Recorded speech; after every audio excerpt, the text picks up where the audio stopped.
open. J'en ouvre les portes. Tabling of documents. J'ai l'honneur de I have the honor to, pursuant to Section 11 of the Lobbying Act, to lay upon the table the report of the Commissioner of Lobbying for the fiscal year ended March 31st, 2016. Pursuant to paragraph 91B of the Parliament of Canada Act, it is my duty to present to the House the annual report of the Conflict of Interest and Ethics Commissioner in relation to the Conflict of Interest Act for the fiscal year ended March 31, 2016. Pursuant to Standing Order 108-3H, this document is deemed to have been permanently referred to the Standing Committee on Access to Information, Privacy and Ethics. Tabling of documents, the Honourable Minister of Indigenous and Northern Affairs.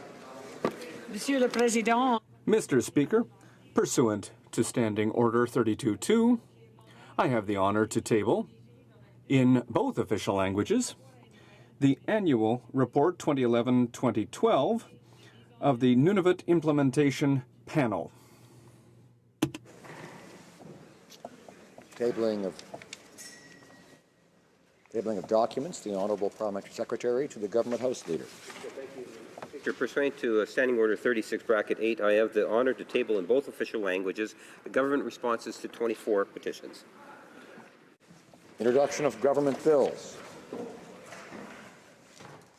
Ms. McKenna, seconded by Ms. Chager, moves for leave to introduce a bill entitled An Act to Amend the Rouge National Urban Park Act, the Parks Canada Agency Act, and the Canada National Parks Act. This motion is deemed adopted. Ms. McKenna, seconded by Ms. Chager, moves that the bill be now read a first time and be printed. This motion is deemed adopted. First reading of this bill, première lecture de ce projet de loi. When shall the bill be read a second time at the next sitting of the House?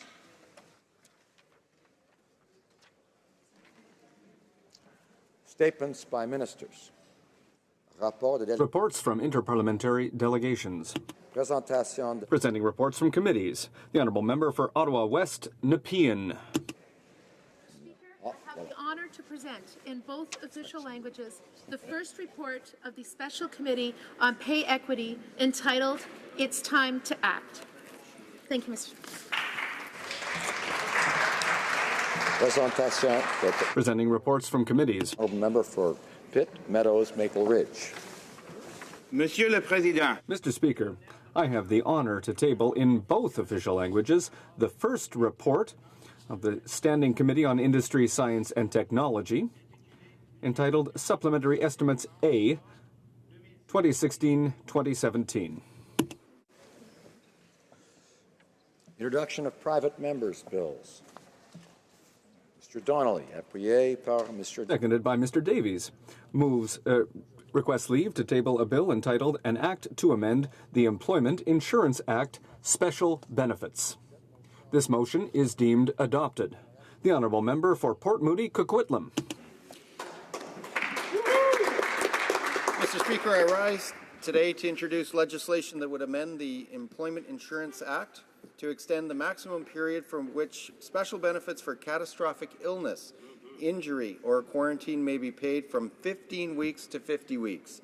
This bill was inspired by Natalie Thomas, a cancer survivor from Coquitlam, whose story inspired this legislation and highlighted the changes needed to the Employment Insurance Act. Natalie was recovering from breast cancer surgery and was forced to return to work because her EI sick benefits ran out. Canadians like Natalie, who have suffered a serious illness, should not be forced to go back to work too early.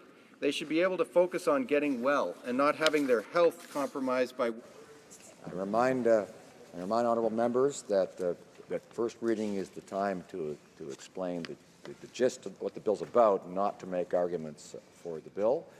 I thank the honourable member for presenting his bill. Mr. Donnelly, seconded by Mr. Davies, moves the bill be now read a first time and be printed. This motion is deemed adopted. First reading of this bill, première lecture de ce projet de loi. When shall the bill be read a second time? At the next sitting of the House. Madame Quat. Ms. Quach, seconded by Mr. Boulouris, requests leave to table a bill entitled An Act to Establish Canadian Optimist Movement Awareness Day. This motion is deemed adopted. The Honourable Member for Salaberry-sur-Loire. Thank you, Mr. Speaker. Thank you. I'm very, very happy to rise today in the House to ask the House to create a National Day, the first Thursday of the month of February, as Canadian Optimist Movement Awareness Day. And this is a movement that includes over 600 clubs across the country. It's been in place since 1924. It involves many people, young people, in every community in this country. It helps our young people develop their talent and recognizes their development. And so I hope that many Canadians will join the movement and will be able to create this day. Madame Quach. Ms. Quach, seconded by Mr. Boulouris, moves that this bill be now read a first time and be printed. This motion is deemed adopted. When shall the bill be read a second time? At the next sitting of the House.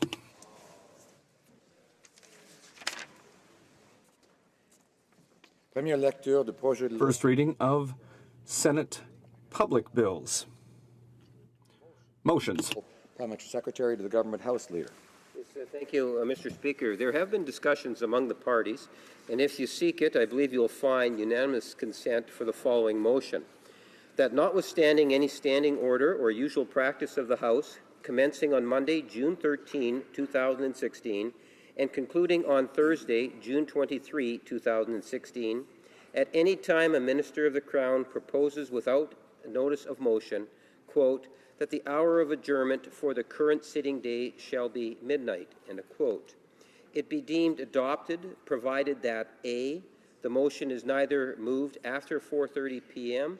nor on a Friday, and B, the order of the day called for the period of time beyond the ordinary hour of adjournment only be a motion for the consideration of Senate amendments under government orders. Does the Honourable Parliamentary Secretary have the unanimous consent of the House to move the motion? Agreed. The House has heard the terms of the motion. It is the pleasure of the House to adopt the motion. Carried.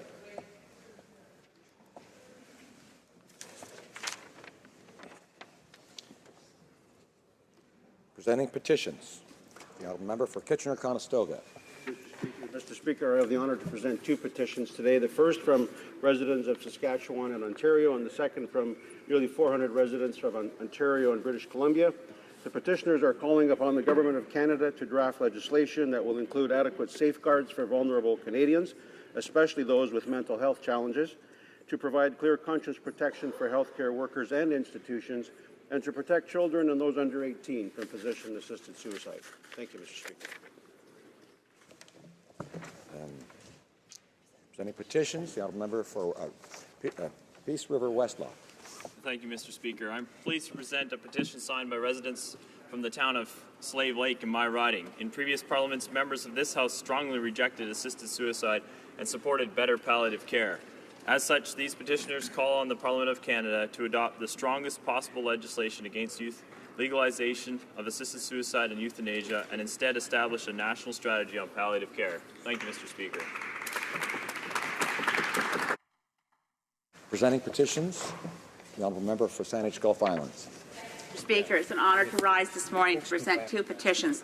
The first one deals with an ongoing issue of human rights and civil liberties in this country, and that's the use of security certificates.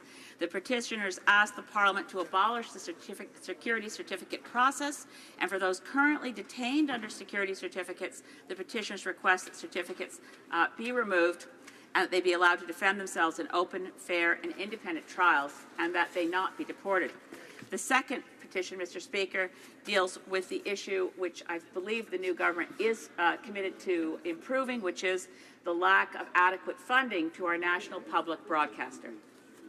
Petitions, the Honourable Minister of Small Business and Tourism. Thank you, Mr. Speaker. And today I have the honor to present two petitions focused on a fair electoral representation. Approximately 140 residents from my riding and the Waterloo region have signed these petitions. They are calling on the House of Commons to immediately undertake public consultations across Canada to amend the Canada Election Act. I am pleased to be working alongside the Minister of Democratic Institutions and her leadership to ensure that Canadians from coast to coast to coast are being consulted. Thank you, Mr. Speaker. Presenting petitions. Présentation de pétitions. Questions on the order paper. The Honourable Parliamentary Secretary to the Government House Leader. Thank you. Mr. Speaker, I would ask that all questions be allowed to stand at this time. Is that agreed? Agreed? Agreed and so ordered. Orders of the day. Ordre du jour. Government orders. Business of supply. ISIS standing in the name of Ms. Ambrose. Ms. Ambrose, seconded by Mr. Kent, moves that the House agree that ISIS is responsible for A, crimes against humanity aimed at groups such as Christians, Yazidis, and Shia Muslims, as well as other religious and ethnic minorities in Syria and Iraq. B, utilizing rape and sexual violence as a weapon of war and enslaving women and girls.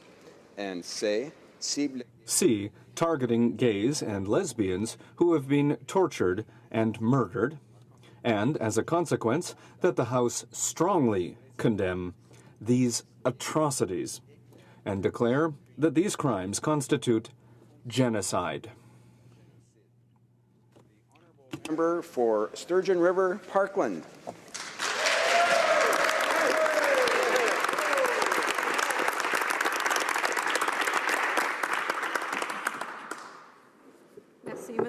Thank you, Mr. Speaker. It's an honor to rise today to speak to the Conservative motion calling on this House to recognize the actions of the Islamic State as genocide. Mr. Speaker, it's an honor to rise today to speak to the Conservative motion calling on this House to recognize the actions of the Islamic State as genocide. I will be splitting my time with a member from Thornhill who has for many years been an advocate for human rights. As we all know, Mr. Speaker, this past Monday marked the 72nd anniversary of the D-Day and the Allied landing at Normandy. Every year on June 6th, we take a moment to reflect on the sacrifices of the Canadian troops, generations past, all in the name of stopping a tyrannical and bloodthirsty regime. World War II saw the rise of fascism and anti-Semitism across much of the Western world. Our troops fought valiantly for Canada, but they also fought to put an end to the horrors that were being inflicted across Europe by the Nazi regime through the Holocaust. It was a campaign of genocide and is rightly recognized as such. Since that time, Canada and our allies have made a solemn commitment to never forget, and we recommit ourselves to that promise every year. L'engagement à se souvenir, Monsieur le Président. The commitment to remember, Mr. Speaker, also requires a commitment to act. Let there be no mistake. There is a need to act once more now. The terrorist group ISIS continues to leave a trail of murder and destruction across an already unstable Middle East, and thousands of innocent lives have paid the price. To remember, Mr. Speaker, also requires a commitment to act. And let there be no mistake, there is a need to act once more now. The terrorist group ISIS continues to leave a trail of murder and destruction across an already unstable Middle East, and thousands of innocent lives have paid the price. It is sometimes easy to forget how real the ISIS threat is, protected as we are here in Canada, where we enjoy relative peace and prosperity. Yet, as we speak, the brutal jihadist terrorist regime known as ISIS is systematically exterminating Christians, Assyrians, Yazidis, Shia Muslims, and other countless religious minorities in Syria and Iraq. They have tortured and beheaded children. They have raped women and sold them into sexual slavery. Mr. Speaker, there's a word for this kind of deliberate slaughter of specific groups of innocent people. It is genocide.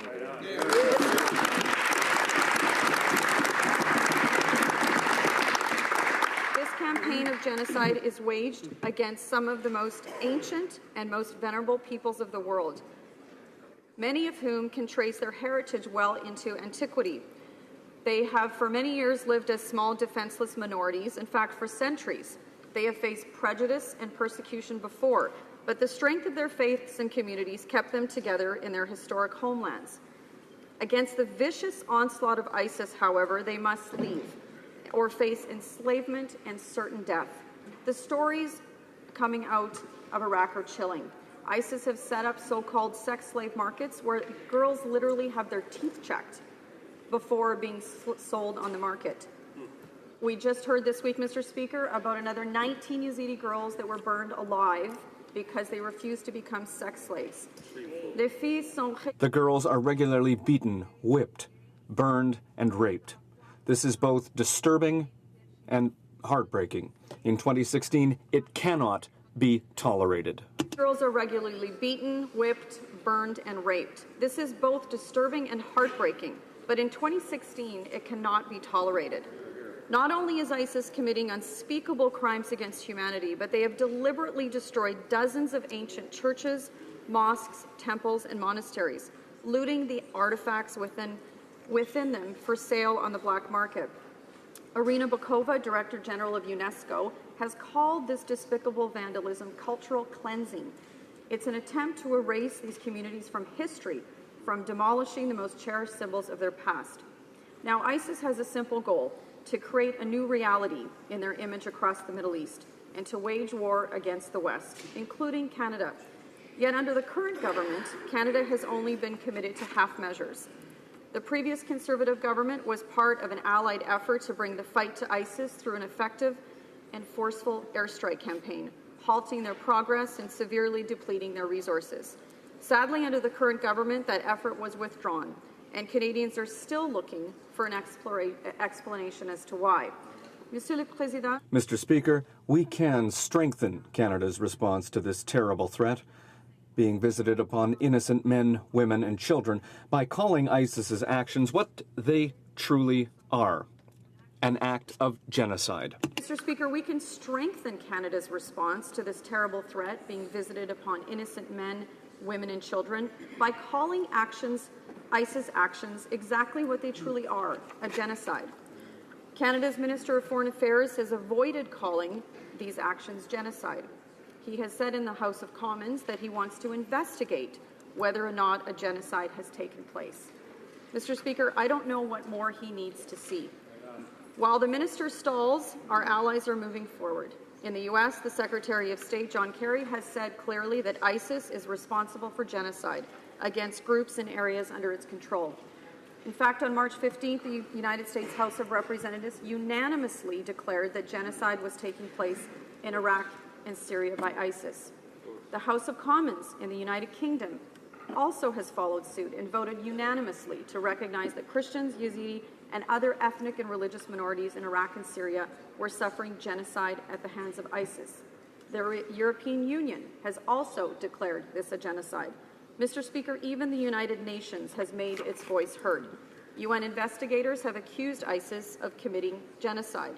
Their evidence clearly suggests that ISIS intends to destroy the Yazidis as a group. In just one example, the UN found that ISIS fighters rounded up hundreds of Yazidi men over the age of 14 and summarily executed them. The previous Conservative government also recognized the actions of ISIS as genocide. The previous Conservative government also recognized the actions of ISIS as genocide.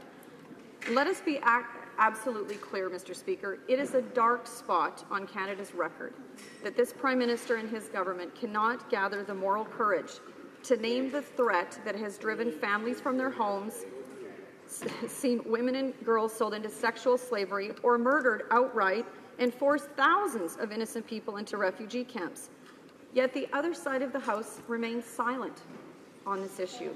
They remain silent, Mr. Speaker, in particular on the case of the persecution of young Yazidi girls who have been subjected to horrifying campaigns of sexual abuse and slavery. Despite all the government's photo ops and press conferences, they forget to mention that only 9 cases of Yazidi families have been processed since Canada's refugee plan was put in place. Only those few Yazidis have found safe haven in Canada, while many thousands more remain at risk of ISIS brutality. Their silence is just as bewildering to Canadians and as insulting to our allies. as the Prime Minister's unjustified decision to withdraw Canada's fighter jets from the air campaign. With no explanation coming, we're only left to conclude that the Prime Minister's inaction is in fact a political maneuver, not one of principle. Mr. Speaker, there are times when we must call things as they are. Today we're witnessing an ongoing campaign to wipe these ancient nations from the face of the earth. There is no more fitting description for these terrible acts than to declare them genocide.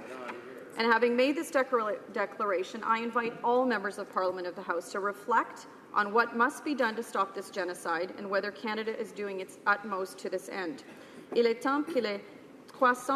It's time for the 338 members of the House of Commons to stand up and be counted on, including the members opposite. I am asking that they do the right thing and vote in favour of this motion. To conclude, now is the time for all 338 members of the House of Commons in Canada to stand up and be counted on, including the members opposite. I'm asking them to do the right thing and vote in favour of this motion and declare this a genocide. Thank you.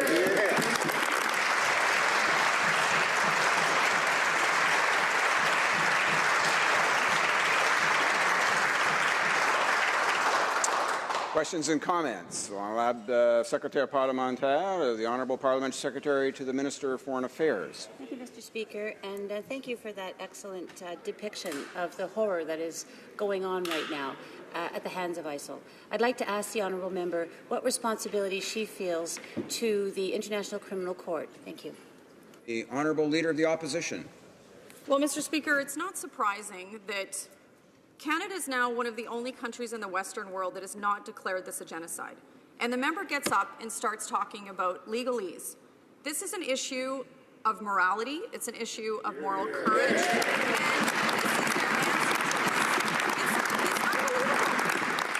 It's unbelievable. So, Mr. Speaker, the member has an opportunity to stand up with all the members of the U.S. House of Representatives, all the members of the UK House of Commons, members of the EU Parliament.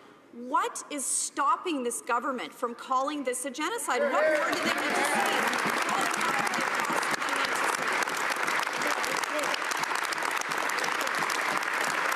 The sad part, Mr. Speaker, is that ISIS doesn't do this stuff in secret. They don't do it in stealth. It's on YouTube. The whole world can see what's happening, and this government is turning a blind eye to it.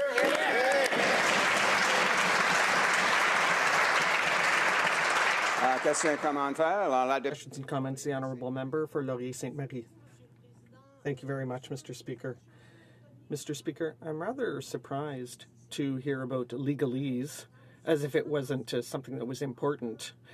The former Prime Minister Harper, the former Prime Minister, I apologize, had said that we didn't need to worry about international law because ISIS had no lawyers, whereas international law is our greatest guarantee of international security and safety. So, in that regard, I would like to ask the Honourable Leader of the Opposition, who talked about the motion of the UK Parliament. Now, shouldn't that Parliament have included a reference to the Security Council or the International Criminal Court? Wouldn't that have improved the motion? Chef de l'Opposition. Honourable Leader of the Opposition. Unfortunately, the Yazidi girls can't file a petition, and they can't hire a lawyer to defend them. So this is when...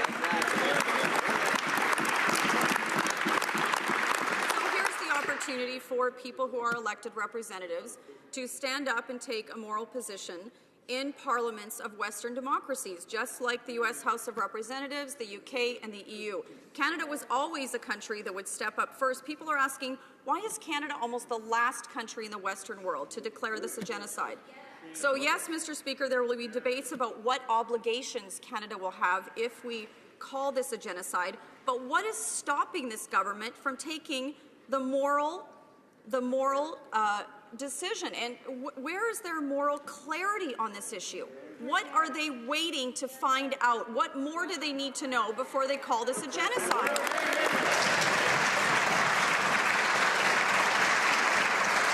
Questions and comments, the Honourable Member for Lac-Saint-Jean.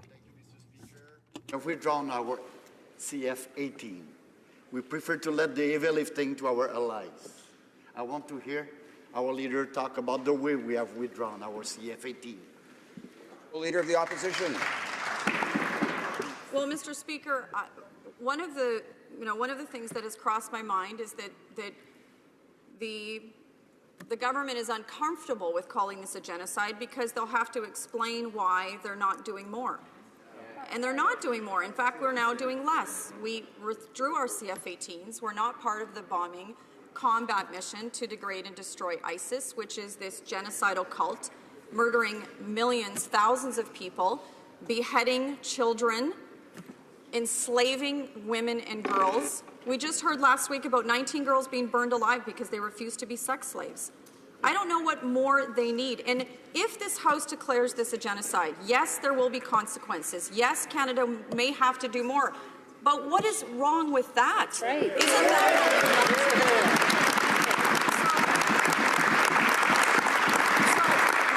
let us all support this motion, and then let us have a debate about what Canada does next. What do we do next to make a difference?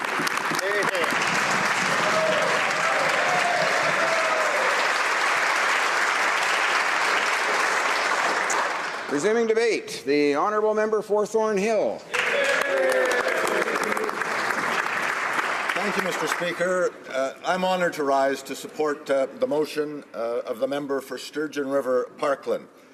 Mr. Speaker, it is tragically incredible that in 2016, any minister in any country that considers itself a democracy, committed to the rule of law, and recognizing the United Nations Convention on the Prevention and Punishment of the Crime of Genocide, refuses to speak the word that specifically, powerfully defines what has been happening in full sight and horrifically documented in Syria and in Iraq for years now. Brutal persecution of any and all who refuse to convert to Islamic State's perverse interpretation of Islam, kidnapping, sexual enslavement, rape, torture, mass murder, genocide, Mr. Speaker. Right on. Genocide. Now, we've heard today, and we'll hear, I suspect, many times more, convoluted attempts from the government side excusing Liberal ministers from uttering that word. Well, more than 7 decades after the word was created from Greek and Latin roots, the Greek genos for race or tribe, and the Latin peda for killing, lexicologists, diplomats, politicians, and ordinary people have quibbled and quarreled over a precise meaning and when it should be applied. Now, this House passed a motion unanimously just last year, put by former Conservative Member of Parliament, Brad Butt, that reaffirmed recognition of 4 genocides of the 20th century: the Holocaust, the Armenian genocide, the Ukrainian Holodomor, and the Rwandan genocide. But even that motion, Mr. Speaker, many of us felt short of recognizing all of the 20th century genocides: China's Great Famine, Cambodia's Khmer Rouge killing fields, Srebrenica, Darfur, to reference several yet unrecognized genocides. And now we have Syria and Iraq and the so-called self-proclaimed Islamic State. Mr. Speaker, the evidence is overwhelming.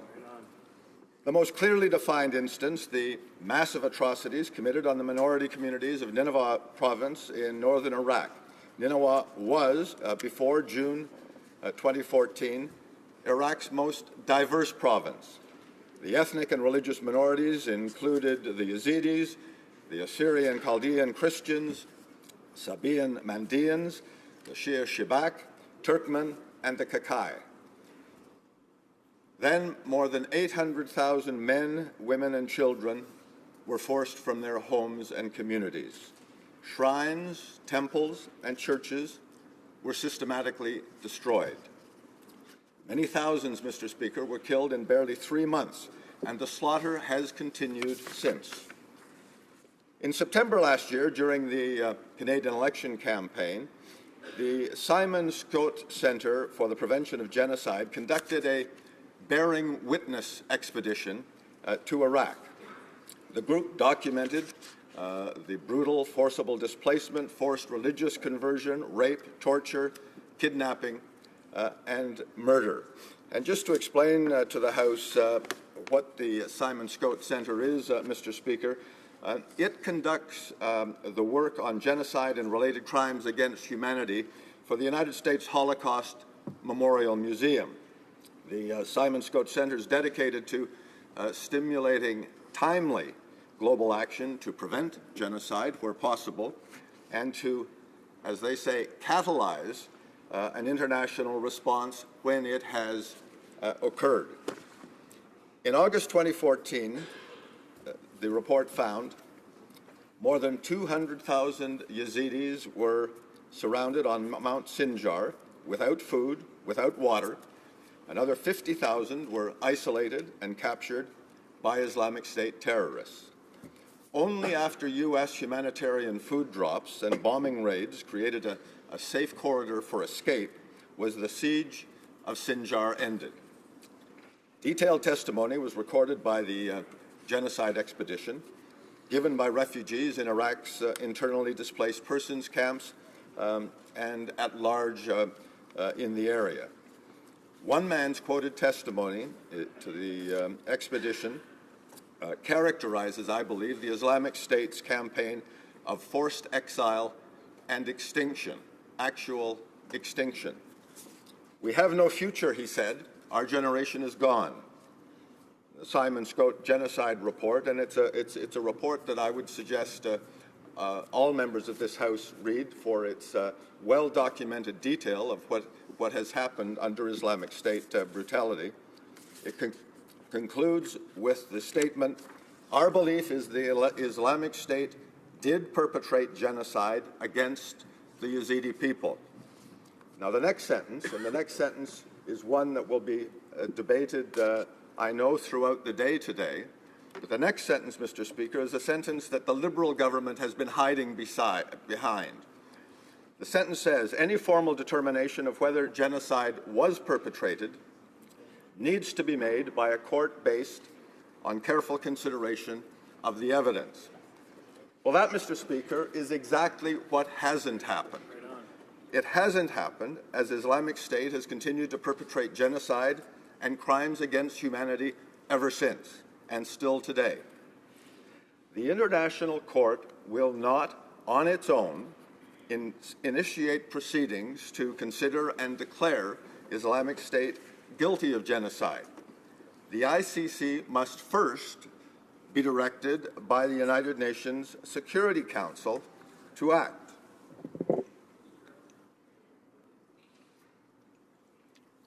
And because, Mr. Speaker, of veto dysfunction on the Security Council, the blockage of such genocide and crimes against humanity resolutions by Russia and by China repeatedly, none of the democracies on the Security Council have bothered to put such a motion regarding Islamic State.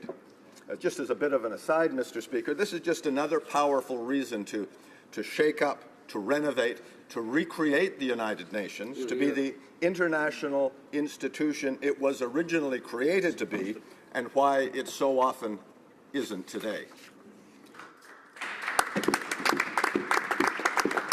But, Mr. Speaker, and this is a point that we will argue through the day today, the inability of the United Nations to direct the International Court to act should not be used by sovereign democracies like Canada to not meet our individual responsibility to speak the G word out loud, to take action, to take the necessary action with like-minded countries.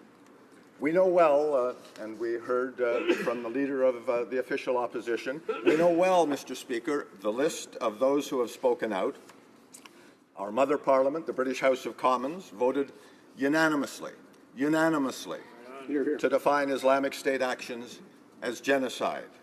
So too, the European Parliament, the Council of Europe, the Vatican, the U.S. House of Representatives, the United States Commission on International Religious Freedoms, the U.S. Secretary of State, and there are more, almost by the month, the Council of Bishops in Europe, and others, dare to speak the word that the Liberal government refuses to say. So, Mr. Speaker, in conclusion, I would urge all colleagues across parties to stand today and to support the motion put by the member for Sturgeon River Parkland to declare that this House strongly condemns the atrocities and declares these crimes to be genocide.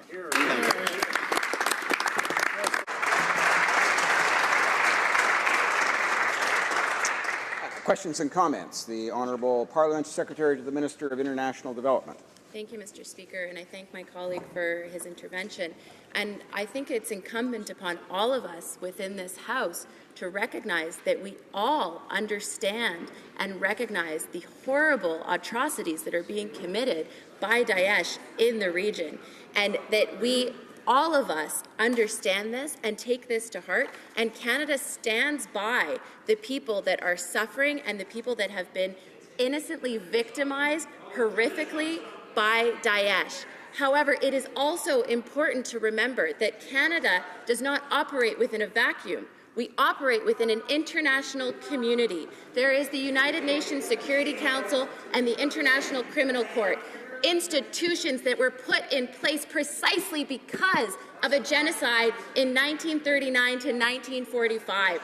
And as responsible members of international community, Canada has indeed, through the Minister of Foreign Affairs, written to the President of the UN Security Council to ask for this investigation to be happening. And I believe that the other side should take this very seriously and understand that Canada is doing our part and that we are working together to best support. The Honourable Member for Thornhill. Well, Mr. Speaker, we expected this argument to be raised today, and I'm sure we'll hear it repeatedly through the day. But the reality is the United Nations Security Council is dysfunctional and impotent when it comes to responding to today's crisis. Yes, indeed, these laws were written in the middle of the last century, and it is a system which should be respected. But as we have seen, the United States has fallen into dysfunction. The Security Council, certainly when it comes to the vetoes from Russia and China, and it is incumbent on this government to, as the leader of the official opposition made the point, the young Yazidi girls who are suffering today can't write letters to the United Nations Secretary General. Writing letters, consulting, hiding behind the not speaking the word is simply unacceptable. Questions and comments. Questions and comments. The Honourable Member for Laurier-Sainte-Marie. Mr. Speaker, thank you very much. Earlier, I heard my honourable colleague say that the International Criminal Court could not investigate these cases because of the veto dysfunction on the UN Security Council. Does my colleague realize that it does not have to go through the UN Security Council, that countries can simply refer the file to the ICC, and that the ICC can take action at that time? And therefore, one of the options would be not only to engage the ICC, which is already looking at this file, to act, but especially to provide Canadian aid for investigating crimes that are happening on the ground there. Hill. Well, I thank my colleague for a question. I respect her insight and her expertise in this area, Mr. Speaker, but the reality is the ICC will simply not initiate a complete investigation and definition of what we know is happening, what we see graphically in many forms on YouTube, on social media, which the Islamic State brags about, boasts about on a regular basis. We will not see the ICC act meaningfully without direction from the United Nations Security Council. That simply won't happen. Yes, indeed, Canada should be doing more, and I think the Simon Scoat report is a very worthy and meaningful report, but that report by itself, I believe, provides more than enough evidence for ministers on that side of the House to stand and say, as ministers of democracies around the world have characterized what Islamic State has been perpetrating and continues to perpetrate as genocide. Resuming debate, the Honourable Parliamentary Secretary to the Minister of Foreign Affairs. Sorry, question, commentaire, or debate? Thank you, Mr. Speaker. As members of this House are aware, Canada has responded to the current situation in Syria and Iraq and the horrific acts of the Islamic State of Iraq and the Levant, ISIL, by putting into action a comprehensive strategy. The people of Syria and Iraq who do not believe in ISIL's warped methods are targeted and have suffered horrible losses. Individuals belonging to minority communities, including religious and ethnic groups, have been especially affected by the conflict in the region and by ISIL's barbarism. Our strategy focuses on degrading and defeating ISIL and, most importantly, preventing its return. L'instabilité provoquée par les... The instability created by the crises in Iraq and Syria and by the so-called Islamic State affects the entire region. The most vulnerable groups have already suffered a lot. We actively support efforts to determine whether certain acts of ISIS constitute genocide. Is disputing that ISIL has committed many abuses of international human rights and violations of international humanitarian law.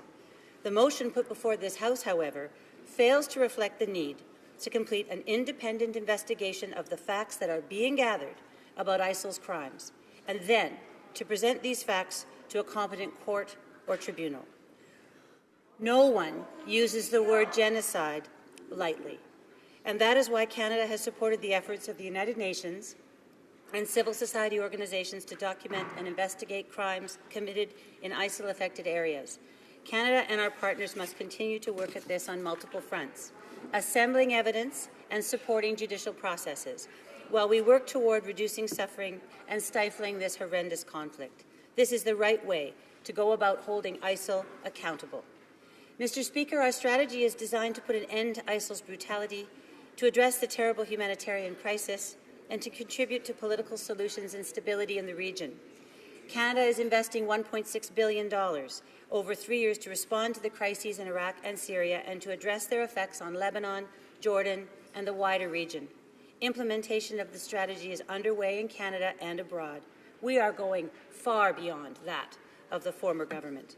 We believe this strategy provides strong support as well to the brave men and women engaged in the fight against ISIL. Our efforts in the region strengthen the resilience of local populations, institutions, and legitimate governance actors because it is they who confront and manage the challenges associated with extremism and conflict. This is how our effort will succeed. Conflict prevention and resolution depend on many factors. Chief among them are the promotion and protection of human rights. On May 17th, we announced the creation of the Office of Human Rights, Freedoms and Inclusion. The new office expands on the work undertaken by the former Office of Religious Freedom, yet another example of how proactive our government is, to include all human rights. The integration of freedom of religion or belief within a broader human rights framework provides Canada with additional ways to advocate for all rights and freedoms. Extremism flourishes in non-inclusive environments that lack respect for diversity and difference, that lack respect for human rights. Under our new international human rights framework, we are continuing our policy, advocacy, and programming work to promote freedom of religion or belief in Iraq, Syria, and around the world. The budget dedicated to the promotion of human rights is $15 million, 3 times the amount originally committed to the former Office of Religious Freedoms. Monsieur le Président, Mr. Speaker, the steps taken by Canada to combat ISIS and the scourge of extremism are real steps. We continue to support the collection of information, of intelligence and capacity building among those fighting the forces of ISIL. Moreover, Canada and other coalition members are providing strategic training to bolster the Iraqi security forces in the conduct of their operations against ISIL. Canada is playing a support role with the Kurdish forces in northern Iraq as well. The goal is to strengthen the ability of local authorities to deal with ISIL and to provide lasting safety to the Iraqi people. It's also worth noting that Canada is one of the 4 members of the coalition that's contributing to all objectives. That is, to stop the flow of foreign fighters, to interrupt the funding of ISIL, to interrupt circulation within cells, and to contribute to stabilization of the region. Judicial investigation into ISIL's crimes and endorses calls for the UN Security Council to refer these crimes to the International Criminal Court. This is why Canada has requested that the UN Security Council establish a mechanism to investigate violations of international law by ISIL in Iraq and Syria, to determine whether these violations constitute acts of genocide or other serious international crimes, to identify the perpetrators of such crimes and measures to ensure accountability, including a referral to the International Criminal Court. 1 week ago, on May 30th, 2016, our Foreign Affairs Minister wrote a letter to the President of the UN Security Council which states, in March 2015, the Office of the United Nations High Commissioner for Human Rights released a report which concluded that there is evidence to suggest that ISIL may have committed war crimes, crimes against humanity, and genocide in Iraq. The report called for an independent investigation and for the Security Council to consider referring the situation to the International Criminal Court. The Government of Canada agrees with the recommendations made in the report. We therefore ask the Security Council to act in accordance with its primary responsibility for the maintenance of international peace and security by establishing a mechanism for investigating reports of violations of international law by ISIL in Iraq and Syria. Canada is also deploying additional diplomatic resources in the region. We've made strong statements in February before the UN Human Rights Council in Geneva on the situation of conflict-affected populations in Syria, especially including the situation of women. We've given our support to ensure that the voices of women are properly reflected in Syrian peace talks and high-level engagement with the Syrian opposition. We've been present for the last 3 rounds of UN-led intra-Syrian peace talks in Geneva. It's important to correct the record, as stated by the opposition. The vote in the U.S. was by Congress and has not gone any further. The vote in the UK did not have any members of cabinet there. The vote in the EU was a motion, and the governments are not acting. We are following through, as reflected in our Foreign Affairs Minister's letter. Mr. Speaker, civilians are the first victims of these conflicts and of the ISIL scourge. Canada is among the major contributors of humanitarian aid in the Middle East region, and we continue to respond immediately to the essential needs of civilian populations affected by ISIL. On September 12, 2015, the Government of Canada also launched the Syria Emergency Relief Fund to support humanitarian relief efforts. Since then, we have matched that and more. Beneficiaries of those who are most affected by the crisis, notably women and children, are the greatest beneficiaries. Nor should we forget the incredible efforts that Canada and Canadians have dedicated towards the resettlement of Syrian refugees in this country. The Government of Canada, working with Canadians, private sponsors, non-governmental organizations, provincial, territorial, and municipal governments, have welcomed more than 25,000 Syrian refugees since November 2015. Given that the original initiative included privately sponsored refugees, more government-supported refugees will be settled to meet a specific target of 25,000 government-supported Syrian refugees. Mr. Speaker, our development assistance is helping governments, communities and families hosting those affected by the conflict by providing them with adequate services and helping to rebuild infrastructure. It's helping to create jobs for parents and ensuring that children go to school. We're identifying the children that aren't going to school and supporting them every step of the way. We cannot meet the essential short-term needs of those affected by conflict, particularly the most vulnerable minority groups, unless we also build and maintain the resilience of communities hosting refugees and displaced persons. Over 600,000 Syrians have fled to Jordan and over 1.2 million to Lebanon in the past 3 years.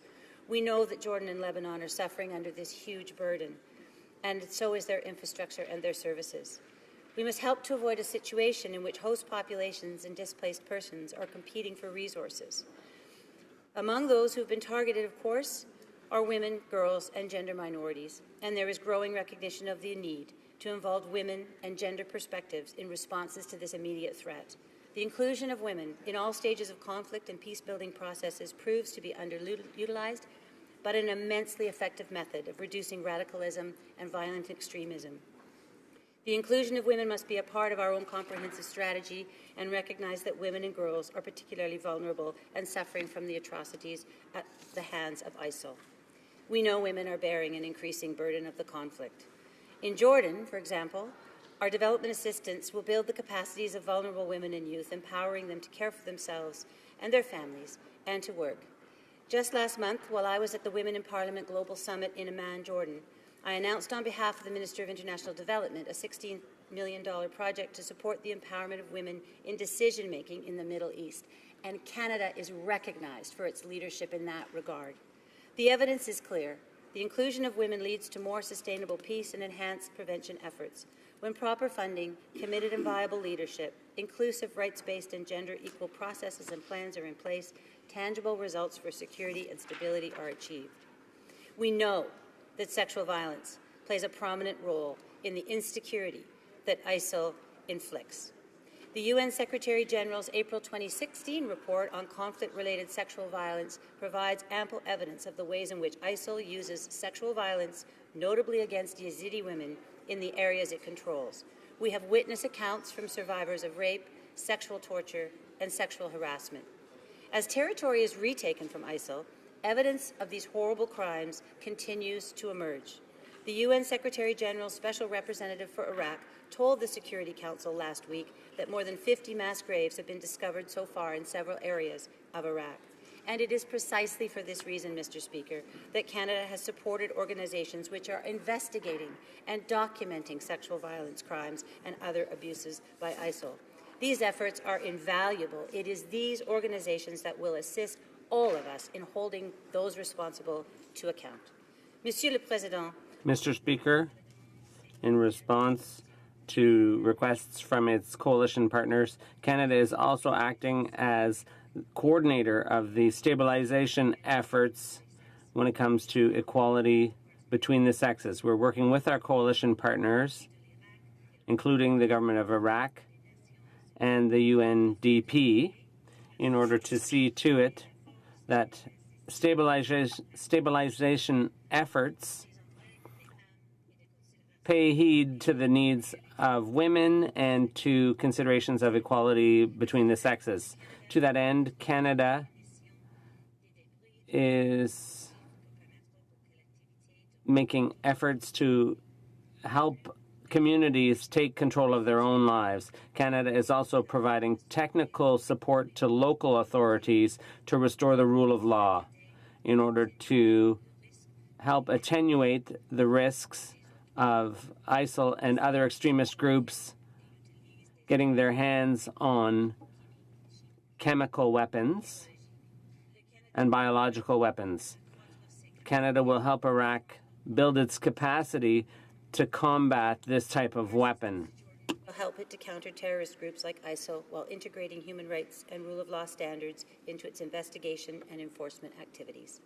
Working in cooperation with Jordanian officials, we are building resilience against radicalization. Mr. Speaker, as part of our strategy on May 5th, our government announced the signature of a new memorandum of cooperation with Jordan on security and stabilization. The Memorandum of Understanding lays out our framework for cooperation in which the two countries agree to collaborate in addressing the challenges faced by Jordan. This is doing more. With respect to Syria, Canada seizes every opportunity to find a political solution to the conflict, including support for efforts to counter ISIL's narrative in ISIL-controlled territories.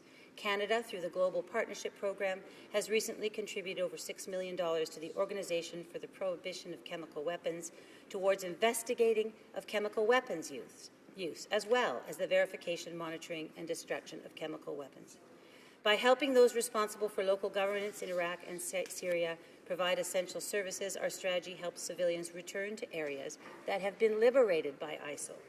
We help to prevent violent extremist organizations from exploiting the political vacuum when created when local authorities are unable to provide citizens with essential services. It is, Monsieur le Président. Mr. Speaker, Canada's strategic programming contributes greatly to the coalition's efforts to restore stability and promote regional security.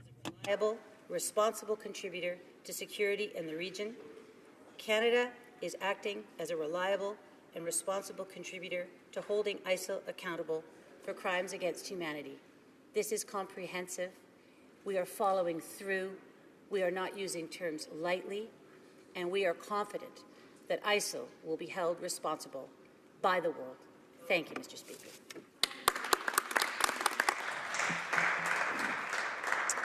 Questions and comments. Question commentaire. The honourable member for Kitchener-Conestoga. Thank you, Mr. Speaker. Mr. Speaker, I had the privilege of visiting Juno Beach about 7 years ago, and I also have visited Armenia a number of times. And I know my colleague from Cambridge recently came back from Armenia, where we have seen firsthand the effects of a genocide. Unfortunately, Mr. Speaker, this Parliament and this government took too long to identify what happened in Armenia as a genocide. We've heard today comments about strong statements that were made, letters that were written. But, Mr. Speaker, my question is, will we wait for 50 years to identify what's happening in Iraq and Syria? Or will we take action to name it what it is, a genocide, and then because we're naming it what it is, take action to stand beside innocent civilians who are being raped and killed and actually having these pictures portrayed on YouTube? Mr. Speaker, how can we stand by as Canadians and not do more? The Honourable Parliamentary Secretary to the Minister of Foreign Affairs. Thank you very much for the question. Other governments have not recognized that genocide has occurred, as the Conservative motion holds, against Christians and Shia Muslims. I would like to know why the previous government didn't recognize that genocide has occurred, as the Conservative today holds against Christians and Shia Muslims. Questions and comments. Question commentaire. The honourable member for Timmins, James Bay. Thank you, Mr. Speaker. I think what's very disturbing today in the debate, both from the Conservatives and the Liberals, if we're talking about the brutal crimes that are being conducted, is this fiction that there's in Syria, that this is what the minister said, something about local authorities unable to provide safety. We have seen no mention of the murderous regime of Bashar al-Assad, the torture and killing of thousands under his watch, the fact that they've used barrel bomb attacks against civilians, to talk about chemical weapons only in context of ISIL, which are a brutal, barbaric gang, when Bashar al-Assad's already been found to use them. I want to ask the member, the fact that both Russia and China on the Security Council have blocked attempts to have international investigation of crimes by the regime of Bashar al-Assad so that all participants in the brutality that's happening in Syria will be held accountable. What this government will do to stand up and say that all those who commit crimes against humanity will be held accountable, including the regime of Bashar al-Assad in Syria today. Parliamentary Secretary to the Minister of Foreign Affairs. Very much for the question. Perhaps my honourable colleague isn't listening. Canada is funding the very groups on the ground who are documenting this, so that we can hold those who perpetuate these atrocities accountable. Questions and comments. Question commentaire. The Honourable Parliamentary Secretary to the Prime Minister. listened to the presentations from the side opposite, and particularly from the Conservative Party, and there is this sense that simply uttering a word is going to save a life. That simply uttering a word is going to suddenly transform action on the ground. That simply uttering a word, and instead of taking direct action of landing more refugees, of providing more supplies on the ground to confront ISIL, of putting more action in place in terms of pursuing this legally through the appropriate international channels, that simply uttering a word is good enough. In the same way that simply saying that the CF-18s will stop something by flying overhead, it's absurd. Why do you think the other side prefers a single word to concrete action that is actually effective and being requested by the partners that are confronting this terrible, terrible situation? Parliament Secretary. Thank you.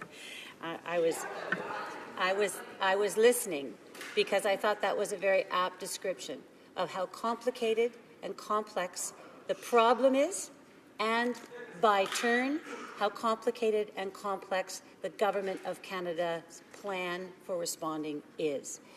And I am at a loss to understand why the previous government didn't just call this genocide. It's pretending that it did, but it didn't. And you know why? Because they couldn't attack the problem the way in which we are. We are there. We are supporting the intelligence. We are supporting communities. And that's partly how we gather what we need to hold ISIL accountable. Questions and comments. The Honourable Member for Sherwood Park, Fort Saskatchewan. Thank you, Mr. Speaker. And you know, the only thing worse than using legalese to mask moral cowardice is using bad and misinformed legalese to mask moral cowardice.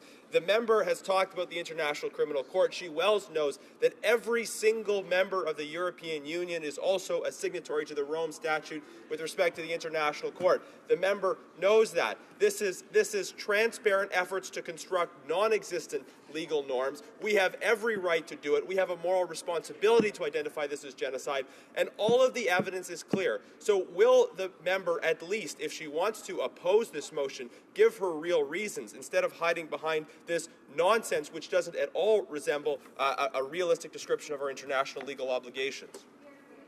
Secretary. It is an outrageous statement to call this nonsense.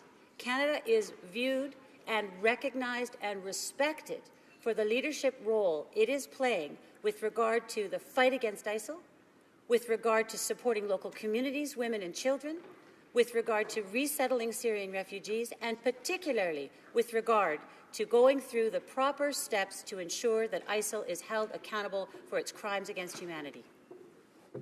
Questions and comments. The Honourable Member for Laurier, Ste. Marie. Thank you, Mr. Speaker.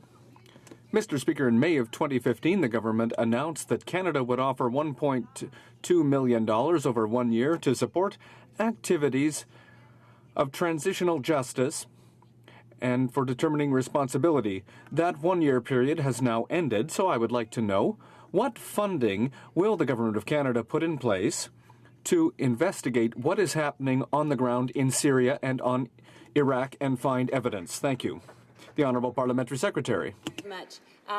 We have put several $1 million toward that effort. It matters. The fact that as we find these graves, and they more and more come to light every day, the fact that we're there matters. We are not shying away from this responsibility. In fact, if anything, I think that we are holding ourselves to a high standard, one that Canadians can be proud of and one that the member opposite can be proud of.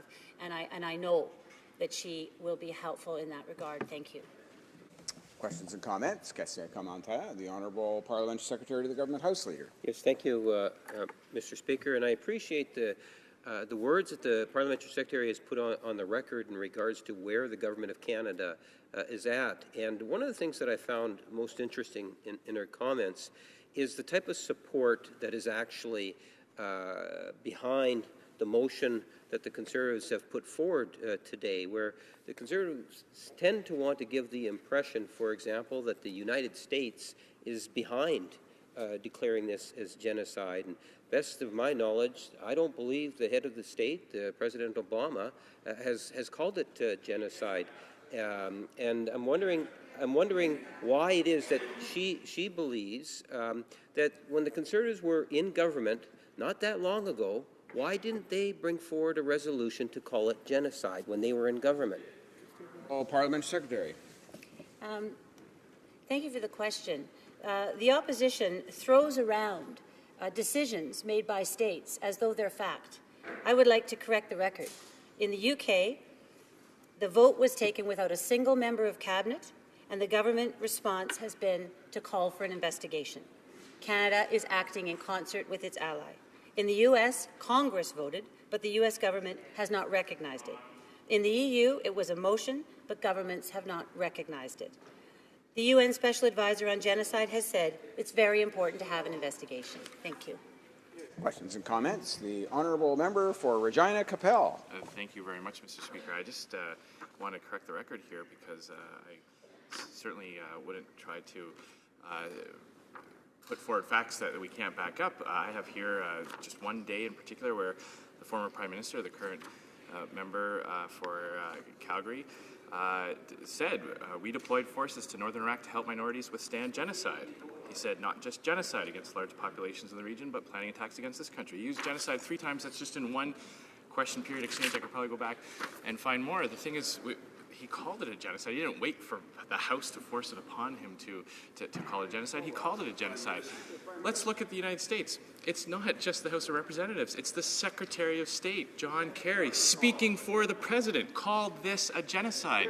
The only people that are afraid of calling this a genocide are the Liberals in this House. And I ask her, the Parliamentary Secretary, very quickly, if these are just symbolic words that don't mean anything, vote for the motion. What's wrong with voting for the motion if they're just purely symbolic? Or, what I suspect to be the case, there are actually consequences from labeling this a genocide. What are the consequences that she's afraid of? Parliamentary Secretary. Very happy to talk about consequences. That's why we don't throw words around loosely. 5 genocides have previously been recognized by our Parliament and referred to as genocide by ministers. 1, Armenian Genocide Recognition Resolution, April 2004. 2, Rwandan Genocide Resolution, April 2008. 3, Ukrainian Famine and Genocide, the Memorial Day Act. 4thly, the Holocaust. And 5, Srebrenica. We are going through a process. We think it's an important process. It's in concert with our allies. And that is quite different from using words loosely. Resuming debate. Resuming debate, the honourable member for Laurier, Ste. Marie. Thank you. Thank you very much, Mr. Speaker. Mr. Speaker, I think that we all agree on the fact that what ISIS is doing in Syria and Iraq is absolutely horrible. Just a few quick facts. The violence of ISIS has led to the displacement of 2.5 million people, civilians in Iraq only, and 5.2 million people are in need of humanitarian aid because of their actions. Over 5,000 people have been killed by ISIS. In May, 50 mass graves of civilians killed by ISIS were discovered in Iraq. The United Nations has also noted terrible violations of human rights, including attacks that directly target civilian population and infrastructure, as well as rapes, kidnappings, and other forms of sexual and physical violence. A March 2015 report from the United Nations Human Rights Commission noted many of these atrocities, and we know that there are even more, including those against the Yazidi community. Hundreds of men and boys were targeted west of Baghdad in August of 2014. The rape of girls aged as little as 6 years, Mr. Speaker. The kidnapping of women as prisoners of war, as sex slaves, and the kidnapping of young boys as young as 8 years old who are forced to become child soldiers. And those are just a few examples of some of the horrors that are being perpetrated by ISIS. And in this context, we don't have any objection in joining our voice with that of the American Congress, that of the Obama administration through the Secretary of State, or the European Parliament, the Council of Europe, the UK Parliament, which has been cited many times, that when it comes particularly to the Yazidis, everything indicates that indeed there has been genocide. However, what's important to understand, Mr. Speaker, is that if we say that, by saying that here in this House, well, that has very little effect. And obviously we know that a parliamentary motion has moral weight, but it does not require anything from the government specifically. But imagine that the government were to say that, yes, there is genocide. Well, I have a document here, an analysis that we had done, which indicates what would happen if the government were to say that there was a genocide, generally speaking, in any particular area. Well, this would open the door to the government being forced to impose sanctions or import-export restrictions. It would be forced to diminish humanitarian development aid. It would require diplomats to be recalled. It would require cutting diplomatic relations. The list is quite long, and so we can see that in this case, that wouldn't have any effect against a non-state actor like ISIS. If there were to really be a clear effect on ISIS, we would have to go through the United Nations and through the International Criminal Court. And we hope that this kind of motion, and as we know, we have many partners around the world who have adopted similar motions, I truly hope that this kind of motion will maintain pressure, maintain momentum on organizations like the Security Council and the ICC to ensure that we get to the bottom of the situation.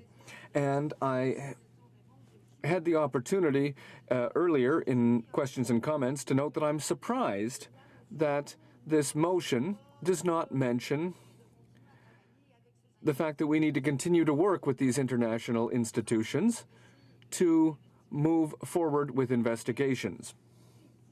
But if the motion, well, unfortunately, simply has a moral impact, well, that wouldn't prevent, as one of my colleagues said, words are not enough. And there are very concrete actions that must be taken. For example, we must first and foremost investigate the war crimes and crimes against humanity that have taken place in Iraq and Syria. War crimes, crimes against humanity committed by the Islamic State, and also, and we can't forget this, by the Bashar al-Assad regime itself. And I don't know why we're not talking about that more.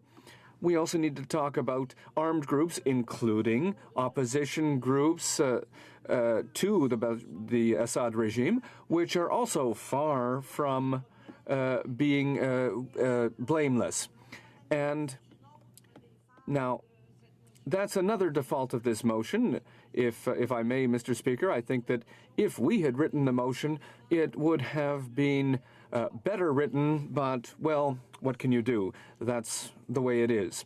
So, we must absolutely investigate the situation on the ground, and I will quote Naomi Kikaler, who is the Assistant Director of the Genocide Prevention Center at the Holocaust Memorial Museum in the United States. And she says, practically no effort has been undertaken to systematically document the crimes that have been perpetrated.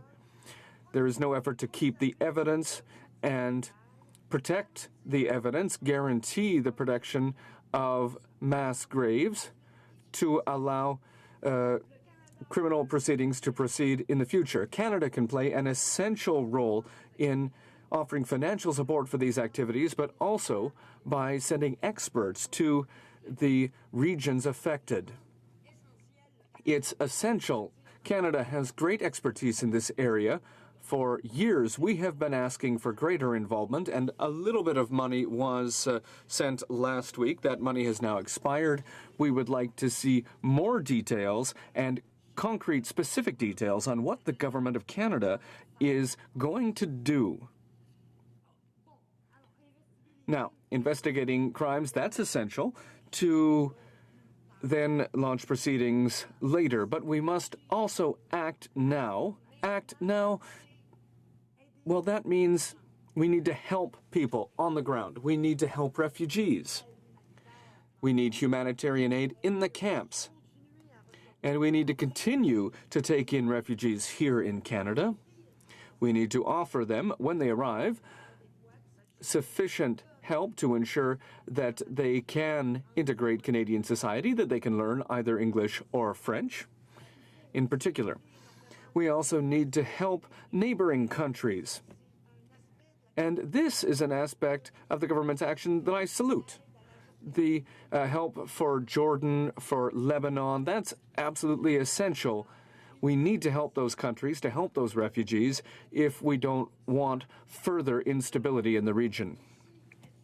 We must also ensure that, and diplomats are working hard on this, we need to ensure that there is access to humanitarian aid in all the regions of Syria. And this is work that Canada must do more to support. And that's not enough, obviously. We also need to attack the Islamic State itself. We have always said that we need to cut off their supply lines before all else. We need to cut off access to money for Islamic State. We know that ISIS is funded, at least in part, by money from Iraq and Syria, but they also are involved in trade. There's oil trafficking, for example. We need to ensure that the international community puts great emphasis on this. There's the, as it's well known, money is the nerve of war. If we can cut off funding to the Islamic State, we would make incredible progress. We also need to cut off the supply of weapons flowing to the Islamic State. And here again, I've said this many times, and I'll say it again, the Government of Canada must act very quickly to apply and sign on to the Arms Trade Treaty. This is absolutely essential, and this will also help us convince other countries to work in this area. This flow of weapons in the world is one of the greatest threats to peace and stability. And we also must prevent Islamic State from recruiting more fighters. And I won't get into the details because this is something that we've talked about very often, but we have a problem here to the extent that some of the measures taken by various countries seem to be creating more opportunities, even more opportunities for ISIS to attract new fighters. And these elements, well, these are also part of the mandate that was given to us by the United Nations. It's essential that we put great emphasis on this. It's also essential that we work on de-radicalization here in Canada. It's important to remember that radicalization is not just, there's not just Islamic radicalization. There are all kinds of radicalization movements out there, and it's essential that we do more to fight this. And finally, above all, we need to find a peace solution, a solution for peace in the region. And I was happy to see that now Canada has been invited finally to the major international meetings to try to find a diplomatic, long-term, sustainable solution, and that we can start thinking, hopefully, about reconstruction for the future. General Dallaire said in an interview recently, General Dallaire, and I think everyone here in this House has endless admiration for General Dallaire, that the Rwandan genocide is being repeated in Syria. So we need to find an agreement. We need to find a solution. And I would add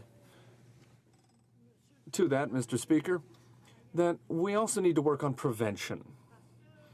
Because as one of my colleagues said, a colleague that I admire greatly, the problem with these terrorist groups right now is, well, it's like the Hydra in Greek mythology. If you cut one head off, two more grow. You know, a few years ago we were concerned about Al-Qaeda. And after that, Al-Qaeda in the Maghreb, the Islamic State. We need to work on prevention. And prevention, it's not simple, it's not easy, it takes time, but it's essential. And that means we need to instill good governance. We need to prevent conflicts and work on conflict prevention. We need to ensure that justice is present in all countries, and that includes when crimes against humanity are committed. As I was saying, we all agree that the atrocities committed by ISIS in Syria and in Iraq are pretty awful. I won't go in all the details, but you know, we're talking, for example, of 5,000 people killed by ISIS. And we're talking also of using rape as a weapon of war. We're talking of young children being taken from their family and becoming child soldiers. We're talking, as we all agree, we've all seen the images. And it's, you know, the beheadings are awful, but it's the day in, day out atrocities that are committed. And in that respect, seeing all those atrocities, we have no problem with joining our voices with that of the American Congress, that of the Obama administration through the Secretary of State, the European Parliament, the Conseil de l'Europe, European Council, or the British Parliament, to say that, notably with regard to the Yazidi, I think that the evidence is quite clear that, yes, in all probability, there is a genocide. And as I was saying also, it's saying that is not enough. Words are not enough, because, you know, this motion has no legal consequences. It has no legal consequences on the government, and even if the government was going to say, you know, it's a genocide, it wouldn't have legal consequences that could apply in this case in particular, where it's a non-state actor. You know, otherwise, you know, if it's about a country, then the implications is you can cut diplomatic links or recall your diplomats or things like that. That doesn't apply in this case. So we have to act, and there's many avenues through which Canada can act. First, investigating the war crimes, and the war crimes not only of ISIS, but the war crimes of the Bashar al-Assad regime, which has done awful things, terrible things. And the war crimes also of some opposition groups who also have committed atrocities and crimes against humanity. And Canada can play a key role in that respect, because we can provide money, we can provide expertise to gather the evidence and to treat it properly. The previous government had announced $1.2 million a bit over a year ago for over a year, and I'd be very interested in more details about what the current government is planning and whether or not they will go full steam, I'd say, in investigating those atrocities and those war crimes. This is absolutely essential. And we also need to continue our fight against ISIS. We need to starve them, starve them of money. So we have to work together with the international community to make sure that, they cannot sell any more artifacts or petroleum, all those sources of money, as we say in French, l'argent est le nerf de la guerre. Money is the lifeblood. Of arms, and in that respect, I'm pressing the government again to accede to the Arms Trade Treaty as soon as possible so that we do our share and we encourage others to control the flow of arms around the world. And we have to deprive them of militants, of jihadists, and do it by preventing people from going abroad, doing by having fine-tuned policies that put, for example, a lot of emphasis on humanitarian assistance so that the people of the region see that we are with them and not against them. And that helps preventing ISIS from recruiting more militants. And we need, of course, to help on the ground, provide humanitarian assistance, help countries like Jordan and Lebanon who are dealing with, and Turkey, who are dealing with a very, very difficult situation, and receive refugees here. But we have also to work on the peace process. I'm happy, going to say it, to see that Canada is now part of the process. I think this is good news. General Romeo Dallaire was saying that the genocide in Rwanda was repeating itself now in Syria, and that will be resolved. Key to that is finding a political situation. And finally, we have to work at prevention. We have to work all around the world to avoid, new groups, because it's like the Hydra. We cut one head and then two new comes up. So we have to work on human rights, good governance, and good justice system around the world to do conflict prevention. Thank you very much, Mr. Speaker.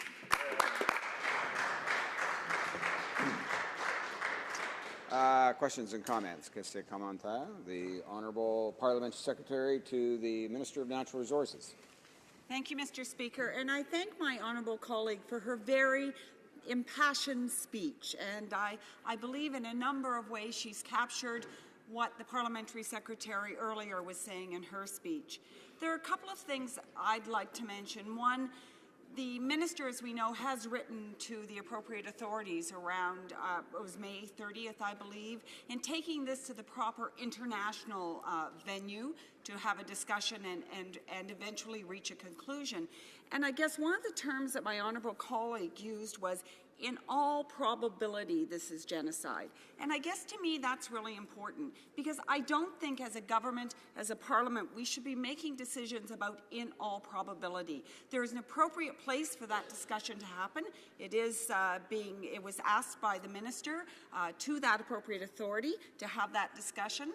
But further to that, one of the other items in my colleague's speech was really about the work on the ground, in the communities, in the countries, and if she could elaborate on how important it is for us to continue that work and do so in cooperation with our allies. Thank you, Mr. Speaker. The Honourable Member for Laurier-Sainte-Marie. Thank you, Mr. Speaker. I think, well, there are many cases where there's irrefutable evidence, and I think that indeed we do have to keep the pressure on to ensure that independent actions are taken and to ensure that the appropriate authorities continue to investigate these crimes against humanity. We hear reports about them all the time, but the work on the ground needs to be done, and I would like to hear from the government with regard to investigating more in-depth these crimes. What is the government doing right now? And yes, we do need to work together with our partners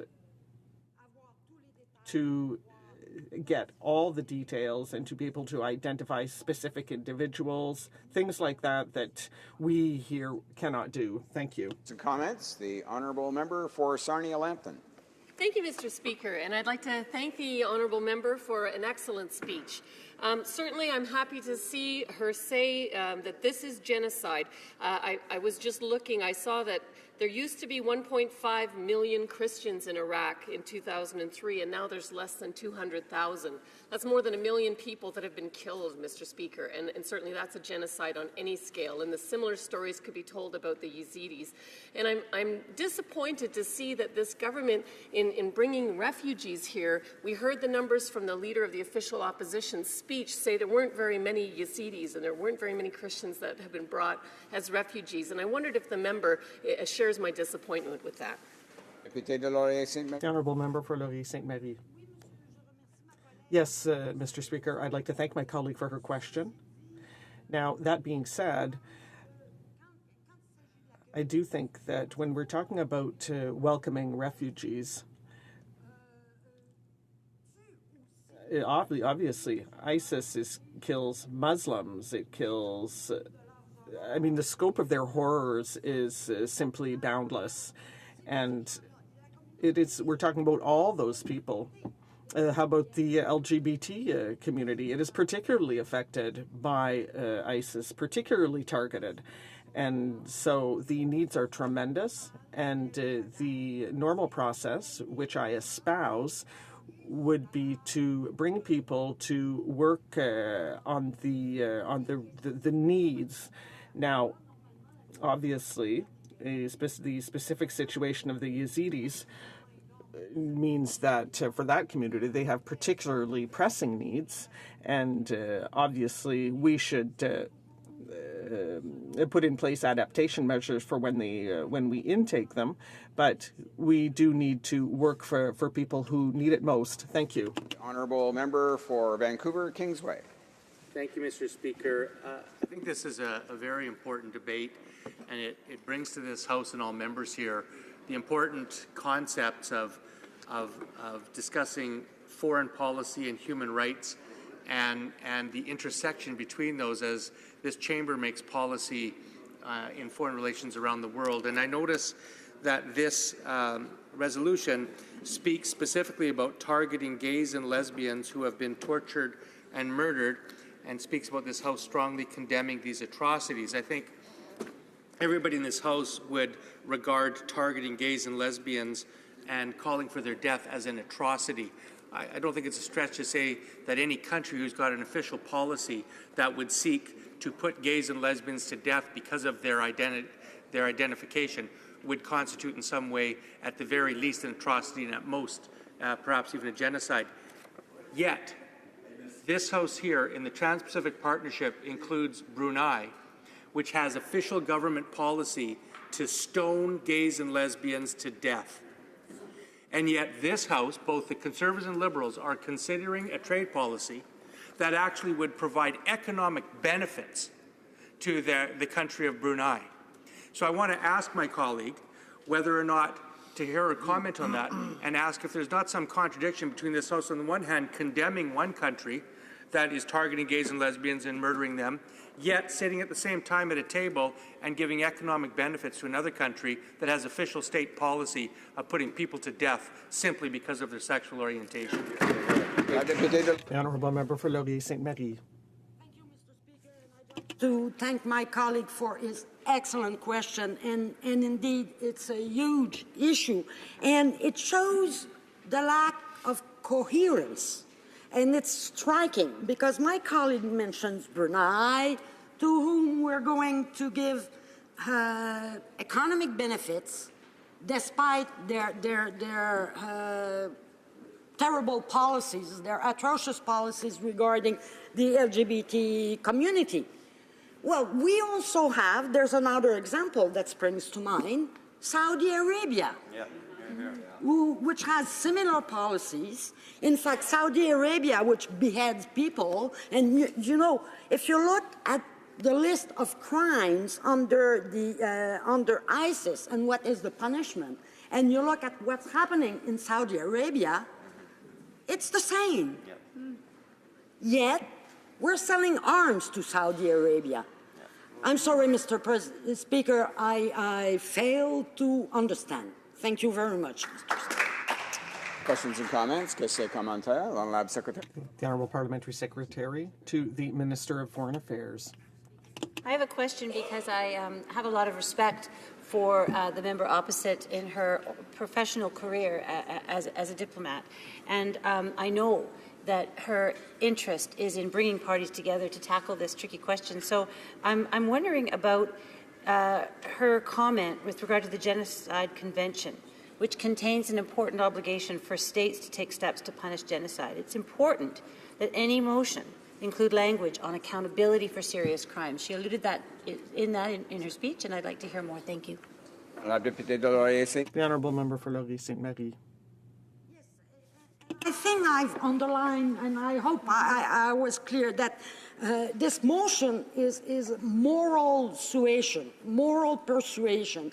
And I think we all agree that there's no automatic legal implication as there would be under the Convention on Genocide, you know, if an international body would say it's genocide. And then even the consequences could be diverse. You know, it's not automatically, as some of my colleagues would like, I presume, not on this side, but on this other side, military intervention. There's a range of possible response. So I have no problems with you know, agreeing to the motion and joining our voice to that of so many parliaments around the world. My point is that beyond that, beyond words are not enough. And I think on that point, we're on the same side. We need to act.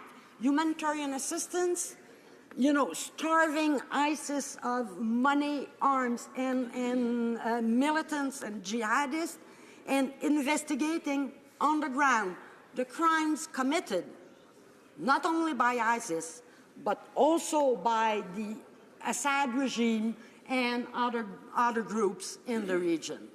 Thank you very much, Mr. Speaker. Resuming debate, the Honourable Member for South Surrey, White Rock.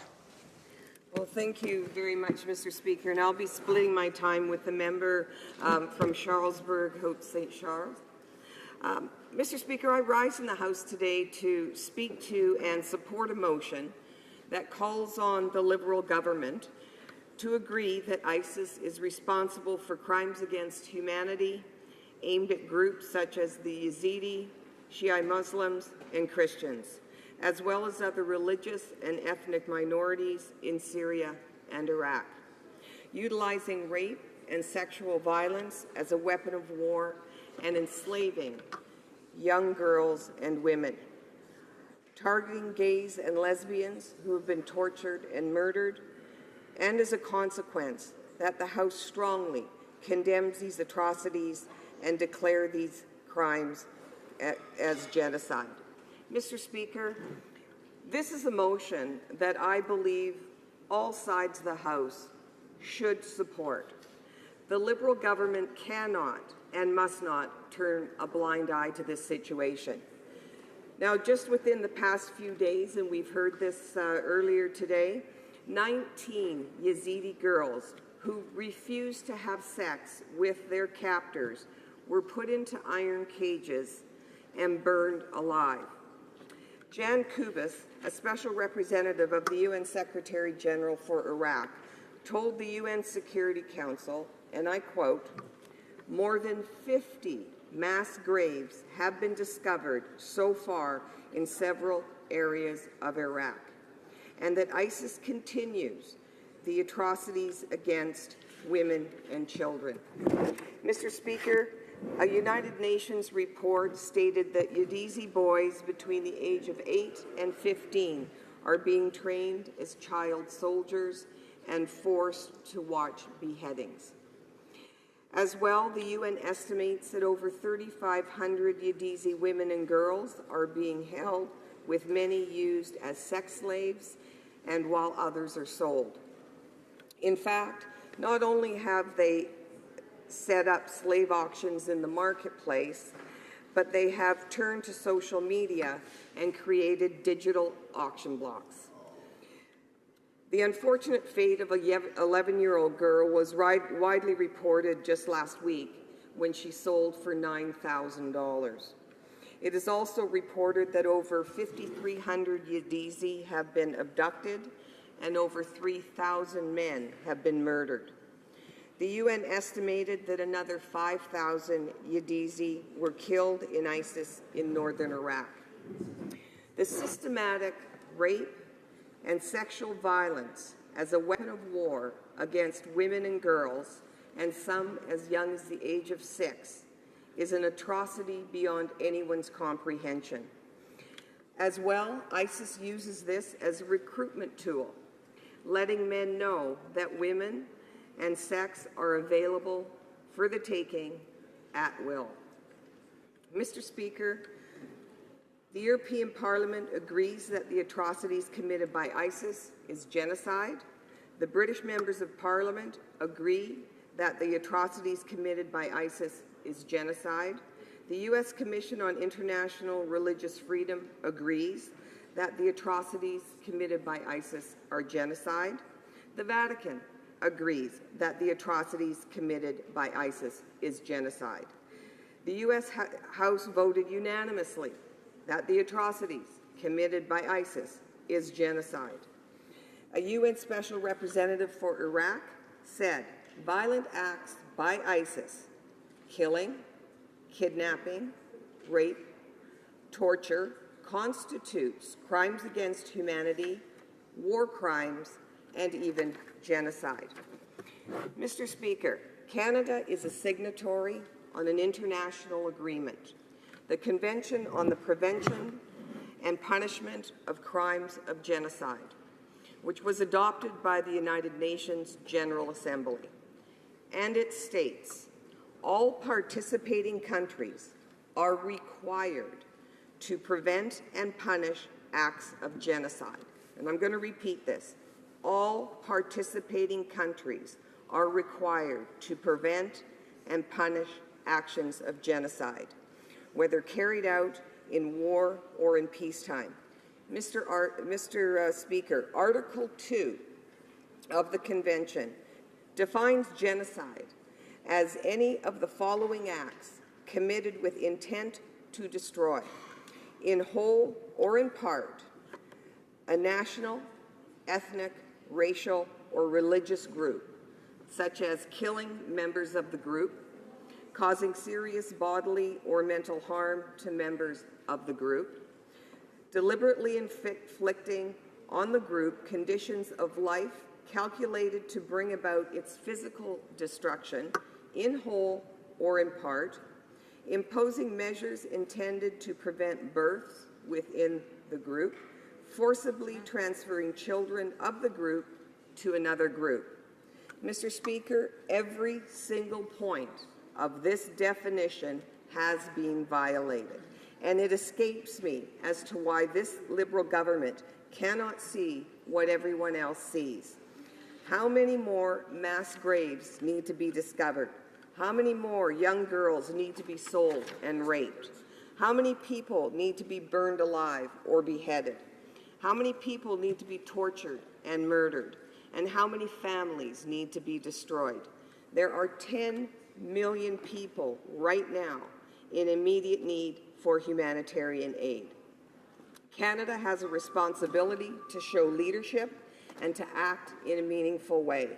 We have the opportunity to ensure that the people who have committed these horrendous acts of violence are held to account. We need to be there for the people who continue to suffer, the women, the young girls, the boys, and the men who have lost their wives and their daughters. And for all of those that are buried in over 50 mass graves, we need to show that we care. We need to show that they matter. and that Canada has not forgotten them. The very first thing we need to do is to bring Yazidi women and children to Canada. It's shameful that only 9 families have been brought here. And the Liberal government cancelled the Iraqi program. Now, the UN does not recognize that Yazidi people as refugees. They are internationally displaced persons. Mr. Speaker, this is the very first step that we can take to effect change, and that is a concrete action that we should do and that we should undertake and that this government should rectify immediately. Questions and comments? The Honourable Parliamentary Secretary to the Minister of Foreign Affairs. Thank you very much. The Pope is quite measured in his words. The Vatican has asked world governments to do more to prevent a possible new genocide in Syria and Iraq. The first step has been taken in the form of the letter our Foreign Affairs Minister wrote just last week. So I would like to ask the member opposite if she'd like to comment on what the Vatican actually said. The Honourable Member for South Surrey White Rock. Yes, well, thank you, Mr. Speaker. And while I'm absolutely thrilled that the government has sent a letter as a first step, that's great. And you know what? If out of everything that I said around the atrocities that have been committed, around Canada's obligation and a signatory on that convention, the Genocide Convention, if all that comes out is for me to clarify a word and wordsmith what the Vatican has said, I am deeply, deeply offended. I think there are serious issues here that need to be addressed. I think that we need to make sure that we are taking care of those people and that no more girls are raped and used as weapons of war. It's abominable. Yeah. Questions and comments? The Honourable Member for Timmins James Bay. Listened with great interest to my honourable colleague. I think it is the role of this House to be discussing these issues. The atrocities have been committed in Syria and Iraq are a disgrace to the entire world in the lack of action. My concern here is not on the wordplay on either side, but in dealing with the overall failure of international law in dealing with what's happening, particularly right now, not just with ISIS and their brutal, disgraceful activities, but also in terms of what we've seen with the Bashar al-Assad regime, where we have had photos of 11,000 victims of torture and murder, the attacks in Ghouta, the use of chemical weapons that have gone without any sanction, the deliberate targeting of civilians through barrel bomb attacks and attacks on hospitals, that we're dealing with a huge international breach of international law that needs to be addressed. And I think it is within the role of this Parliament to discuss this. I'd like to ask my honourable colleague about the need to look at the larger frame where ISIS is playing a very destructive role among a number of players, including a supposedly legitimate government that has been supported by various Western allies. Honourable Member for South Surrey White Rock. Well, thank you, Mr. Speaker, and thank you for that question. And Mr. Speaker, I would absolutely agree 100% with my colleague. I think that the atrocities that are going on right now with ISIS absolutely have to be addressed. We need to get out there. We need to do whatever we can. But there's also other things that are going on. And as he well pointed out, there are governments that are perpetrating barrel bombing on their residents. That is unacceptable. We look at Libya. You look at what's happening with Boko Haram. There is a larger picture here that absolutely needs to be addressed, and absolutely we need to have a concrete plan in place in terms of how we're going to deal with it, in terms of who we can pull into from the international perspective, and how we're going to address it, because it is a broader picture. And right now we're dealing with what is going on with the Yazidi people and what's going on in Iraq, but absolutely that should be on the table, and we should be dealing with that as well. Questions and comments? Question commentaire. The Honourable Member for Sarnia-Lambton. Thank you, Mr. Speaker, and I'd like to thank my honourable colleague for an excellent speech. I really liked hearing the definition of genocide. I thought that was very helpful in making it clear, and I wondered if she could just reflect on that and provide some examples to show that that has really occurred. The honourable member for South Surrey White Rock. Thank you very much for that question. Mr. Speaker, I don't think that there's any doubt in anyone's mind, and the UN and their special representatives in Iraq, they're there, they're on the ground, they're uncovering, as I've said, the count is up to 50 mass graves. They're doing due diligence on the ground. They have seen and photographed and documented a lot of the atrocities that have occurred. There are pictures of the 19 young girls in a cage that were burnt alive. There are pictures. ISIS has no problem posting these all over social media. And as I said, they're on the ground as well. And so when you look at the definition of, and we're a signatory, I can't stress that enough, every single piece has been violated. We have a responsibility, and we need to do our job. Resuming debate, the honourable member for Charlebourg, Haute-Saint-Charles.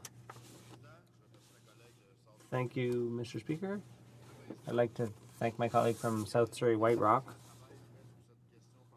and I'd like to underscore the excellent work on this matter done by my colleague from Muskoka and the leader of the official opposition. First of all, it's important to put this debate in its proper context. We're talking about recognizing a genocide.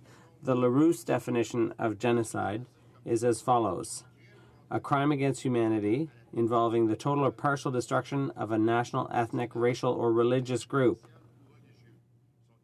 Genocides include deliberate attacks on life, physical or psychological integrity, the submission to conditions that jeopardize the group's survival, and hindering births, and so on. This is a heavy topic, but more important, it attracts attention for all the wrong reasons. For example, there's the Holocaust, 6 million victims. Rwanda, between 500,000 and 1 million victims. Armenia, 1.8 million. Srebrenica, over 7,000 victims. And almost everyone knows what we're talking about. This is an out-of-proportion human disaster. We're talking about systems that are put in place to deliberately and systematically eliminate a whole section of the population. It's the very worst of what a human can do. This is something that affects us particularly in Canada because Canada is a cultural mosaic. There are people here from all over the planet, from all religions and beliefs. When ethnic cleansing happens elsewhere, very often it's your neighbor's distant family or a colleague's distant family or a friend who's affected. And the worry is experienced here too. This is why I'm glad to speak to this, but also I'm disappointed to have to do so. This government lacks the courage to call it what it is, and if they didn't, we wouldn't have to be having this debate today.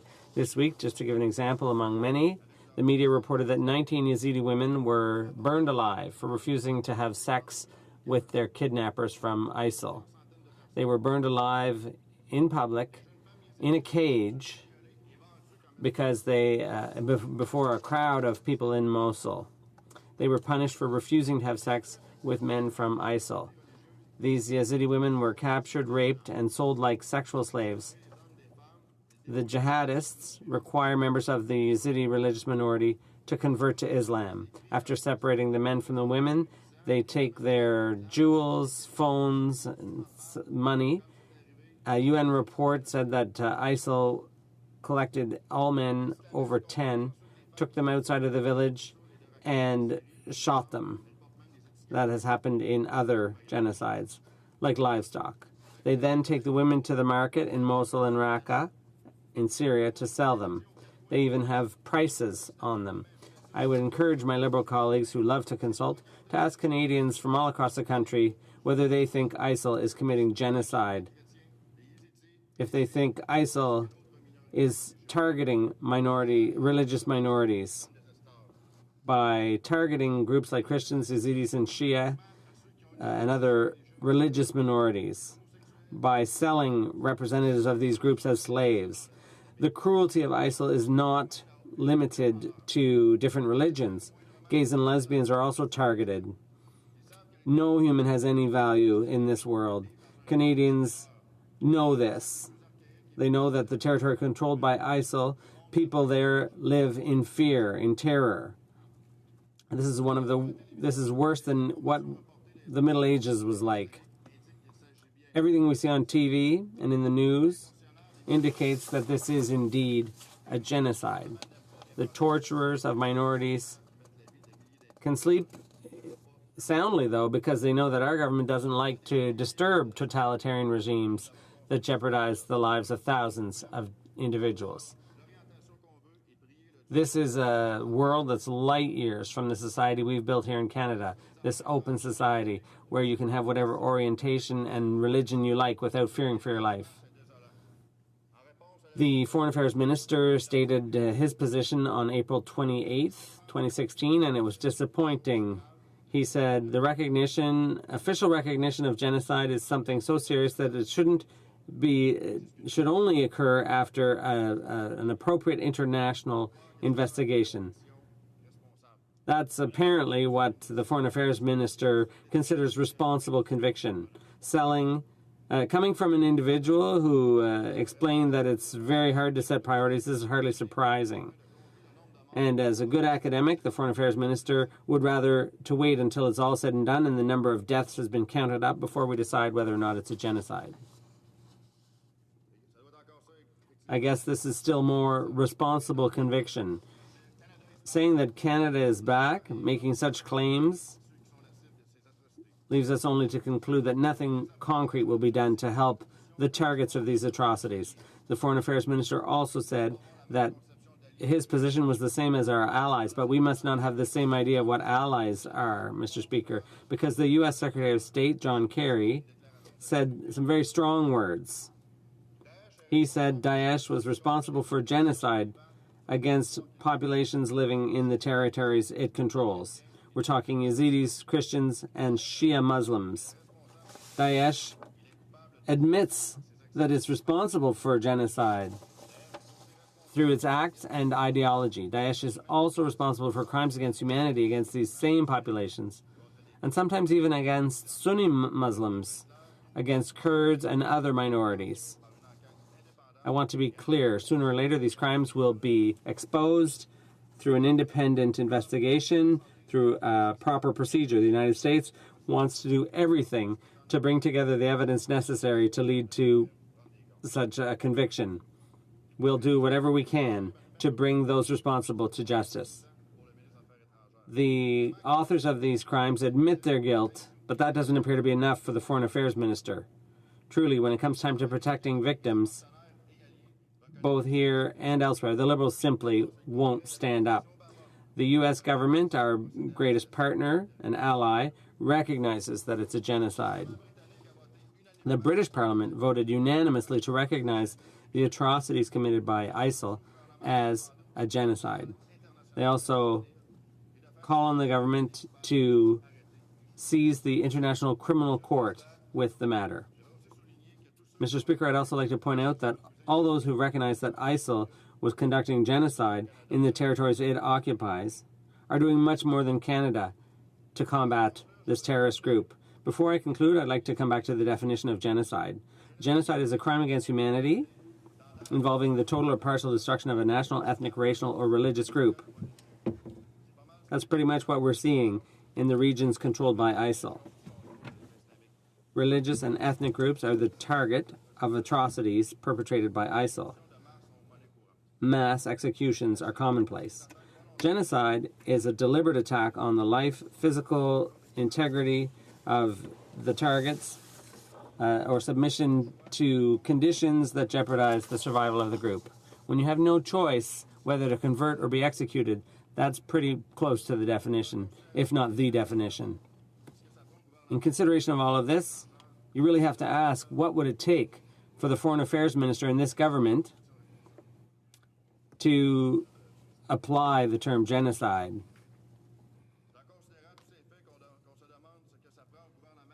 you really have to question how much of a leader Canada is in setting priorities and mastering this notion of responsible conviction.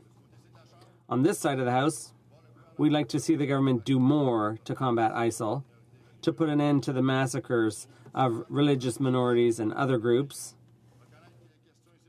We should recognize that this is indeed a genocide. That would be a first step in the right direction, but there's a lot more to do to put an end to what's happening currently. Thank you, Mr. Speaker. The Honourable Parliamentary Secretary to the Minister of National Defence. Thank you, Mr. Speaker, and forgive me for my voice, but I hope to get through the question at least. I listened to the honourable member's speech, and I thought, by and large, it was quite a good speech, and I join with the member from Timmins James Bay in saying that this is a good place. The House of Commons is a place that these issues should be discussed. You'll know, Mr. Speaker, that what has been entered into debate is the letter of the Minister of Foreign Affairs, and where he says that we are alarmed by the evidence that suggests ISIL may have committed war crimes, crimes against humanity, and genocide in Iraq and Syria.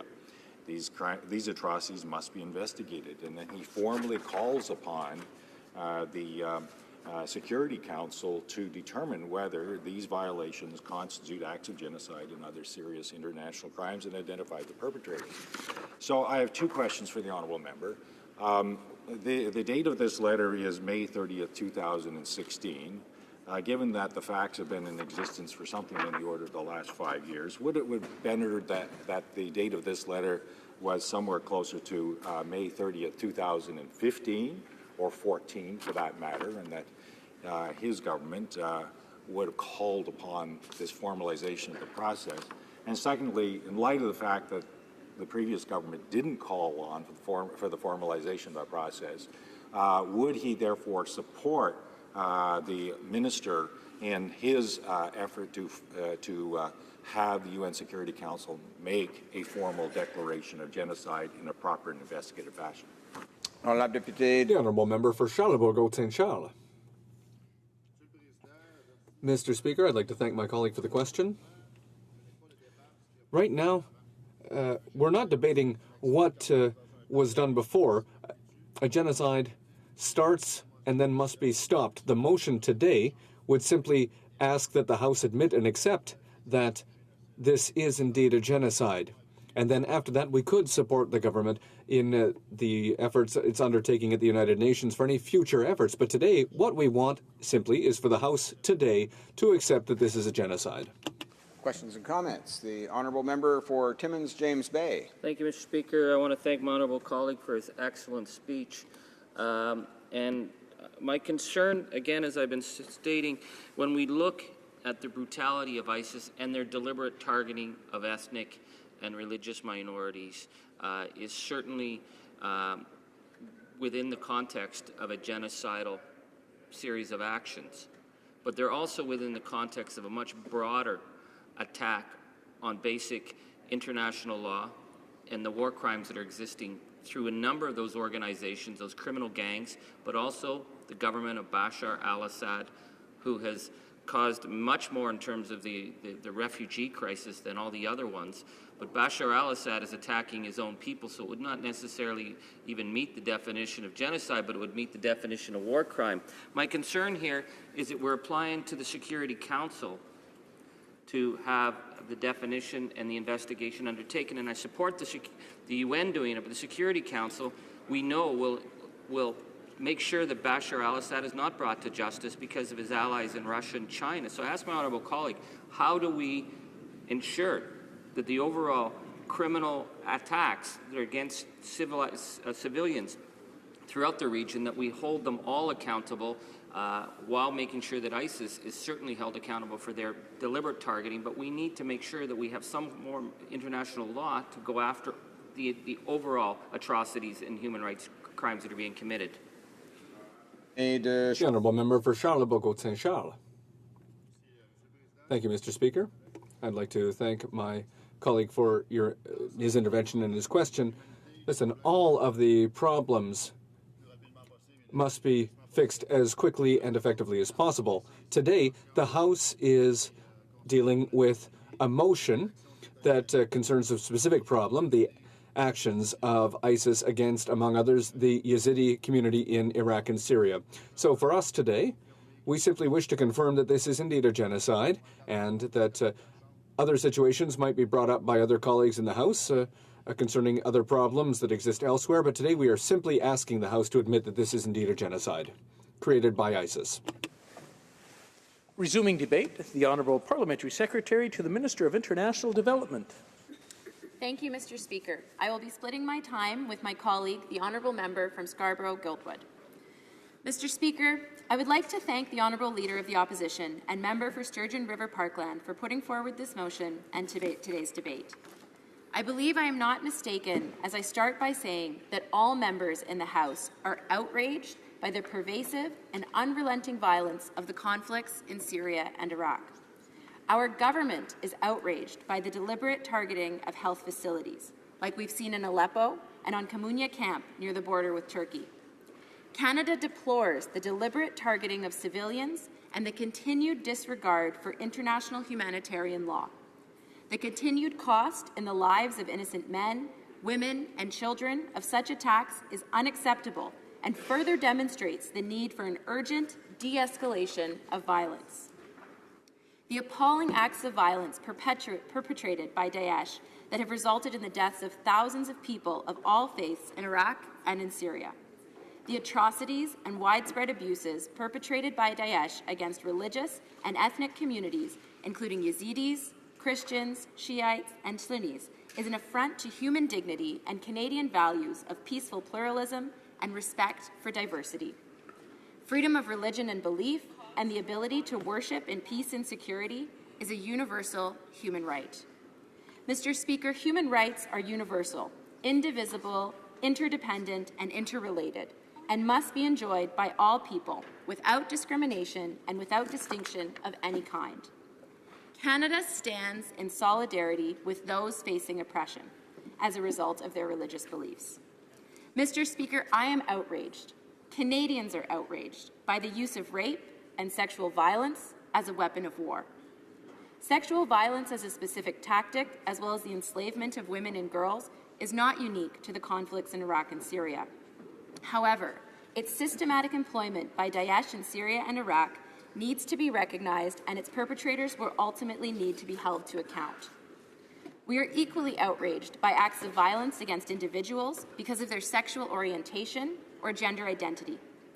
In February, the UN Commission of Inquiry on Syria reported that Daesh continues to target sexual minorities for execution. The report contains shocking examples of Daesh's intolerance and brutality. This includes a video that shows two men being thrown from a building. Why? Because they had been accused of committing homosexual acts. Our government deplores this violence and any kind of discrimination or intolerance based on a person's sexual orientation or gender identity. Mr. Speaker, let me reiterate that our government strongly condemns the terrorist attacks committed by Daesh, and we firmly support investigations into their crimes and the prosecution of perpetrators. However, while we respect the emotion behind this motion, what fair-minded person wouldn't? Unfortunately, democratic governments cannot only be guided by emotion. I understand that members opposite disagree with the approach that we are following, namely to arrive at a legal determination and not simply a political or emotional one. And why is this? Why are legal determinations important? So that we don't risk acting in a manner that undermines our intent.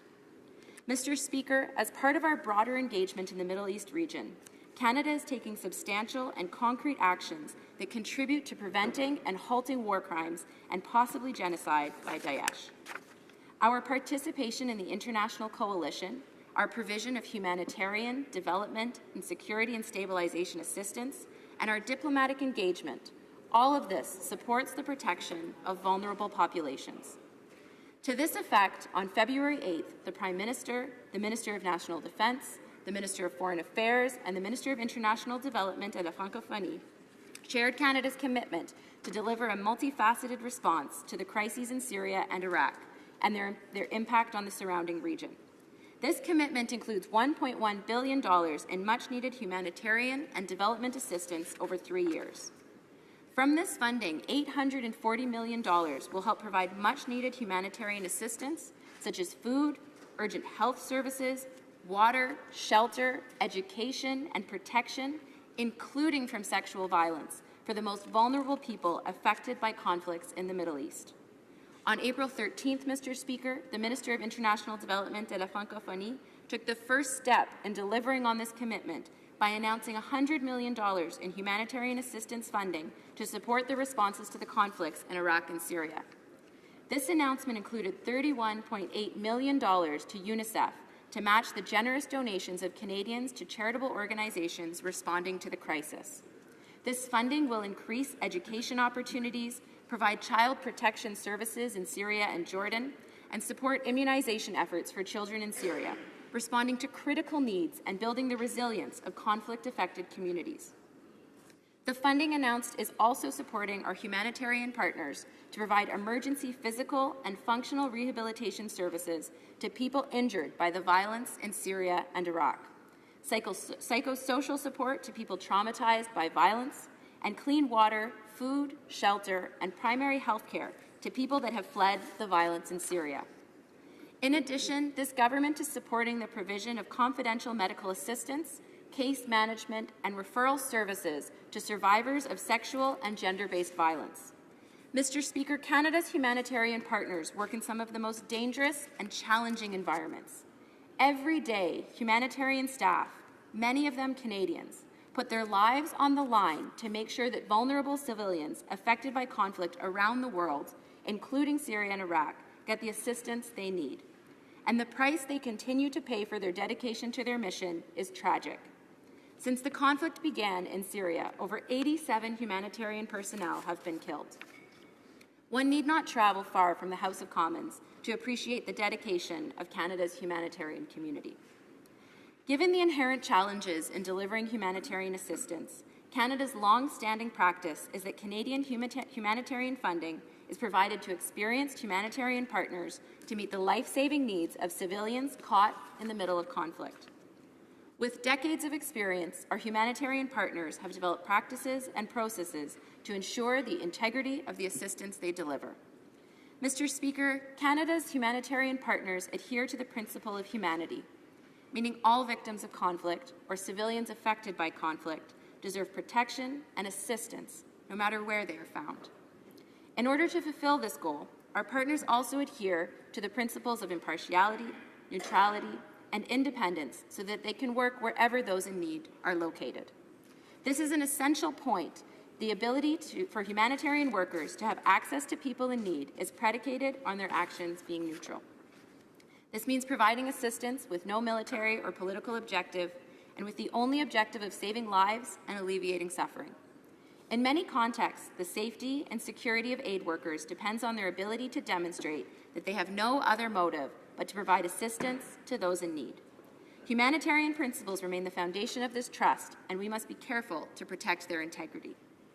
Canada is committed to promoting and enhancing respect for humanitarian principles, international humanitarian law, and the protection of civilians. We must uphold the spirit and the letter of the law, improve compliance, and hold violators to account. For this reason, Mr. Speaker, our humanitarian partners and the Government of Canada are extremely careful that humanitarian assistance is provided in full respect of the humanitarian principles and in accordance with the Geneva Conventions. Mr. Speaker, last month I participated in the World Humanitarian Summit in Istanbul, Turkey. I represented Canada at an event entitled The Call to Action on Protection from Gender-Based Violence in Emergencies, because we continue to be concerned by the fact that there is an increased incidence of sexual and gender-based violence during the humanitarian crisis. Women and girls in particular continue to face increased protection risks such as sexual violence, trafficking, and child, early, and forced marriage during crises. Mr. Speaker, I wish to reiterate this government's commitment to helping the most vulnerable and this government's commitment to do so in a manner consistent with humanitarian principles. I understand that members opposite disagree with the approach that we are following, namely that we be guided by principles that have served Canada for decades under governments of all stripes and not guided by emotion or politics. We all abhor what Daesh is doing. We all want it to stop. and to hold the perpetrators to account. To do this, we must work with our allies through the international legal process. To not do so both elevates the structure of Daesh to something they are not, a government, and risks having Canada condemn in a manner not consistent with how our country approaches addressing such acts. This is the appropriate process we are following, in line with our allies and the international bodies responsible in that assessment. This government stands with the United Nations and its international partners in calling for a judicial investigation and an end to impunity for the perpetrators of serious international crimes. Thank you. Questions and comments? The Honourable Member for Sarnia-Lambton. Thank you, Mr. Speaker, and I'd like to thank the Honourable Member for her speech. My question for her is simple. Can she provide a fact and evidence-based argument as to why the murder of more than 1 million Christians in Syria and Iraq does not constitute a genocide? Parliamentary Secretary to the Minister of International Development. Thank you, Mr. Speaker, and I appreciate the member opposite's question. However, that is precisely what our government is demanding at the moment, is a fact and evidence-based decision in making this call and defining what is going on in Syria and Iraq. And that is exactly why we have the position that we do, because as our government has stated from the beginning, we base our decisions on fact and evidence. Thank you. Questions and comments? The Honourable Member for Timmins James Bay. Thank you, Mr. Speaker. Again, I'd have more solidarity with the government's position if we were actually seeing something from this government about a willingness to talk about the atrocities committed by Bashar al-Assad that are monumental. We can talk about ISIS because the brutality is so vivid and they're so brazen about it, but we're seeing similar acts of brutality against a regime that has strong allies on the UN Security Council. So we'll be looking to the UN Security Council to launch an investigation, but they will not be launching an investigation against one of their key allies, which is the Bashar al-Assad Syrian regime. So I want to ask this member, where are we going to see Canada in terms of standing up on the overall issue of human rights crimes, crimes against humanity, and genocide that's being conducted throughout that region, not just against the death cult of ISIS, but against a government that is getting backing by some of our allies? Honourable Parliamentary Secretary. Thank you, Mr. Speaker. And thank you to the Honourable Member for his question. I would encourage him to look at the calls that the Minister of International Development and the Minister of Foreign Affairs have made precisely with regard to the incorrigible acts that have been committed against innocent civilians within the region, the appeals to the United Nations Security Council, the appeals for respecting and upholding humanitarian principles, and the urge to respect international humanitarian law.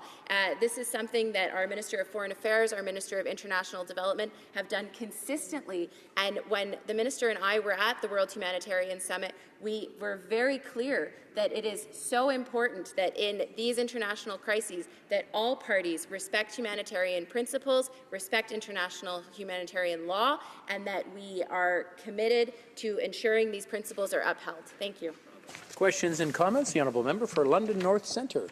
Mr. Speaker, the Honourable Member talked about the importance of applying reason to this argument, to this debate. I wonder if she could expand on that, reason over emotion. I'd love to hear her thoughts on that. The Honourable Parliamentary Secretary.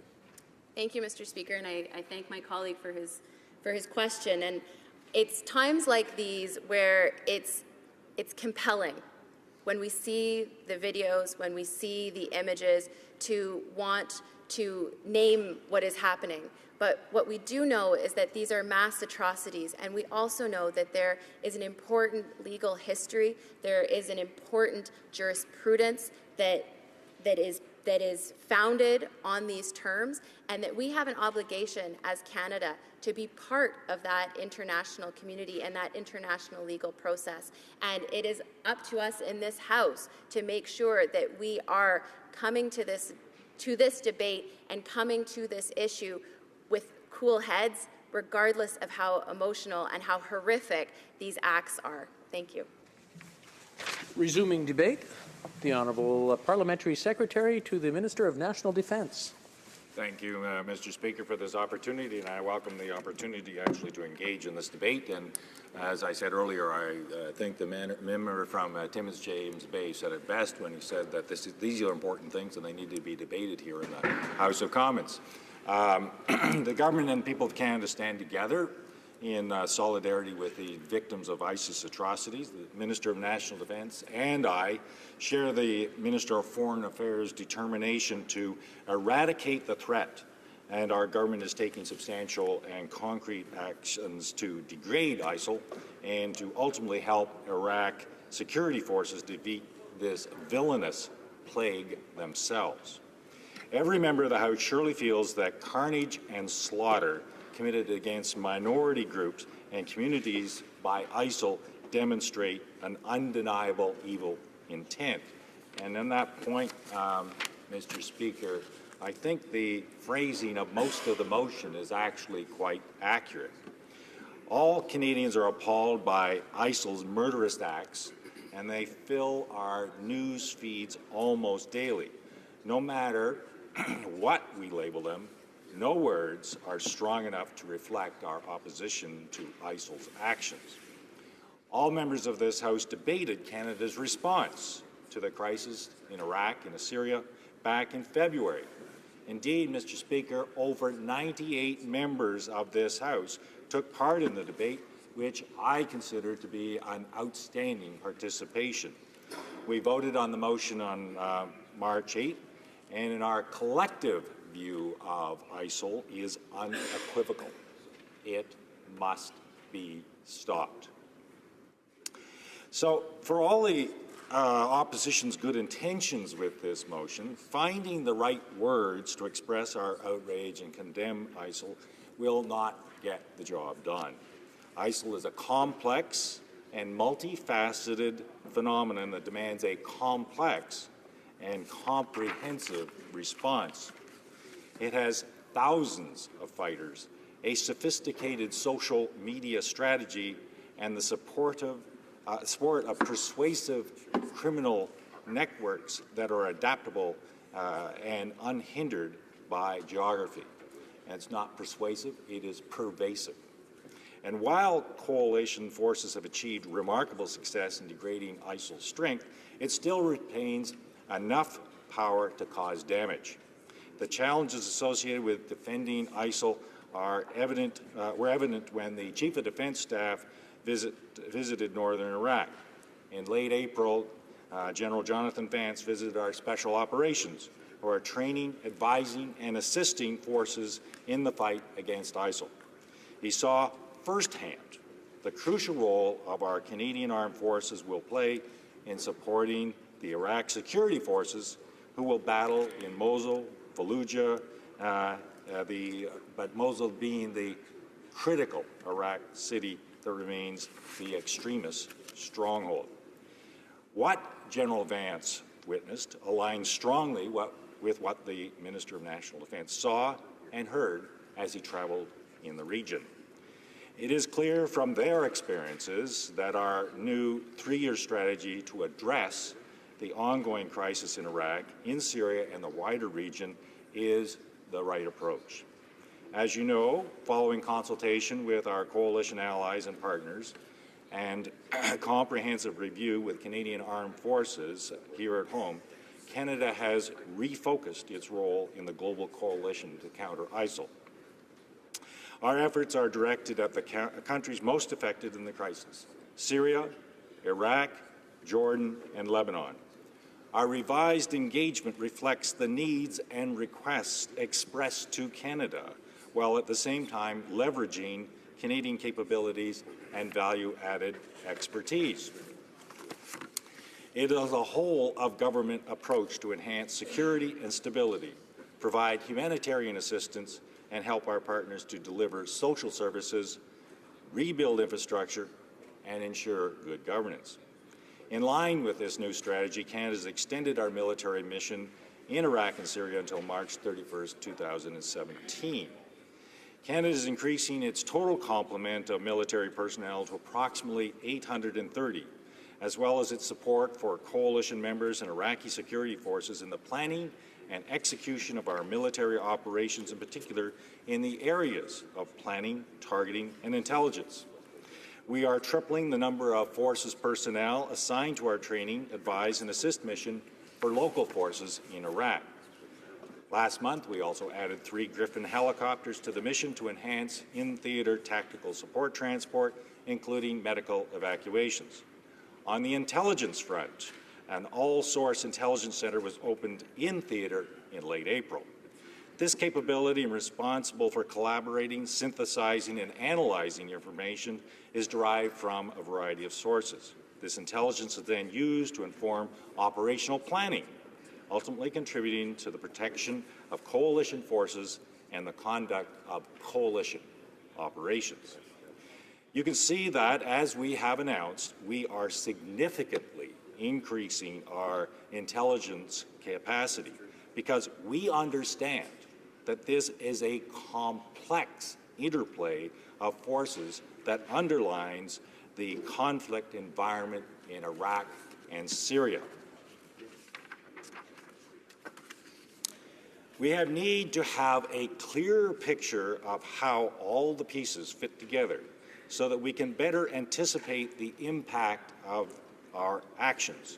Our enhanced intelligence contribution will be invaluable in this regard. Brigadier General David Anderson, Director of the Global Coalition's Ministerial Liaison Team, and other Canadian Armed Force members who are part of the multinational team are now in Iraq to lay the foundation on which the team will provide strategic military support for the Ministries of Defense and the Interior.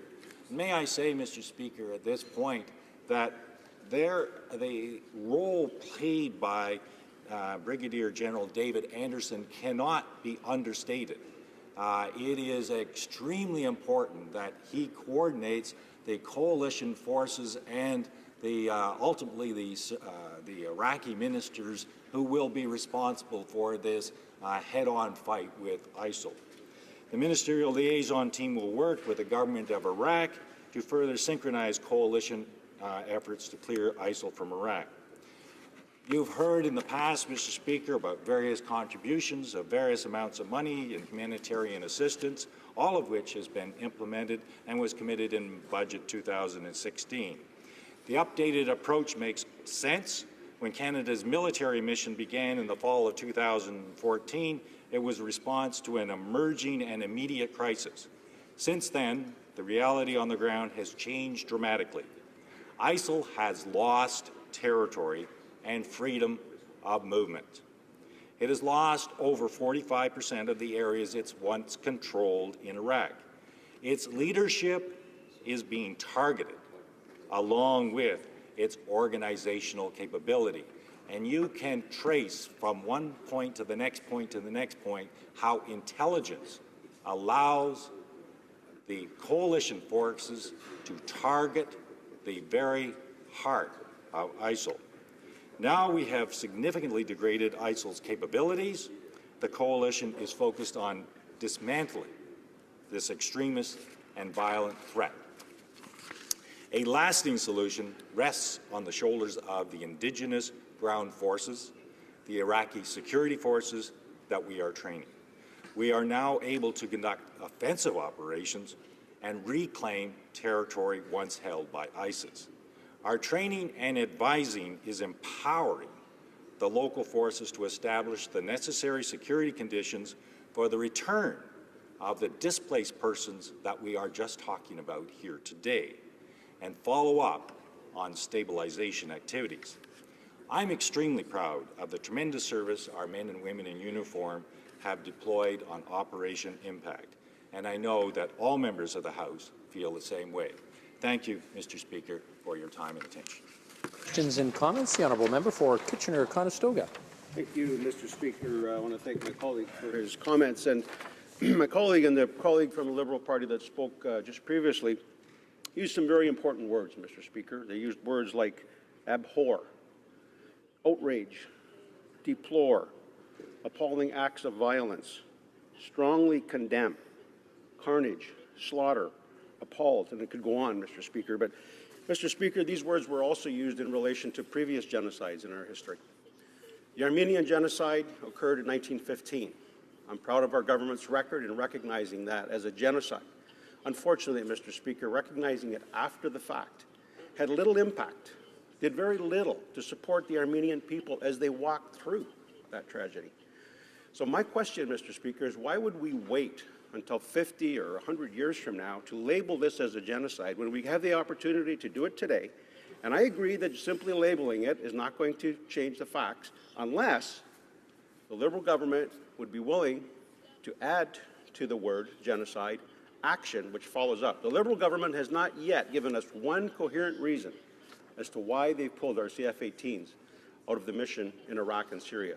If I could have my colleague explain one coherent reason why we've done that, I would be better served. Thank you, Mr. Speaker. The Honourable Parliamentary Secretary to the Minister of National Defence. The Honourable Member knows that words do matter. And the very example he cited was that the Armenian genocide was recognized as a genocide only after a thorough investigation. So I will take it as a given that my colleague will support the Minister of Foreign Affairs' intervention when he asked the UN Security Council to initiate an investigation with a view to determining whether the very things that we are talking about is in fact a genocide. And on the other point he raises, Mr. Speaker, I don't know whether the honourable member recognizes that we are part of a coalition. A coalition, by definition, Mr. Speaker, means that various people and various entities in the coalition do different things. We had over 200 airplanes in the theater of conflict. Where we were lacking is in the intelligence, assist, and advise mission. So Canada said, okay, we'll stop doing the jets. We will step up with respect to the intelligence, assist, and advise mission.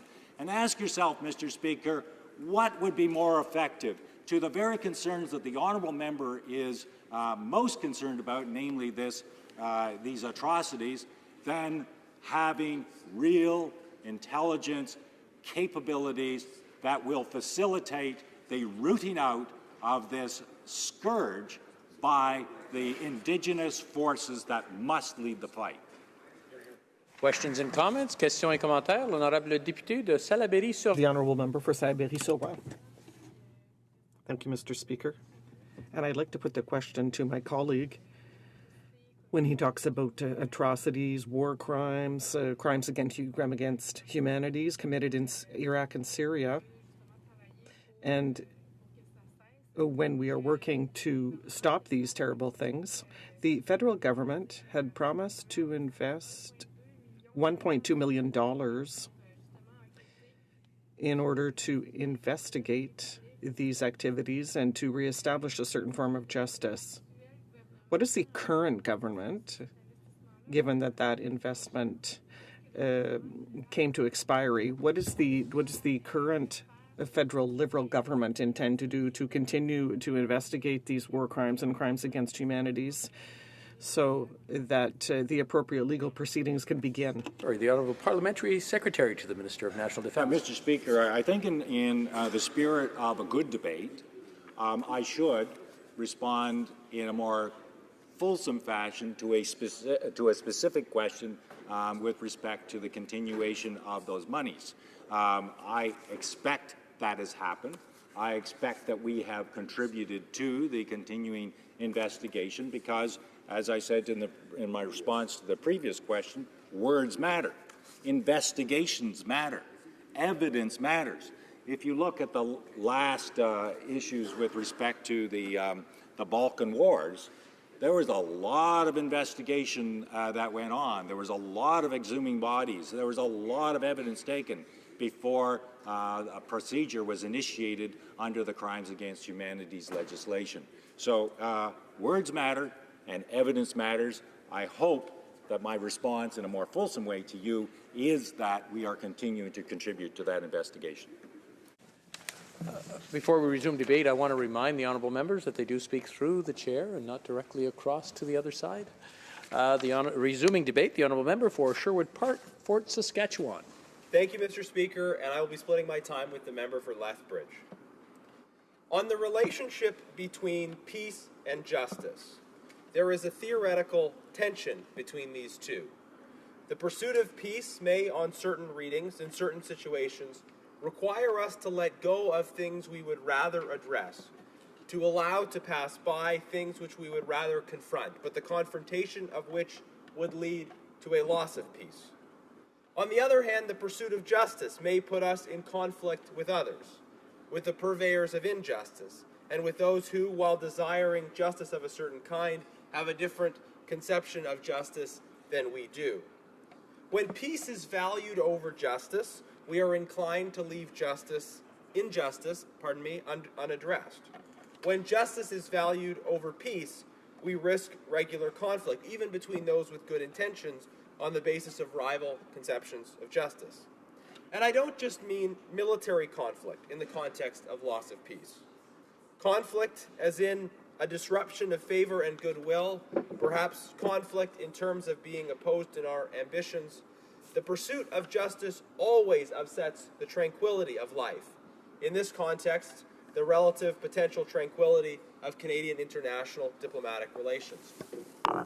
Now, during our previous Conservative government, we regularly put the pursuit of justice ahead of tranquility in international relations. We stood for what was and is right. We stood for the rights of persecuted religious, ethnic, and linguistic minorities. We stood for the right of self-determination for any peaceful community. We stood for the right of the Jewish people to a safe and secure homeland. We stood for the right of the Russian people to know that human rights abusers from their country will not be able to travel to and invest in the West. We stood for the rights of Chinese Uyghurs, Afghani Sikhs, Crimean Tatars, and yes, Yazidis, Christians, Kurds, Turkmen, Shia Muslims, and other groups in the path of Daesh. We were willing to stand up and upset our tranquility in the process. We believed that a country in pursuit of justice might have to pay a price for its stand, but that it was right that we be prepared to pay that price. This government has a fundamentally different approach when it comes to foreign affairs. While we believed and believe deeply in the pursuit of justice, this government values peace, values tranquility over justice. They are not prepared to speak clearly about international human rights. They are downgrading our capacities in this respect, and they are refusing to speak the truth about injustice. In this particular case, they are refusing to call a genocide what it is.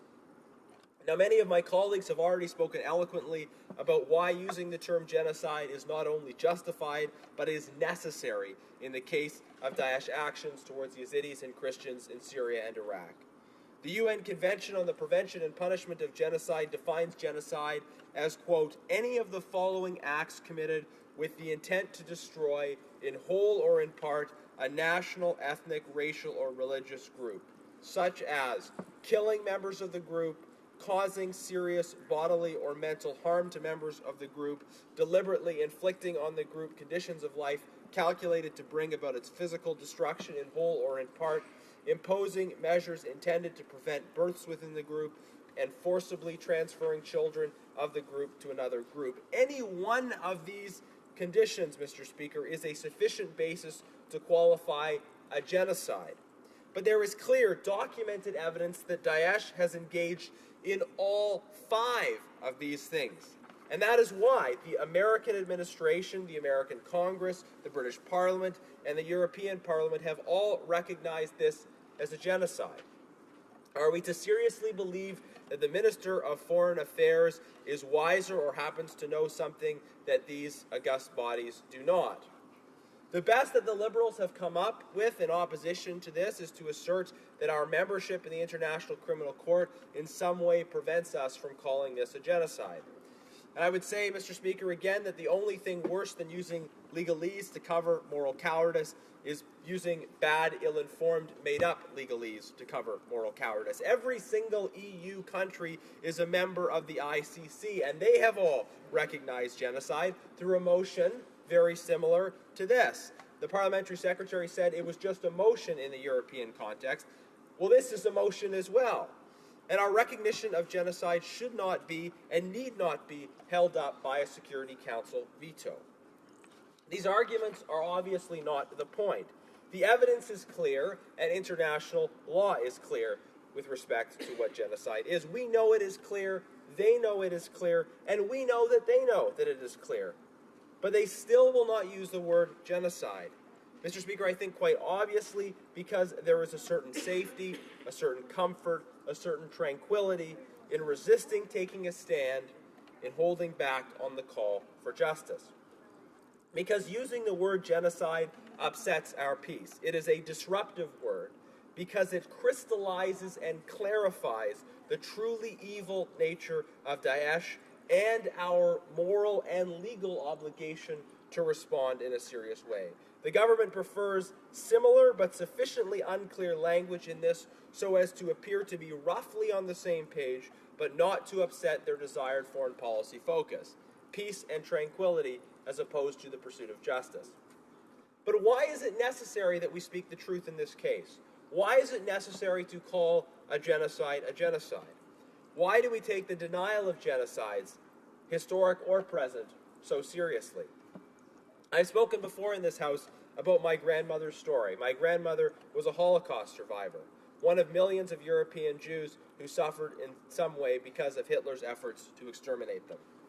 Now, on August 22nd, 1939, about a week before the invasion of Poland, Hitler gave what has come to be known as the Obersalzberg speech to his military commanders, in which he laid out his genocidal intent, in this case towards the Polish people. For our understanding of history, of how and why genocides happen, it is important to know what he said. Our war aim does not consist in reaching certain limits, but in the physical destruction of the enemy. Accordingly, I have placed my death head formations in readiness with orders to them to send to death mercilessly and without compassion men, women, and children of Polish derivation and language. Only thus shall we gain the living space we need. Who, after all, speaks today of the annihilation of the Armenians? In this seminal address to his commanders, it was important for Hitler to reflect on the absence of international recognition or regard for the Armenian genocide. This wasn't the first time that Hitler invoked a comparison between the Armenian genocide and his intended plans. He inferred from the experience of the Armenians that nobody would care if he killed the Jews. Now, when we stand in this House to remember and to recognize the Holocaust, the Armenian genocide, the Holodomor, and other such events, we aren't just engaging in a collective exercise in the study of history. We are remembering because reminding ourselves of the reality of past evil, ensuring that violence against the innocent is condemned over and over again in the strongest possible terms. This is a way of ensuring that we actually finally learn the lessons of history. And as much as it upsets our tranquility from time to time to call out evil, in the past or the present, Mr. Speaker, it must be done. What good is remembering the past if we only pay attention to genocides that happened decades ago? The failure to confront evil in the present is precisely what leads tyrants in the future to conclude that their contemporaries won't care either. To call out evil, to speak the truth about international human rights, to do so in a way that is clear and unambiguous may cost us friends and goodwill. It may cost us more still. But it is the only thing that prevents would-be tyrants of this world from believing that they will get away with it. Now, Mr. Speaker, on the relationship between peace and justice, there is, yes, a theoretical tension between the two, but there is also an essential unity between the two. Those who violate the basic rights and dignity of their own people invariably become a menace to their neighbors and the entire community of civilized nations, as Daesh has already become. It is not in the nature of tyrants to, on the one hand, overthrow the domestic rule of law and then to respect international law on the other. It is a certainty that those who are a menace to justice in their own lands will be a menace to peace, if not right away, then eventually. So even on consequential grounds, it makes sense to stand up for justice in the first instance. But more importantly, we cannot call ourselves a just society if we refuse to speak clearly about justice on the international stage. Justice in the pursuit of peace and justice that is disruptive to peace. Because the 19 Yazidi girls who were burned alive in a cage this week are every bit as human as you or I, as my daughter or your daughter. And if you would call it a genocide for yourself or your people group, then you should do it for someone else's. Thank you. Questions and comments? The honourable member for Winnipeg North.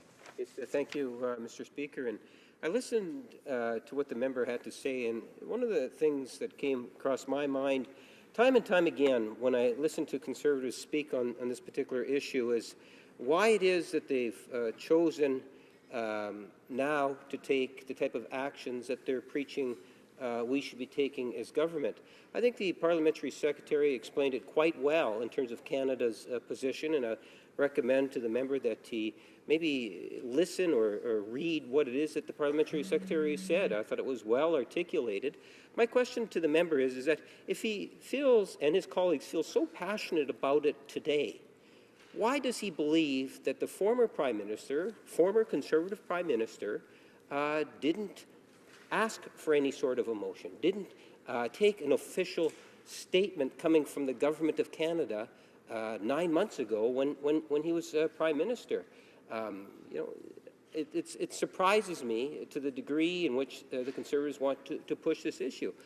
I don't want in any fashion try to demean the horrific acts that have taken place as a result of ISIS. I think it's universally felt across Canada. Every Canadian recognizes just how horrific it was, and we are going through a process that will eventually come out with a final product that'll be very close to, if not exactly what it is that the opposition is going for. But there's a process that needs to be followed. And it seemed that when his leader was the Prime Minister, he was content with that process. What has changed? The honourable member for Sherwood Park, Fort Saskatchewan. Mr. Speaker, with greatest respect to the member, there's so many things he said that are just not true. I was here for the Parliamentary Secretary's speech. I asked her a question. The argument she rests on is this supposed ICC process, without appreciating the fact that every single member of the European Union is also a signatory to the International Criminal Court, and they have all had no problem agreeing through the European Parliament to recognize this as a genocide. This is not a process that any other country seems to feel is absolutely required before declaring this a genocide. This is a process that this government has created as cover because they don't want to call this a genocide for whatever reason. Our Prime Minister, the previous Prime Minister, did call this a genocide. A motion in the House wasn't necessary because it was well understood and well repeatedly communicated by the Canadian government. When we took power, I remember repeatedly asking members of the government questions, would they recognize this as a genocide, during the debate we had about involvement in Daesh right at the beginning. We earlier sought a unanimous consent motion, and now we're having this Opposition Day motion today. We have repeatedly raised this issue consistently when we were in government and now in this Parliament, and I think the record will show that. Why are we pushing this issue, he asks? Why does this matter? Why do words matter? Words matter, Mr. Speaker. Words are important. That's why we take the denial of genocides in other cases so seriously, because recognizing the reality of genocide is how we respond to them. It is the first necessary step to respond to them. It is why it is so important to the Yazidi community that we recognize genocide, because they understand that calling this what it is a necessary step to condemning genocide there and everywhere. It is a necessary part of the response that we use words correctly. Before I call for new questions, I just want to remind the honourable members that while you're responding or even asking your question, if you don't mind just looking up to the chair once in a while, and if you see my finger going like this, just kind of wrap it up, because the answers and the questions are getting kind of long, and we do want to have as many people speak as possible. Let's just, we're talking about fairness today, and I think that would be a small way of moving towards fairness. Questions and comments. The honourable member for Cowichan, Malahat, Langford. Thank you very much, Mr. Speaker, and I appreciated my honourable colleague's speech. The motion that we're debating today, I just wanted to concentrate on Part C, where it says that targeting gays and lesbians who have been tortured and murdered, and that as a consequence, the House strongly condemned these atrocities. In light of this specific motion, you know, one of the problems I've had with Parliament is that we inconsistently apply our moral outrage. In light of this specific wording, I wanted to bring to the members' attention that the Trans-Pacific Partnership Agreement, which the Conservatives strongly support, includes the country, the Sultanate of Brunei. Brunei in 2014 passed a law which advocates the stoning of gays and lesbians. I would like to hear his opinion on that in light of this motion. Should we not at least be consistent in applying our moral outrage? Why should we reward this country with trade with Canada?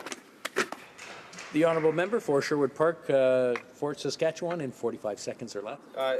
Thank you, Mr. Speaker. Excuse me. I frankly would quite strongly share the member's concerns specifically about human rights issues in Brunei. There are issues of discrimination towards gays and lesbians. There are also significant religious freedom issues in Brunei as well.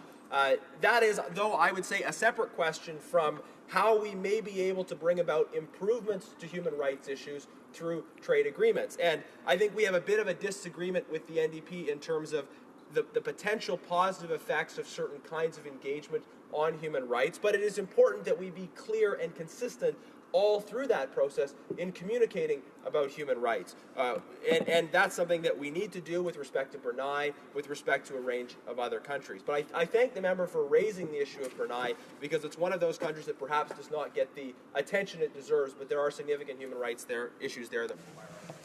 Resuming debate, the honourable member for Lethbridge. Mr. Speaker, it is with significant measure of urgency combined with a degree of perplexity, that I stand before the House today and ask the government to take a stand for human rights. The urgency comes from a place of care and compassion for tens of thousands of innocent Yazidis, Christians, and Shia Muslims in Syria and Iraq who are being abducted, tortured, raped, and turned into slaves or killed at the hands of ISIS. The degree of perplexity of which I speak is in response to this government's lack of willingness to call these crimes for what they are. Mr. Speaker, the atrocities committed by ISIS are genocide. Today, we are calling on this government to join with the US and our allies in the UK and to declare that these crimes do in fact constitute genocide. Mr. Speaker, those of us who sit in this House are free people. This chamber hosts 338 remarkable men and women who come from all walks of life. Many have had to overcome difficult situations. Others have been blessed with good fortune. But all of us embody a story of stewarding our freedom, the freedom that was granted to us simply because we were born or became Canadian citizens. Freedom to dream and have hope for a vibrant future. Freedom to go to school and to acquire an education and training. Freedom to work and earn a living. Freedom to make purchases. Freedom to enjoy recreational activities. Freedom to worship, and freedom to speak about our beliefs and our values. Mr. Speaker, freedom to move from one province or territory to another, and freedom to run for public office, to become members of Parliament and sit in this chamber. Mr. Speaker, as residents of Canada and members of this House, we are incredibly blessed. We are among the world's most privileged. I'm confident that each of my colleagues, myself included, ran for public office because we believed that we could make a difference, because we want to contribute to make Canada better. A better Canada domestically and a better Canada on the world stage. But what I find, Mr. Speaker, is that the four walls of this chamber sometimes have a detrimental side effect. For those of us who reside in this place, in the short time that I have been here, I've become increasingly aware of the amnesia that sets in when we neglect to look beyond the ideals and the theory of this assembly room and into the space beyond these walls called reality. Beyond these walls and across the ocean, there exists a very different reality for tens of thousands of innocent Yazidis, Christians, and other ethnic and religious minorities.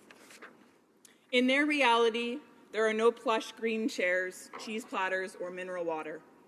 No, for this group, reality looks like living in fear, fighting for survival. Men and women being abducted, men being lined up and shot to death in front of their loved ones. Women and girls being captured, tortured, raped, and sold into slavery. In their reality, they are no more than a commodity on a black market. Young virgins, some as young as 9, are a prized possession and sold for a price well above the average rate determined by the powers that be within this lucrative and criminal world of commerce. Meanwhile, those who are pregnant will be killed or subjected to barbaric and excruciatingly painful abortions. This is but a small glimpse into the real-life situation faced by tens of thousands of innocent men and women in Syria and Iraq who find themselves at the mercy of ISIS. Rape is being used as a weapon of war. Torture is the daily norm. And of course, death is the only foreseeable escape route. Meanwhile, Canada's present government appears to be undisturbed, content to sit on its hands and do nothing of significant meaning. Just a few days ago, 19 Yazidi girls were marched through the public square in Mosul and forced into an iron cage where they were burned alive for refusing to have sex with the ISIS soldiers. Hundreds of people watched as this atrocious human rights violation took place. No one could do anything. This is the reality beyond the four walls of this chamber and across the ocean in a not-so-distant place called Iraq and Syria. This is the reality that I call upon Canada's government to acknowledge as genocide. I call upon the government to do so because it's the definition that goes along with the wrongful practice that we are witnessing.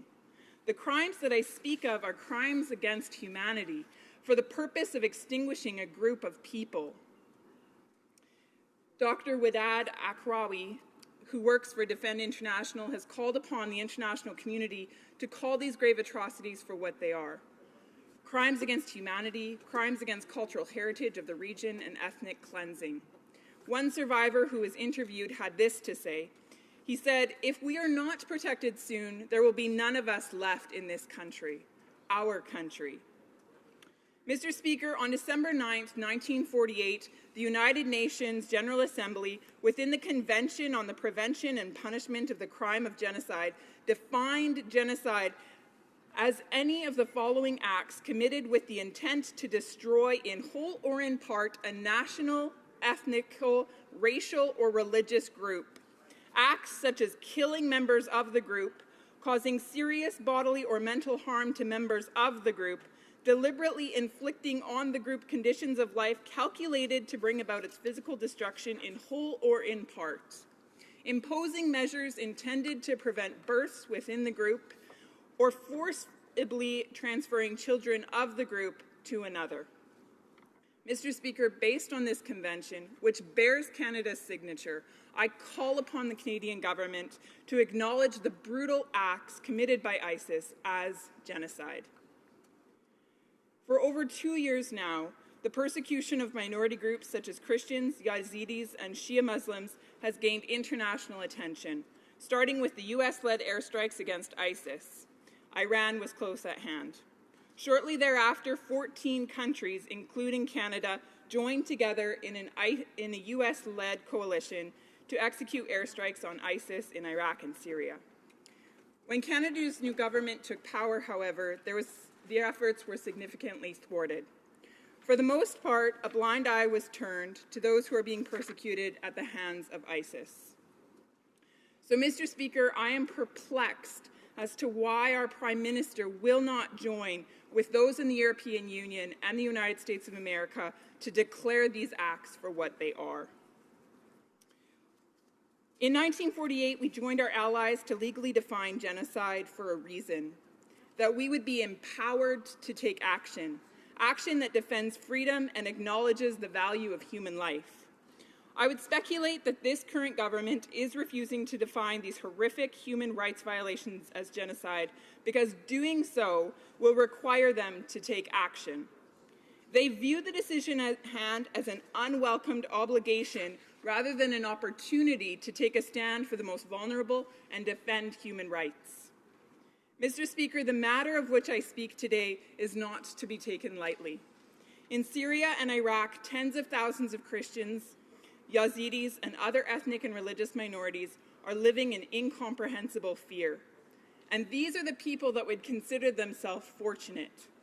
Others have been slaughtered, and still others have been kidnapped, tortured, and raped. These are crimes against humanity committed by the hands of Islamic State militants for the purpose of ethnic cleansing. The wicked acts committed by ISIS are deliberate in nature and calculatedly committed against specific religious and minority groups. Mr. Speaker, what I have described today is in fact genocide, as defined by the 1948 UN Convention on the Prevention and Punishment of the Crime of Genocide. I thereby call upon this government to join with our allies and recognize the atrocities committed by ISIS as genocide and to take action to prevent those who are responsible. Questions and comments? The Honourable Member for Central Nova. I'd like to thank the honourable member for her remarks, in particular at the outset when she summarized what I think every member of this House would agree is completely abhorrent behaviour on the part of ISIS, ISIL, Daesh, whatever you may refer to this terrorist group. She indicated we need to call it what it is so we can take action, but I would submit, Mr. Speaker, that we are already taking significant action as part of an international coalition that is doing very positive work overseas.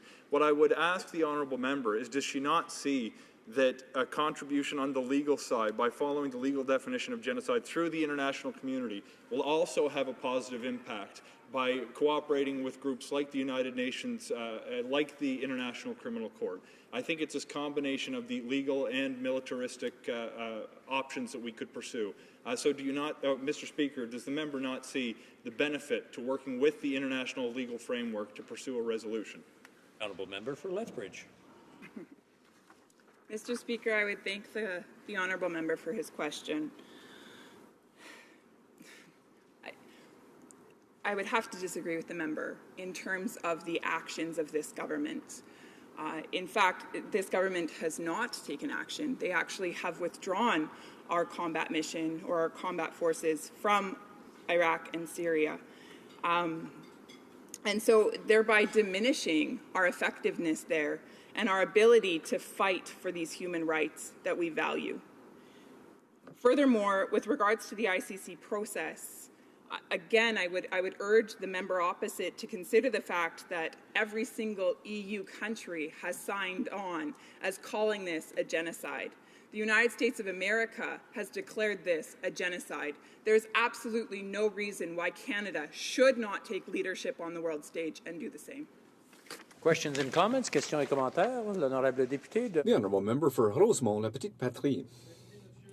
Thank you, Mr. Speaker. I think that all the members of this Assembly agree that Daesh has reached new summits of barbarism. And yes, the Conservative motion is right.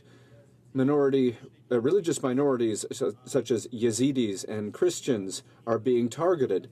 There are Christians in Syria who are of Armenian origin, who are the children or grandchildren of people who had suffered through another genocide. However, I'd like to ask the member, could the Conservative motion not have been better if it had also recognized war crimes and crimes against humanity being perpetrated by the Bashar al-Assad regime? Lethbridge. Mr. Speaker, I believe there are many atrocities being committed against humans all around the globe, and each and every one of those deserves acknowledgement. Today in this House, we are taking time to acknowledge those that are at the hands of ISIS within Iraq and Syria. And we are taking a stand for those minority groups who are both minorities because of their ethnic background, as well as because of their religious background, and for some because of their lifestyle decisions. We are taking a stand for them in this House today by calling on the government to call the acts committed by ISIS genocide. We call it genocide because that is what it is defined as. That is what it is defined as by the UN in the declaration that we signed in 1948.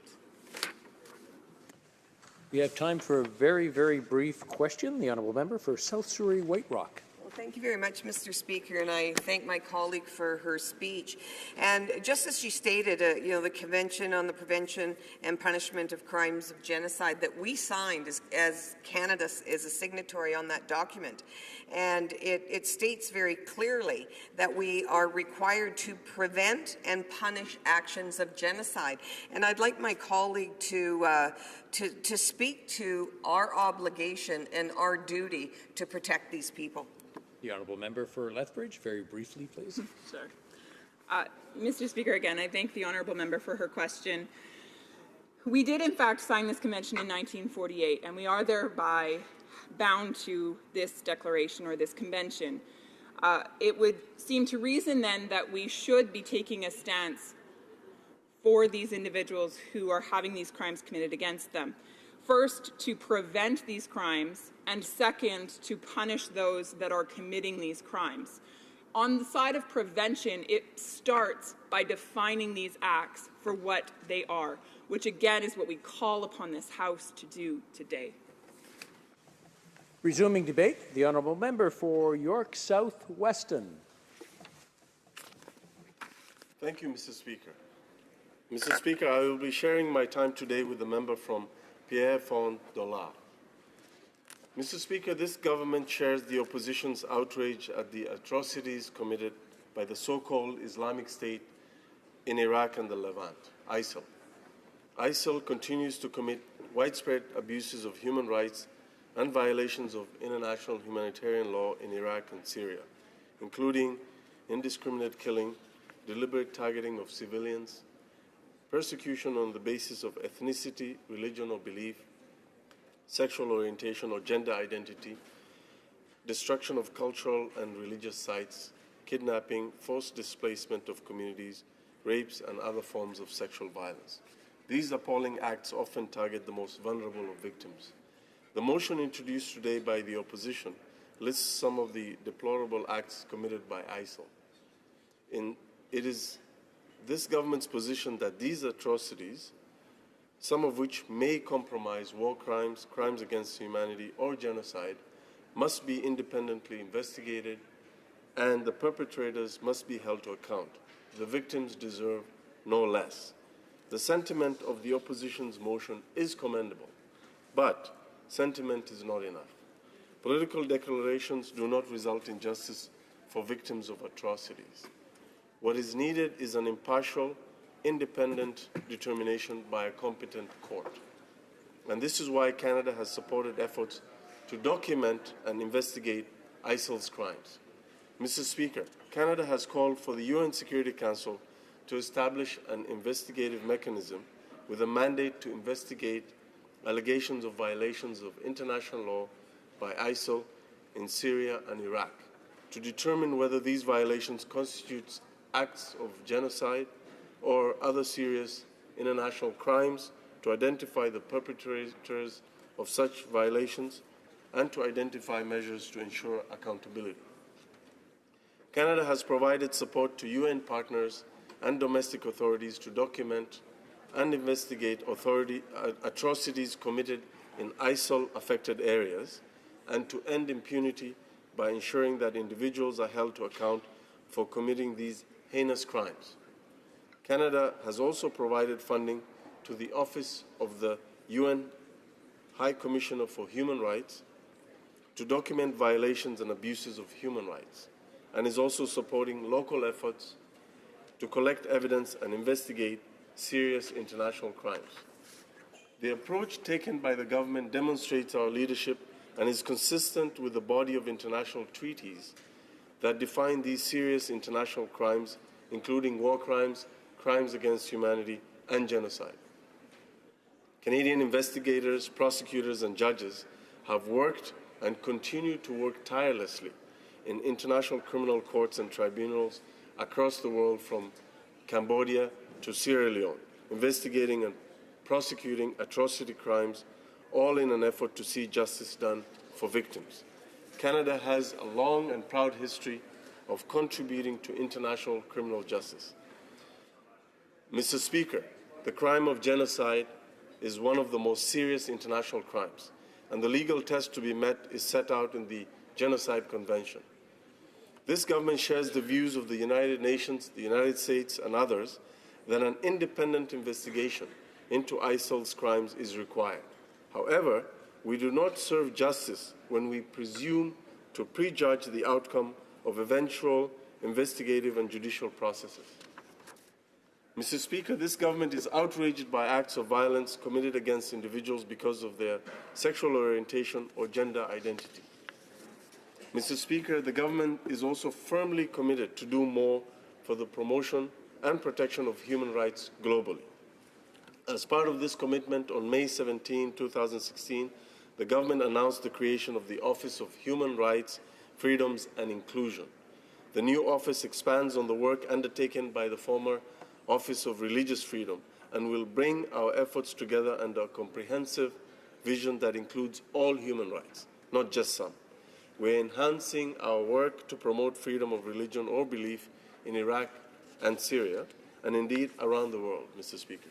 And we are committed to strengthening the global human rights architecture. Mr. Speaker, ISIL poses a threat not only to the stability of Iraq, Syria, and the entire Middle East, but also is a threat to global international peace and security. ISIL has recruited thousands of foreign terrorist fighters from across the world to travel to Iraq and Syria to participate in its campaign of violence and terror. Combating the horrible acts of violence and oppression that ISIL perpetrates requires a strong contribution to security through military and civilian means. The UN Security Council recognized that a sustained and comprehensive approach is required to defeat ISIL and noted in UN Security Council Resolution 2170 that the participation and collaboration of all states is required to defeat the terrorist threat posed by ISIL. Canada is answering this call. 66 countries and organizations have joined forces in the global coalition against ISIL and have committed themselves to a broad international coalition to eliminate the threat posed by ISIL. Canada is committed to working with other members of the coalition and with the government of Iraq to ensure that ISIL is degraded and ultimately defeated. As the UN Security Council rightly identified, a comprehensive approach to countering ISIL is required. Canada's new strategy includes comprehensive contributions along all lines of coalition effort. Mr. Speaker, we are significantly increasing our military training, advice and assist mission for the Iraqi forces who are on the front lines in the fight against ISIL. We are tripling the number of Canadian Armed Forces officers assisting the Iraqi forces. We are contributing to improving the fighting skills of these forces to ensure that they are capable of holding areas liberated from ISIL control. The Canadian Armed Forces are also contributing aerial surveillance and refueling assets to the coalition fight against ISIL. Canada's strategy for engagement in Iraq, Syria, and Jordan and Lebanon includes the provision of $1.9 billion over 3 years, starting in 2016, in humanitarian and development assistance as part of an integrated approach and response for the Middle East.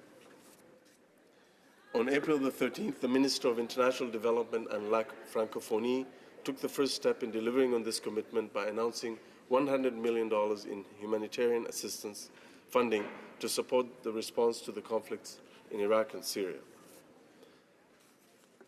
Mr. Speaker, Canada's bilateral development assistance is programmed using a gender-sensitive approach, recognizing that women and girls affected by conflict face a unique set of challenges. Canada remains committed to gender equality and the promotion of women and girls' human rights in situations of armed conflict. The horrific abuse perpetrated by ISIL against women and girls is well known. We condemn ISIL for all these crimes in the strongest terms and are working with the UN Special Representative of the Secretary General for sexual violence in conflict and others to address sexual violence in the region.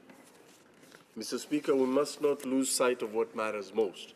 What matters most are the families whose loved ones' lives have been taken, the communities forced from their homes, and the people who continue to suffer atrocities and oppression at the hands of ISIL.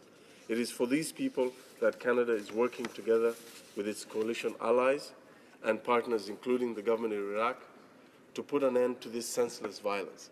In conclusion, while we fully respect the motion of the opposition, it gets ahead of the process and does not address punishing the perpetrators.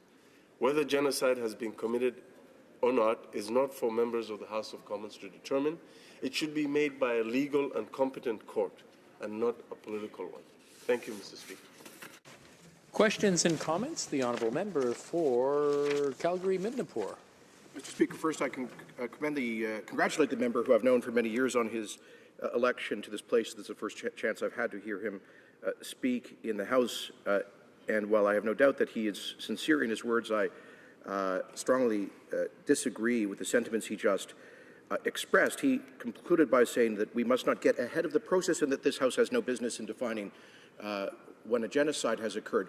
That is entirely contrary to the practice of this place, which declared, which recognized the Armenian genocide as such in a motion that I co-sponsored, not as a result of some international tribunal, but as a result of the broadly accepted historical facts. This place that recognized the genocidal nature of the Holocaust and the creation of Holocaust Commemoration Day, of the Rwandan genocide prior to any determination by a multilateral tribunal, the Holodomor, as a genocide, even though that continues to be contested by Vladimir Putin and his propagandists. Mr. Speaker, this place has consistently read history for what it is and not waited for putative groups of lawyers to tell us what history means, what genocide is. Well, Mr. Speaker, I find it not just regrettable but shameful about the prevarication of this government on this point, and it is for a reason. The Liberal Party, which took great pride in advancing the notion of the responsibility to protect at the UN, is opposing the recognition of ISIL's genocide for one reason. Because its recognition leads to the inevitable conclusion that we must combat it. And the member just said that we are contributing to the fight against ISIL in all dimensions of the plan. I regret that is untrue. We are not participating in the one single most powerful dimension of the plan against ISIL, and that is combat. Because we ended the combat dimension of our air campaign strikes against ISIL, how can the member justify ending combat against terrorists engaged in genocide? The member for York South Weston. And I want to thank the member opposite and thank him for giving me best wishes on my speech. I want to respond to him by saying that our response has been comprehensive. We have not only tripled the amount of training that we are doing on the ground, we are also embedding more officers with the Iraqi forces so that they can better hold territory that they liberate from ISIL. But we also understand that the problem is not just contained within Iraq and Syria. We have to do a better job at helping nations in the Middle East have better resilience to this problem so that they have more stability. And that is why we have been proactive as a government to reach out to Jordan and Lebanon and giving them more assistance so that they can improve their resilience. So we are not backing off from this fight. In fact, we are helping those who are on the front lines. But our response will continue to be strong and comprehensive and strengthen the players in the neighborhood as well. Thank you. Questions and comments? The honourable member for Surrey White Rocks. Thank you, Mr. Speaker. And I thank the member for his speech. Jan Kubis, the Special Representative of the UN Secretary General for Iraq, had told the UN Security Council, Mr. Speaker, that more than 50 mass graves have been discovered so far in several areas of Iraq, and that ISIS continues atrocities against men or against women and children. And I'm glad to hear that he has said that Canada has called for an investigation, and I know the other member said that they'd written a letter and called for this investigation. I would suggest that the investigation is underway. I would also suggest that under the Genocide Convention, of which Canada is a signatory, under Article 2, the definition of genocide, ISIS has met that definition on every account. And my question to the member is he aware of that? Yeah. The honourable member for York South Weston. Yes, Mr. Speaker. I thank the member opposite for her question. The issue of the Genocide Convention is clearly set out in terms of what needs to be met to be determined that a genocide has indeed taken place. We in this government believe that genocide, the crime of genocide, is one of the most serious of international crimes, and the legal test must be met. And that is why, as a government, we believe that that test should be determined and set out and analyzed by a competent authority and a legal court, and not the House of Commons. Thank you. Reprise du débat, l'honorable. Resuming debate, the honourable member for Dollard-Pierrefonds. Thank you, Mr. Speaker. By the Leader of the Opposition describes crimes and atrocities committed by ISIL.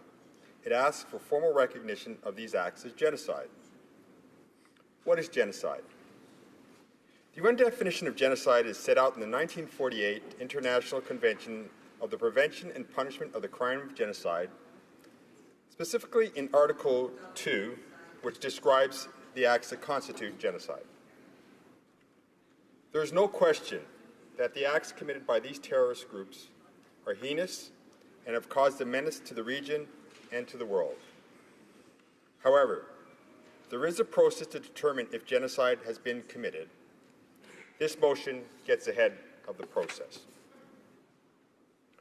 There are two courts that determine genocide: the International Court of Justice and the International Criminal Court. The International Court of Justice is the principal judicial organ of the United Nations. The court can consider two types of cases. One, contentious cases between two states, and two, requests for advisory opinions submitted by the United Nations and its specialized agencies.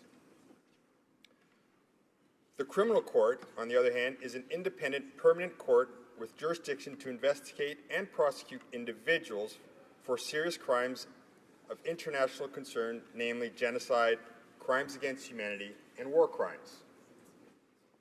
Whether or not the acts committed by this group can be described as genocide is not for members of the House of Commons to determine. This determination should be a legal one submitted to a competent court in the international community. It should not be a political determination. Now, it's undeniable that the actions and crimes committed by this group stir up emotions amongst all of us. They are heinous, despicable, and inhumane. However, as lawmakers, we should ensure that our actions are informed by legal framework. In this light, on May 30th, the Minister of Foreign Affairs formally requested that the United Nations Security Council establish a mechanism to investigate violations of international law by ISIL in Iraq and Syria. He requested a thorough, in-depth investigation of whether these violations constitute acts of genocide. We condemn the atrocities and the widespread abuses perpetrated by this terrorist group. These do show the hallmarks of genocide, but we should not, and I repeat, should not rush to judgment as this motion asks us to do. We must follow a rigorous legal process, and that is exactly what we are doing under the leadership of the Minister of Foreign Affairs. I would also like to point out that this motion fails to propose any concrete solutions. On the other hand, our government is an active member in the coalition against ISIL. Canada's new role in the global coalition has provided an important contribution in shifting momentum against it. Canada is in Iraq at the request of the government of Iraq, and we are proud to be providing this assistance when asked by a partner in need. When our government took over leadership in terms of ISIS combat last year, this group covered a large part of Iraq and Syria. This terrorist organization was able to project an image of force, to attract combatants from the world over, and to generate revenue through the illegal sale of illegal weapons. ISIL is not the same organization. Coalition efforts have successfully halted its expansion and reduced its presence primarily to a handful of areas. Canada's new comprehensive, integrated, and sustained strategy has been part of that shift.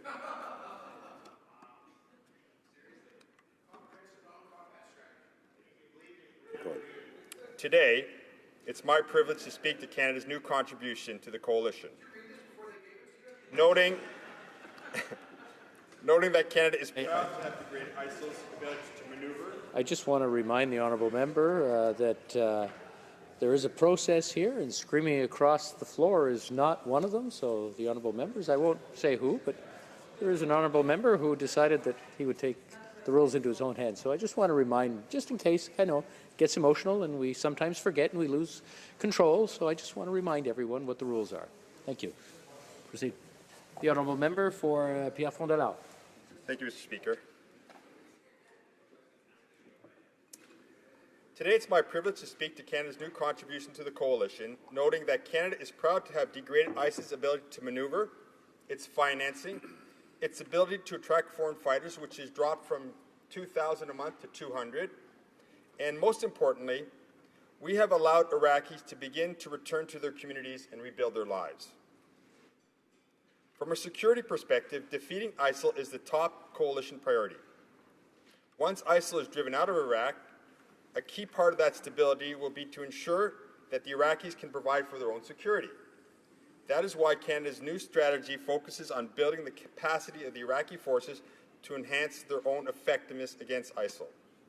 In terms of military capacity, ISIL is much less the traditional military force that it was when this campaign began against it. What is truly needed at this phase of the campaign is the ability to confront ISIL on the ground, and this can only be done successfully through an Iraqi-led campaign. Our government is committed to training local forces. This is the way to success. With the above in mind, Canada is tripling the number of Canadian armed forces advising and assisting Iraqi forces who are leading the crucial battle against ISIL. Canada has also developed a good rapport with Iraqi Kurdish forces in northern Iraq, and thanks to coalition efforts, these forces have improved their combat skills and cohesion. Beyond the military contributions, Canada is also playing a crucial role in ensuring the stability of liberated areas. We will help displaced populations to return to their homes by assisting with efforts to clear areas of unexploded ordnances, by assisting to restore security, and bring about basic services such as water, electricity, and schools. The coalition has truly shown the international community can come together and work in a constructive manner on very complex, dangerous, and long-term crises. This is why, when Canada refocused its strategy, it was important that it be comprehensive, integrated, and sustained. Comme je l'ai déjà souligné, As I have already pointed out, Canada's contribution is very important. However, this contribution would be incomplete if our commitment to it was not up to par. This complex crisis not only calls for military efforts to degrade and destroy ISIS, but we need to prevent the emergence of other crises. Sustain our support if we are to succeed, and the people of Iraq must know that Canada will be there with them for the long term.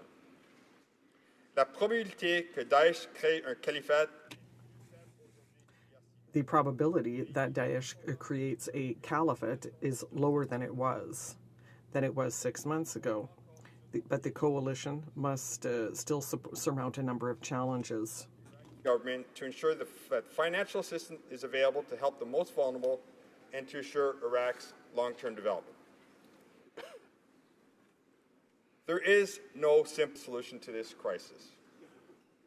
The motion before us proposes no concrete action. On the other hand, we have referred this important matter to the proper bodies, and this is the proper process to follow. In the meantime, we are actively engaged as part of the coalition to fight ISIL, and together we are impacting where it truly matters. Questions and comments? Questions et commentaires? L'honorable député. The honourable member for, I'm sorry. It's a very long name, and I want to make sure. Beauport Côte-de-Beaupré, Île d'Orléans, Charlevoix. Thank you, Mr. Speaker. How many deaths will it take? How many atrocities will it take? How many rapes will it take? How many women burnt alive will it take for this government to recognize that Daesh is committing genocide? How many people will have to suffer in the face of this lack of humanity shown by this government? I am appalled that the government would play partisan politics in the face of such violent gestures against a population. I just can't believe it. We are calling for the government to recognize that horrible things are happening in these countries, and that we need to stand up against these atrocities, against the rapes that are occurring, and for these young women who are being abused day after day. The honourable member for Pierrefonds-Dollard. Mr. Speaker, my colleague makes an excellent point. Speaking of atrocities that we cannot even fathom. And that is why I dedicated over half of my speech to talk about real solutions and about the work that we are doing, and to encourage the opposition to offer other solutions. Honestly, to spending a day debating a question of between, if it's between A and B, we need to be debating concrete actions, and that is where the government will have an impact. Questions and comments? The honourable member for Whitby. I'd like to thank my honourable colleague for his statement.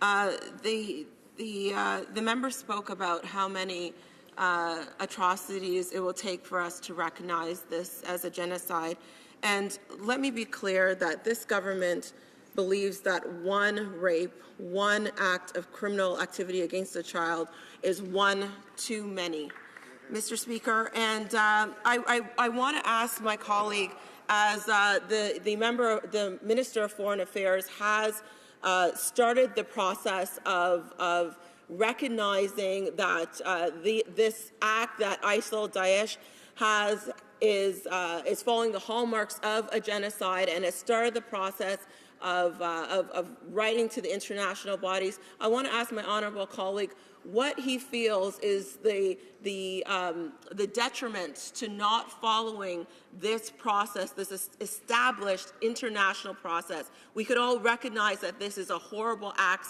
that ISIS is taking place in, but what is the detriment to not following the process? The honourable member for Pierrefonds-Dollard. Well, I would say, Mr. Speaker, I am very bothered by the attempts to trivialize such an important issue, and also to trivialize an important issue I just want to remind the honourable members that there is a process, and screaming across the floor is not one of them.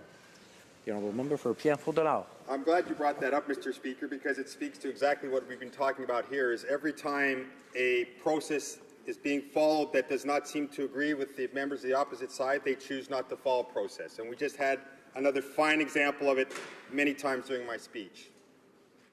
So I would say that it should not be trivialized, and not only should it not be trivialized, but if people truly cared about this matter, they would be proposing concrete steps which would have immediate action that could be taken today that would have an impact on the ground. Thank you, Mr. Speaker. Well said. Resuming debate. Unfortunately, we don't have much time. The honourable member for Calgary-Midnapore. Mr. Speaker, I will be splitting my time with the member for Selkirk-Interlake. Mr. Speaker, I've been in this place for 19 years, and rarely have I been more disturbed than what I have heard from the government benches on this matter today. What we are seeking through this motion is very simply a recognition of reality that the indigenous, ethnic and religious minorities of Mesopotamia are the victims of an ongoing genocide at the hands of a barbaric terrorist organization. Mr. Speaker, this is not really a matter for debate, because the organization in question, Daesh, in English, the so-called Islamic State in Iraq and Syria, admits openly, brags proudly that it is engaged in genocide. Part of its doctrine is the destruction of those who it deems to be apostates in the areas under its control, its so-called caliphate. And so, Mr. Speaker, since when do we question the reality of a genocide where the very perpetrators admit it?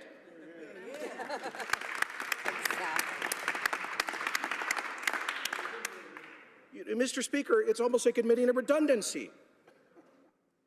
This is the doctrine of Daesh, to create a caliphate on the basis of a particularly violent 7th century conception of Sharia law, to impose that violent Quranic law on all who fall within the sovereign territory of that ersatz caliphate. And if those people are deemed to be apostates, like the Yazidi people, they are marked for death, torture, slavery. If they are deemed merely to be kuffars or infidels, they are marked for dhimitude, which, as expressed in the particularly perverse version of Sharia of Daesh, means effectively slavery. The women and girls who fall within the custody of Daesh are not considered human beings. They are considered property to be bought and sold, traded and raped. And, Mr. Speaker, the factual basis of this is not in doubt. Presque tous les organismes. All the scholarly organizations have said that what is happening in Iraq and Syria right now at the hands of Daesh is genocide. The great French scholar, the Jesuit Patrick Desbois, who discovered thousands of hidden tombs after the Jewish genocide in Eastern Europe, is currently in Iraq to carry out research, and he has said that there is no doubt that what is going on there is genocide right now. The Liberal members repeat this canard. There's a word, there are unparliamentary words I'm not allowed to use to characterize it, but this completely misleading specious notion that there is some established international legal procedure where committees meet and they determine whether or not there is genocide. There is no such procedure, Mr. Speaker.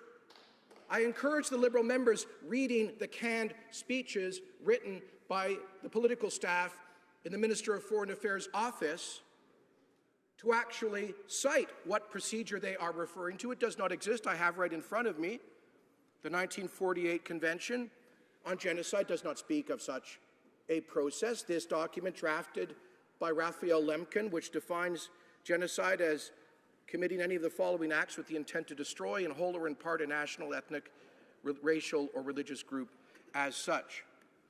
Mr. Speaker, I was the co-sponsor of a motion in this place in 2004 to recognize the historical reality of the Armenian genocide, which is recognized as such by the overwhelming majority of genocide scholars and, of course, supported by the facts. It has never, however, gone through some international legal tribunal, Mr. Speaker. But, you know, let me remind the Liberals of another shame that will always hang over the heads of the Liberal Party. The position of the Chrétien government, or excuse me, the Martin government in 2004, the position of the Liberal Party then, of the cabinet of the Liberal government then, was to vote against recognition of the 1915 Armenian genocide. Mr. Speaker, they denied the first genocide of the 20th century, just as they are denying this genocide today. J'accuse ce gouvernement. I accuse this government of denying the facts the essential facts, for the only reason is that they do not want to fight those committing genocide. That is why they are in denial. They are denying history. Very frankly, in 2004, the reason the Liberal government had denied the Armenian genocide was because they did not want to upset the Turkish diplomats. But, Mr. Speaker, when it comes to genocide, you can't care about other diplomatic or political considerations. You have to recognize and acknowledge the truth. In the gallery, but we are happy to have here in Ottawa members of the Yazidi community, friends of mine, members of the Assyrian community, members of the Chaldean community, Mr. Speaker, members of the Armenian community, who are pleading with this place to recognize this genocide.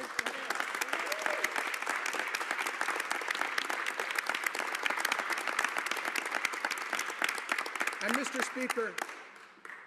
Speaker, they know what is happening. They expect Canada to speak the truth. Mr. Speaker, the Minister of Foreign Affairs, not only is this government making things up from whole cloth about some imagined non-existent international process for the recognition of genocide, which has never before been referred to by this Parliament in the recognition of 5 genocides in the past. Not only are they making that up, but this Minister of Foreign Affairs is making up the notion that Secretary of State Kerry of the United States did not actually recognize the genocide. He said in this place that Secretary Kerry says it requires more study. I have before me the March 16th statement of U.S. Secretary of State John Kerry, who was responding to a unanimous vote of the United States House of Representatives in this regard when he said, quotes, "My purpose in appearing before you today is to assert that in my judgment," he's speaking on behalf of the government of the United States, "Daesh is responsible for genocide against groups in areas under its control, including Yazidis, Christians, and Shia Muslims. Daesh is genocidal by self-proclamation, by ideology, and by actions in what it says, what it believes, and what it does. We call on the Government of Canada to do what the Government of the United States has done in recognizing that same genocide, Mr. Speaker. Because we are talking about the most vulnerable. The Yazidis and the Assyrians and the Chaldeans and the Armenians are Indigenous people. This government just signed a convention about the rights of Indigenous people. We have Indigenous people who were there long before Islam, long before any self-styled caliphate, long before people spoke Arabic in that region. They were speaking their own languages and worshiping their own religions. And this is not the first genocide that they have faced. The Yazidis and the Assyrians faced genocide as well back in 1915 and before then. So let us be clear. There's only one reason why this government is, like it did against the recognition of the Armenian genocide in 2004, denying this motion, and that is because its recognition would compel this government morally to engage in the international combat mission to degrade and destroy ISIL. I mentioned Father Patrick Dubois, the world's greatest living genocide scholar. In closing, when asked by CBS about this, he said, "How do you stop the machine?" He said, "It can be stopped only militarily." Only militarily? That's how we stopped Hitler. CBS said, "You had to defeat him on the battlefield." Father Dubois said, "In one way or another. And to kill the idea, and to kill the people who carry the idea of genocide." Mr. Speaker, our government was doing that in the combat mission. Let us recognize this motion and let us stand by the Indigenous people of Mesopotamia to protect them from this genocide. Questions and comments? Questions et commentaires? The Honourable Member for Whitby. Thank you, Mr. Speaker. And Mr. Speaker, I'd like to thank my honourable colleague for his statement. And once again, I emphatically state that the government does stand firm in its solidarity with the people who have suffered long under the influence of Daesh and ISIS. There's no debate about that on this side of the House, sir. no debate about that on this side of the House. Mr. Speaker, I wanted to ask my honourable colleague, 9 months ago when the Conservatives were in power, Mr. Speaker, why didn't they name this as a genocide then? The honourable member for Calgary-Midnapore. They did, Mr. Speaker. If the member chooses to go to Hansard and do an index search, she will find that I referred to this as a genocide 24 times in the last session of this place. It's on the transcript. The Prime Minister of Canada, she smiles, Mr. Speaker. The Prime Minister of Canada recognized it as a genocide on the floor of this place. The Minister of Foreign Affairs did so, and the Minister of National Defence. And so the position of this government is a reversion from that of Canada last year.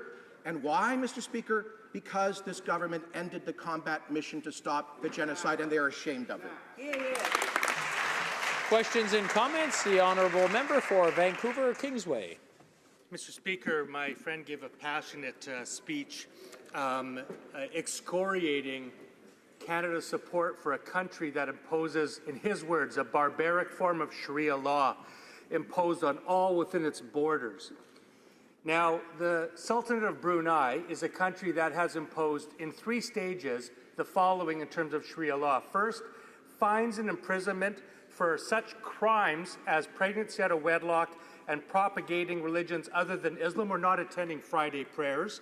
The second phase, floggings and amputation for property offenses. And just this year, the third phase, execution by stoning for homosexuality or blasphemy. Now, this is a country that this member in his government wants to negotiate preferential economic benefits to in the Trans-Pacific Partnership, and this government, the Conservatives, never said a word about signing an agreement with a country that puts people to death because of their sexual orientation. So I want him to stand in this House with all of his rhetoric about rights and respect for human rights and tell this House how he justifies wanting to condemn one country for abolishing people's human rights and giving economic benefits to another for and executing people for who they are. Well, member for Calgary-Midnapore.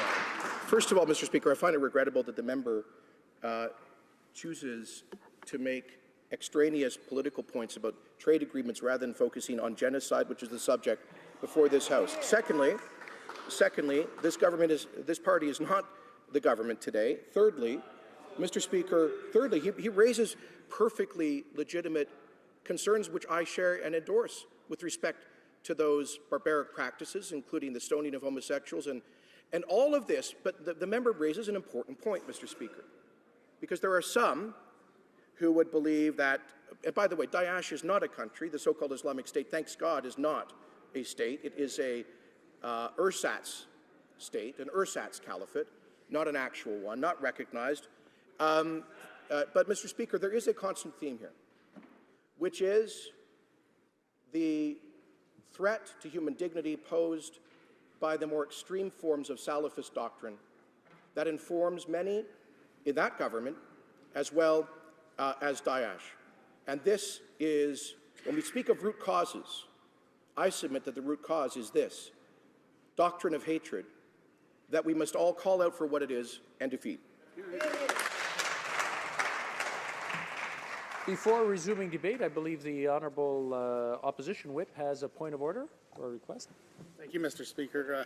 I think if you seek it, you'll find consent for the following motion: that at the conclusion of today's debate on the opposition motion in the name of the Leader of the Opposition, all questions necessary to dispose of the motion be deemed put, and a recorded division deemed requested and deferred to Tuesday, June the 14th, 2016, at the expiry of the time provided for oral questions. Does the honourable member have the unanimous consent of the House to move the option? Yeah, very good. And agreed. The House has heard the terms in the motion. Is it the pleasure of the House to adopt the motion? Yes, all in favor. We have carried. Resuming debate, the honourable member for Selkirk, Interlake Eastman. Well, thank you, Mr. Speaker, and I want to thank my colleague from Calgary, Midnapore, for his very passionate speech on how critical this debate is and how disappointing it is that the Liberal Party and the Liberal government is not supporting this motion. And they seem to be caught up in this whole idea that what's happening today in Iraq and Syria, that's being perpetrated by Daesh, the Islamic State of Syria and Iraq, is actually not a genocide. And I couldn't disagree with the government more. I actually want to take some time to actually explain to the Liberals what is genocide, Mr. Speaker. And as my colleague stated earlier, that he brought a motion before the House about the Armenian genocide, and the Liberals voted against.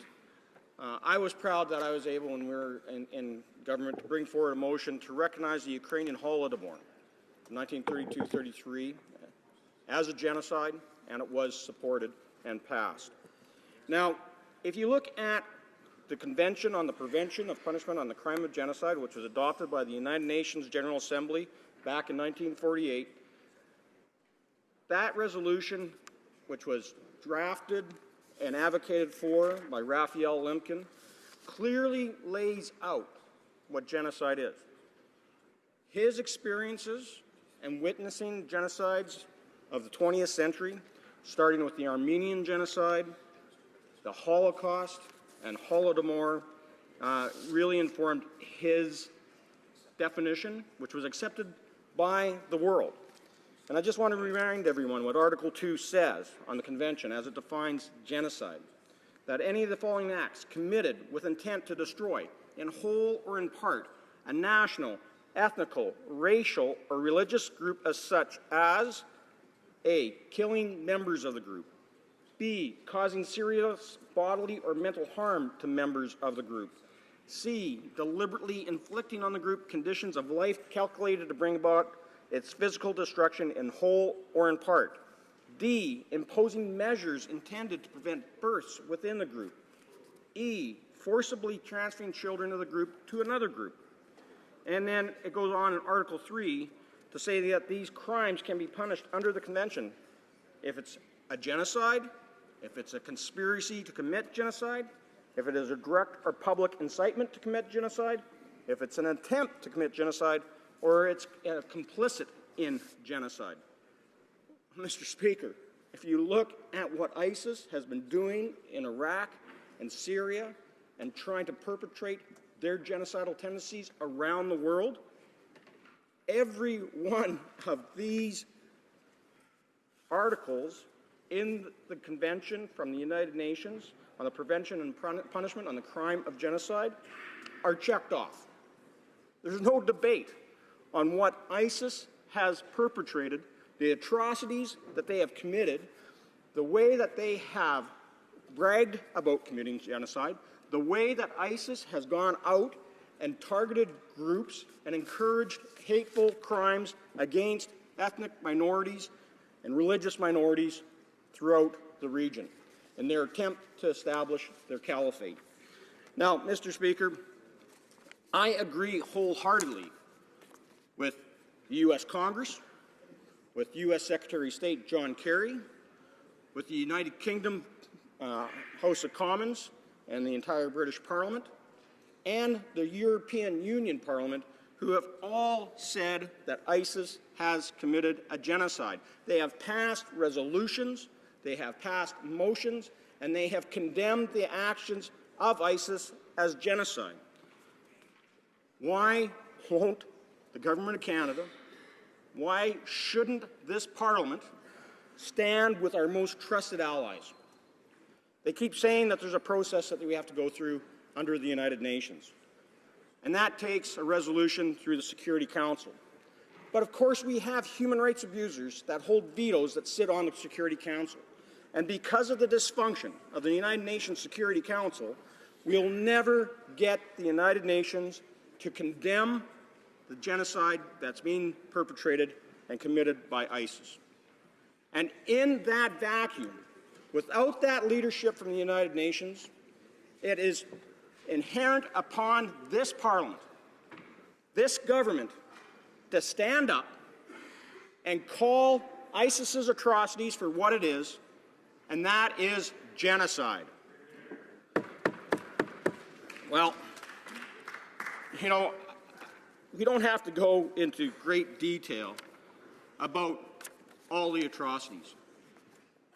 As my colleague from Calgary, Midnapore, just clearly outlined, how ISIS has gone out of its way to target the Yazidis, the Chaldeans, the Christians, the Shias, anyone that they consider apostates, who will not convert to their demented ideology and their warped sense of religion, are systematically executed.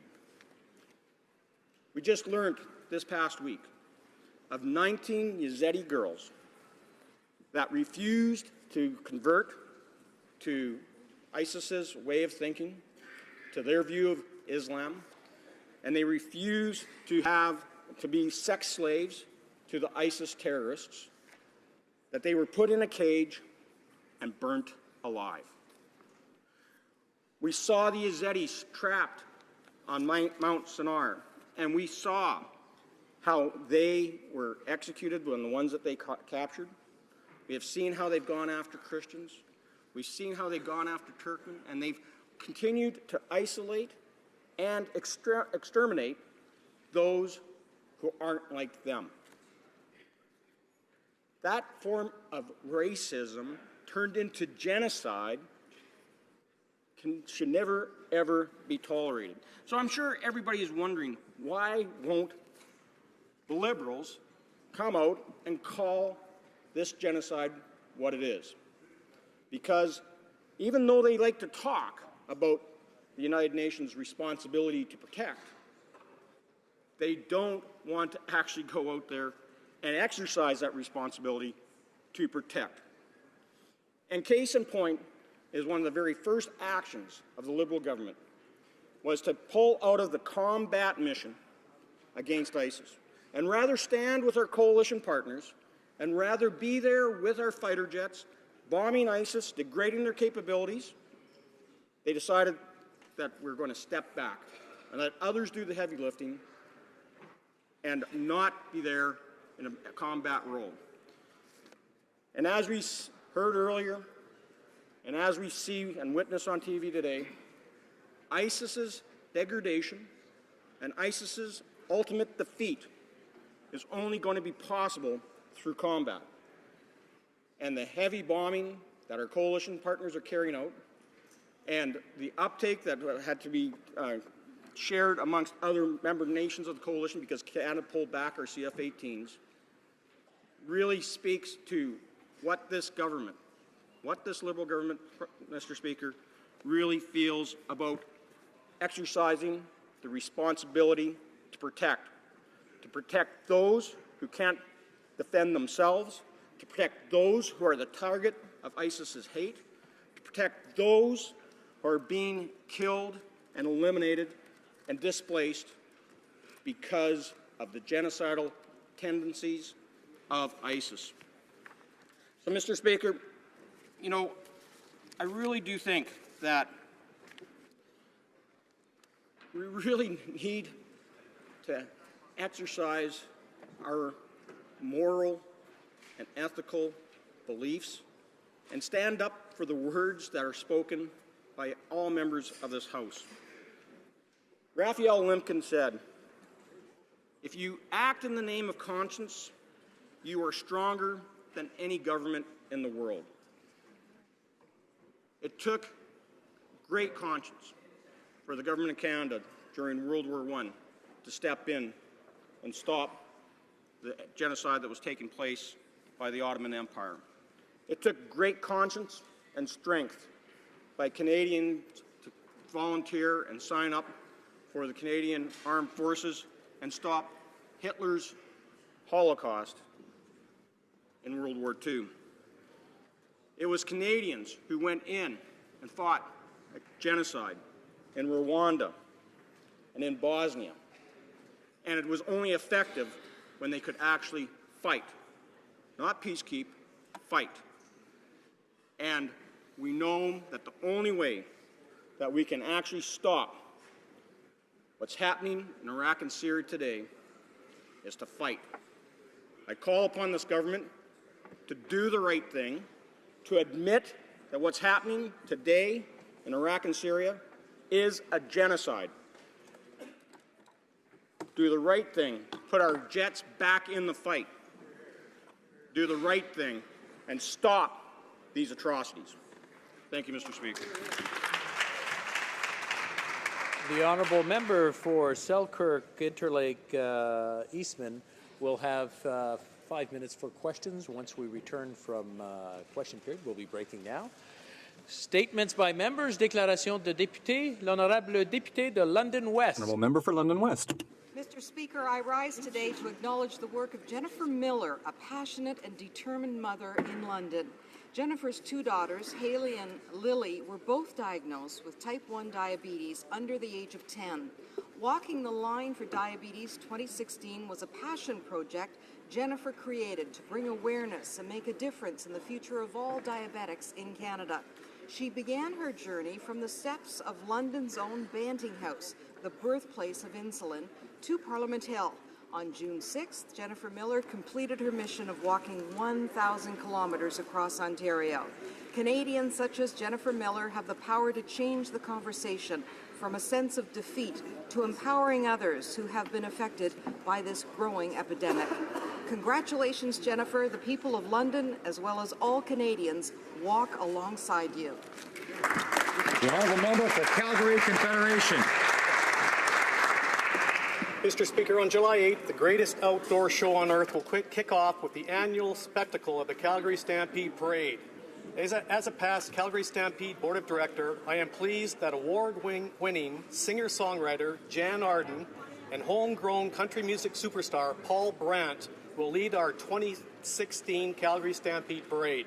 These two great Calgarians, both 8-time Juno Award winners, will lead more than 150 Western-themed entries, including 30 marching bands, 40 floats, 750 horses, and 250,000 people along the parade route.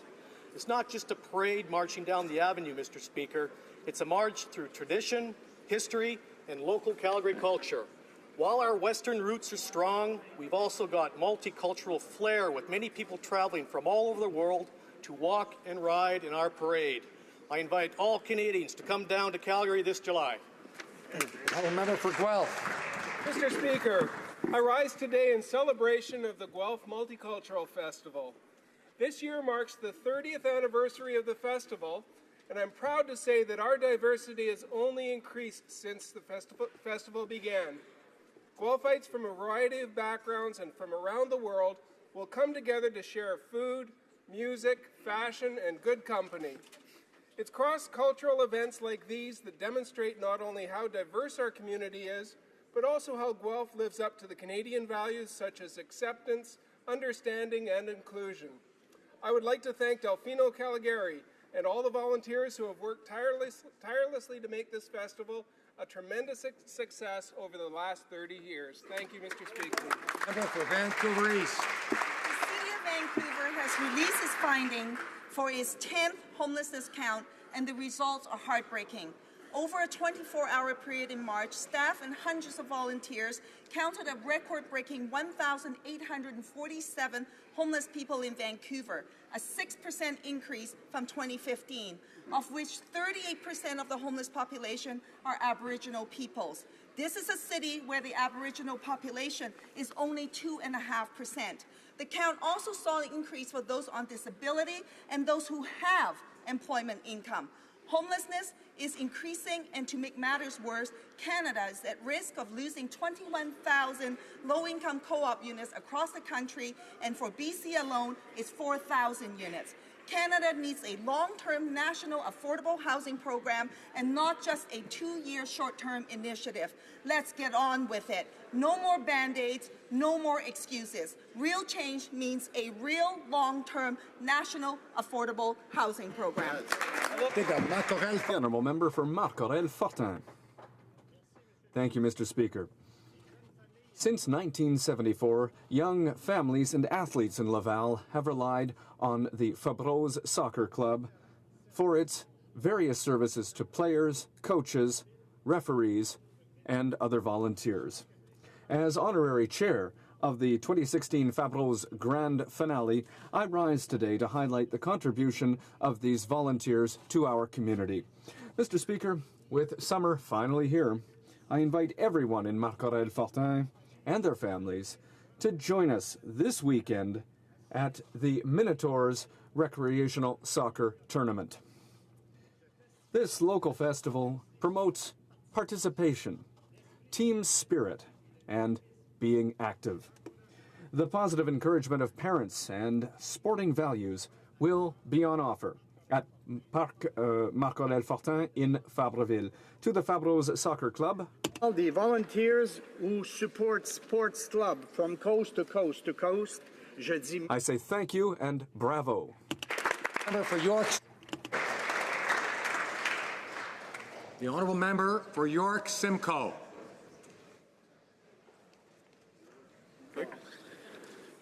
Mr. Speaker, this year marks a new beginning for Canada's greatest sports franchise, the Toronto Argonauts. They are returning to the shores of Lake Ontario as they start their season in their new home at BMO Field. Proud tradition meets innovation in the Toronto Argonauts organization. New president Michael Copeland is providing inspired leadership. COO Sarah Moore will head up this year's Grey Cup celebrations in Toronto. CFL Hall of Famer Michael Pinball Clemens continues to play an important role in the Argos organization as vice chair of the team and also with his tireless work with charities, schools, and community groups. Canadian football is a unique game. It's part of our Canadian identity. It helps make us who we are. Its history is part of our history. Among those adding new pages to the Argos' 143-year, 16 Grey Cup history will be offensive lineman Corey Watman, York Simcoe resident who comes from Queensville. With a revamped defense and the return of Ricky Ray at quarterback, Argos fans have a lot to cheer about as they aim for a hometown Grey Cup this year. Member for York Centre. Mr. Speaker, on June 12th, Filipino Canadians across the country will celebrate Philippine Independence Day, marking the 118th anniversary of Philippine independence. As an executive on the Canada-Philippines Interparliamentary Group, I had the privilege to stand today with their ambassador and raise the Philippine flag on Parliament Hill. All across Canada, Filipino Canadians make great contributions.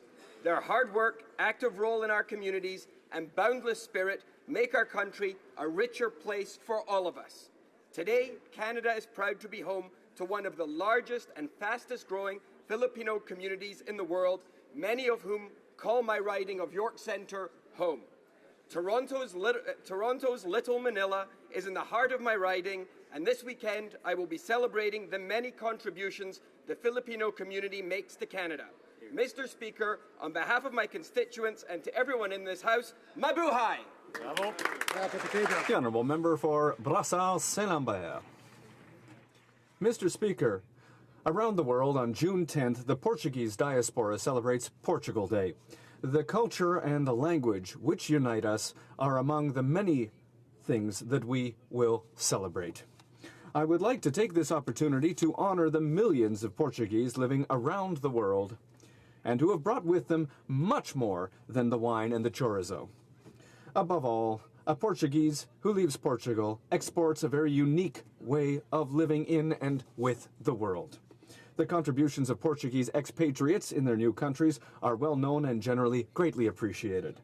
So today, I join with this great family and with all the diaspora to wish everyone a very happy Dia de Portugal. The Honourable Member for Bellechasse, Lévis. Thank you very much, Mr. Speaker.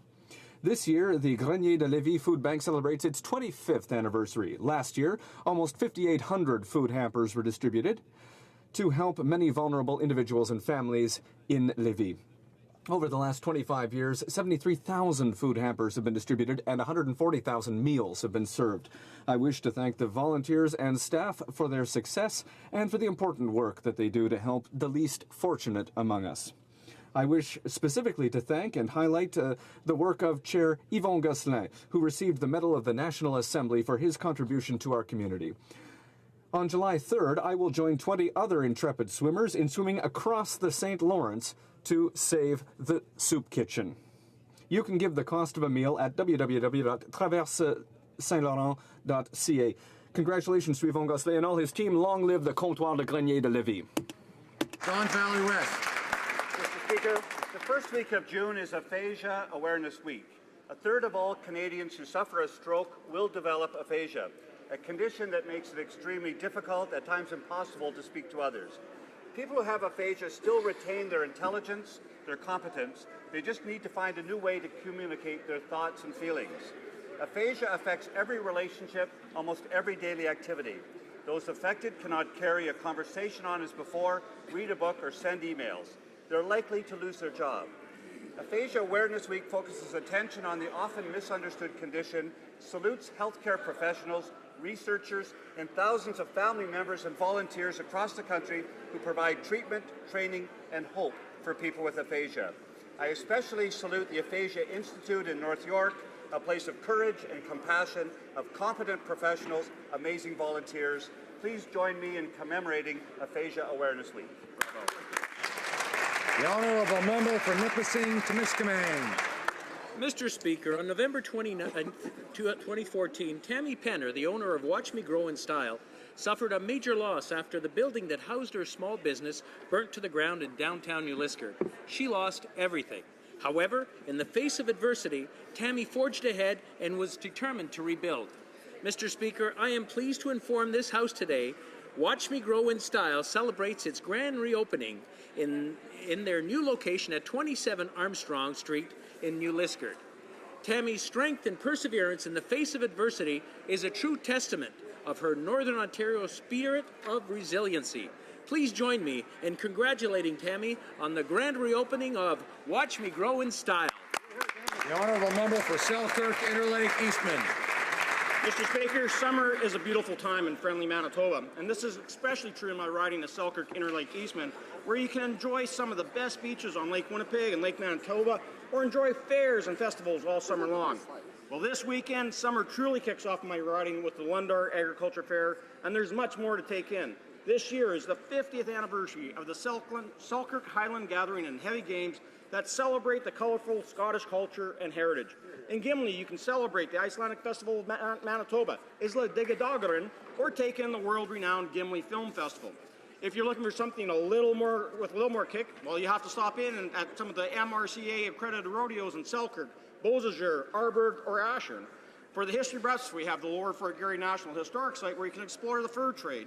Or there's also Matey's Days, Winnipeg Beach Boardwalk Days, Lac du Bonny's Fire and Water Music Festival, and Ericsdale Creamy Days, just to name the few festivals I have in my time.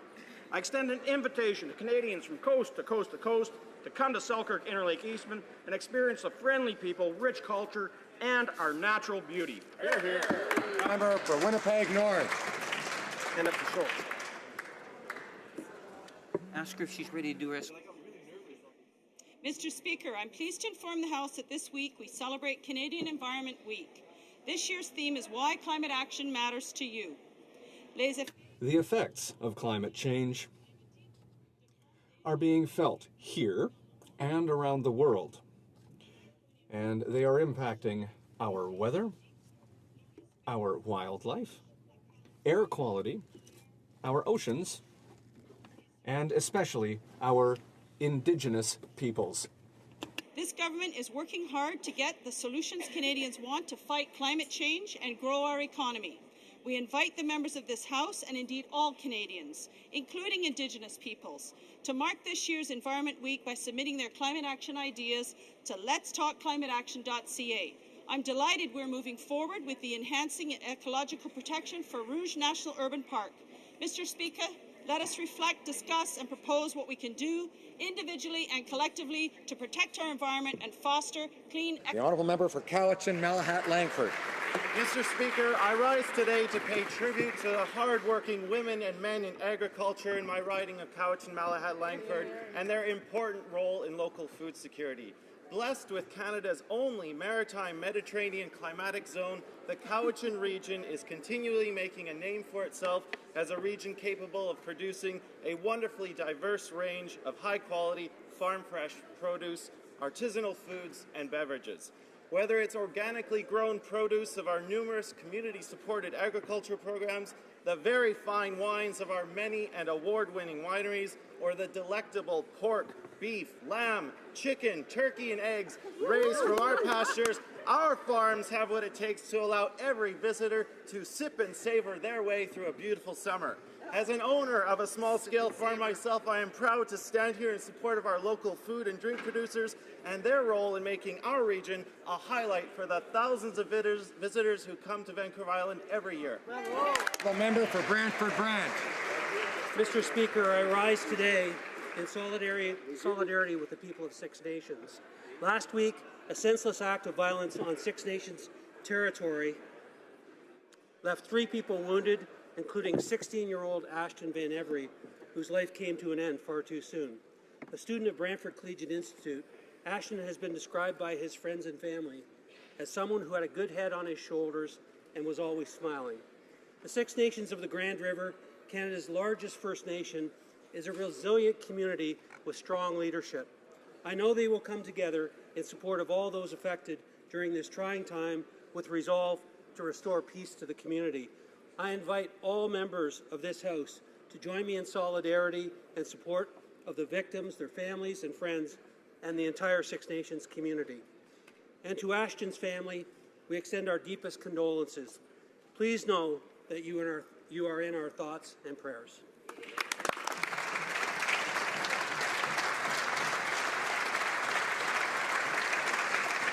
The honourable member for Newmarket Aurora. Mr. Speaker, I rise today to bring attention to a special constituent in my riding.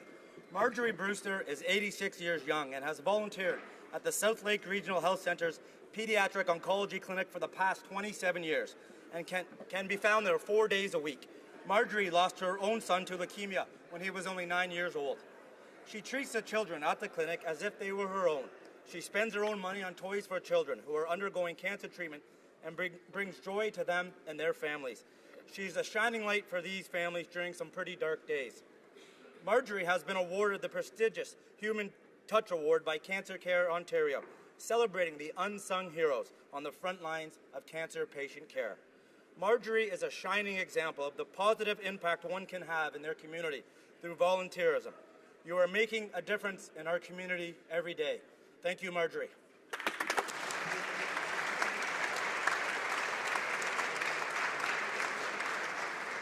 Oral questions orales. The honourable member for Lac Saint Jean.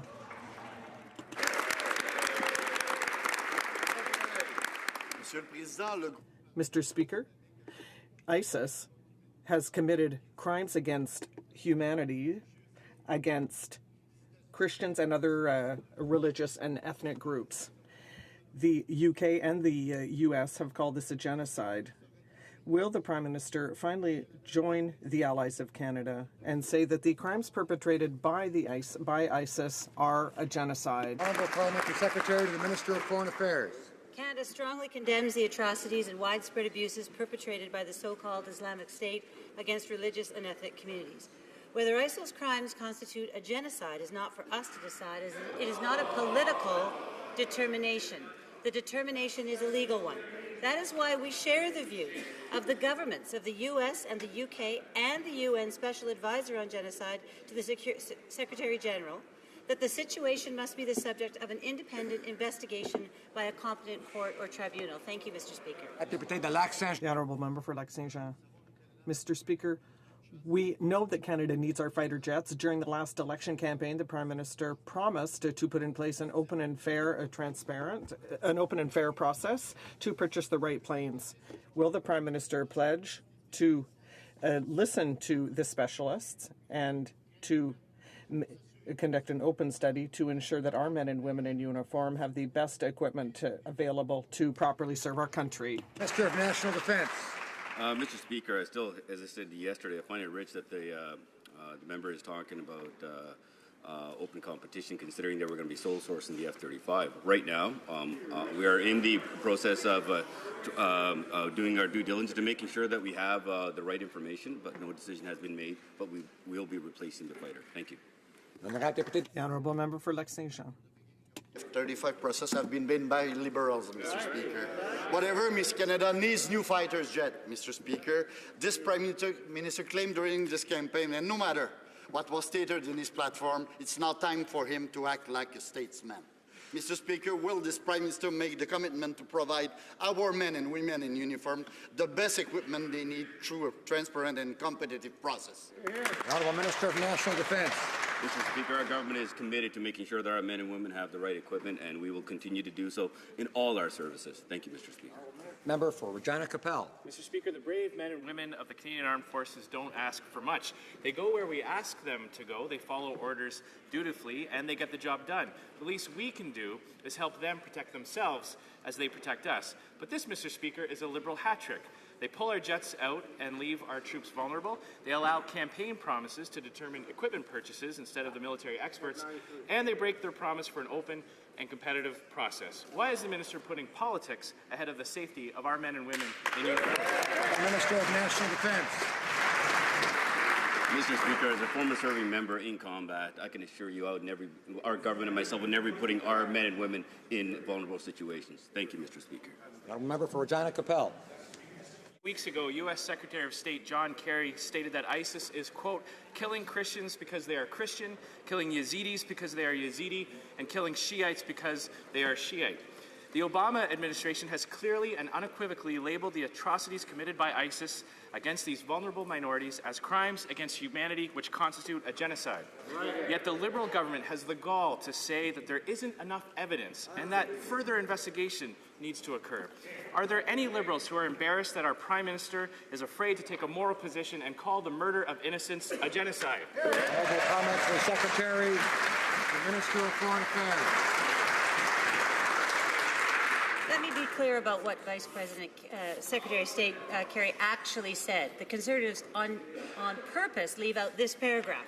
I want to be clear, says Kerry. I am neither judge nor prosecutor nor jury with respect to the allegations of genocide, crimes against humanity, and ethnic cleansing by specific persons. Ultimately, the full facts must be brought to light by an independent investigation. That's what our government is doing, and that's why we sent a letter, and that's why we've received a response from the Iraqi ambassador thanking us for a strong stand against ISIL. The Honourable Member for New Westminster Burnaby. Order. In 2015, the Supreme Court of Canada handed down a historic and unanimous ruling. It recognized a constitutional right to medical assistance in dying in certain circumstances, but instead of doing things right, the Liberals have chosen to play politics with this question of rights. The Liberals refused the opinion of experts. They rejected all substantive amendments moved by the opposition. So how are they going to fix a bill that does not even respect Canadians' rights? Thank you, Mr. Speaker. I'm pleased to stand up and speak to medical assistance in dying. Bill C-14, the legislation that we put forward to provide a national framework for medical assistance in dying in this country, a national framework that provides and strikes the right balance between personal autonomy and protection of the vulnerable. This is a significant step forward for us as a country. It certainly respects rights, it balances rights, and it's justifiable and responsible in terms of the time frame we had to put it in place. For New Westminster Burnaby. The two courts, the Alberta Court of Appeal and the Ontario Superior Court, say what the Justice Minister just said is wrong, and we trust those court decisions, Mr. Speaker. The Liberals have badly mishandled medically assisted dying. It should have been nonpartisan and evidence-based, and they have made it political. They steamrolled Parliament to pass an unconstitutional bill. Now the Senate is refusing to pass the legislation without the amendments that we proposed. Liberals know full well their bill won't survive a court challenge. Will they now admit that the bill must be fixed, and will they fix it? Honourable Minister of Justice. Well, I disagree with the premise of the question. And the reality is, with respect to the court decisions from Alberta and otherwise, those court decisions were with respect to specific amendments that were in place prior to June the 6th. They were not decisions with respect to Bill C-14, the legislation that we've put forward. The Supreme Court of Canada provides great deference to Parliament to put in place the necessary and balanced approach to medical assistance in dying, and that's exactly what we've done in Bill C-14. The Honourable Member for Berthier-Masquinongé. Entirely of their own making. The NDP tried to bring all parties together at the special committee, and we tried to fix the bill at second reading, and then we tried again to fix the bill at report stage. Every step of the way, we proposed a solution based on witness recommendations, and the Liberals just rejected them all. Every step of the way. Will the Liberals finally admit that they've made a mistake, and will they fix the bill to make sure that it respects the rights of Canadians? The Honourable Minister of Health. Mr. Speaker, as my colleague has already indicated, we responded to the Supreme Court of Canada decision and put in place a piece of legislation that allows Canadians to have the autonomy that they require to access medical assistance in dying while simultaneously upholding the protection of vulnerable people. It is our hope that the Senate will deal with this legislation and that we will be able to, as soon as possible, allow Canadians who want that access to have it, but we want to also at the same time make sure that vulnerable people are protected, and we will do the work necessary. The Honourable Member for Berthier-Masquinongé. Mr. Speaker, the government has to stop misrepresenting the facts. It is entirely possible to protect vulnerable people and guarantee Canadians' rights. All the opposition's proposals to make C-14 compliant with the Charter and with the Carter decision were rejected by the government. Therefore, the Senate is now making the same proposals. If the bill is not amended, it will be challenged. Mr. Speaker, how can the Liberals justify forcing sick and suffering people to go to court in order to have their rights respected? The Honourable Minister of Health. Contrary, Mr. Speaker, because of the legislation that we put in place, ideally as soon as possible, people who require dignity in their last days of life will be able to have that access. Right now, unfortunately, there is no legislation in place. There is a patchwork of regulatory processes across the country that does not adequately respect the safeguards that need to be there, and we hope that our colleagues will work with us to see that this legislation passes at the earliest possible date. Good job. For Calgary Nose Hill.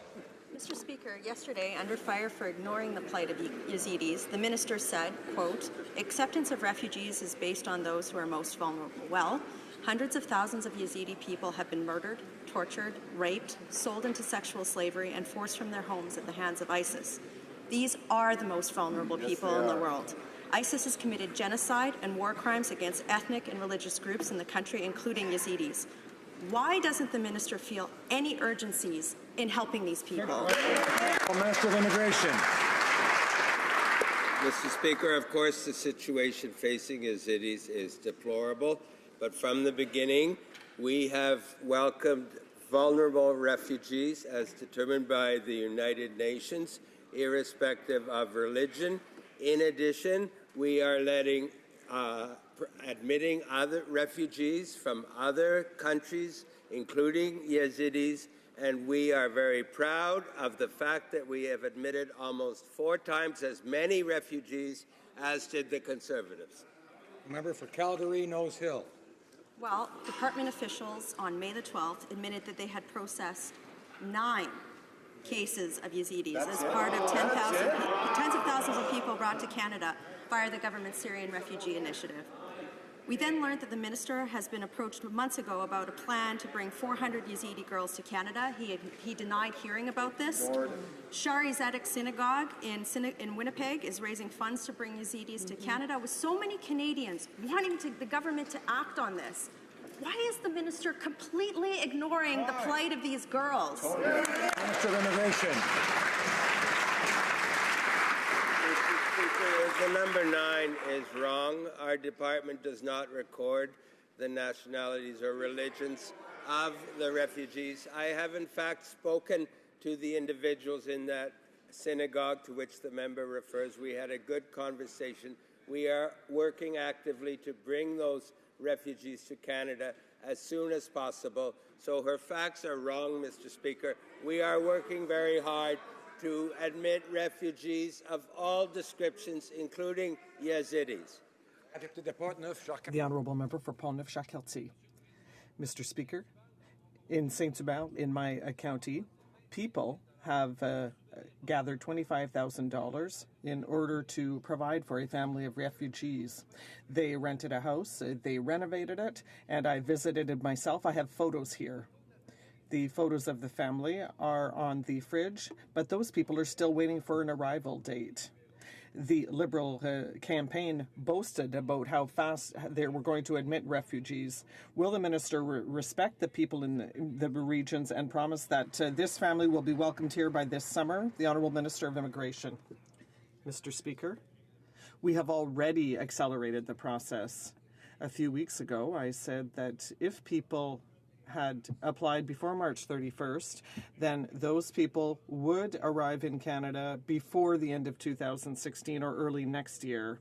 Our challenge is that there are so many Canadians who are so generous that it is difficult to admit refugees at the pace required. So we have sped up the process, but it is good news to hear that Canadians are so generous. Lampton. Mr. Speaker, my riding has been waiting 5 months for the arrival of Syrian refugee families. Local groups have raised money and paid rent on housing. The Liberals' inaction has cost my constituents over $10,000, and they are frustrated. While many government-sponsored refugees in other ridings are having trouble making ends meet, funds raised in my community for the needs of refugee families are going to waste. Why has the minister failed these refugee families? Honourable Minister of Immigration. Mr. Speaker, I am extremely proud of what our government has done on refugees, and I am even prouder that Canadians have been so extraordinarily generous that we are having trouble keeping up with the demand from all these generous Canadians who want to host refugees. Now, that is a wonderful thing. Unique in this world, I would say, that we are so welcoming, and we are accelerating the process to let these refugees in as quickly as we possibly can. For Calgary, Rocky Ridge. Mr. Speaker, like other charitable Canadians, the Unitarian Church of Calgary raised funds, collected donations of household goods, and completed paperwork to privately sponsor a refugee family fleeing Iraq. After doing all this work, the Liberals nullified their application by changing the mix to admit more government-sponsored refugees and fewer privately sponsored ones. Would the minister explain his thinking in frustrating generous Canadians who are volunteering their time and money to help refugees? Immigration. Mr. Speaker, I think I've answered that question. And it's more than a little passing strange that these same Conservatives who wanted us to slow down are now telling us to speed up. And these same people who let in only about a quarter of the number we let in, the same people who deprived refugees of basic health care, which was unconstitutional, I don't think they have the right to criticize us on refugees.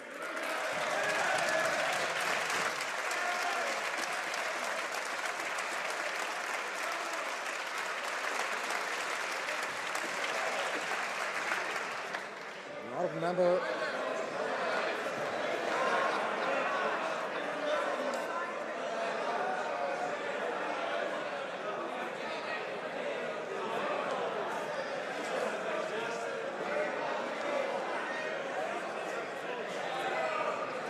Everyone's looking forward to the weekend, I see. Order. The Honourable Member for Markham Unionville. Mr. Speaker, the Immigration Committee has heard testimony from Syrian refugees.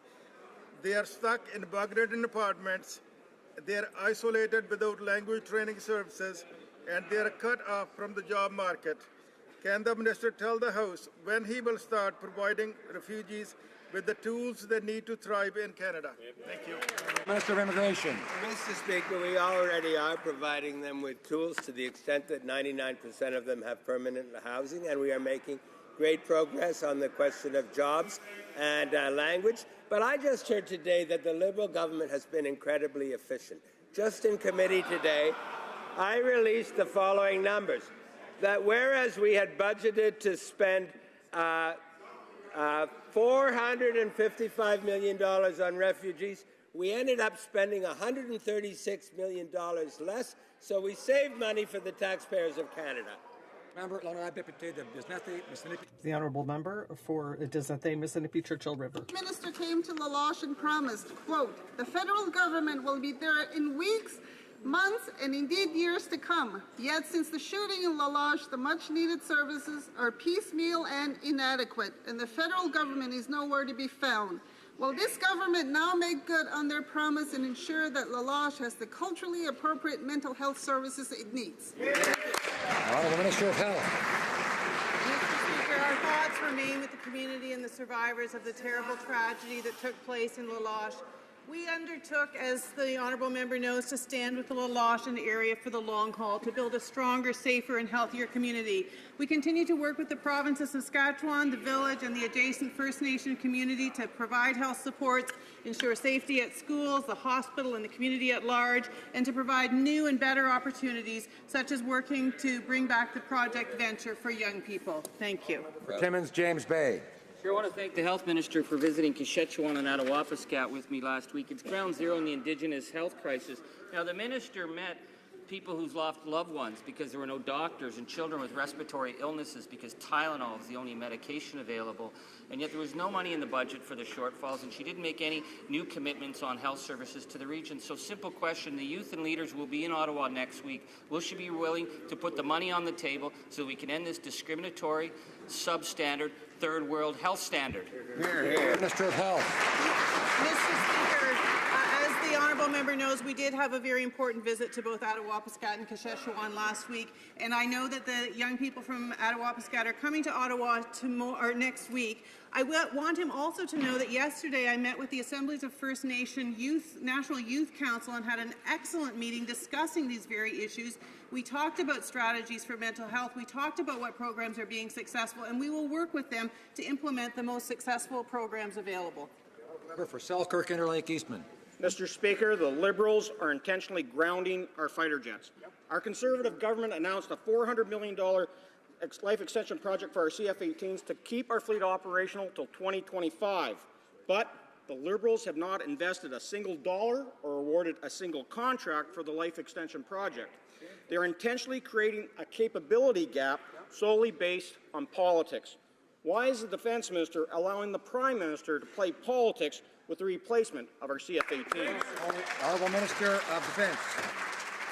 Mr. Speaker, just to correct the record here, is if it wasn't for the mismanagement of procurement by the previous government, we wouldn't have had to actually extend the CF-18s. We should have purchased new ones, so we didn't have this gap that's being created. But don't worry, Mr. Speaker, our government is committed to replacing the F-18s, and we are diligently working towards this. Thank you.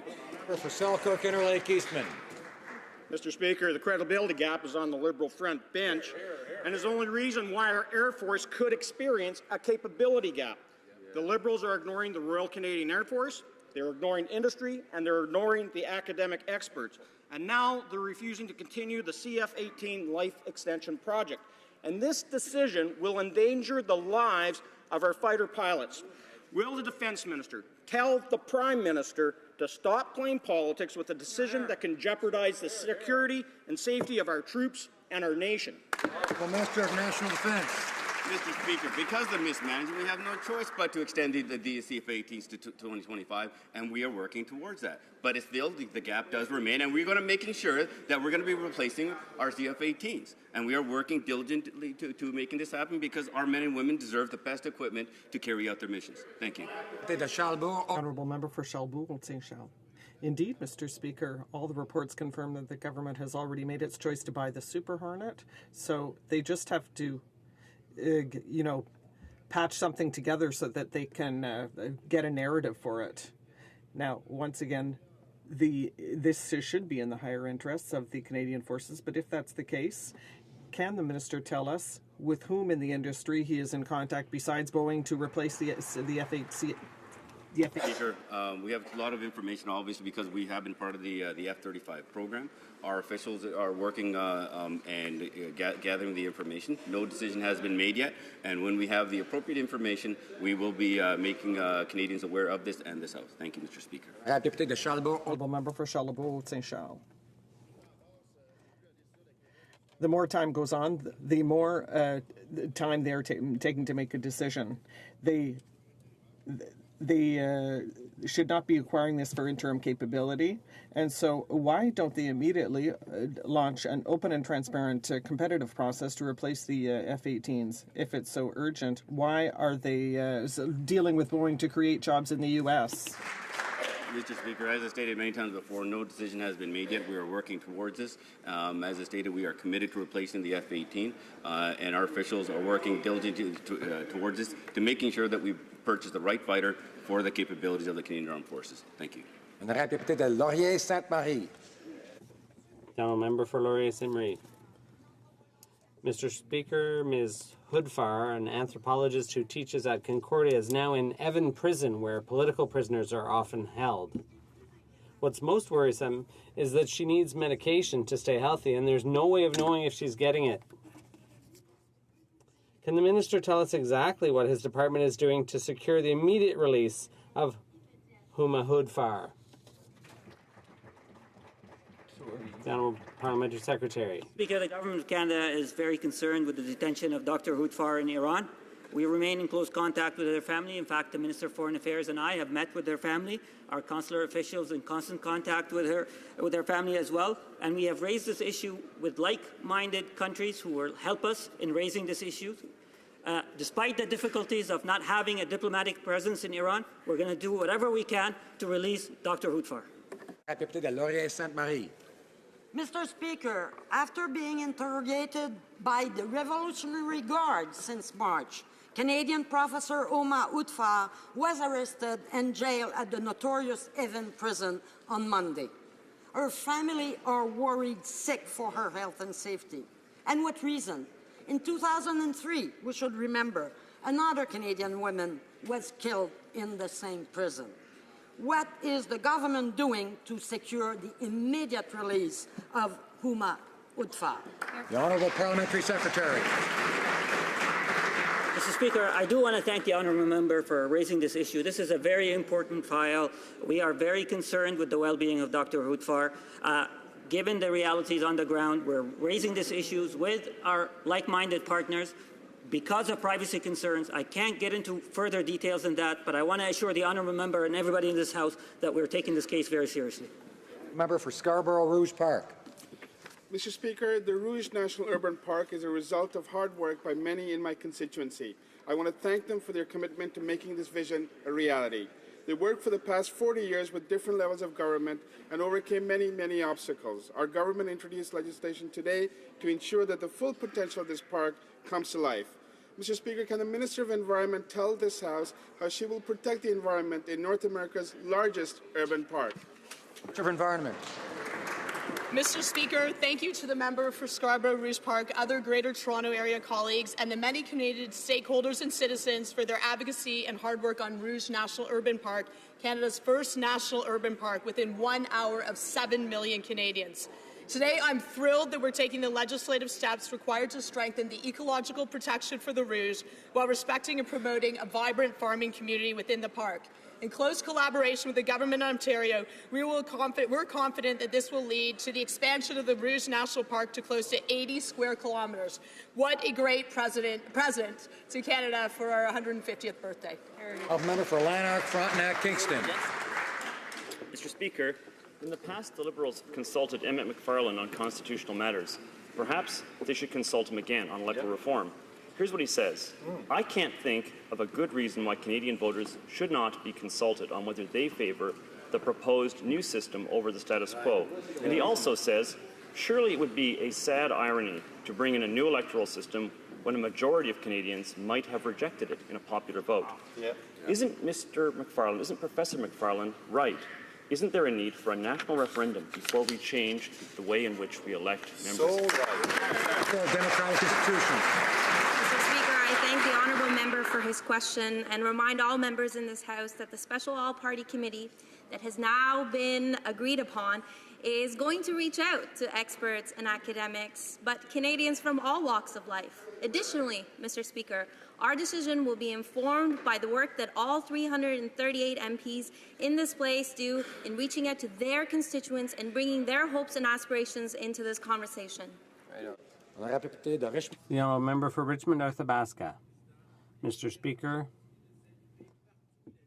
the Liberals don't seem to understand that a Toronto Star commentator said that the Liberals seem to be out of sync with Canadians on the referendum question. In the Devoir, they said Canadians won't have the final word because the government is putting aside the idea of a referendum. Does the minister realize that you can't change the way we vote without a referendum? It seems that that's what everyone's telling them, the Honourable Minister. As I have mentioned in this House before, I have a great deal of respect for a free and independent press. I don't believe that there's anything more important to democracy than a well-informed electorate.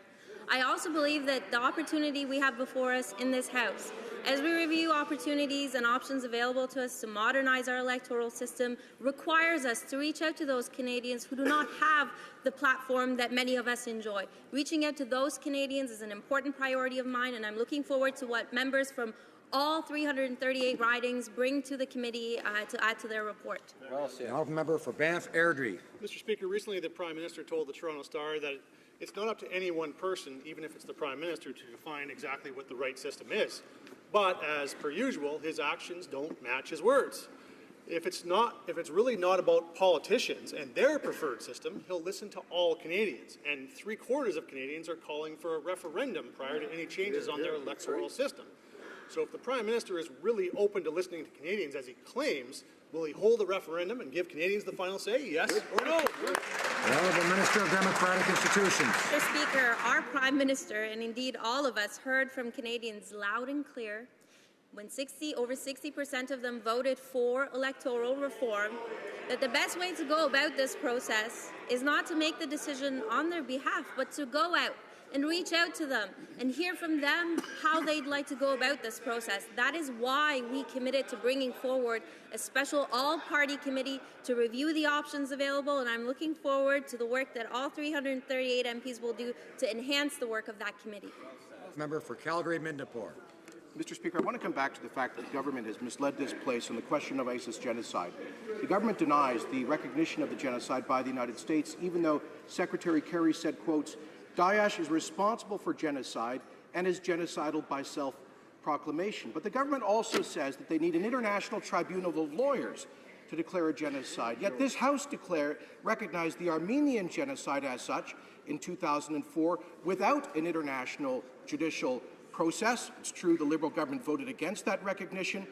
Are they now saying that the Armenian genocide didn't happen because it hasn't been recognized by an international tribunal? The Honourable Parliamentary Secretary, the Minister of Foreign Affairs. It's very important that we recognize the Armenian genocide, and also that we recognize the fact that it was 100 years after the fact, which makes it a special, extraordinary circumstance. Canada continues to stand side by side with our allies, including the US, the UK, the EU, and the UN, and we will contribute all we can to hold the perpetrators to account for their atrocities.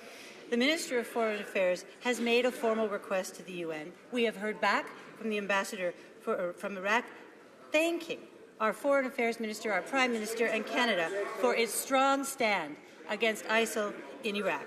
The determination of genocide should be illegal. Now, a member for Rimouski-Nejet. Mr. Speaker, this morning at the Finance Committee, the parliamentary budget officer appeared, and the Liberals had promised to strengthen the PBO's role by making him truly independent and giving him the resources he needed to do the job well. But 7 months later, we're still waiting. Nothing's changed. But the clock's ticking. All it takes is a simple amendment to the Act, and the member for Outremont's private members bill would do the job. Why aren't the Liberals making the PBO independent and properly funded? The Honourable President of the Treasury Board. For his question, and we have tremendous respect for and support for the work of the Parliamentary Budget Officer. We will continue to work closely with his office. We also would like to draw attention for the honourable member to what the PBO has said recently about what this government has done to render the budget and estimates process more transparent and open. We will continue to view his work as being important and to work to establish a more open and transparent government and budgeting process for Canadians. The honourable member for Kootenay, Columbia. Mr. Speaker, the federal government's Community Pastures Program helped restore and protect millions of acres of native prairie grasslands for both agriculture and conservation, until the successful program was canned by the Conservatives. Now, management is being transferred to the provinces with no conditions or even an environmental assessment, and some of this public land is now being sold to private interests. Saskatchewan's prairie grasslands are among Canada's top 10 endangered places. Will this government now put the transfers on hold and restore the community pastures program? The Honourable Minister of Agriculture. Thank you, Mr. Speaker, and I appreciate my honourable colleague's question. And as he's well aware, the previous government began the transfer of these pastures a number of years ago. But I will be having further discussions with my officials will be having further discussions with the provinces on the process regarding the divestiture of community pastures. Thank you, Mr. Speaker. The honourable member for Beauport-Limoilou. When the Liberals would start funding the Cenotaph program again. The Minister for Veteran Affairs claimed to be on top of it, but we have heard nothing since. The Liberals don't like military symbols, and it's clear honoring our veterans is no longer a top priority for them. Mr. Speaker, when will the Minister do what he said he was going to do and reinstate the funding for the Cenotaph program? The Minister of Veterans Affairs. Well, I thank the member for his question. I can tell on this side of the House it is important to us that we honor and respect the men and women who have served this great nation boldly in the Canadian Armed Forces. And that's through any theater we have participated in, whether that be from Juno Beach through our peacekeeping missions through Afghanistan and the like. We'll continue to do that. We've restored that in Budget 2016 with a committed, dedicated program to fund our community war memorial programs and community events. The honourable member for Beauport-Limoilou. Thank you, Mr. Speaker. But there's more to it. With budget cuts to the Cenotaph program, the monuments to those who served us honorably and those who unfortunately died, the government apparently is not willing to pay the small price it takes to commemorate the massive price those people paid. When is the program going to be restored? The Honourable Minister. Absolutely not true. The Conservatives had a piecemeal approach that they had to go back from time to time, year after year, to reinstate. And in fact, it had run its course. This government is so committed to honouring the men and women who have served this great nation that we've committed to this in our full budget cycles, that we can honour and respect those on a regular, ongoing fashion, and that's what this government will continue to do. Member for Souris Moose Mountain. Mr. Speaker, between 2001 and 2014, 40,000 Canadian Forces members served in Afghanistan, including 158 who made the ultimate sacrifice. These brave men and women deserve recognition, and yet the Minister of Veteran Affairs has not confirmed when or if the National Memorial for Canada's mission in Afghanistan will be built. If this minister claims to treat our veterans with care, compassion, and respect, then why is he refusing to give them the recognition that they deserve? Minister of Veterans Affairs. I couldn't agree more with this member that we have to honour those men and women who have served this country bravely and honourably in our Afghan mission. We will do that in my work with Canadian Heritage, in fact, with those members who served on that mission. I'll remind that party they announced the project twice and didn't get built under their watch. We're going to do this and continue to honour those men and women who have served this great nation boldly and bravely. Well, member for Mission Matsqui, Fraser Canyon. Yes, Sir Speaker. Canada's total merchandise trade with the Pacific Alliance, a grouping of Chile, Colombia, Peru, and Mexico, reached $46.2 billion in 2015. In fact, the four countries account for more than 70% of Canada's two-way trade with whole Latin America region. Can the Minister of International Trade update this House on what she is doing to promote deeper economic and people-to-people linkages with this important region? Thank you. Honourable member for the Honourable Minister of International Trade. Mexico City, I was proud to sign a joint declaration making Canada the first country to enter into a strategic partnership with the Pacific Alliance, one of the most important economic blocs in the Americas. This is another example of our government's progressive approach to promoting trade and investment with fast-growing markets across the world. This initiative will help diversify our trading partners and create good-paying jobs for middle-class Canadians. Honourable member for Richmond Centre. Mr. Speaker, last election, the Liberals promised to continue the small business tax cuts brought in by Conservatives. They did. Instead, once in power, they broke that promise and raised their taxes. And just last night, the Liberals actually voted against a motion that would allow them to follow through on their promise. Why did the Liberals break their promise and turn their back on our job creators? Honourable Minister of Small Business and Tourism. Thank you for the question, Mr. Speaker. Budget 2016 focuses on growing our economy for all Canadians. We know that a healthy economy improves business conditions for small and medium-sized enterprises and Canadian businesses. We know that helping Canadian consumers and families will help businesses as they are their customers, and we can better sell their goods and services. A better economy for all Canadians and more revenue for business helps everyone. This will make a stronger economy for all Canadians. That is the good work we're doing. Thank you, Mr. Speaker. The honourable member for Jonquière. Mr. Speaker, yesterday I asked a question about the surtax the Americans have slapped on supercalendared paper exports. The answer was they've called for a binational committee. For months I've been prodding the government, and still no special committee. Clearly the government is dragging its feet. Even the Premier of Quebec isn't reassured. 184 workers at the Kenogami plant will be out of work for 11 days. Will the Prime Minister stop pretending to be on it and then taking his phone off the hook? The Honourable Minister of International Trade. Mr. Speaker, we are concerned about what the U.S. is doing in connection with this matter. We're in regular contact with our stakeholders. My team is also in contact with the provincial forestry ministers. We have called for the creation of a special binational task force under Chapter 19 of NAFTA, and today we're continuing with official procedures to establish a WTO panel. We will defend Canada's interests. The honourable member for Avignon.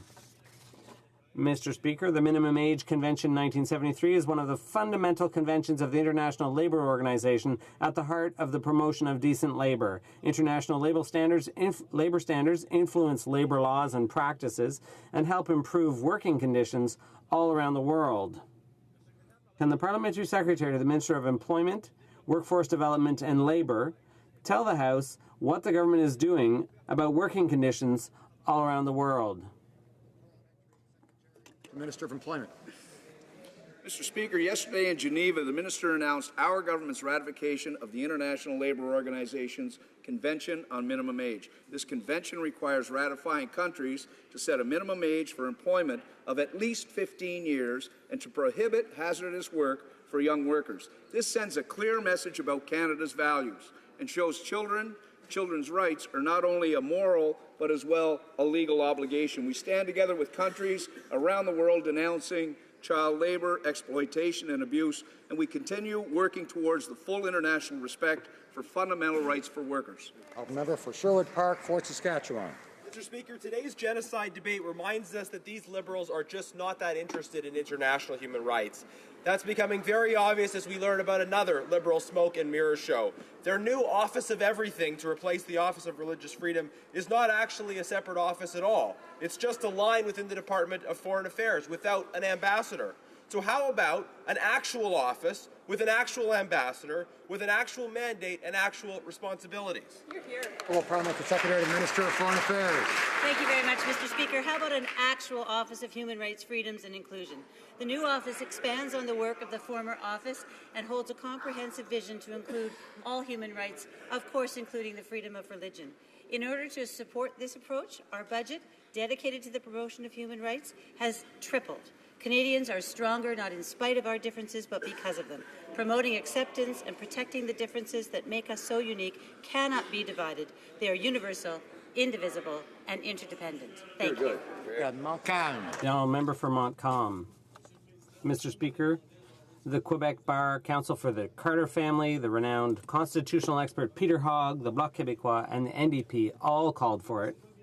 Now the Senate has amended C-14 by striking out reasonably foreseeable natural death to allow the most vulnerable of people access to medical assistance in dying. Why is the Justice Minister stubbornly denying the right of self-determination to the most vulnerable people in society, those who have a grievous and irremediable medical condition that causes them intolerable suffering? Yep. Thank you, Mr. Speaker. With respect to the amendment that the Senate voted in last night, this reflects and puts forward a substantive amendment to C-14. We sought to thoughtfully consider this complex matter to ensure that we respect the rights of all Canadians and balance those rights, balance personal autonomy with respect for the vulnerable. This is a momentous change in our country in terms of what we're doing with respect to medical assistance in dying. We need to take a responsible approach that is reasonable, and this is what we've found in Bill C-14. The honourable member for Montcalm. Mr. Speaker, once again the minister is avoiding my basic question, so let me rephrase it. Given that medical assistance in dying requires free and enlightened consent in a deliberate and voluntary fashion, by what right is the minister going against the desire for autonomy of the most vulnerable members of society, those whose suffering is intolerable, knowing that she is forcing them to go to court? They have to go or on a hunger strike in order to get justice. Of justice. Thank you, Mr. Speaker. As I've said in this chamber before, the Supreme Court of Canada, courts do not hold a monopoly on the promotion or protection of human rights. Parliament plays a role in terms of being an ally to the vulnerable. We've sought in a very considered way to put forward a piece of legislation that will provide a national framework for medical assistance in dying in this country. And just because there are constitutional risks with respect to a particular piece of legislation does not mean that the bill is unconstitutional. I'd like to call attention of honourable members to the presence in the gallery of the Honourable Susan Aglukark.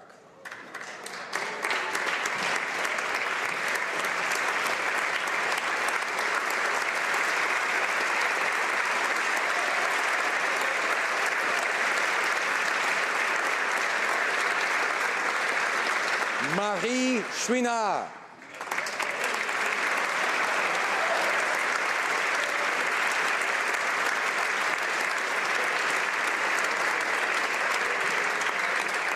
Ben Hepner.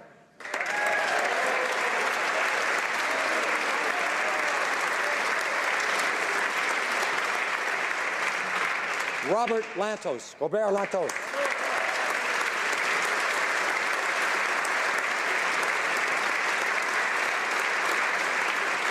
Suzanne Lebeau.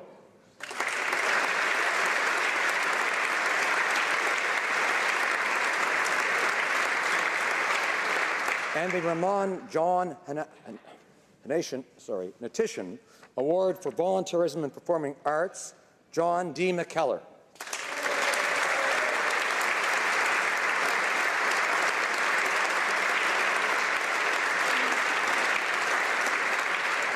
I invite all honourable members to meet the recipients at a reception in room 216 North after question period.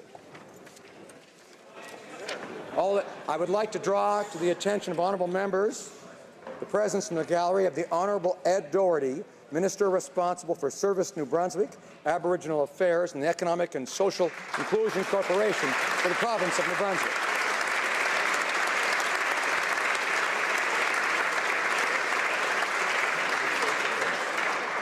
And now I call upon the honourable member for Regina Capel for the usual Thursday question. Thank you, Mr. Speaker. And I was wondering if someone from the government could inform the House as to what we will be debating for the remainder of this week and next week when we return back from our constituencies. The Honourable Minister for Small Business and Tourism. Thank you, Mr. Speaker. I would love to inform the House what the plan is. So this afternoon we will continue debate on the Conservative opposition motion. Tomorrow we will resume debate on Bill C-15, the budget legislation.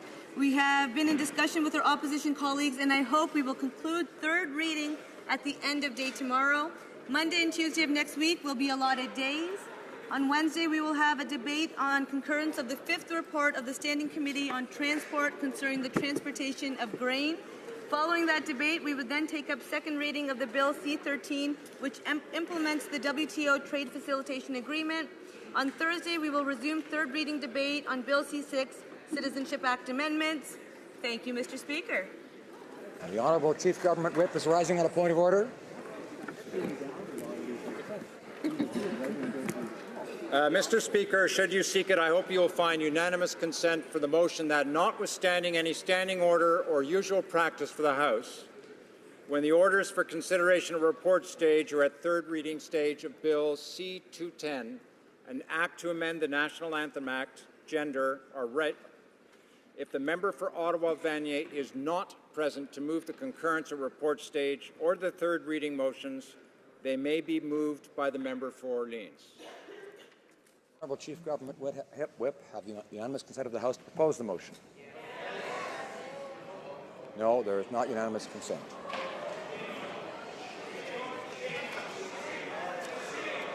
Order. Order. Order. I am now ready to rule on the point of order raised on April 18, 2016 by the Honourable Member for New Westminster Burnaby concerning the procedural admissibility of M43 standing in the name of the Honourable Member for Calgary Rocky Ridge. Je remercie l'honorable. I would like to thank the Honourable Member for New Westminster Burnaby for raising this matter, as well as the Honourable House Leader of the Official Opposition, Mr. Scheer, and the Member for Calgary Rocky Ridge for their contributions. The Member for New Westminster Burnaby contended during his intervention that the motion in question, M43, contravenes Standing Order 68-4, which grants Ministers of the Crown the power to introduce motions of instruction to a committee to study a matter and bring forth a bill based thereon. As there is no explicit provision in the standing orders for private members to do the same, and the very few relevant examples provide no justification, he concluded that the motion is inadmissible. Opposition, as well as the member for Calgary Rocky Ridge, agreed that the standing orders do limit this prerogative to ministers only, but continued, arguing that that alone cannot therefore be interpreted as the only way to provide such instructions to a committee. In fact, this is precisely why the motion sponsored by the member for Calgary Rocky Ridge provides for a special order that allows the House to determine ultimately how it wishes to proceed.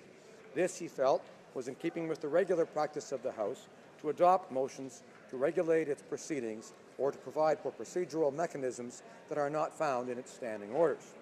Thus, where the disagreement lies in this matter is not in whether a private member can propose a motion instructing a committee to bring in a bill pursuant to Standing Order 68-4, for there is agreement that they cannot. That is a provision that is now reserved strictly for ministers. Instead, the question is rather the following. Do the standing orders or practices of this House permit the presentation of such a motion? Depuis la Confédération. Since Confederation, the rules of the House of Commons have provided for two methods by which public bills can be introduced in the House. That is, either a member moves for leave to introduce a bill, or a committee presents a report after having been ordered by the House to prepare and bring in a bill. The latter method has been employed only rarely. In particular, Standing Order 68 in February 1994 specified that a minister could move such a motion under government orders while, with the addition of paragraph 4b, a private member would have to do so through the process of private members' business. Then, in March 2003, the third report of the Special Committee on the Modernization and Improvement of the Procedures of the House of Commons recommended several provisional changes to the rules pertaining to private members' business, including the temporary suspension of Standing Orders 68-4B and 7B. Thus, since the concurrence in the report by the House on March 17, 2003, private members have no longer been able to instruct a committee to to prepare and bring in a bill pursuant to Standing Order 68. This became a permanent change to the standing orders on May 11, 2005, when the House concurred in the 37th report of the Standing Committee on Procedure and House Affairs. Fait à souligner. Of note is the fact that during the time that Standing Order 68-4B was suspended, notice was given of a private member's motion instructing a committee to bring in a bill pursuant to that same standing order. On March 22, 2004, the acting Speaker made a statement in the House declaring that, due to an error, Motion M479 was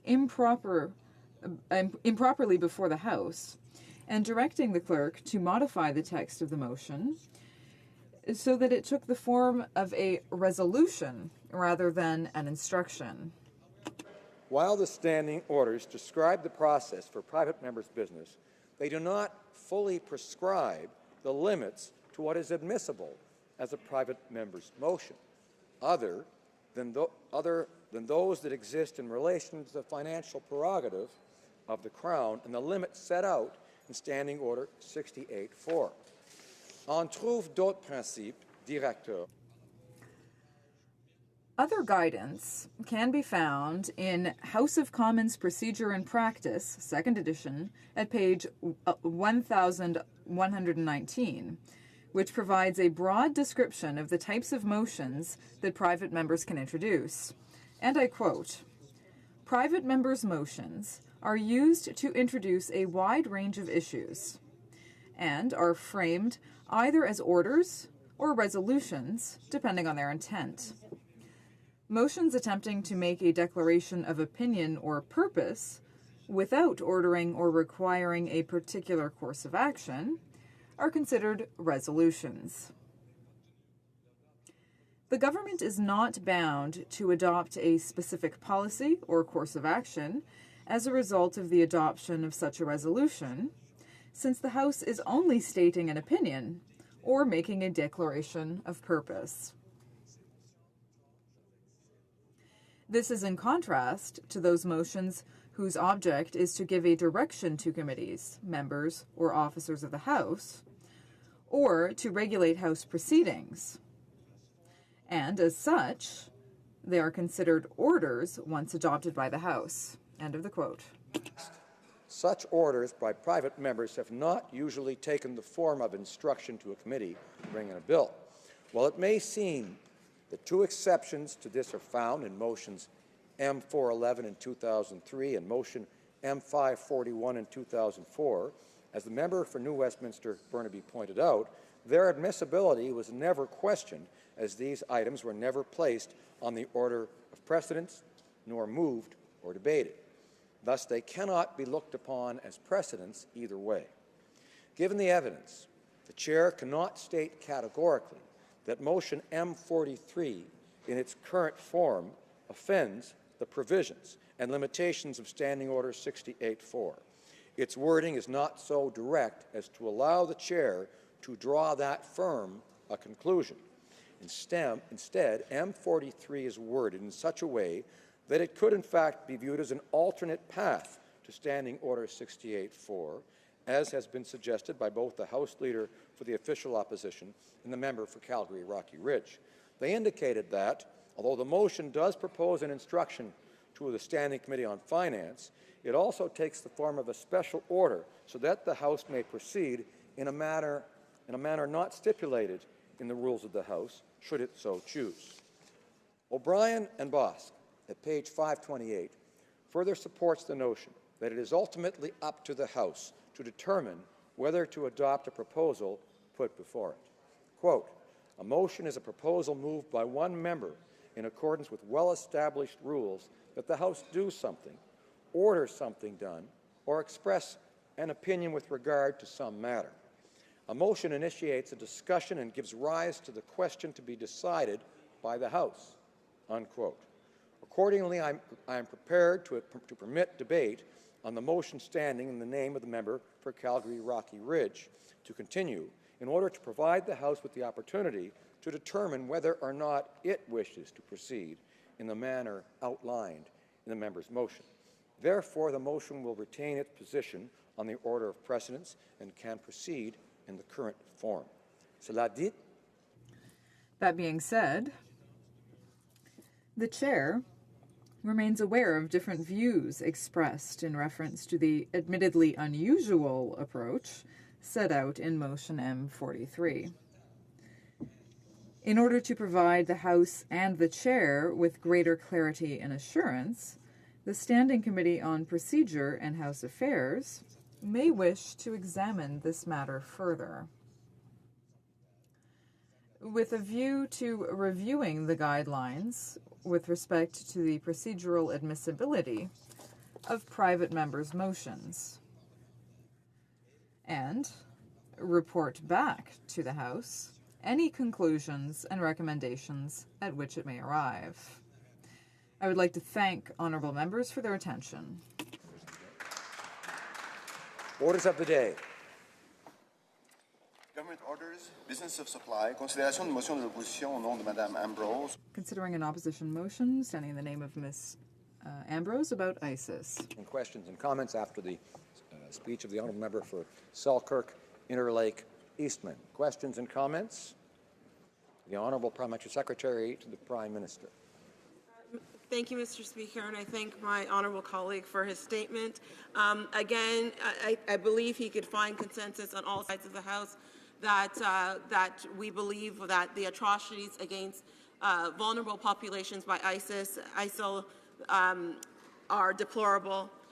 But, Mr. Speaker, I asked earlier today why the former government, when it had the opportunity to do so, and I saw motions put forth related to ISIS, where it talked about the threat of ISIS to vulnerable populations, its barbaric acts. It did not include the word genocide, and I'm wondering if I could ask the member why they didn't do that when they had the opportunity to. The Honourable Member for Selkirk, Interlake, Eastman. Well, Mr. Speaker, as it's already been clearly articulated here, is that members of the government during the Conservative time clearly said that it was genocide. We didn't need a motion to pronounce it because the government already did pronounce it as a genocide. Something I was incredibly proud of is that our Prime Minister, our Foreign Minister, and our Defence Minister would stand up and say that Daesh was committing a genocide against the vulnerable religious and ethnic minorities in Syria and Iraq. And I wish that this government would do that, to show some leadership, to show some backbone, and actually stand up and denounce ISIS and stand with our allies rather than wiggle around on a hung jury that sits at the UN Security Council because of the veto powers of China and Russia. Questions and comments? The Honourable Member for Foothills. Thank you, Mr. Speaker. I want to thank my colleague for his excellent work on this issue and his great speech. And, I wanted to ask my colleague, it's listening to the speeches for most of the day today, I find it disheartening, and during question period as well, that writing this letter is all of a sudden going to solve the problems that ISIS is causing in the Middle East, especially with the Yazidi girls who have been forced into sex slavery. And we had the news that 19 were burned alive the other day. But I would just like to ask my colleague, and all the work that he's done, how much of an impact? I mean, we also heard today during one of the questions from across the floor that our CF-18s, that they just fly over and all of a sudden this is going to solve some problems. I think our CF-18s were having a much bigger impact than what was going on in there. And what is the connection, do you feel, between the inefficiency or inability to say genocide and what's happened with our CF-18s? Selkirk, Interlake, Eastman. Thank you, Mr. Speaker. And I want to thank my colleague from Alberta for his observations that he's had through the day here. And it was really disappointing to listen during question period that the idea that Liberals, who often preach responsibility to protect, can only send a letter. Responsibility to protect is actually stepping up and taking the fight to the genocide group that is committing the atrocities, being ISIS. That means having our CF-18s actually dropping bombs on ISIS's heads. That means plowing away so that the religious and ethnic minorities can get away. And that means that you're there supporting those on the ground with air support so that they can take the fight to ISIS. You know, there's a new offensive happening right now, as we speak, in Fallujah, in Kirkuk, and around Mosul. And the Kyrgyzstan regional government still is saying that they need more air support. We should have kept our CF-18s in that fight, Mr. Speaker, and I call upon the government to do the right thing. And if we're going to defeat this genocidal group, if we're going to stop this genocide on the ground right now, we have to do what was done in World War I to stop the Armenian genocide, what was done in World War II to stop the Holocaust. You have to get in there, and you have to actually be on the front lines, supporting our allies and stopping the slaughter of the innocent women, children, and men who are ethnic and religious minorities. Resuming debate. Honorable Minister. The Honourable Minister of Foreign Affairs. Thank you, Mr. Speaker. With the victims of ISIL atrocities. That is why our government broadened Canada's engagement in the Middle East and in particular in the fight against ISIL. We are focused on eradicating ISIL today and preventing its return tomorrow. However, today's debate on the Conservative motion is not about the fight, but rather on the determination of whether these atrocities may constitute genocide.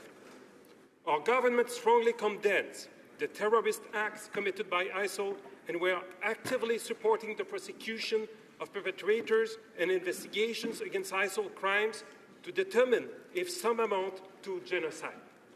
While we fully respect the motion tabled by our Conservative colleagues, it gets ahead of these investigations.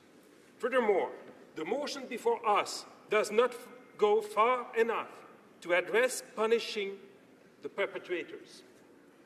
Le 11 mai, Mr. Speaker, it has been said a number of times by our Conservative colleagues that many parliaments had recognized these acts as genocides. But I would like to say that no parliament in Europe except one has done so, except the UK Parliament, but that decision was disavowed by the UK government. In the US, Secretary Kerry said it on his own behalf, and this is not what the US government is saying. I'm going to give the quotation that confirms this in a moment. We have to take into account the fact that on May 11th, the Swedish Parliament rejected motions similar to those before us today. And I would invite all my colleagues to show the same wisdom as our Swedish colleagues. If we were to vote for this motion, we would create a deplorable precedent. This House of Commons of Canada would label crimes as genocide without following the absolute rigor that characterized our past decisions. To avoid this mistake, we must vote against this motion. We should not play politics about that. The government has done everything in our power to avoid this divisive situation. Regrettably, our Conservative colleagues have made clear that they were not interested in amendments.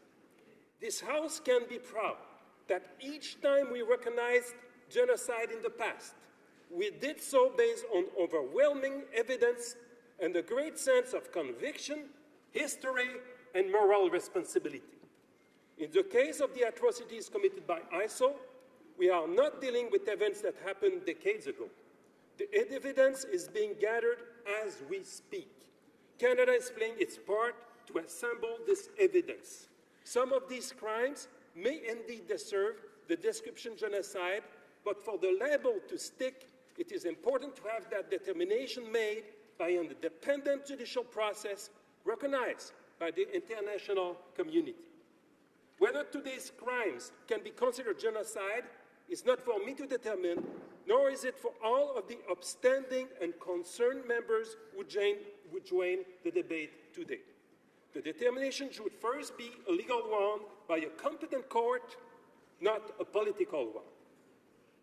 Mais considérons dans l'ordre. Let us take the relevant questions in order. What is a genocide? Can some crimes by ISIL be considered genocide? By what process must that be determined? And what efforts is Canada making for that process to take place? So let's start with the first question. What is a genocide? The Conservative motion invites us to consider all atrocities perpetrated by ISIL as genocide, indiscriminately. But a crime, however dreadful it may be, is not necessarily a genocide. Genocide Convention and the Rome Statute both require a demonstrable specific intent to target and destroy an identifiable group in whole or in part. It is not enough to establish that, while abhorrent, widespread, unlawful killings, mistreatment, sexual violence, or mass deportation of civilians have taken place. It must be proven beyond a reasonable doubt that such atrocities were committed as part of a campaign to totally or partially destroy a national, ethnic, racial, or religious group. In the absence of intent to commit genocide, such crimes would amount to war crimes. The International Court of Justice has interpreted the obligation to prevent genocide as not including an obligation to intervene militarily, and held that the scope of the obligation to intervene, to prevent, is commensurate with the state's ability to influence the situation. En soi, the atrocities committed by ISIL may be war crimes or genocide. Regardless, that doesn't change our determination to put an end to them. Our military commitments as a member of the international coalition against ISIL seeks to eradicate the terrorist groups. Our support for Iraqi forces is intended to reinforce their ability to fight ISIL. Now, can some crimes committed by ISIL be considered genocide? many atrocities against religious and ethnic communities in Iraq and in Syria, including against Yazidis, Christians, Shiites, but also Sunnis. UN bodies and NGOs have reported killings, rape and sexual slavery, forced religious conversions, and the conscription of children. A March 2015 report of the Office of the United Nations High Commission for Human Rights concluded that there is evidence to suggest that ISIL may have committed genocide. UN investigators found that ISIL may have committed acts of genocide against the Yazidis in Iraq in the summer of 2014. To date, it has not been established that acts of genocide were committed in Syria or that groups other than the Yazidis were the targets of genocide. There is a need for further independent investigation. The evidence is mounting. As territory is retaken from ISIL, evidence of the group's heinous crimes will continue to be uncovered. The UN Secretary General Special Representative for Iraq told the Security Council last month that more than 50 mass graves have been discovered so far in several areas of Iraq. Ce qui nous amène à la question suivante. This brings us to the following question. What process do we need to put in place to undertake? Because the word genocide has to be reserved for the worst possible crimes, we have to be extremely stringent with regard to the procedure that leads to recognition that an official genocide has been perpetrated. Genocide occurred when looking at individual conduct and responsibility. For example, the International Criminal Court has indicted Sudanese President Bashir on charges of genocide. The ad hoc tribunals for the former Yugoslavia and Rwanda were set up by the UN Security Council to try individuals for their participation in atrocities and found that the individuals did indeed commit genocide. Iraq and Syria are not parties to the Rome Statute, the funding treaty to the International Criminal Court, but the Security Council could refer ISIL's crimes in these countries to the court. Our government is of the view that, as much as we are appalled by the horrendous acts of violences committed by ISIL. We also believe that investigation by competent authorities are necessary to reach a proper judicial determination. We are by no means alone in this assessment.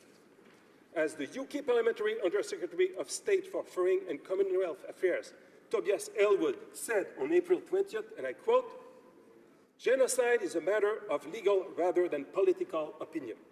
We, as the government, are not the prosecutor, the judge, or the jury. It is essential that these decisions are based on credible judicial process. This is ultimately a matter for the courts to decide." End of quote. Also, Adama Dieng, the UN Secretary General's Special Advisor for the Prevention of Genocide, shares the view that an independent investigation is needed to assess whether some of ISIL's atrocities can be qualified as genocide. As for the US Secretary of State John Kerry, he said the following, and I quote, "I am neither judge nor prosecutor, not jury, with respect to the allegations of genocide and ethnic cleansing by specific persons. Ultimately, the full facts must be brought to light by an independent investigation and formal legal determination made by a competent court or tribunal. But the United Nations will strongly support efforts to collect, document, preserve, and analyze the evidence of atrocities, and we will do all we can to see that the perpetrators are held accountable." End of quote. I agree with Secretary Kerry, every word of what he said. Canada is and will continue to take an active role in supporting further independent investigations and the prosecution of ISIL atrocities. Et nous en arrivons à notre dernière. And now we come to our last question. What efforts is Canada making to put this process into place? Canada and several of our allies have called for the matter to be brought before the courts. This past week, I wrote a letter to the UN Secretary Council President calling on that body to establish a mechanism to determine whether ISIL's violations constitute acts of genocide. My letter also called on the Security Council to identify the perpetrators of such violations and to take measures to ensure that they are held to account for their crimes, including indictments to the International Criminal Court as appropriate. Canada is providing significant financial assistance to United Nations bodies and civil society organizations to document and investigate ISIL crimes.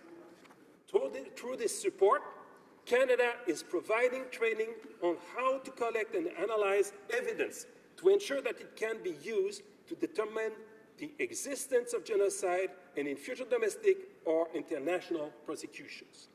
Canada will continue to support initiatives to investigate and document atrocities, including through the Office of the United Nations High Commissioner for Human Rights. The French government has recently called for reform on how UN Security Council permanent members vote on mass atrocities. France has called for permanent members to voluntarily and collectively undertake not to use the veto where a mass atrocity has been ascertained. This is a fundamental undertaking which our government will fully support and which I will announce at the United Nations Security Council meeting in New York tomorrow. En conclusion, il est très... In conclusion, it's very important that recognition of genocide be based in a judicial assessment, a legal assessment that's completely independent and extremely stringent.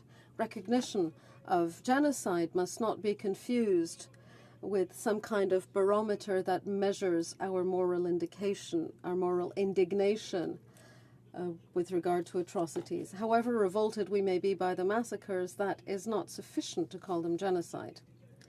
I would also invite all my colleagues in this House to resist this kind of political pressure, the kind of political pressure that would lead us to use the word genocide in order to show how determined we are to fight terrorist groups.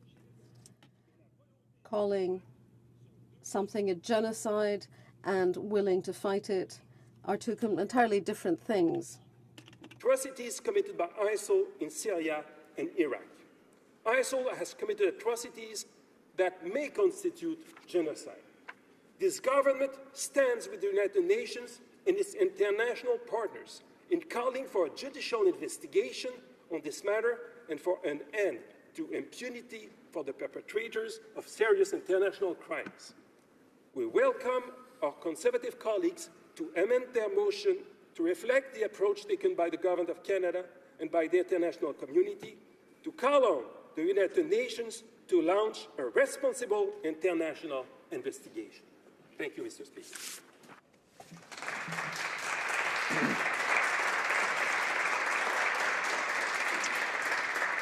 Questions and comments. The honourable member for Cypress Hills Grasslands. I don't know if I've ever heard a more clear example of how moral relativism can paralyze a national government. I wonder if the member opposite could comment on this statement. My purpose in appearing before you today is to assert that, in my judgment, Daesh is responsible for genocide against groups in areas under its control, including Yazidis, Christians, and Shia Muslims. Daesh is genocidal by self-proclamation, by ideology, and by actions. What is it about that statement that the minister opposite does not understand? That's a statement made by John Kerry expressing the United States position on the nature of Daesh and the nature of the genocide. They've declared it a genocide. I can read to him from the representative, from the House of Representatives who brought the motion forward, where he says, finally, this will probably, or should end the discussion about whether this is genocide or not. To be honest, Mr. Speaker, the member opposite is misleading the House when he's quoting selectively from John Kerry's remarks, and he doesn't use this part that I just read to him. The Honourable Minister for Foreign Affairs. Mr. Speaker, I mentioned that Secretary Kerry gave his opinion, but it's an opinion. He said that himself. It's not a formal recognition by the government of the United States of this genocide, if it's a genocide. And who is selective here if it's not my colleague who does not read the paragraph after? Why he doesn't do so? Why he wants to mislead this House? The next paragraph is the following, and I gave it in my speech, but I will repeat it for himself, if he may listen to me instead of doing as if he was not listening. I want to be clear. It's Secretary Kerry who speaks. I want to be clear. I am neither judge, nor prosecutor, nor jury with respect to the allegations of genocide, crimes against humanity, and ethnic cleansing by specific persons. Ultimately, the full facts must be brought to light by an independent investigation and through formal legal determination made by a competent court or tribunal. Can you stop to play politics? Please, it's too serious. Remind honourable members to direct their comments to the chair. Questions et commentaires. Questions and comments. The honourable member for Sherbrooke. Thank you, Mr. Speaker, and I'd like to thank my colleague for his excellent speech. I wondered whether he could comment on the political aspect, what the Conservatives are doing, and parliamentarians' responsibility when dealing with issues as important as this. Can he comment on the political games that the Conservatives are playing when there is a process in place to decide whether something is or isn't a genocide? What responsibility is he finding on the part of the Conservatives? The Honourable Minister of Foreign Affairs. I'd like to thank my colleague for his question, which shows that he's very responsible indeed. Sometimes we have to make difficult choices. There is political pressure that unfortunately is coming from the former government. The Conservatives, who don't seem to have understood why they're now in opposition.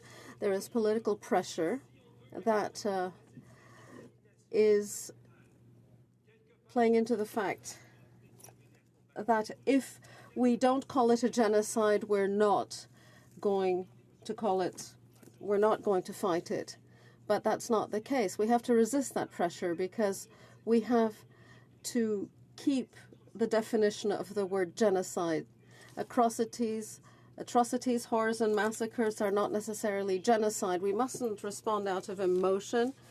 The House has always been very serious in every case of genocide in the past, so I'm deeply ashamed for my Conservative colleagues today. Questions and comments? Parliamentary Secretary to the Minister of Transport. Thank you very much, Mr. Speaker. And I think everyone in this place can agree that they're horrified by the reports of what ISIL is doing. And I'd like to ask my honourable colleague why it is so important to have an independent body determine if the crimes that ISIL is committing are in fact genocide. The Honourable Minister. Yes, it's a matter of rule of law. It's because there is a crime that is an intention to kill a group, because it is this group. And this crime is not necessarily perpetrated only because you see people to be killed. You need to have an intention for that. And this is a genocide. And it's not necessarily the same than a massacre or an atrocity. It's something more. And we need to keep it this way in order to be sure that the perpetrators that do it on purpose to kill a group because it is a group, a religious group, an ethnic group, will be accused of genocide. And we need to put that apart of the other crimes.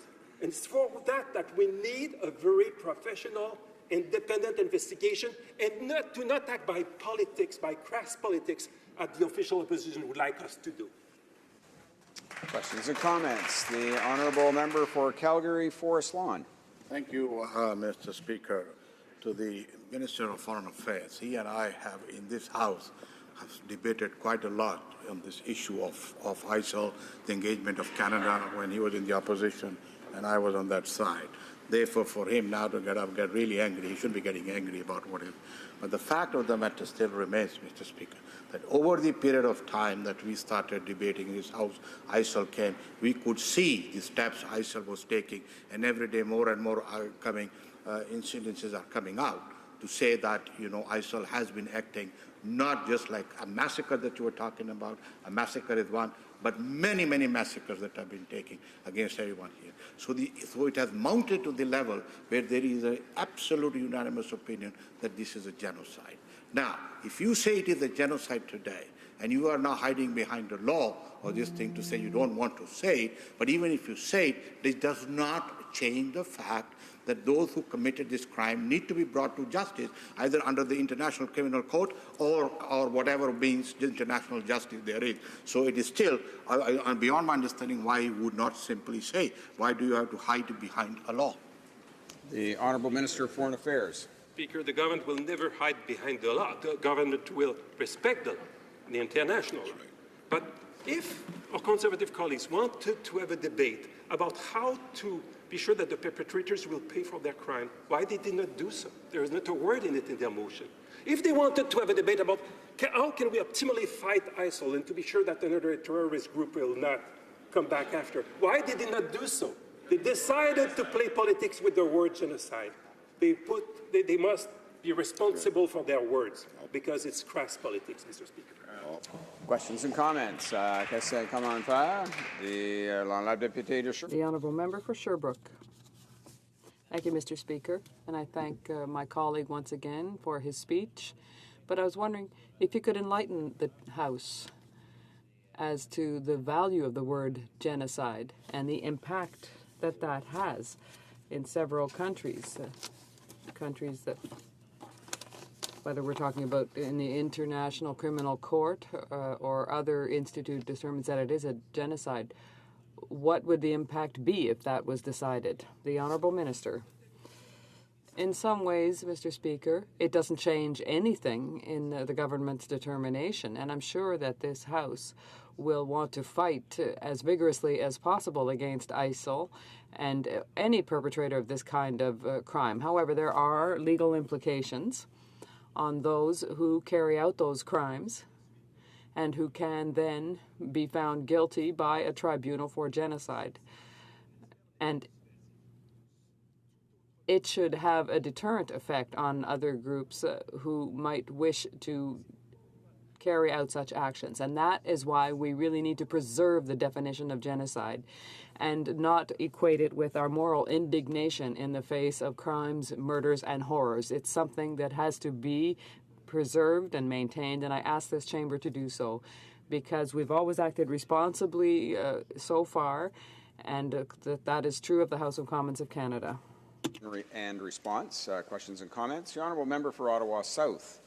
Thank you, Mr. Speaker. To the Minister, I think the House heard the Minister say, Speaker, that it was important to proceed under the rubric of the rule of law. This is a question of international public law procedure. I think he also alluded to the fact that it was important to pursue this because the evidence that's collected through those investigations is evidence that is very important in terms of ultimate prosecutions for those who do commit these kinds of atrocities, genocides, and are prosecuted, therefore, for them after the fact. Can you expand for Canadians to understand how that evidence through that process is indispensable for the successful prosecution at the back end? The Honourable Minister of Foreign Affairs. I think my honourable colleague put the answer in his question. It's very clear that if we start to play politics with the determination of what is a genocide, we are outside the rule of law. And how can we then have due process to be sure that the perpetrators will rightly pay for their crimes? If we identify genocide to all the massacres and the horrors of the world, we need to be very specific. I just want to mention in the motion of our Conservative colleagues, all the acts of ISIL are a genocide. It's not only the Yazidis, as they did in the press conference. They identify genocide to everything that ISIL has done. There's no way that you may say that this is due process, that is this a way to proceed, and with respecting the very definition of this terrible act, which is a genocide. Resuming debate, the Honourable Member for Lakeland. Mr. Speaker, I will share my time with the formidable member for Calgary-Nose Hill. I rise today to support this motion calling on the Liberal government to recognize the atrocities committed by ISIS as genocide, because that's exactly what the deliberate slaughter of specific groups of innocent people is. It's genocide. This barbaric and merciless organization is responsible for unspeakable crimes and human rights abuses against Yazidis, Christians, Assyrians, and Shia Muslims and others across the territory they control. ISIS slaughters innocent religious and ethnic minorities, captures prisoners and civilians whose only crime is being or thinking differently from these terrorists. ISIS tortures and beheads children. These savages use rape and sexual violence as weapons of war and enslave innocent women, girls, and boys as a means to incite fear and to perpetuate their reign of terror. They have cruelly targeted gays and lesbians, torturing and murdering them in unimaginable ways simply because of their sexual orientation. We need to explicitly recognize it here in this House in support of the thousands of victims and on behalf of all Canadians. Those barbarians are ruthless. They're murderers and rapists. They're terrorists. I want to talk about the tens of thousands of innocent men, women, and children who have suffered the wrath of one of the world's most abhorrent terrorist organizations. Samia is a 15-year-old Yazidi teenager who, along with her family, was captured by ISIS and held captive for 6 months. Men and women were separated, their possessions taken, and girls as young as 7 years old were raped. Deemed unworthy to keep as sex slaves, older women were killed. The British Parliament recently heard about the 16-year-old girl who had witnessed indescribably brutal violence. Her father and brother were executed in front of her. She witnessed the repeated rape of an innocent 9-year-old girl, so brutal and vicious that the girl died. And she listened helplessly to the desperate screams of her friends as they were tortured and raped. She also witnessed ISIS barbarians force a mother to eat the ground-up remains of her child. In the August heat of Raqqa, a 2-year-old girl was placed inside a tin box and left in the middle of a courtyard for 7 days. Her distraught mother was told that if she tried to rescue her tiny, innocent daughter, her other 2 children would die. And the mother had seen her husband and father brutally executed by ISIS, so she knew they would follow through on their threat. After being beaten, the toddler died. ISIS attacked the city of Sinjar in August of 2014, and tens of thousands of Yazidis fled to the mountains. Trapped without food or water, thousands were massacred on the blood-stained slope of Mount Sinjar. There would have been thousands more casualties if it had not been for a U.S. air attack targeting armored ISIS fighting vehicles. The U.S. airstrike is the only reason the Yazidis in the region were not completely exterminated. After capturing the ancient city of Palmyra in May 2015, ISIS massacred over 400 people. They beheaded them and mutilated their bodies. Why? Because they had cooperated with the government and did not follow ISIS orders. ISIS extremists were driven out of Sinjar in November 2015 after a 2-day operation led by Kurdish forces and backed by U.S. airstrikes. After the expulsion, Kurdish forces uncovered 2 mass graves where the bodies of men, women, and children were found. At least 50 of these mass graves have been found in the region. Mr. Speaker, the people committing these atrocities do not behave like human beings. They do not have a conscience. They don't believe what they're doing is wrong. They're not moved by the rule of law or due diligence or processes. They're monsters. The victims of ISIS deserve recognition that genocide is taking place in the Middle East, and these words matter. Our government would not be the first to acknowledge this without an unnecessary, lengthy so-called investigation. The European Parliament passed a resolution recognizing the systematic killing and persecution of religious minorities in the Middle East by ISIS as a genocide. The U.S. Congress and U.S. Secretary of State John Kerry declared that ISIS is committing genocide against religious minorities in Syria and Iraq. The British House of Commons unanimously passed a motion stating that Christians, Yazidis, and other ethnic and religious minorities in Iraq and Syria are suffering genocide at the hands of ISIS. The previous Canadian Conservative government also recognized the actions of ISIS as genocide. In 2014, the member for Calgary Heritage said that ISIS was, quote, committing genocide against people they see as different, as did the previous foreign minister, the member for Niagara Falls. What else do the Liberals need to know before they call these atrocities exactly what they are? The whole world can see what's happening without an investigation except this government. By declaring ISIS crimes as genocide, we are not precluding all of the other measures being taken to denigrate and to destroy this terrorist organization. Our allies are doing more, not less, to defeat ISIS, including declaring their actions as genocide. Calling it genocide drives their actions. Our allies are combating this evil with full forces.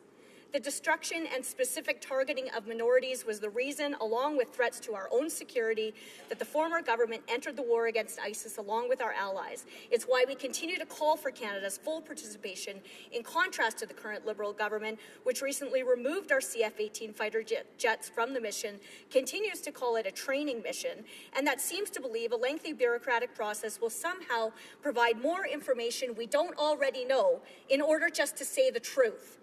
The Liberals have yet to provide a single coherent reason for ending our air combat mission against these genocidal, barbaric terrorists, even after numerous attacks by ISIS around the world.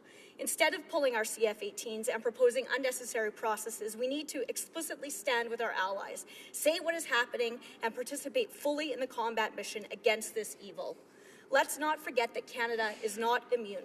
We aren't standing on the outside looking in. We are a part of this, and Canadians are as vulnerable to attacks as any of our allies. While the Liberal government has worked to meet their election commitment to resettle 25,000 refugees in Canada, the religious freedom organization One Free World International says they're turning their backs on 400 Yazidi women and their families who could seek refuge in Canada to escape ISIS. Brutal. Why is this government ignoring this proposal while girls are sold as commodities, tortured, raped, and murdered? While this government delays, people are being exterminated. The member for Spadina-Fort York earlier today dismissed the importance of one word. Those whose lives have been changed by ISIS and their genocidal barbarism would disagree. The word genocide carries deep significance, particularly for the victims. It's important for this House to pass this motion not only to band together with our allies, but also at a basic human moral level. Genocide is the most despicable, most heinous crime imaginable, and formally recognizing the actions of ISIS as genocide shows the victims of these atrocities that we respect their inalienable dignity and sanctity as human beings. And it sends a clear message of support and solidarity during their deepest and darkest times. The official opposition has continually called on this Liberal government to stay with our allies and to strongly condemn the atrocities committed by ISIS. This is our chance. I urge my colleagues from all parties representing Canadians from every corner of our country to support our motion today. Canada must join our EU, UK, and US allies in recognizing ISIS as a genocidal entity responsible for horrific crimes against humanity. Over the years, as monstrosities against mankind have happened across the world, every single government in every developed country has vowed never to let these atrocities happen again. But they happen, and we know right now that these crimes against humanity are being systematically carried out by ISIS.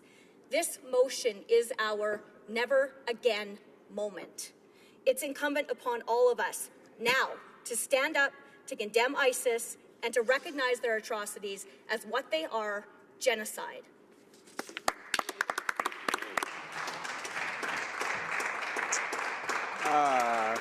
Questions and comments. Questions et commentaires. L'honorable député de... The honourable member for Laval-les-Îles. I thank my colleague also for her speech, but I would like her to comment on the following. You know, to cripple ISIS, we have some means. I would like to understand from her who supply ISIS with arms, with ammunition, who feed ISIS financially, who allow ISIS to smuggle and to sell crude oil, why other countries allow other fighters from all over the world to come and to join ISIS in Syria and Iraq. If all of those elements can be prevented, ISIS will be crippled. I would like her to comment on this. Thank you. Honourable member for Lakeland. What I think is most disturbing about this debate today is the attempts by members of the Liberal government over and over and over to refuse to talk about what needs to be said and named, that the acts of ISIS is genocide. So I'll just read the definition of genocide from the Convention on the Prevention and Punishment of the Crime of Genocide, adopted by the UN General Assembly in 1948. Article 2 of the Convention defines genocide as any of the following acts committed with intent to destroy, in whole or in part, a national, ethnical, racial, or religious group. As such, killing members of the group, causing serious bodily or mental harm to members of the group, deliberately inflicting on the group conditions of life calculated to bring about its physical destruction, whole or in part, imposing measures intended to prevent births within the group, forcibly transferring children of the group to another group. Article 3 defines the crimes that can be punished under the Convention. Genocide, conspiracy to commit genocide, direct and public incitement to commit genocide, attempt to commit genocide, complicity in genocide. ISIS is committing genocide, and the Canadian government, on behalf of all Canadians who know that to be true, needs to say it. Yeah. Questions and comments. Questions and commentaires. L'honorable député. The honourable member. East. Thank you very much, Mr. Speaker, and I thank the member for her comments. At our committee, actually, this last Tuesday, we had a presentation from a witness from the One Free World International who presented a brief, and in his comments, he suggested that there were 400 young Yazidi girls who've been rescued, and yet they don't have the means to find their ways to come to Canada as refugees. And apparently, to my understanding, the same presentation was also made at the Committee of Foreign Affairs as well. And so my question to the member is this. What is her view around this? Is it her view that the government should do everything that they can to help bring the girls here on the basis of humanitarian and compassionate reasons as refugees to Canada? And for that matter, if we know that this was happening in anywhere else in this world, that we as a country who wants to be known and be identified as humanitarian and compassionate in addressing refugees, that we should exercise every means that we can to address this sexual violence against young girls. The honourable member for Lakeland. Thank you for the member for her question. And I think all members know, but maybe won't admit, that the position of the previous Conservative government was to prioritize the specific targeting of religious and ethnic minorities and to expedite those specific groups, the most vulnerable, facing genocide by ISIS, to bring to Canada as refugees while protecting the safety and security of all Canadians. So I wholeheartedly support that expediting refuge for the 400 Yazidi women and girls who are facing extermination, systematic, constant extermination by ISIS should be prioritized as refugees to Canada. And I think doing so would reflect the compassion and the will of Canadians who want to be able to provide refuge for innocent people being slaughtered in the region by those terrorists. Resuming debate, the honourable member for Calgary Nose Hill. Well, thank you, Mr. Speaker. Mr. Speaker, there is a growing and there's a rare consensus among Western lawmakers and world leaders that the atrocities committed by ISIS against the minorities under its control constitute the crime of genocide. The U.S. Congress, the British Parliament, the European Parliament, the Council of Europe, the U.S. Commission on International Religious Freedom, the U.S. Holocaust Museum, and the International Association of Genocide Scholars have preceded us in making this determination. Like John Kerry, Hillary Clinton, and Pope Francis, these institutions have recognized this crime by its rightful name: genocide. So what should Canada do? The facts demand that we call this genocide.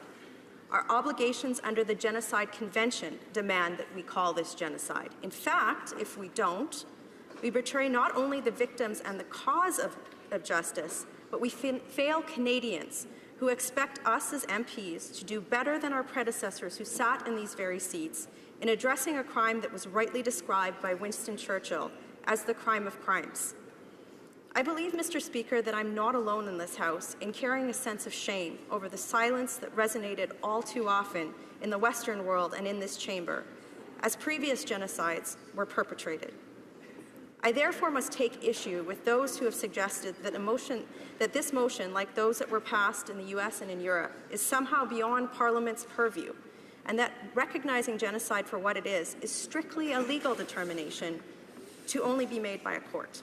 Today, the member from West Vancouver, Sunshine Coast, Sea to Sky Country said that genocide isn't for us to decide. The Minister of Foreign Affairs also said that genocide isn't for us to determine, and they are both so very, very wrong. It's true that an individual accused of this crime can only be convicted in a court of law. However, our obligation as parliamentarians and as Canadians under the Genocide Convention to punish the perpetrator of genocide was never meant to replace or impede our concurrent obligation to prevent genocide. Our obligation to prevent and to protect demands that parliaments like ours make a determination, an indictment of sorts, upon which our policies are to be predicated. Today, the member from Spadina Fort York said, and there's this sense that simply uttering a word is going to save a life, that simply uttering a word is going to suddenly bring transformative action on the ground. The member from Burlington said, it's times like these where it's compelling, when we see videos, when we see the images, to want to name what's happening. Then they went on to define why we shouldn't. Well, Mr. Speaker, we know that we cannot prevent what we cannot name. And we know this. And because we know this, their comments are cowardly and shameful. Waiting for a legal ruling that could be years away, if ever, before raising our voice as a country would simply add another shameful chapter to the history of reticence in the face of genocide which has plagued the last century. As noted by Diane Ortletcher, an expert on genocide at American University's Washington College of Law, one of the mistakes we have made in recent memory is to have performed legal gymnastics to avoid using the word genocide when describing real-time atrocities. This misses the point of the International Genocide Convention, which is, if you wait until it's legally certain that genocide has occurred, you've waited too long to prevent it. Genocide has a very specific legal threshold that is different than those required to determine whether an atrocity should be considered a crime against humanity or a war crime. It's a legal threshold that in the past has sometimes been difficult to prove, but today We have cell phones, we have video cameras, we have an instant news cycle, social media, YouTube, Periscope, and many other means to transmit information, and ISIS has used this to its disgusting advantage. They're not hiding it. Their genocidal actions have been widely documented and disseminated. Its genocidal actions are undeniable. Its genocidal actions are unabashed and open, and its guilt freely admitted and publicized and in numerous publications, including Dabiq, the official ISIS magazine. Mass graves have been uncovered. Documentaries of women in sexual slavery have been made. Yazidi women are being sold over the internet. What more proof does this government need? Furthermore, ISIS genocide is neither a crime or a tactic, but an ideal and a value of itself, and one that's espoused by this group. Secretary of State John Kerry put it succinctly and accurately. ISIS is genocidal by self-proclamation, by ideology, and by actions, in what it says, in what it believes, and in what it does, and he is right. The evidence has far exceeded the threshold for probable cause and the quotient of atrocity required for this determination. The first question today, asked to the Leader of the Opposition in moving this motion, was again by the member from West Vancouver's Sunshine Coast, Sea to Sky country. I was blown away. The first question was, what responsibility does the Leader of the Opposition feel to the International Criminal Court? I'd ask her and my colleagues here, should that be our first concern? Right. Are we so down the path of moral relativism that we can't acknowledge that our responsibility, our first responsibility, should be to save the women who are at this very moment where we sit here arguing over semantics, being raped and tortured by ISIS? Our first responsibility should be to the tens of thousands who were trapped on Mount Sinjar and felt starvation and dehydration. It should be to those who can't reach refugee camps because they will be further persecuted. It should be to those who have nowhere to go and nowhere to turn. And if that is not our first responsibility and our first concern, then who are we as a country? Mr. Speaker, I know I have a couple of minutes left, and I have to take some time because I have 2 Yazidi women that have been in contact with me in Calgary. And they've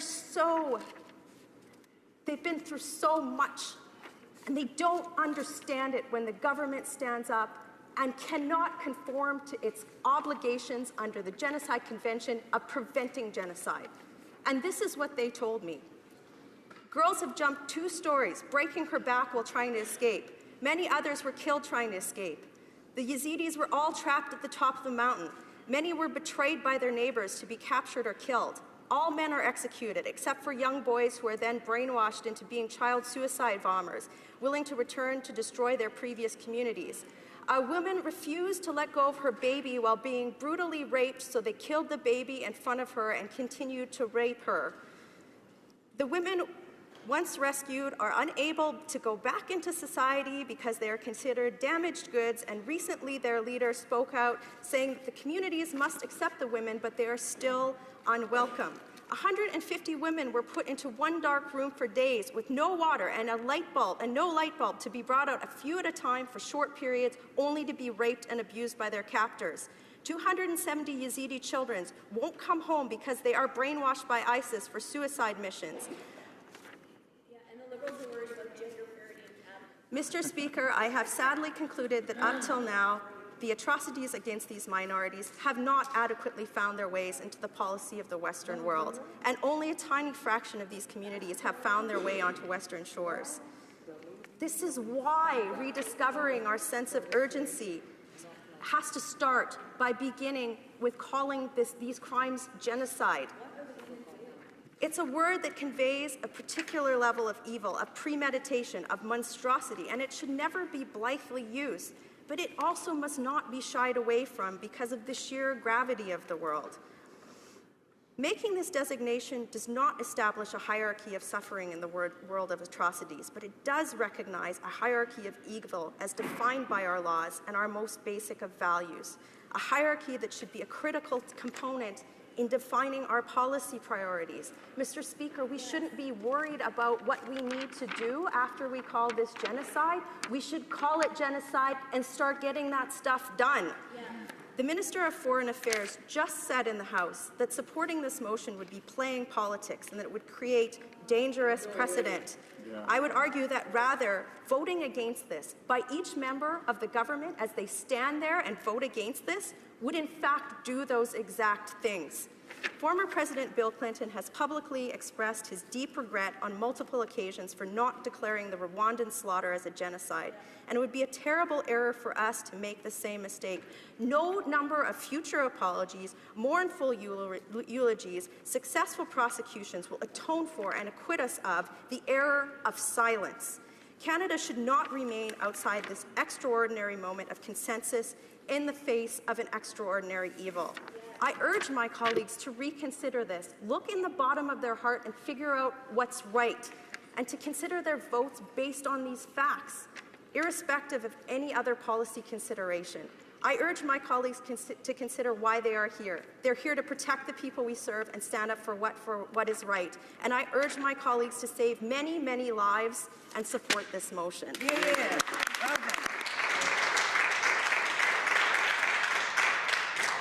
Questions and comments. The Honourable Parliamentary Secretary to the Prime Minister. The members opposite seem to think that if you say genocide 3 times, spin around in a circle, click your heels, suddenly something stops. It's as empty a set of rhetorical arguments as the notion that saying get out of the Ukraine suddenly solved the crisis in that part of the world.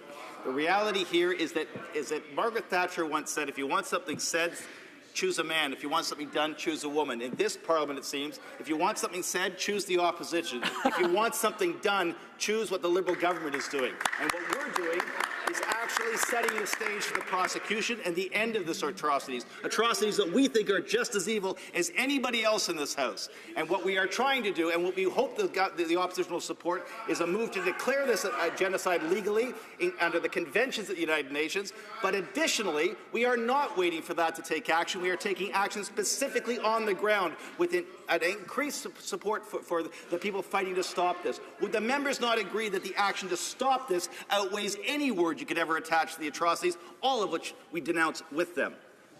The Honourable Member for Calgary Nose Hill.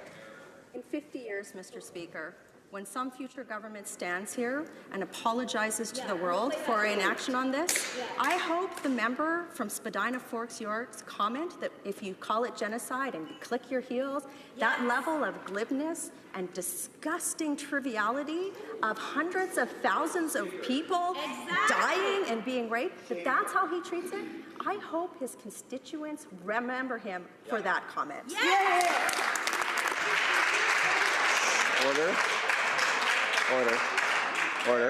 Order. Questions and comments. Questions et commentaires. The Honourable Member for Longueuil-Saint-Hubert. Thank you, Mr. Speaker. I thank the member for Calgary Nose Hill for her conviction to defend values. And I am trying to understand her intention. I think that the words that were chosen really made the difference. When she said that in 50 years we may remember a particular statement, she is trying to evoke a consensus. So I'm wondering, why does the motion not refer to the United Nations? Now, I'm not an expert in international relations, but when I see that the UN is moving in a certain direction, it reassures me that that is the right way to go. So I'd like to have her comments about the UN. In May of 2015, Mr. Speaker, the United Nations issued a report which went over this issue. Their findings were irrefutable in terms of the commission of genocide by ISIL, by many groups. As I said in my speech, we're in a time of rare consensus among many groups who usually have disparate opinions, that as humanity, in order for us to stop what's happening, we need to call this genocide and focus all of our foreign policy and aid efforts on stopping this. Questions and comments? The Honourable Member for Beauport, Côte de Beaupré, Charlevoix. Mr. Speaker, I've been here since this morning, and I'm amazed to see how little humanity has been expressed today in this House. I'd like to ask a question to my colleague. Does my colleague find that the people on the other side of the House are putting their heads in the sand by not calling a genocide a genocide?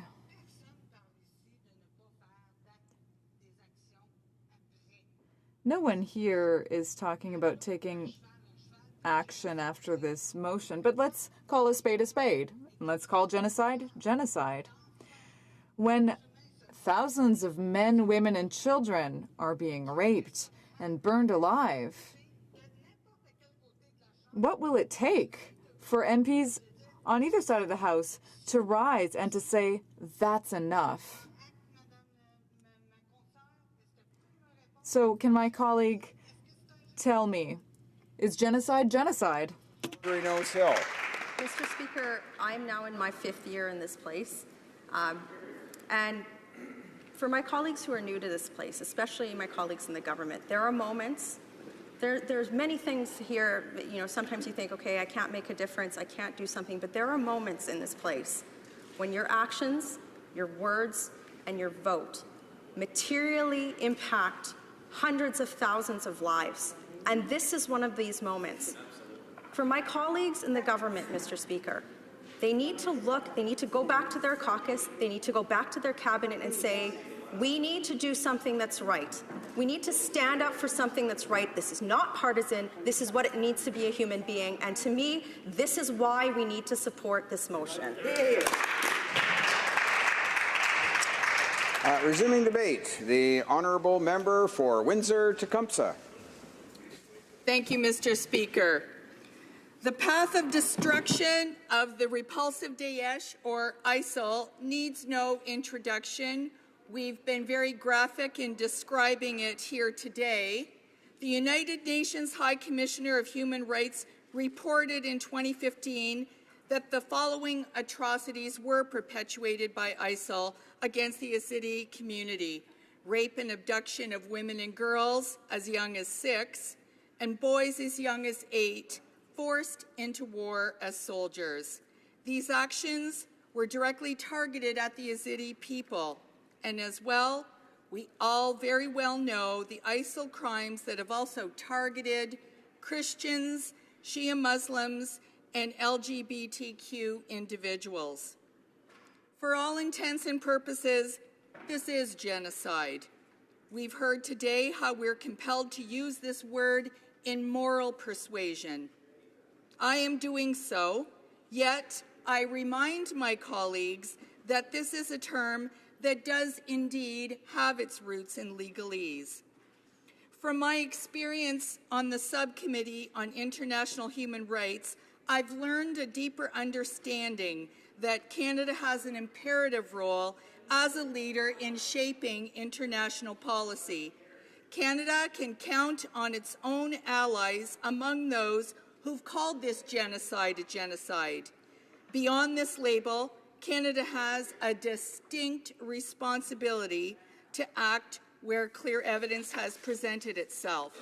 And therefore, please allow me to express my practical reservations about this motion. First of all, I don't want to legitimize this group's actions on behalf of their demented imaginary state any further.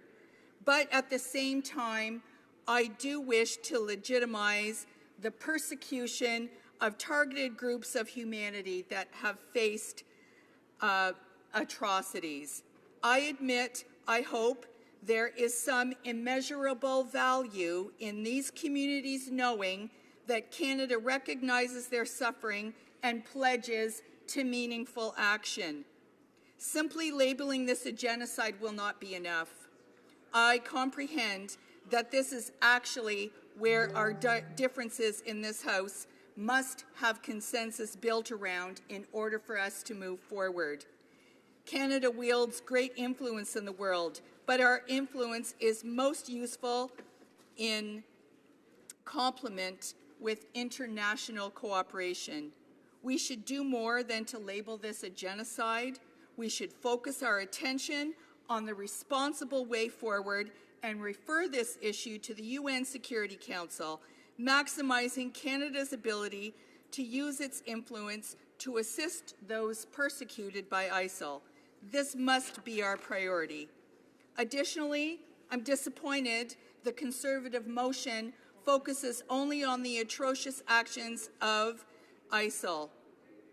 We in the NDP believe it is important to recognize all atrocities committed in the region, not just by ISIL, but by Syrian President Assad's forces and by opposition militias. We cannot forget that there are multiple actors committing war crimes in the region, and the focus on ISIL is part of a complex regional issue of dysfunction and despair. The NDP believes Canada has an important role to play in addressing the threat that ISIS poses to the global community and in alleviating the suffering of civilians caught in the conflict. We have long argued that more stress needs to be put on crucial areas that perpetuate ISIL. Canada should focus on stopping the flow of arms, funds, and foreign fighters, including improving anti-radicalization efforts. And it is imperative to move on these now. Boost humanitarian aid in areas where there would be immediate life-saving impact. And this is how you will address radicalization. Build winterized camps for refugees, water, sanitation, hygiene, health and education for the displaced, and support in areas of Canadian expertise is where we can do so much more work, combating sexual violence and support for survivors, protecting minorities, and providing assistance to investigate and prosecute these alleged war crimes. Canada should be providing considerable help to vulnerable populations in Iraq and Syria. This includes basic humanitarian support, but also long-term support for recovery, such as the psychosocial support that's been mentioned earlier today, and to help these groups return to their communities and rebuild. Along with the international community, Canada should assist in the development of long-term reconstruction for Iraq and Syria. It will take decades to rebuild. Canada should be asking the UN Security Council to mandate international independent investigations and refer the issue to the proper court. Canada should provide immediate financing for these investigations and gathering of evidence. We need to maximize this area of our expertise if using the terminology genocide is going to hold any weight in the future for something legalese, then we have to make sure that we have this evidence collected professionally and properly, because that is what the International Criminal Court requires. Naomi Kikoler is the Deputy Director of the Center for the Prevention of Genocide, and she stated at the U.S. Holocaust Memorial Museum last November that there's been virtually no effort to systematically document the crimes that have been perpetrated, to preserve evidence, to secure and preserve forensic evidence, to ensure that mass graves are being protected so that we can actually have successful prosecutions in the future. This is one area where Canada can play a crucial role in supporting financially and intellectually with our expertise in sending experts to areas that have been liberated from the Islamic State. This is very crucial if we are to take seriously the term of genocide.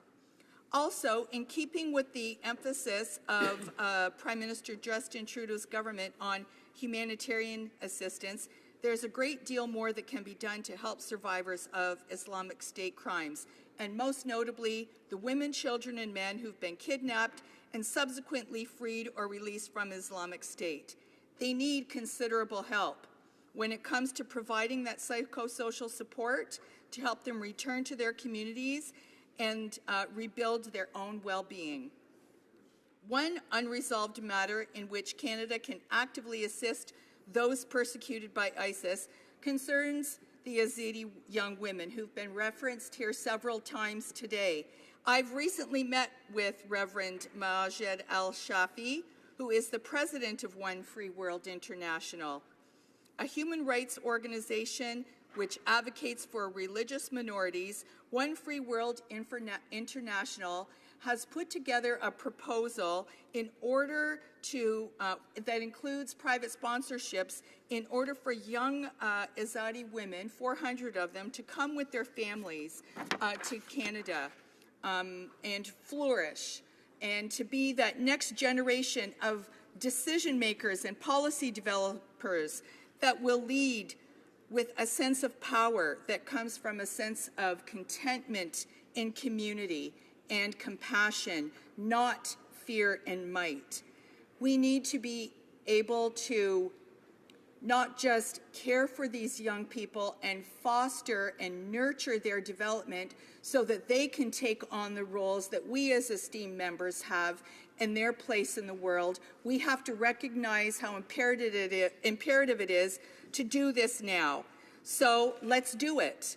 The NDP wholeheartedly supports this proposal, and I was extremely disappointed to learn that it's been sitting on the Minister of Immigration's desk for months. So there is a level of frustration here when we know that there's some real tangible impact we can have right now directly related to these atrocities that we're calling genocide now. With the, while opposition motions such as this carry the weight of a decision in the House of Commons, they have no binding effect on the executive branch. The recognition of genocide by the executive branch has in the past come through statements by the Prime Minister or the Minister of Global Affairs. And we know that the legalese that we've been talking about, genocide has been defined. I've heard it described here, the definition already in the 1948 Convention on the Prevention and Punishment of Crimes of Genocide. And Canada is a signatory to that Genocide Convention. And if the government were to recognize the actions of a sovereign state as genocide, then the consequences would and could include sanctions that are really hard for us to apply to non-state actors, even though they consider themselves a state. So that's where this is really problematic. But in the future, it won't be problematic for us to press for an international criminal court treatment of these same actors if we were to make sure that our expertise is used now to collect that evidence. Because as impactful and emotional as the anecdotal evidence is on YouTube and the beheadings and some of the reporting that we've heard in the news, as impactful as that is, we cannot deny that there is an international criminal court. And earlier today, I did hear one of my colleagues from the other side call the United Nations Security Council and the International Criminal Court dysfunctional and impotent. And I have to say that if that really is the case, then we all need to think about that here, about the voluntary mechanism that is our United Nations, our world government. It is only going to be as strong and impactful as we, the member nations, let it be. And we are the sovereign state here. Let's not forget that. ISIL is not a sovereign state. There are actions that we can take so that we are making them impotent in the future, not our own international body that we're trying to bring forward a world, a global community that sees security and peace for all. In order for us to be able to do that, we are going to have to recognize and face it, that this is only going to be as strong as we let it be. Canada should be providing considerable help to vulnerable populations in Iraq and Syria as well.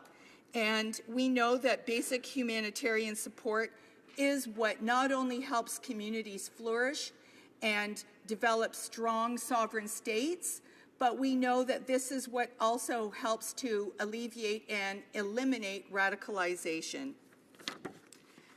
And Canada, if as a country, if we are going to use the word genocide, I embrace that.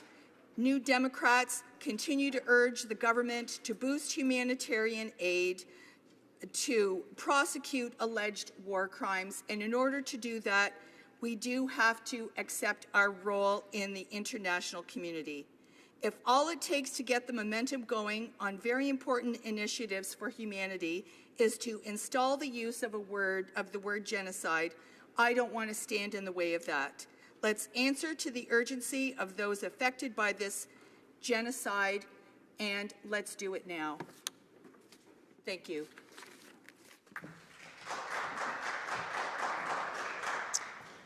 Questions and comments. The honourable member for Kitchener South, Hespeler. Thank you, Mr. Speaker, and I want to thank the honourable member for her speech. One thing I wanted to mention is she mentioned in her speech that stopping the flow of arms and radicalization efforts. Well, Mr. Speaker, this can only be done through collaboration with the international community and neighbouring Middle Eastern countries. Stopping the flow of radicalization. This can only be done through the growth of economic prosperity. There are no jobs there, Mr. Speaker. So young youths there are evidently going to they start joining radicalized groups because there's no economic prosperity. There's no jobs there, Mr. Speaker. Previously, the previous government did not degrade ISIS and did not bring stability to the region. Our government has committed to training local troops, to taking the fight directly to ISIS, to training local troops on the ground. And I just wanted to mention my other colleague from Laval has mentioned who is supplying ISIS with funding and arms. This is the question that we need to ask, because this is how we can degrade ISIS. If we can stop their flow of arms, stop the flow of resources, this is how we can degrade ISIS. And my question to the honourable colleague is how can we, do you not agree that this is the way to degrade ISIS? The honourable member for Windsor-Tecumseh. Thank you, Mr. Speaker. I appreciate the intent of my honourable colleague's question, but in that is where I see where our problematic issues are, where we have to build consensus once we call this genocide. I believe that each sovereign state as an actor is going to voluntarily in the international community bring strength to whatever action we have.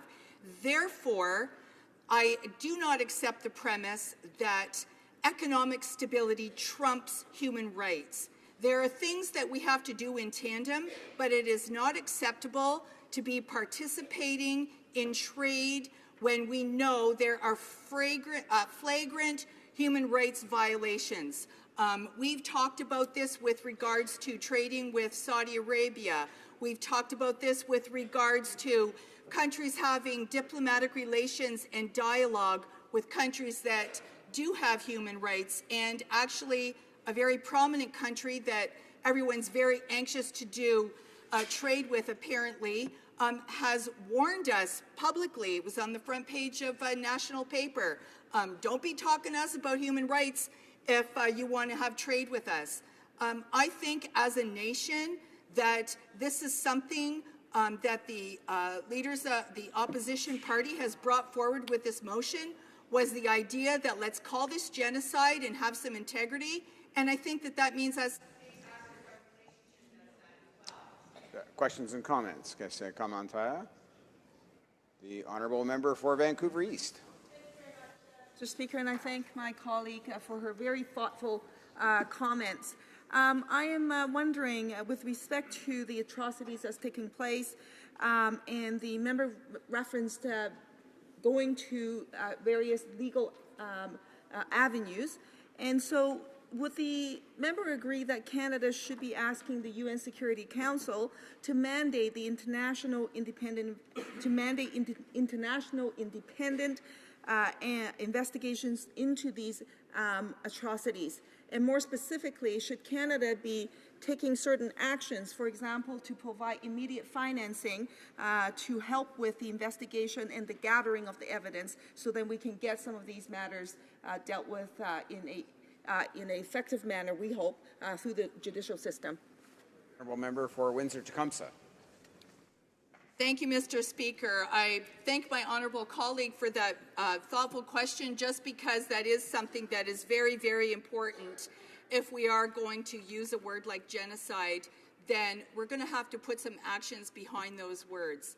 And that's what I was alluding to earlier in my speech, that our expertise is going to be required on that international stage with regards to the role that the International Criminal Court is going to have to play in the future if we're calling this genocide. So in order for us to embrace that, we are going to have to embrace the whole responsibility that goes with it. That means, yes, we're going to have to put our money where our mouth is. And we are going to have to support an investigation. We are going to have to support a fulsome investigation that also brings forward a long-term plan for rebuilding. There are so many ripple effects of this that are going to require so much of us. And for us to call it a genocide is one step. I'm hoping that it'll be that momentum that we can use in order to move forward with very real and comprehensive responses that include the important role of the United Nations. Otherwise, our role is actually as impotent as the member earlier said that the United Nations is. Questions and comments. Que se commentaire, the Honourable Parliamentary Secretary to the Prime Minister. Very much. Watch yourself. Too many secretaries. Anyway, there was a reference to what Canadians might do if they looked back over 50 years. If they look back over 52 years, what they might see is the Honourable Irwin Cotler, one of the clearest and most distinct voices on human rights on the international stage, one of the people who put the duty of care provisions into the United Nations. It was he who first raised the issue of the Syrian refugee crisis in this House, and his motion to accept refugees was actually defeated by the previous government. I might also add that the opposition tried to slow down the arrival of refugees, tried to stop the arrival of refugees, has fought the refugee process every stitch of the way, including the most unusual practice of removing medical care for refugees in a move that the Supreme Court deemed cruel and unusual punishment. When it comes to the process of getting Syrians into this country, there is one party that opened the doors, and there's another party that tried to keep those doors as closed as they possibly could. And now to lecture us on humanitarian values is, my God, unbelievable to listen to. My question for the member opposite is this. It's not just a question of calling things a name and hoping that they stop. Prevention of these sorts of atrocities is even more important than anything else we can do as a government. Would the member opposite please talk about and reflect upon the preventive strategies that international development might play in stopping the atrocities, so we don't care what we call them, they just simply don't exist anymore. Honourable member for Windsor-Tecumseh.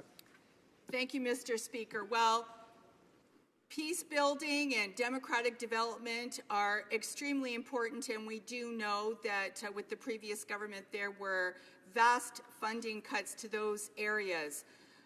You know, but I'm new to this and I'm kind of naive. I'm not a seasoned politician here, and I know some of you feel the same way. Like, the idea that we're going to weigh words so significantly and then when push comes to shove, just not really have that momentum to move forward.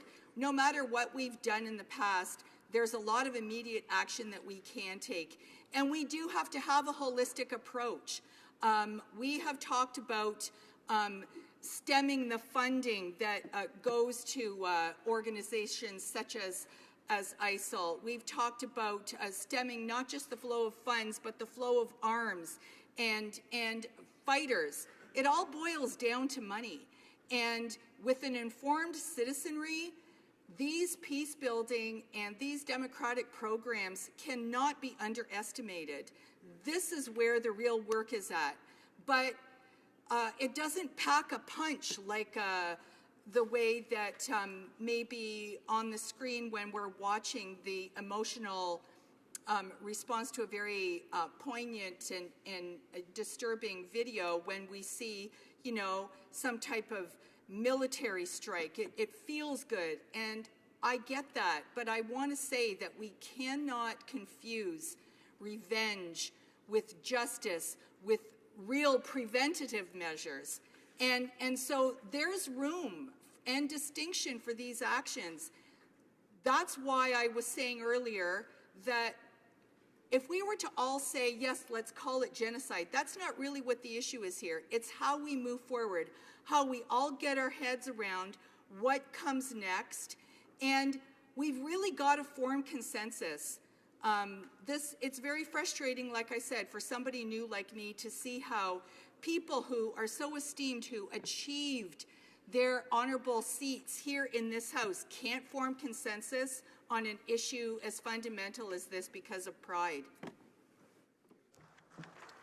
It's my duty to, it's my duty pursuant to Standing Order 38 to inform the House that the questions to be raised tonight at the time of adjournment are as follows.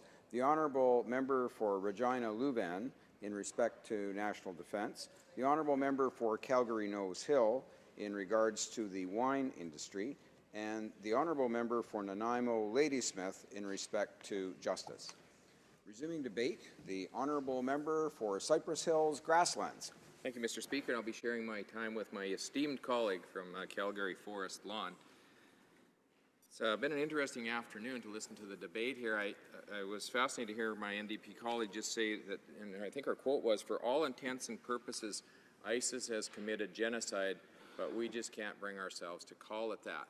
And so I guess it's concerned me even more, the Liberals, the positions they've taken this afternoon. We've heard the member from Spadina Fort York with a number of very extreme comments about us, I guess, and I don't know that he doesn't understand that in terms of immigration, we had the largest numbers of immigrants to this country ever when we were in government, so I'm not sure what he was trying to imply there. But one of the things that's really concerned me this afternoon is their interest in actually trying to use John Kerry's statement in order to justify their position, because I just want to take a couple minutes before I get into my speech to talk about his statement. He's very clear in this statement. He talks about his purpose being to assert that, in my judgment, Daesh is responsible for genocide against groups. And he goes on and talks about Daesh executing Christians solely because of their faith, that it has massacred hundreds of Shia Turkmen and Shabaks at Tal Afar and Mosul just because of who they were.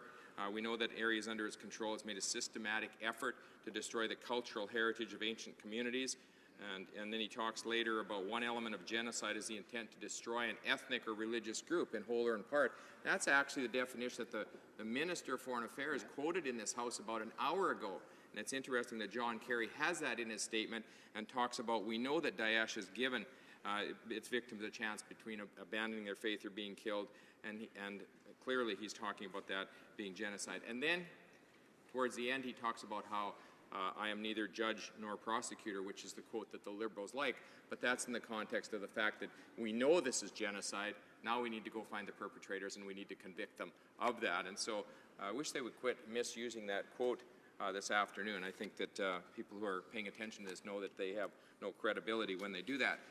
Let's just talk a little bit about how we got here. ISIS developed out of al-Qaeda in the late 1990s. It showed up in areas around Iraq, and in 2011 the group started to kind of push into Syria when the conflict there began to expand. They were led by Abu Bakr al-Baghdadi at the time. In 2013 they broke away or were kicked out of al-Qaeda and were renamed ISIS or ISIL or Daesh, as people refer to them. It's a Sunni jihadist group that wanted to wage war in the area. And the interesting thing is, it sounds from some of the figures that we see that between 27 and 31,000 people from a number of countries have traveled to Iraq and Syria to join ISIS. And I heard one of my colleagues a little bit earlier talk about the challenge with employing young people, finding jobs for them. But for some bizarre reason, people have come from other countries to join this. They capitalized on a number of things, and that was particularly the deteriorating security situation in Iraq, where the Iraqi government was reluctant to acknowledge that they were losing control in the country, and they did not act on the revolt soon enough. The government had been put in place, and it was supposed to be inclusive, supposed to bring the other minority groups in, and so both Sunnis and Shias could work together, and rather than do that, they isolated the Sunni communities. Certainly political disenfranchisement followed from that, which allowed ISIS to begin to recruit easily. And it was a bit of surprise, I think, to most of the world to see how they seemed to come out of nowhere in 2014, but certainly they had been working for years. They were severely underestimated at that time, and therefore their expansion wasn't met with, I don't think, the appropriate use of power at the time to stop them before they really moved ahead. And the Provisional Authority in Iraq was not particularly helpful because their sentiments and the positions that they had taken had actually basically brought the population to a point where they were not supporting the government. Throughout the last few years, ISIL has had significant financial resources generated through taxation in local areas, illicit oil sales, ransom, lots of ransom, extortion and smuggling. We heard a little bit earlier about some of the consequences of what ISIS has done, and I want to kind of try to put a human face on this. There's a couple of groups that have been specifically targeted by ISIS, and I think we need to talk about that when we're talking about genocide. One of the conditions for genocide, the main condition, is that groups are targeted specifically, and certainly we can say that about the Yazidis and about the Assyrian Christians. In 2014, as I mentioned, there was a very quick, rapid expansion of ISIL. In August of 2014, they started pushing into the Sinjar district in Nineveh province, and this is the Yazidis' home area. It's their homeland. It's their sacred ground, and it's the place that they've been for many years. But in August of 2014, as ISIS pushed in there, the massacres and the pressure on the Yazidi people took place. And early in August, there were 5,000 Yazidi men who were killed, 4,000 were missing. And as the conflict arose, women were captured, children were taken. People were killed, they were raped, they were abducted, and about 40 to 50,000 Yazidis were trapped on the Sinjar mountain. And they would have been, as my colleague pointed out earlier, probably all slaughtered just because they were Yazidis. There had not been international intervention.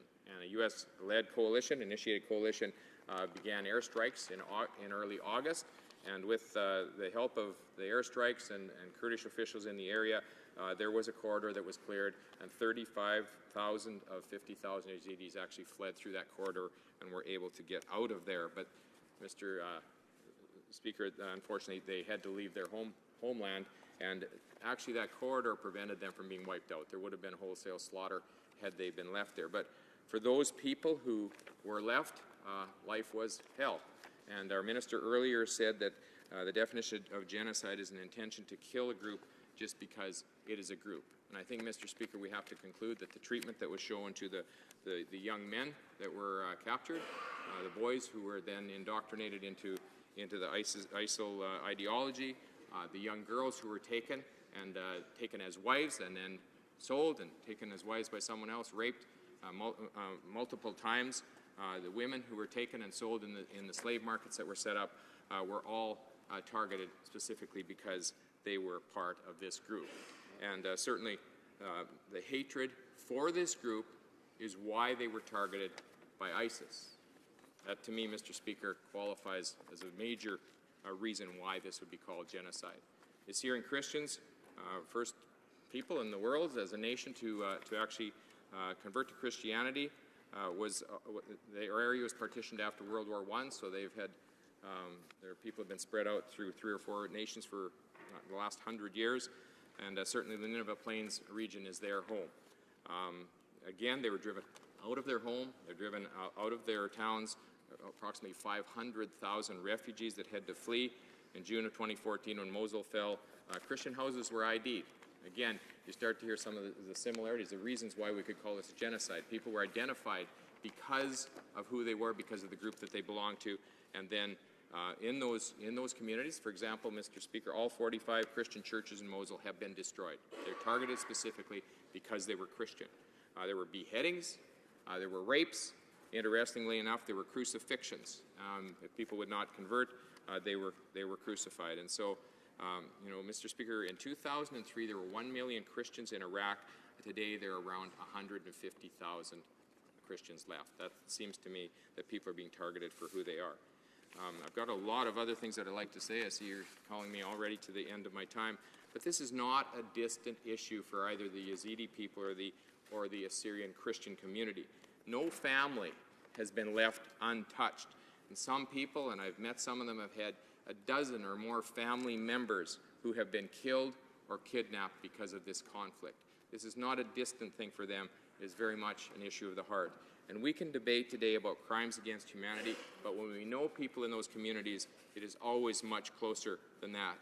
And so I think today it's shameful for the government to say it is not for us to decide. Instead, we hear the minister talking about writing a letter, or that's going to be their response.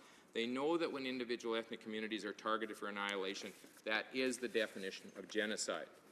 These governments are failing to protect these people, trying to be all things to all people, as they've done again in their new Office of Everything, ensures that no one gets anything of substance. Genocide involves targeting specific groups. The Liberals' refusal to even acknowledge that there are such categories that deserve protections means that the Canadian government will be of little use to anyone in the future when we see these kinds of conflicts. It is a sad situation and the consequence of a government who knows nothing but moral equivalence. Questions and comments. The Honourable Parliamentary Secretary to the Minister of Foreign Affairs. Thank you very much, Mr. Speaker. I'd like to ask my honourable colleague how he can reconcile what he has just said with our $1.6 billion comprehensive commitment to fighting ISIL together with 60 countries in the ISIL coalition. Honourable Member for Cypress Hills Grasslands. Well, I thought, Mr. Speaker, she might know better than to ask that question.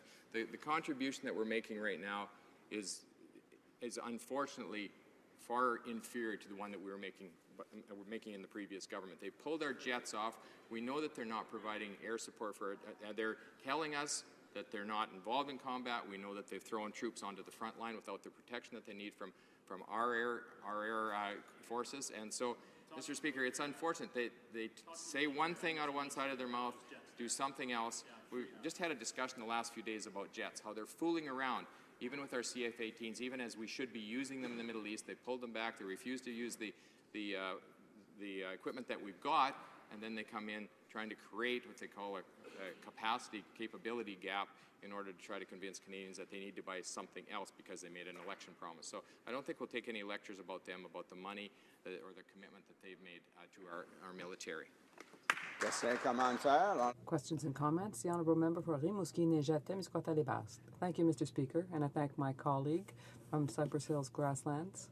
When I look at the motion that's presented, I see various components, and I think that the House agrees with most of them to recognize that the Islamic State and Daesh has committed crimes against humanity, and as well as against other ethnic groups, that they use rape and sexual violence as a weapon of war and enslave women and girls. I think there's no debate on that issue. That they target gays and lesbians who have been tortured and murdered, and there's no argument on that, and that the House strongly condemned these atrocities. There would be no debate on that either. So we're talking about the motion, but the problem seems to be that these crimes, saying that these crimes constitute genocide. And if we look at the convention from 1948, we can see that the meaning of it is to destroy in whole or in part a national, ethnical, racial, or religious group. So how can we not be in agreement with this motion telling the government to act under the UN, recognizing this crime as a genocide, and the government should be able to act as a result of that? Well, again, this is the second time I've heard the NDP say that they thoroughly agree with the motion, but then they put a qualification on it, which is that the government needs to act in some other fashion. So I'd encourage them to support it, and that part of supporting that can be in their messaging to encourage the government to do something more as well. If they want to turn to the United Nations as some later solution to some of the issues that are around this, that's fine for them to do that. But the reality is, when they say that they agree with this, we talk about crimes against humanity, we talk about rape and sexual violence, we talk about targeting gays and lesbians, and that we call on the House to strongly condemn these atrocities. I don't think there should be a question in this House for anyone that they should be able to do that. And the reality is that our allies, the United Kingdom, the EU, the State Department, the state, and the House of Representatives in the United States have all called this genocide. It's not out of the realm of reason and good decision-making for this House to make that same clear statement. Comments? The Honourable Member for Durham. Thank you very much, Mr. Speaker, and I'd like to thank my friend from Cypress Hill Grasslands for his speech today and for his advocacy for minorities in this place over his time here. What concerns me greatly about this debate, and particularly some of the flippant comments coming from the government about having a debate on a moral issue, a decision for this Parliament to weigh in on horrendous crimes of genocide taking place on the other side of the world. And the fact that the government and even the NDP seem paralyzed on making a call that is morally clear, Mr. Speaker. By no means does what this Parliament do preclude us from being a multilateral nation to working with International Criminal Court, but at our very basic premise of this Parliament is to speak out when there's crimes and horrendous crimes against humanity taking place. We are sent here as representatives of our community and of the conscience of the nation to speak up, not to outsource our morality to a tribunal of lawyers. We can participate there as well, Mr. Speaker, but it's up to us. Could the member comment on the duty this Parliament has to speak up when crimes like this are being committed? Member for Cypress Hills Grasslands. Well, I absolutely agree with my colleague. I think it's a very important point that we make, because we're seeing as this notion of moral relevance, or relativism rather, and moral equivalence seems to be just permeating the government's position, so they can't take a stand on anything. I mean, we understand what's happened here. Entire communities have been destroyed. Men and boys have been slaughtered. Women have been taken, raped, and sold specifically because they're part of a group of people from a particular area. That qualifies as the definition of genocide, even to the Minister of Foreign Affairs, who earlier said that it is the intention to kill a group because it is this group. And that certainly that fits with this definition. The government opposite needs to make a moral decision to support this and do the right thing. Resuming debate, the Honourable Member for Calgary Forest Lawn. Thank you, Mr. Speaker. Mr. Speaker, I'm once more rising in this House to debate on this topic here. I do not know how many times have I spoken on this subject, both when I was in the government and now here. During the time when we were in the government, when ISIL came onto the scene, Mr. Speaker, we started joining the coalition because of the horrendous crimes that had started coming out as we were debating on this thing. Throughout the debates that we have had, the extension of the mission and all these things, it became extremely very clear that the group that we were dealing with was absolutely something we had never dealt with before, very cruel, and everybody here, even including from the government side, have said very clearly what this group has done. So it is coming to the stage, Mr. Speaker, that we will now reach to the level where the question is not about engagement to fight against ISIL. Okay. That we have done. The government is doing. We have an absolute different approach. We took a very strong approach, including the airstrikes. This government is taking a different approach to fight that, which we think is, like we're going to say, not a very robust fight, but just a fight they're doing. Mr. Speaker, but the point is, we came with bringing in the ICC here, Mr. Speaker, because we were concerned with crimes against humanity going, with all being unpunished, those who were committing this very horrendous crime across the world. So we brought in ICC, Mr. Speaker. We brought in a lot of other, we had a tribunal, the Rwanda Genocide Tribunal, in my hometown of Arusha, Mr. Speaker, where I went out there to see that people who committed these crimes were brought to justice. And so, Mr. Speaker, out here we have the same situation that is arising. And if the crimes have been committed, everybody is talking about it. Matter of fact, everybody is talking about preserving the evidence, Mr. Speaker. Evidence is already there. People are dying. What are we preserving the evidence for, Mr. Speaker? We need to recognize what exactly is happening in this place, in this region, by this group, which is the most violent group that has ever come, a non-state group that has ever come, Mr. Speaker. They have the horrific crimes that they have, we have seen coming in from the shocks everybody's conscience, Mr. Speaker. Absolutely shocks everybody's conscience. Therefore, it is right for us to stand up and talk and say what exactly it is. It is genocide, Mr. Speaker. Genocide committed in that part of the region. To come along and say, well, you know, the UN should do it, a bunch of lawyers should do it, that we should need this thing, is like, Mr. Speaker, you know, I don't know if this is the right appropriate word, but coming from my home from Africa, it reminds me of an ostrich putting its head in the sand and not looking around to see what reality is happening and recognizing that. What difference does it make, Mr. Speaker? The Minister of Foreign Affairs, when he thought he tends to get angry by saying partisan, it's amazing to me that he would have been a partisan all this time when he was here on the other side. So what does it do? It is not partisan, Mr. Speaker. We are trying to bring an attention to an issue that we think, this side of our party thinks, is absolutely necessary and bring light to it to say exactly what is happening. We cannot close our eyes to it, Mr. Speaker. If we did, Mr. Speaker, which is one of the reasons, Mr. Speaker, if I recall correctly, it was the Liberal government, Liberal Prime Minister, that brought the right to intervene, Mr. Speaker, in the United Nations. And so where will this right to intervene come from, Mr. Speaker? The right to intervene came from so that, Mr. Speaker, genocides and massacres and all those things would not occur and states would have the right to intervene if the government did not. In this case here, Mr. Speaker, the government of Syria and Iraq both did not have the capacity. So we intervened, Mr. Speaker, as part of it and the coalition group. But does that change the fact that this group has committed genocide? Does it change the fact that this group has committed horrendous crime?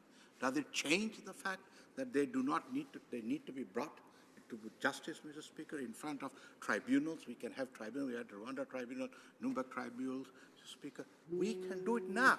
We say it is genocide. And I can say this, Mr. Speaker, today we are debating on something, you know, when you talk to Canadians for this thing, they say, I don't understand. I don't understand why you guys are debating this. These guys are committing crime. You know, you're talking about genocide. A lawyer should decide if genocide is there or not. Yes, there is genocide over there, Mr. Speaker. It's crimes against humanity, Mr. Speaker. We need to bring them out, those things. And genocide is the strongest word. Agreed, it is the strongest word to say what this group is doing. This group does not. The group, ISIL, Mr. Speaker, is committing horrendous crimes. So what is wrong in saying, you know, that this group does commit crime, Mr. Speaker? And telling them it is genocide, Mr. Speaker, does not change one fact of the fact. It just gives exactly what this group is doing, Mr. Speaker. It's taken us on the Armenian genocide, on the other genocides to be recognized, and now after 100 years, countries across the world are recognizing the Armenian genocide. What's the point in after 100 years to recognize?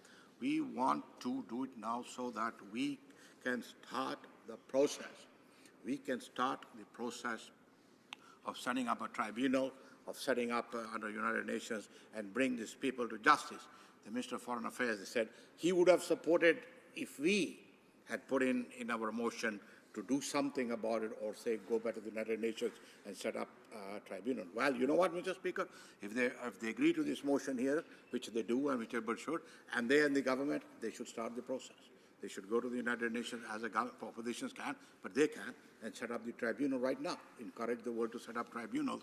Every parliament. Now here we are debating what did the British Foreign Secretary say, what the British parliamentarians said, what John Kerry said. Mr. Speaker, let's get moving along and bring these people who have committed this horrendous tragedy so that they don't get away, Mr. Speaker. Many of them trying to, as today the report is saying, that many of the foreign ones are trying to run away and come back, Mr. Speaker. So they won't be charged under crime for humanity. Nonsense, Mr. Speaker. We have laws that we have set up in Canada to stop them from going there, Mr. Speaker. But things have not changed. The fact of the matter is, Mr. Speaker, we want to close our eyes, we want to do anything. This is genocide. And if there's genocide, we got to get going, Mr. Speaker, out there and bring these people who are committing this, Mr. Speaker, to justice. Romeo Dallaire, Mr. Speaker, was very clear, speaks very when he speaks about the genocide in Rwanda, of the killing in Rwanda, when nobody, at the same time, nobody did anything at that time. I myself have been to Burundi, and with my own eyes, I have talked to a child soldier, Mr. Speaker. And when you look at the child soldier he was a 13-year-old boy, Mr. Speaker, who had already killed 20 people by that time, Mr. Speaker. And there were no emotions in this thing. This was a child soldier. So, Speaker, I'm not talking, there are child soldiers being loose here.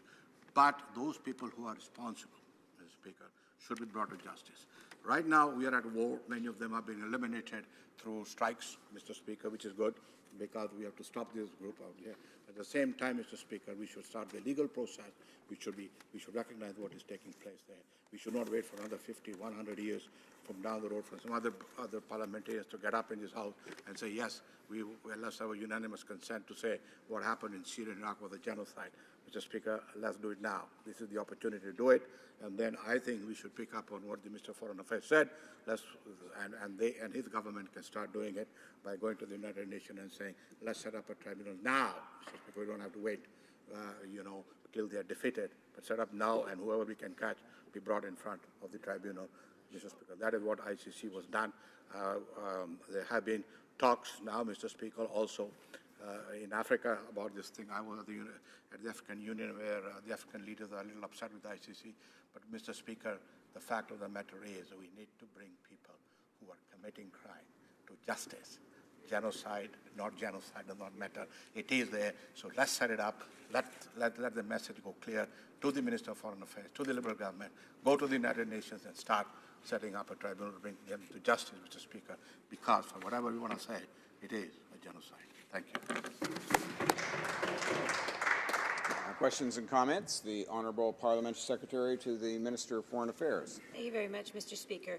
I'd like to ask the member opposite, and I know he has an awful lot of experience, how come his side of the House is focused on the Jets and this term when we have gone well beyond the Jets? Our partners were only too willing to replace those and add more when they saw our commitment to military training, military intelligence, humanitarian aid, active diplomacy at the local level, the stabilizing we're doing on the ground in Syria, in Iraq. And secondly, we are already underway with the United Nations. So we're moving along. Why does the member opposite think we are somehow not being proactive? Well, member for Calgary Forest Lawn. Mr. Speaker, when this government, we engaged with ISIL and we put in a robust military force to fight ISIL, one of the most effective way were the airstrikes, Mr. Speaker, right? And absolutely, Mr. Speaker, we also, when we were in the government, they were there, Mr. Speaker. Our trainers were there, but we were robust. And we think, when we believe still very, very strongly that the airstrikes were the most effective way of stopping and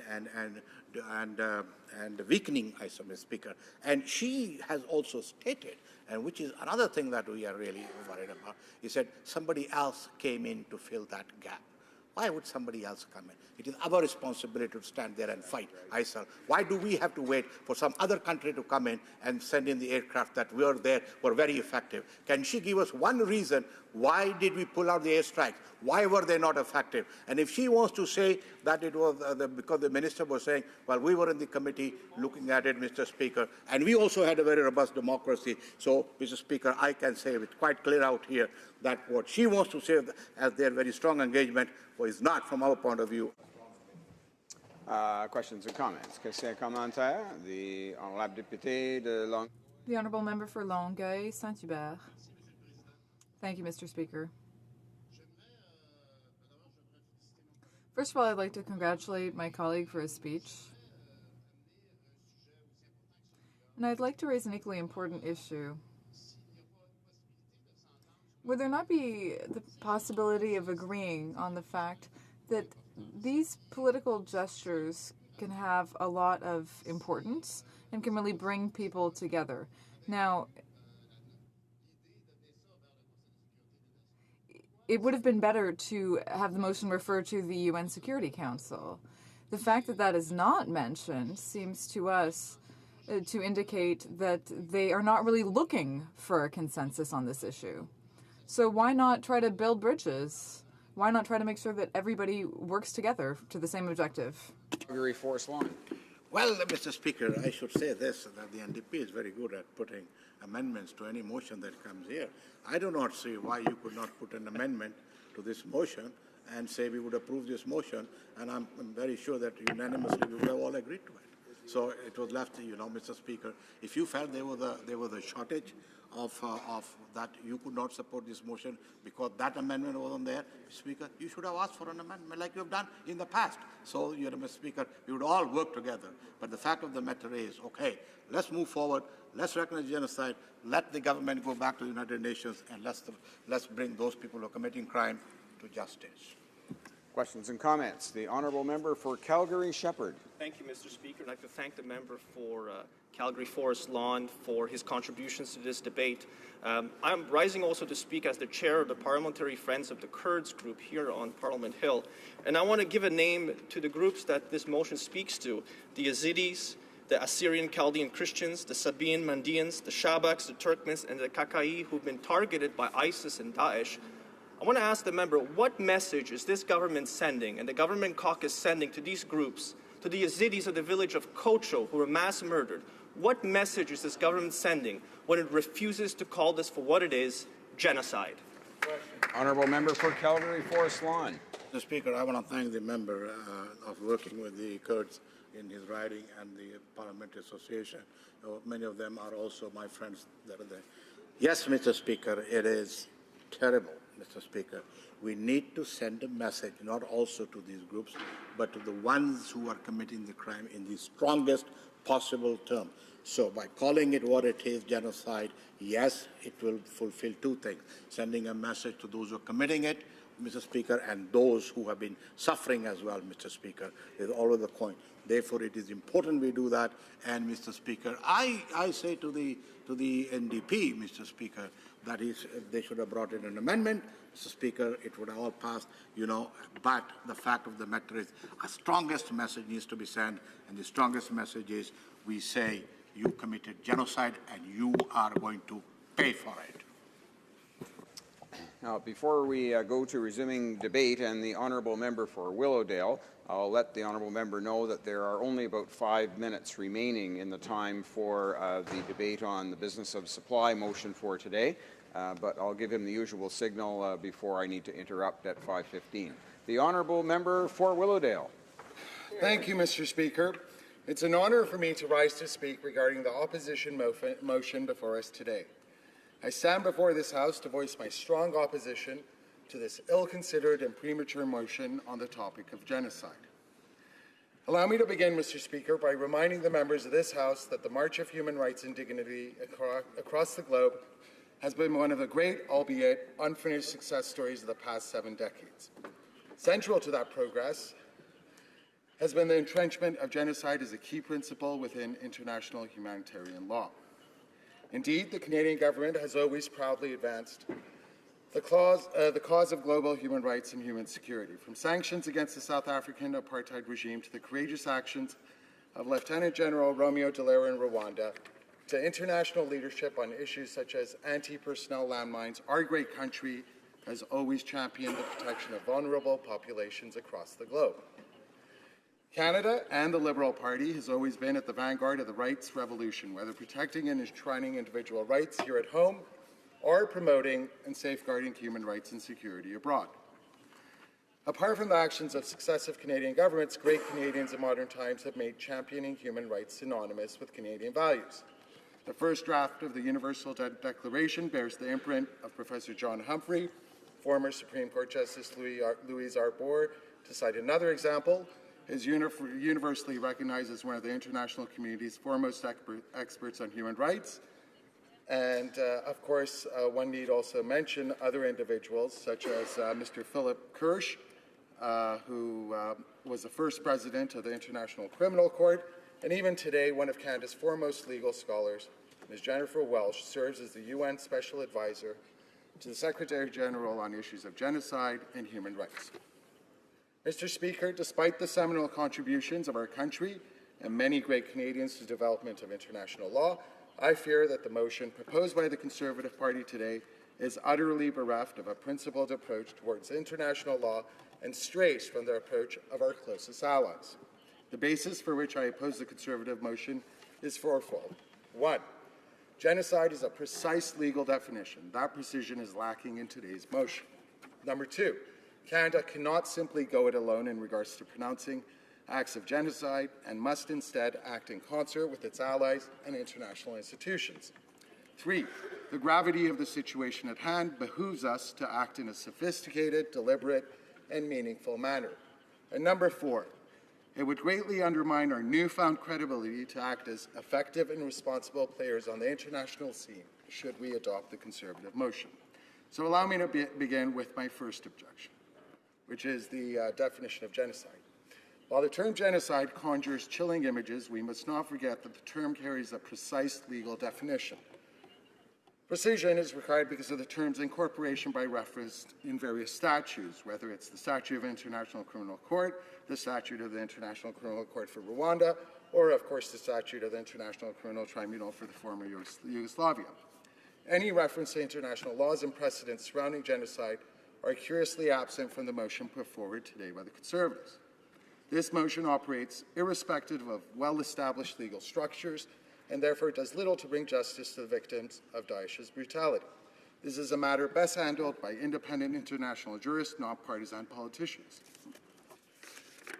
Other legal requirements the Conservative motion glosses over are, for example, that the 1948 Convention is arguably predicted on the notion that only states may commit the crime of genocide. Of course, that is something that this motion does not address. Another legal requirement that is glossed over by the motion by the Conservatives is that the Genocide Convention clearly states that collective action is required in response to genocide. The 1948 treaty, after all, was signed by 148 nations and expressly behooved the signatories to work collectively for greater certainty, and the preamble stated, in order to liberate mankind from such an odious scourge, international cooperation is required. Number 2, the basis for my objection. We must act in concert with our allies and international institutions. Genocide is by definition a matter of international law, and our government has rightly decided that such determinations regarding the nature of Daesh's abuses are best achieved acting in lockstep with our allies and cooperating through international organizations and mechanisms. We know that the previous government proudly flouted its desire to not just go along in order to get along, and that it diminished the United Nations as spending too much time on itself. This aversion to multilateralism led Canada to lose its bid to win a seat at the UN Security Council for nearly a decade. Finally, the gravity of the situation behooves us to act in a sophisticated and deliberate manner, which is precisely what our Minister of Foreign Affairs outlined in his letter to the United Nations. Thank you, Mr. Speaker. It being 5:15 p.m., pursuant to an order made earlier today, all questions necessary to dispose of the opposition motion are deemed put, and a recorded division deemed requested and deferred until Tuesday, June 14, 2016, at the expiry of the time provided for oral questions. I see the honourable member for Calgary Forest Lawn, perhaps rising on a point of order. Mr. Speaker, it's always a great pleasure all these years when I ride up and through my magic wand, I say, let's look at the watch as 5:30. Is it the pleasure of the House to see the clock at 5:30 p.m.? No. Yes? Agreed? Agreed and so ordered. It being 5:30 p.m., the House will now proceed to the consideration of private members' business as listed on today's order paper. Orders of the day.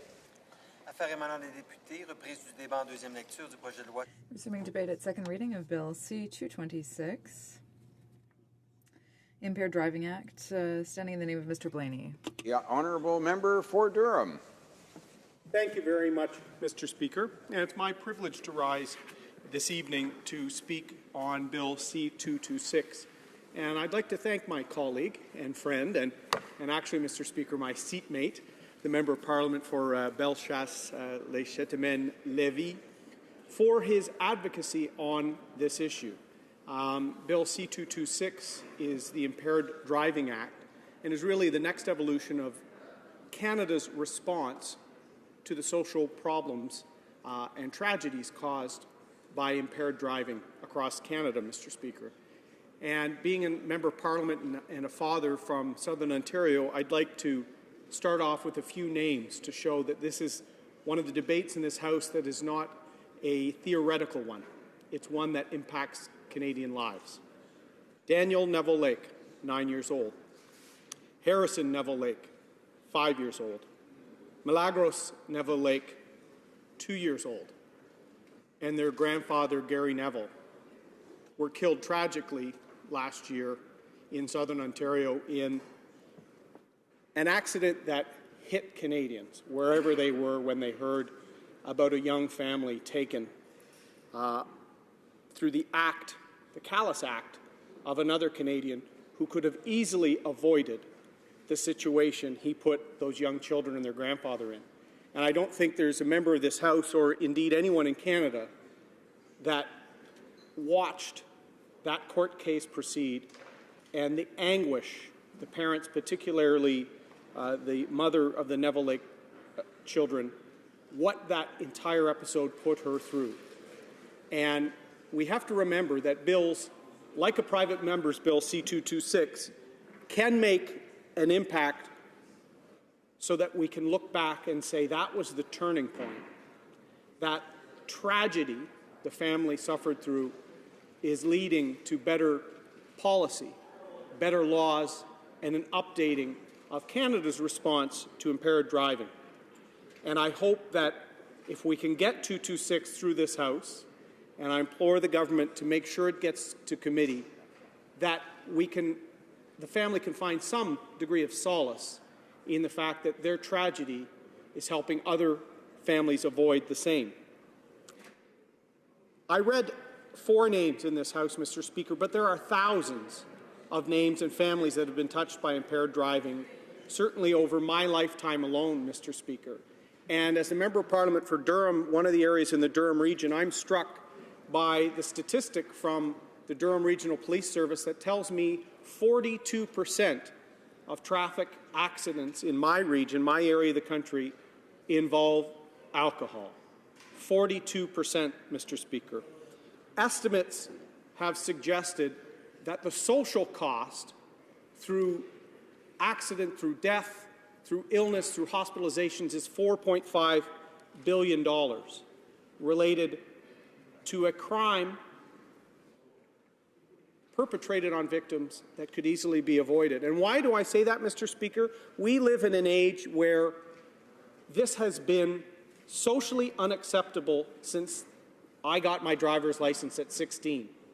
And when I was at Port Perry High School, I remember a motor vehicle on the lawn of the high school, a crashed motor vehicle, a car, on the lawn of our high school, put there by a new group in Canada at that time, Mothers Against Drunk Driving, to bring home to young people the cost of driving after consuming alcohol, Mr. Speaker. So for my generation, indeed most members of this House, this is not socially acceptable, Mr. Speaker, yet it's still a problem we face.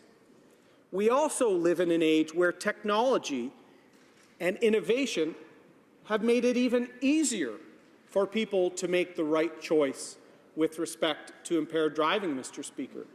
We live in an age where there's not just traditional taxis or the phone call to a mom or a designated driver or dad or a friend. We have Uber, we have ride-sharing, we have programs that are dedicated to avoiding impaired driving, like Keys to Us, where they will follow you back in your vehicle, Mr. Speaker. That didn't exist 30, 40 years ago. There is absolutely no reason for somebody to get behind a wheel impaired today.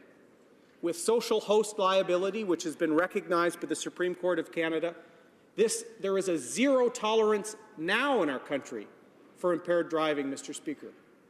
Yet we still see the horrific accidents and the tragedies they lead to for families like the Neville Lake family. So it's up to this Parliament to react and modernize our laws. And in fact, it was the intention in the last year of the Conservative government to update, modernize these laws, show Parliament's zero tolerance for impaired driving. So I'm very proud of my colleague from Bellechasse-les-Châteauneuf-Lévis for bringing something forward that he knew the last government was working on. How will it work, Mr. Speaker? The most important element, which in some areas is controversial, is the mandatory screening measure.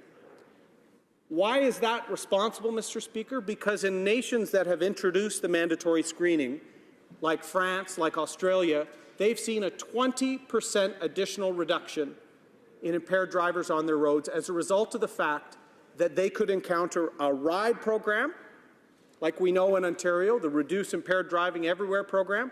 But in this case, with mandatory screening, the officer would not need to have indicia of impairment, breath, glassy eyes, that sort of thing. And I know the next speaker who's going to speak on the government side, who spent many years in uniform, will maybe know that procedure far more than I do. But the police will be able to say mandatory screening, because if you're on that roadway, that's a responsibility you have. It's not actually a right. We already ask you to pass driver's tests, vision tests. It's a right and a responsibility that you have to not be impaired. So if we can lead to more people not being impaired on our roadways, more accidents being reduced, more tragedies being reduced, why would we not do this? Particularly when a country like Australia or a country like France has had such success with that public policy move, Mr. Speaker. And this is not an invasion of anyone's privacy by any stretch of the imagination. Right now, if you're going too quickly on our motorway, you can be pulled over to the side, Mr. Speaker. If your sticker is dated, if your car is not sound, you can be pulled over for safety reasons by a law enforcement officer. If the driver is not sound, Mr. Speaker, we should have that same right. And mandatory screening will let everyone know that you're not able to be on the road in an impaired state, and there will be a zero tolerance. The other thing Bill C-226 will do will be to toughen sentencing, Mr. Speaker, particularly for repeat offenders. We know that alcoholism is a sickness and that people can get help. So if they can be treated, there should be zero tolerance for them on the streets at all, Mr. Speaker, particularly after their first offense. We should show society's denunciation of that conduct through a tougher sentence. So we will allow courts to have sentences in the 10 to 14-year range and higher in repeat offences causing bodily harm that Canadians expect, Mr. Speaker. We saw what the court determined in the Neville Lake tragedy, Mr. Speaker. We should make sure that courts can do this. We should also speed up, reduce the trauma on victims by not allowing frivolous claims with respect to binge drinking before driving or after an accident. Defences that really are beyond the pale, Mr. Speaker, in this day and age when it comes to this offence. Not allow those sham defences to clog and delay our courts with respect to this offence. And I do think of myself at 43, Mr. Speaker. As I said, I have grown up in an environment where there's been a zero tolerance already for drinking and driving, for impaired driving. We now have a government legalizing marijuana, and the risk of further impairment from that drug on young people and people of all ages driving, Mr. Speaker. It's up to this government, and in fact, it's up to the next speaker, Mr. Speaker, to show that our society is also modernizing our impaired driving laws, to show our recommitment to zero tolerance.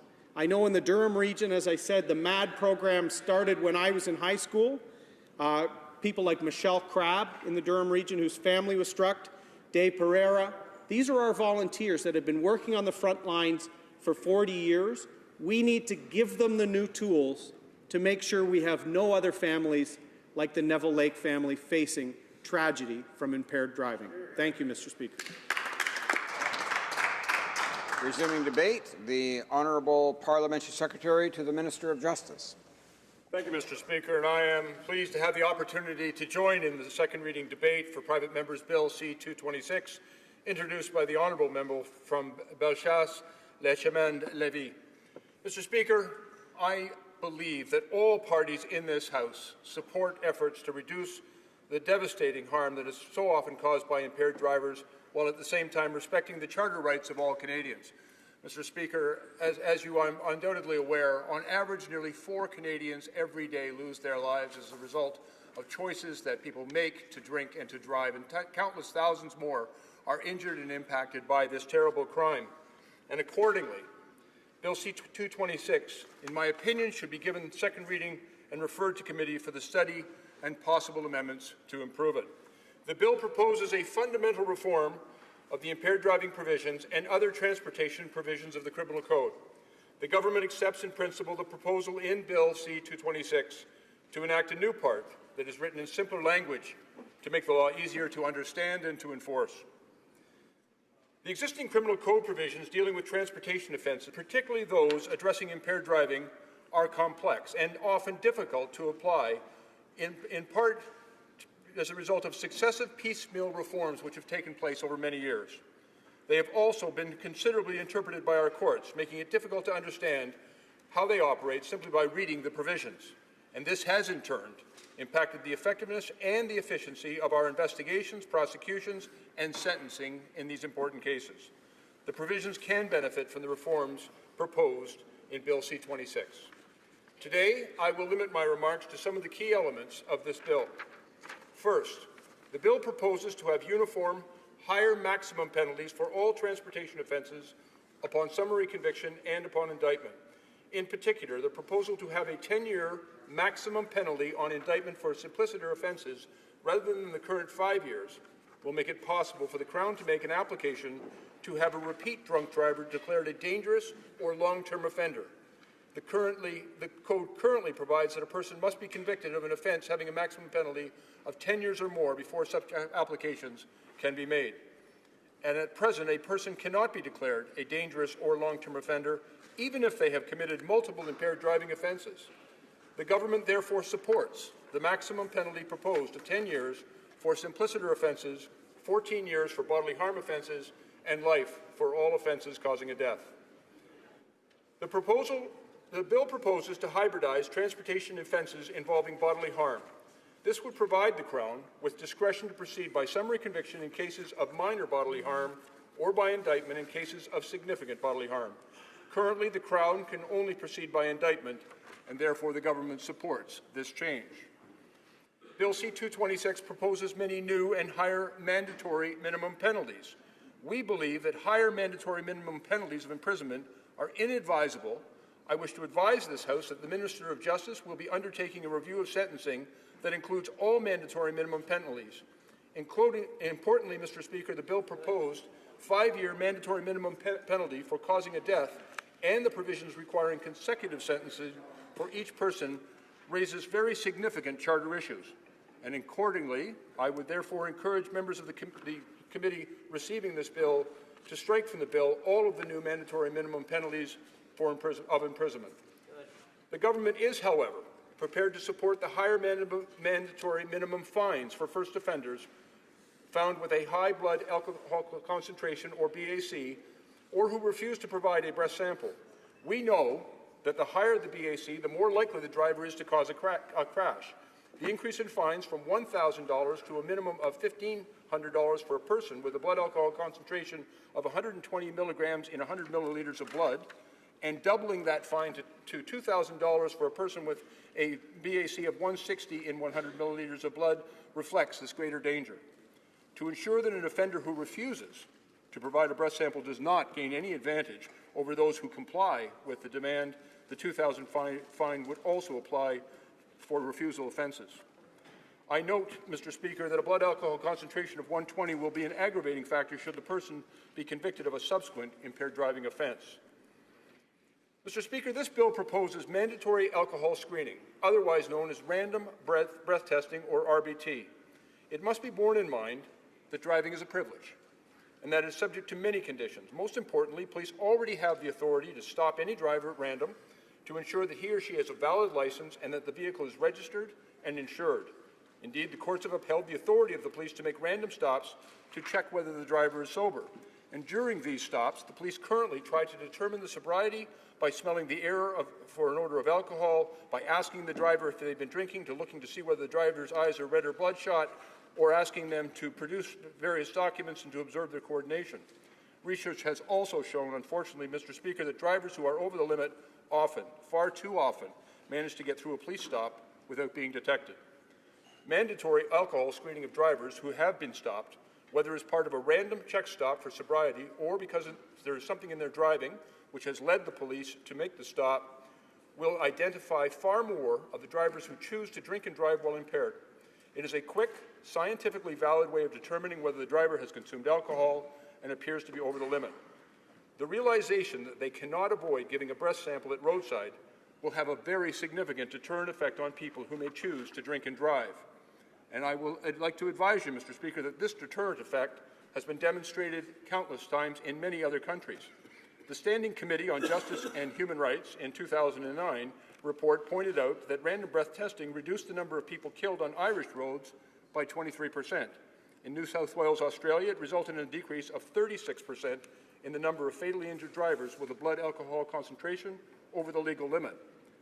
The Department of Justice issued a discussion paper in 2010 that pointed out that random breath testing has had such remarkable results that in 2004, the European Union recommended that it be part of every EU nation's traffic safety measures. And according to the European Transportation Safety Council, random breath testing is now in use in 22 European states. The fact that random breath testing has been implemented in other countries, where it has saved thousands of lives and prevented countless injuries, is powerful evidence in its favor. The government therefore supports the bill's recommendation for mandatory alcohol screening and RBTs. The bill also proposes to facilitate the way in which the blood alcohol concentration is proven in court. It would provide that BAC at the time of testing is conclusively proven if there are two breath tests on an approved instrument taken 15 minutes apart, preceded in each case by an air blank test and a calibration check, which would produce results that are within 20 milligrams of one another. Currently, the law provides that blood alcohol concentration at time of testing is deemed to be the BAC at the time of driving if the test is taken within 2 hours. Where the test is conducted after 2 hours, a toxicologist must be called to provide evidence of what the person's BAC would have been at the time of driving if his evidence of consumption is accepted.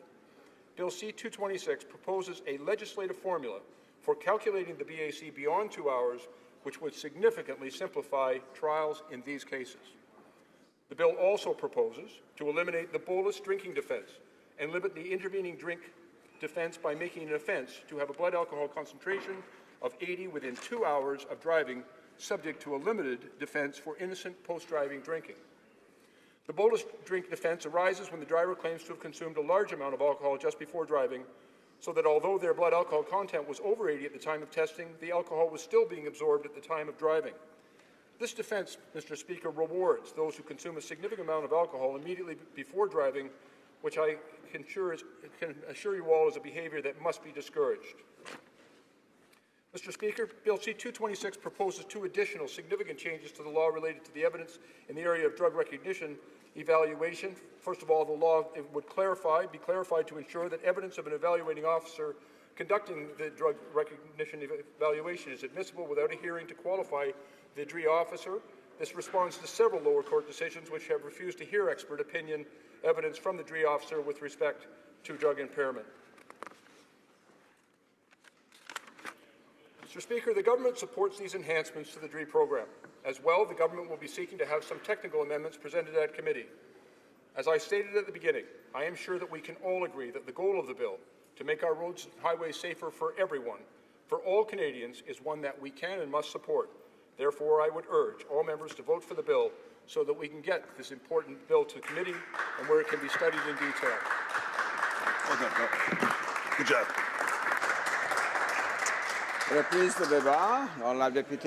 Resuming debate, the Honourable Member for Rimouski-Nejet-Témiscouata-les-Basques. Thank you, Mr. Speaker. I'm rising in this House, and it's a pleasure to speak on Bill C226. As we've said a few times, the purpose of this bill is to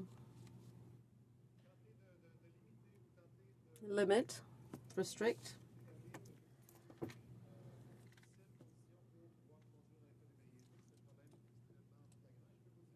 impaired driving, which is a serious problem, and it's something I've experienced closely in my riding. Almost a year and a half ago, I almost hit someone who was in fact drunk while I was driving in my riding. And in March 2015, the former provincial member for Gaspé was killed not far from Rimouski in a head-on collision with a drunk driver. So this is a very important issue, and I don't think there's anyone in this House who would deny the need to deal with the issue properly.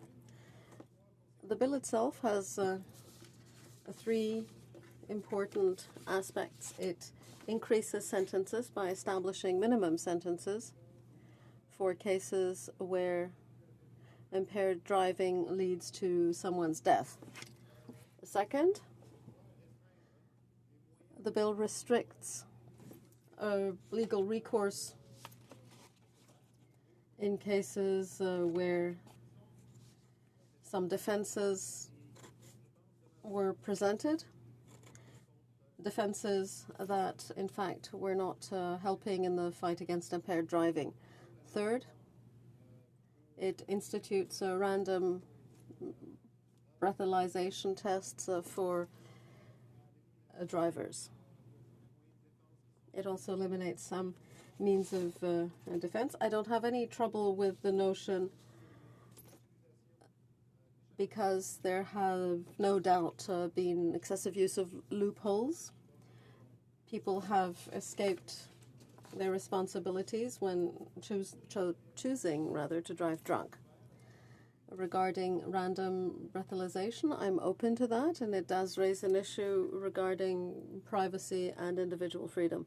In some cases, I think we should still look at the common good, generally speaking. I'm not 100% convinced, but I would tend to agree with that approach. With regard to minimum sentences, here we are seeing the Conservatives' usual reflex to fall back on minimum sentencing for almost any kind of sentence. And what's interesting is that in 2008, while they were in government, the Conservative Party had increased penalties for impaired driving. In the reform at the time, they had increased the fines for first offenses for impaired driving from $600 to $1,000. Those who would commit further offenses and were liable to sentencing in jail had those sentences increased.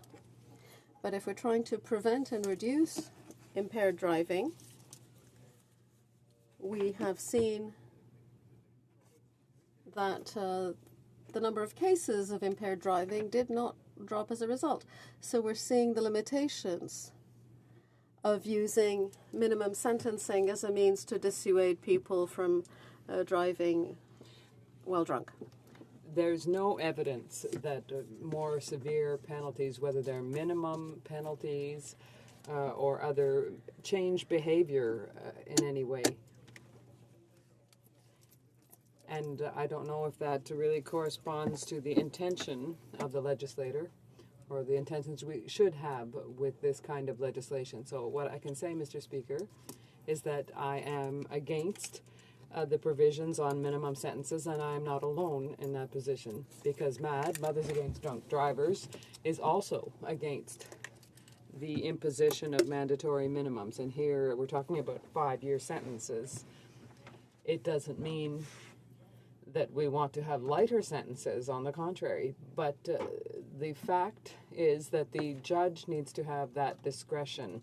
It is up to the justice system to express itself in the context. And I think, no doubt, this would lead to more serious penalties, more severe penalties. Because what you have to understand is that judges often will make their decision given the social context, which is more and more intolerant, as my colleague already said, in terms of impaired driving. This is no longer socially acceptable, and on the contrary, it is socially denounced. And so, in a sense, if we keep the mandatory minimums, it results in more negative consequences, legally speaking. So I say, let us allow judges to do their work. We're doing ours as legislators.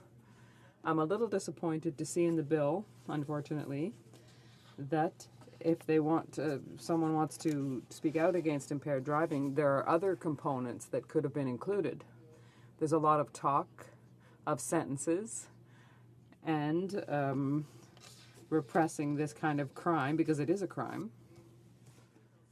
But we don't talk about the intention. And if the intention is really to decrease the number of impaired driving cases and to decrease or discourage, rather, the use of vehicles, it would have been a good idea to include components in such a bill as, for example, the obligation of having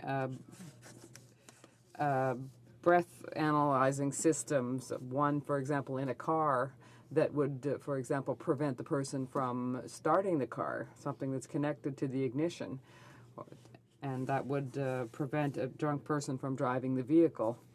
The bill might have mentioned a problem that will probably come up more significantly in the future, which is the impaired driving because of drugs. If we talk about marijuana, and if that's legalized potentially, there are states that have decriminalized marijuana, and clearly they had a problem with impaired driving because of drugs. But here, all we're talking about is breath analyzers and impaired driving because of alcohol. So I think if we want to be effective, and I encourage the Liberal government in the drafting and preparation of the new legislation that will legalize marijuana, if we get to that point, to include provisions that will encourage people, as we currently have quite severe rules and regulations to protect people against, or from rather, impaired driving because of alcohol. As I said, I will actually vote for the bill at second reading, but I want there to be an in-depth study done at committee. But I'm not convinced that I'll vote for it at third reading. If there's always this, if there's still this minimum sentence provision, I will have to vote against it. We'll have to find other ways as a House and as legislators of dealing with this issue of the fight against drunk driving. You know, this is a problem that's taken seriously by the House. We may have different philosophies as political parties as to how to deal with this issue, but I think we need to deal with it in a way that will work and not in such a way as can be politically saleable. I think random testing can be very effective. 31 countries out of 34 in the OECD use that, Canada being an exception. So I think we should demonstrate that at committee and demonstrate the facts and the evidence. And I have no doubt that there are studies that have been put forward that will talk about that experience in other countries.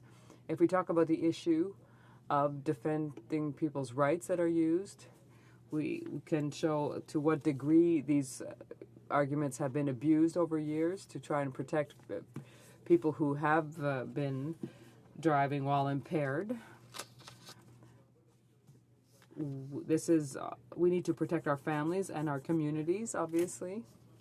And in that regard, I encourage every member of this House, each member here present, to take into consideration carefully the different provisions that could be used to ensure that we have an effective fight against impaired driving. And if the bill presents 3 different angles of attack, we could also present others, and particularly look at what works and not what is politically correct. And thank you very much, Mr. Speaker. Resuming debate, the honourable member for Sherwood Park, Fort Saskatchewan. Thank you very much, Mr. Speaker. Firstly, I would like to congratulate my colleague from Lévis-Bellechasse-les-Chemins for this excellent bill. Favor of it. I've appreciated the opportunity to hear from the different members speaking to this bill already. And it sounds like there's substantial consensus in this House to move the bill forward to the committee stage, and I look forward to the continuing debate at that stage. There are many provisions in this bill that address the significant problem of impaired driving in this country. I want to focus on one of the provisions in particular in my remarks today, one of the provisions that I think is the most transformative about this bill. It's the introduction of mandatory screening. And I know there's been some debate back and forth that I've had informally with members around what this provision means in terms of public safety as well as in terms of civil liberties. And I'm going to argue today that a policy of mandatory screening does not violate civil liberties, and frankly, even if it did, it would be justified on the basis of the lives that will be saved by requiring mandatory screening. So just by way of a brief introduction, right now, of course, the way the law works is that a person can be pulled over, they can be asked if they've been drinking, and they can be asked to take a breathalyzer if an officer feels that there is some basis to believe that person has been drinking or may be impaired. There are concerns that this requirement for there to be some kind of an indication of impairment beforehand reduces the deterrence factor, reduces the chances that someone will be caught. And there's a number of bills that have been proposed to try and address this. There's a bill before Parliament that I think is an interesting measure as well, and I'm inclined to support, that goes part way in terms of allowing the use of a passive detection device to determine if there's alcohol in the car, and on that basis to conduct screening. But the simplest way of ensuring the greatest possible deterrence of catching impaired drivers is through a system of mandatory screening, which says that anybody who is pulled over can be asked to have a breath test, and that on that basis then an assessment can be made as to whether or not they are impaired.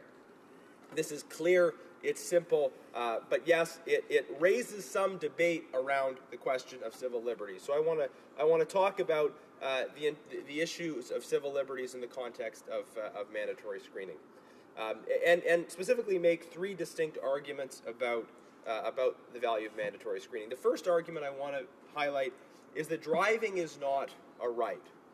The definition of civil liberties, and I looked this up on dictionary.com, and I think it's pretty good. Civil liberties are the freedom of a citizen to exercise customary rights, as of speech or assembly, without unwarranted or arbitrary interference by the government. Civil liberties only exist when they are applied to activities that individuals have a fundamental right to. So, inferring some violation of civil liberties in the context of mandatory screening would be to infer that individuals have a right to drive, which of course they don't. And I think other colleagues have already made the point that there are many requirements we have associated with driving already that would not be permissible if we inferred that there was some kind of a right to drive.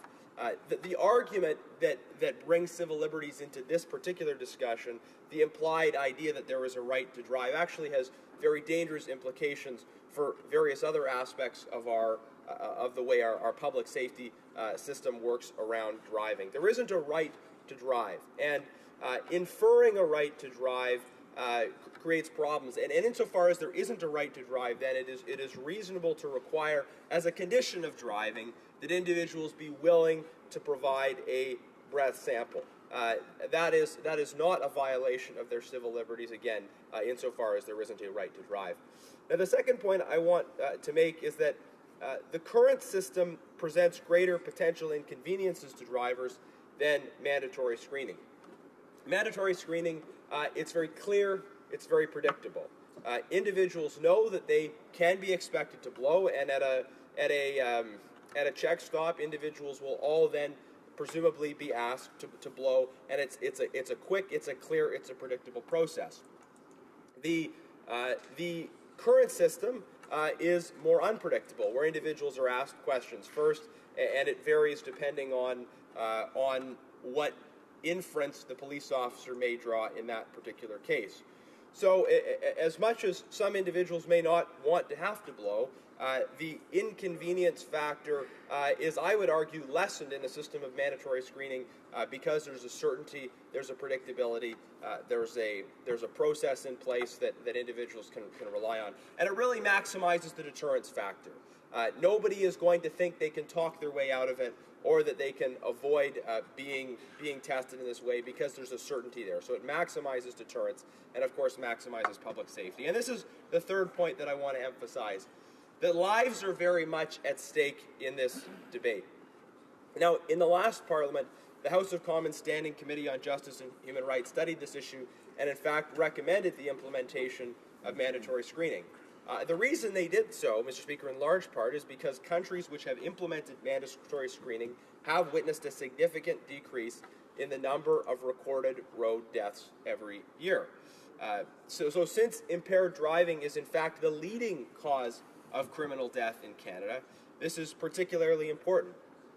We're talking about real lives saved. We're talking about real lives affected. And part of why I wanted to speak to this bill in particular is because while I was door knocking, I had a lengthy conversation with a family in my riding where their daughter was permanently disabled as a result of the actions of a drunk driver. And of course, we all know these things happen, but it brings it home to, I think, all of us in a particular way when we have the opportunity to speak to constituents who have had these kinds of experiences. And simply knowing that a system of mandatory screening could prevent that kind of suffering, not in every case perhaps, but for some families in the future, makes me feel very strongly about the importance of having a system of mandatory screening. And to balance the potential theoretical concerns, but not really concerns about civil liberties, against the concrete idea of human life and happiness being at stake here, I think we should err on the side of protecting human life and reducing suffering instead of this, I would again argue, incorrect assertion of a procedural civil liberty. In general, when we look at this balance of human life, protection of society versus rights, I think we have to think about the origin of rights. Rights have, in my view, two possible origins.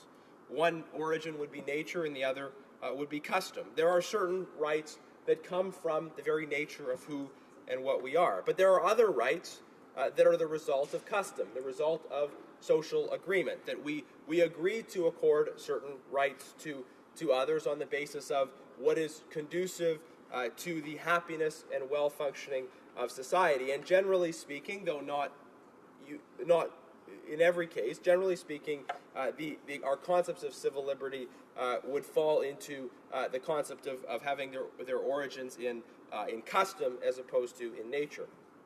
So we have the opportunity to sort of describe and define the contours of these customary rights. And I would argue that we should not seek to extend the ambit of customary rights in a way that leads to an increase in human suffering. That is, the way we think about, the way we describe rights that emanate not so much from nature but from custom should be with a view to what is good for society, what is good for human happiness, human flourishing. It would be perverse to come up with a doctrine of rights that we knew led to more human suffering, more loss of life, since the very purpose of rights should be with an orientation towards human flourishing. So these are what I see as the substantive arguments in favor of a system of mandatory screening. That there is no such thing as a right to drive, and further that the creation of a right to drive creates additional risks to human life and human happiness. That a system of mandatory screening provides additional benefits in terms of convenience and predictability for drivers.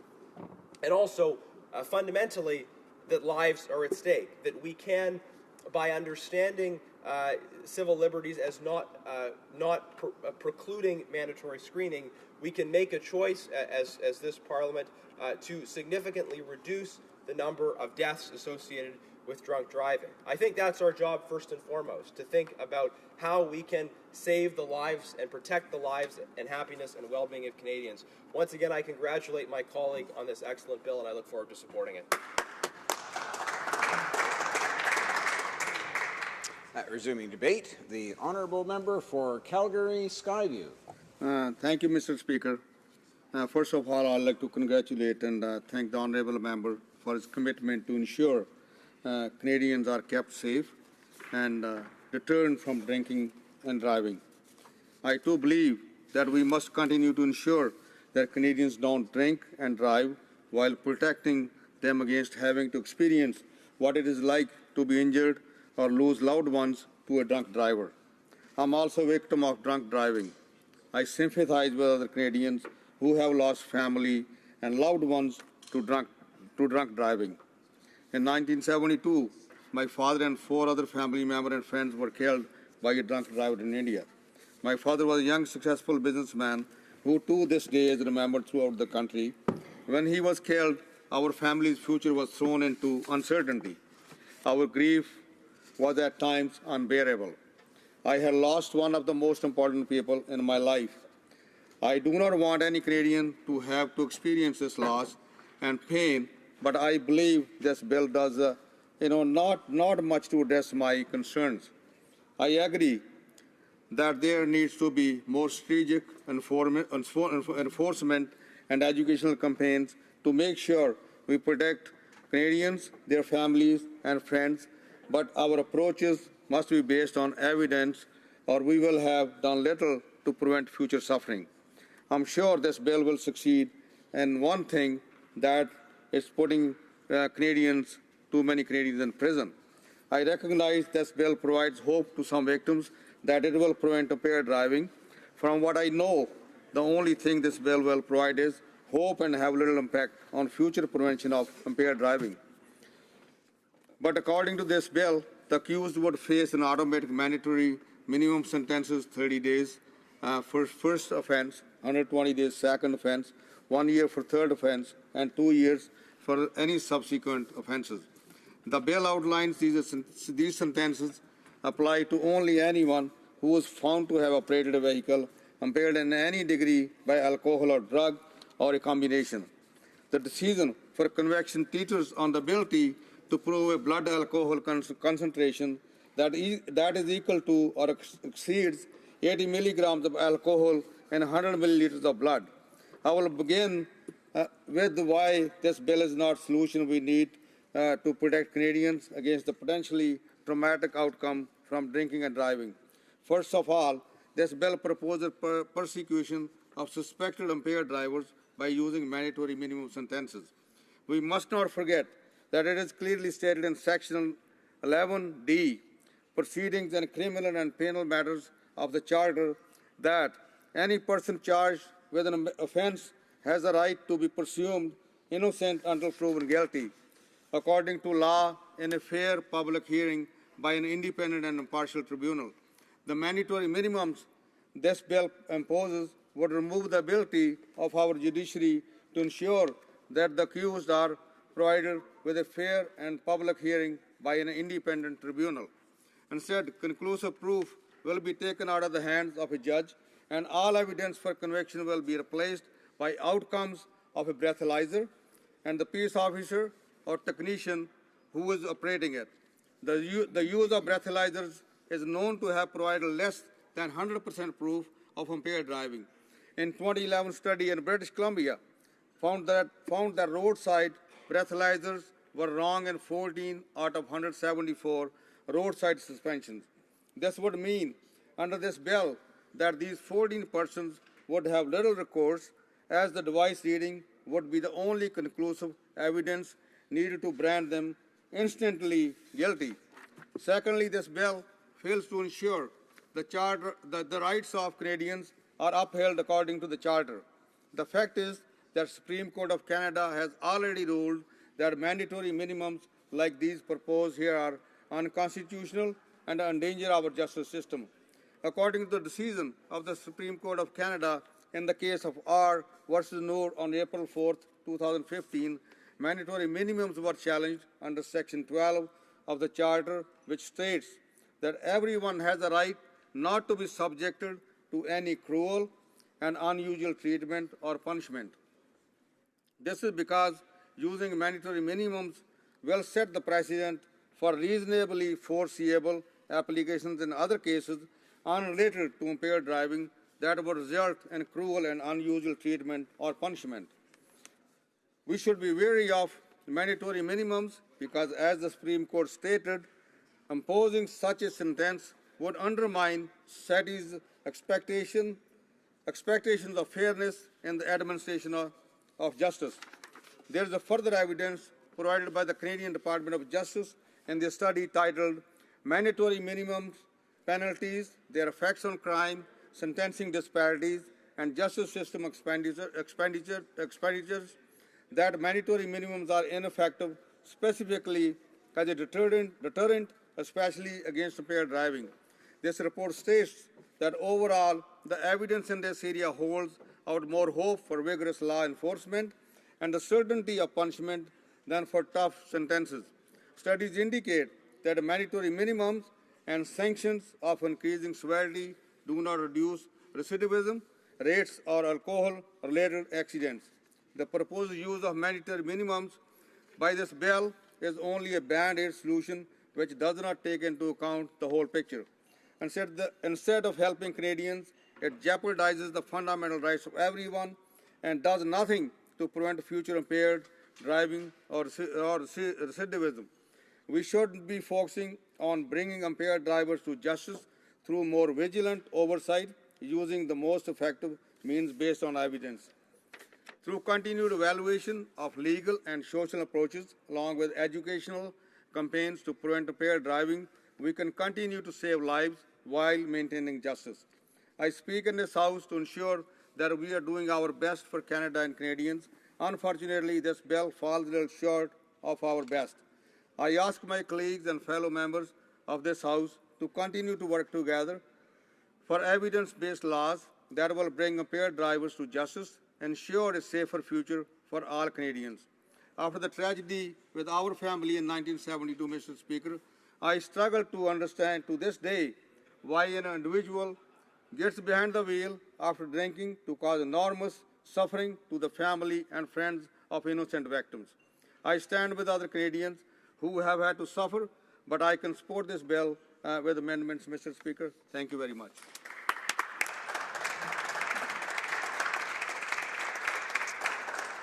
Resuming debate. Reprise de débat. Resuming debate. En conséquence, j'invite l'honorable député. I now invite the honourable member for Bellechasse-les-Écumes-Lévis to reply. The honourable member will have up to 5 minutes for his comments. The honourable member for Bellechasse-les-Écumes-Lévis. Thank you, Mr. Speaker. The people who have listened to the debate over the last hour, I think, would be quite surprised by the constructive tone of the debate, and I'd like to continue in that vein. I'd like to thank members from all parties who spoke on this subject. First of all, my colleague from Durham. As you know, he delivered very moving testimony about something that happened in his riding, and today we realize that it is socially unacceptable to be drunk and to get behind the wheel. And it's time that this Parliament take action. Former Police Chief of Toronto for having spoken brilliantly about the bill, the member from Scarborough Southwest. It is certainly inspiring to have such a skilled and renowned Chief Police of such a large force supporting the bill, and I appreciate that, and I thank the member for that through you, Mr. Speaker. Également, le député de Rimouski. I'd also like to thank the member for Rimouski-Témiscouata, who said that he was almost hit by a drunk driver. So this really shows how important it is to improve the effectiveness of roadblocks. And that's one of the three things that this bill proposes. It proposes better roadblocks and minimum sentences, the intention of which would be to reduce the frequency of accidents due to drunk drivers. My colleague for Sherwood Park, Fort Saskatchewan, eloquently demonstrated that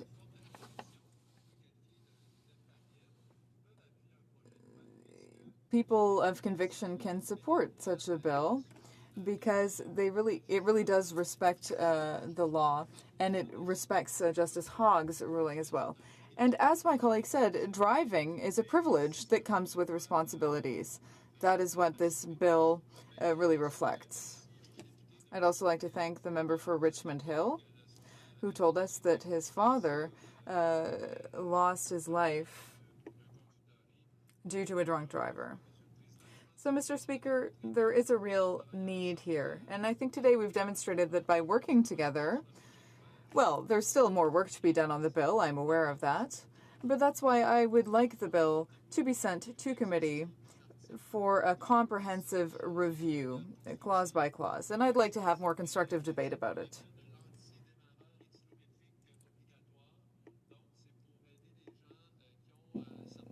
We are suggesting to help certain people who are suffering from alcohol dependency to help themselves. And I would say that my colleague for Rimouski already has a bill concerning breathalyzers before the House. There were other suggestions made as well, but of course this is a private member's bill that is quite broad. And so at this time, all I would like to do is thank my colleagues for their comments and thank them for, or hope that they will support, send it to committee. I'd also like to mention former Minister McKay, members of the Quebec Road Safety Commission, and Mothers Against Drunk Driving, and the organization Families for Justice, as well as the people of my riding who have led similar initiatives against drunk drivers. So, Mr. Speaker, I'd like to thank all of those people for their testimony, and I hope that we can continue to move forward constructively to forward a bill that will save lives in this country. Thank you. La question est la suivante. The question is as follows. Mr. Blaney is supported by Mr. Reyes. Move that Bill C-226, an act to amend the Criminal Code, offenses in relation to conveyances, and the Criminal Records Act, and to make consequential amendments to other acts, be now read a second time and referred to the Standing Committee on Public Safety and National Security. Is it the pleasure of the House to adopt this motion? Yes? Adopted. Deuxième lecture de ce projet de loi. En conséquence, ce projet de loi. This bill will be sent to the Standing Committee on Public Safety and National Security. À ce moment-ci, conformément à l'article 38 de la... Pursuant to Standing Order 38, the motion to adjourn the House is deemed to have been adopted, and so the question is as follows, that this House do now adjourn. For Regina Louvain. Thank you, Mr. Speaker. The original question that prompts this adjournment debate was about the procurement of F-35 aircraft. I think it's worth remembering that in the last Parliament, it was the NDP that raised serious questions about the suitability of this aircraft for Canada. So we proposed an open competition whereby different fighter aircraft could be compared. In the last election campaign, the Liberal Party latched onto this and committed not to buy the F-35 while at the same time holding an open competition. And Mr. Speaker, I think that was clearly very effective as political rhetoric, even though it's kind of a contradiction to say there's an open competition which excludes one of the main contenders right off the bat. Then after the election, the new government paid millions of dollars to keep Canada in the F-35 consortium. So I asked, well, why would the government do that if it wasn't planning to buy the aircraft? Since then, Mr. Speaker, Liberal policy has taken more sharp turns than a next-generation fighter aircraft. Just a few days ago, it was reported that the government missed a payment to the F-35 consortium. It's proposing that it will continue to pay into the consortium, supposedly to receive industrial benefits, although I think it's important to note that the consortium doesn't guarantee any industrial benefits or jobs to Canada. It simply has us in the mix of countries that may or may not receive such benefits. So it's not nearly as effective as actually negotiating specific and concrete benefits as part of an actual contract. Now, the sharper turn that's been taken is the reported decision to buy the Super Hornet through a sole source contract. Mr. Speaker, I just returned from a meeting of the Government Operations Committee that concluded less than an hour ago, at which we were told by officials that, in fact, no decision has been made, that the government has not even provided any parameters for the purchase of new fighter aircraft, and indeed doesn't have any kind of a process in place to replace the CF-18. And I guess what I would say, Mr. Speaker, is that whichever story one believes, what is clear is that the Liberals are not keeping their promise to run an open and transparent competition for these aircraft. If they've decided to buy the Super Hornet through a sole source deal, that obviously isn't an open competition. If they haven't actually started any sort of tendering process or competition in the 7 months since the election, that's clearly a failure as well. So I would tend to conclude where I began on the theme of having an open competition to pick the aircraft that is going to best meet our defense requirements while at the same time providing the best value for Canadian taxpayers. Mr. Speaker, defense procurement has been shrouded in secrecy. There have been all sorts of cost overruns associated with these sole source contracts, and I think it's very apparent that the only way to know that we're actually getting the best deal, the only way to make a proper evaluation of the different options is to have an open competition where we actually review those options in a coherent way. So thanks very much for the time, and I look forward very much to hearing the government's response. Thank you, Mr. Speaker.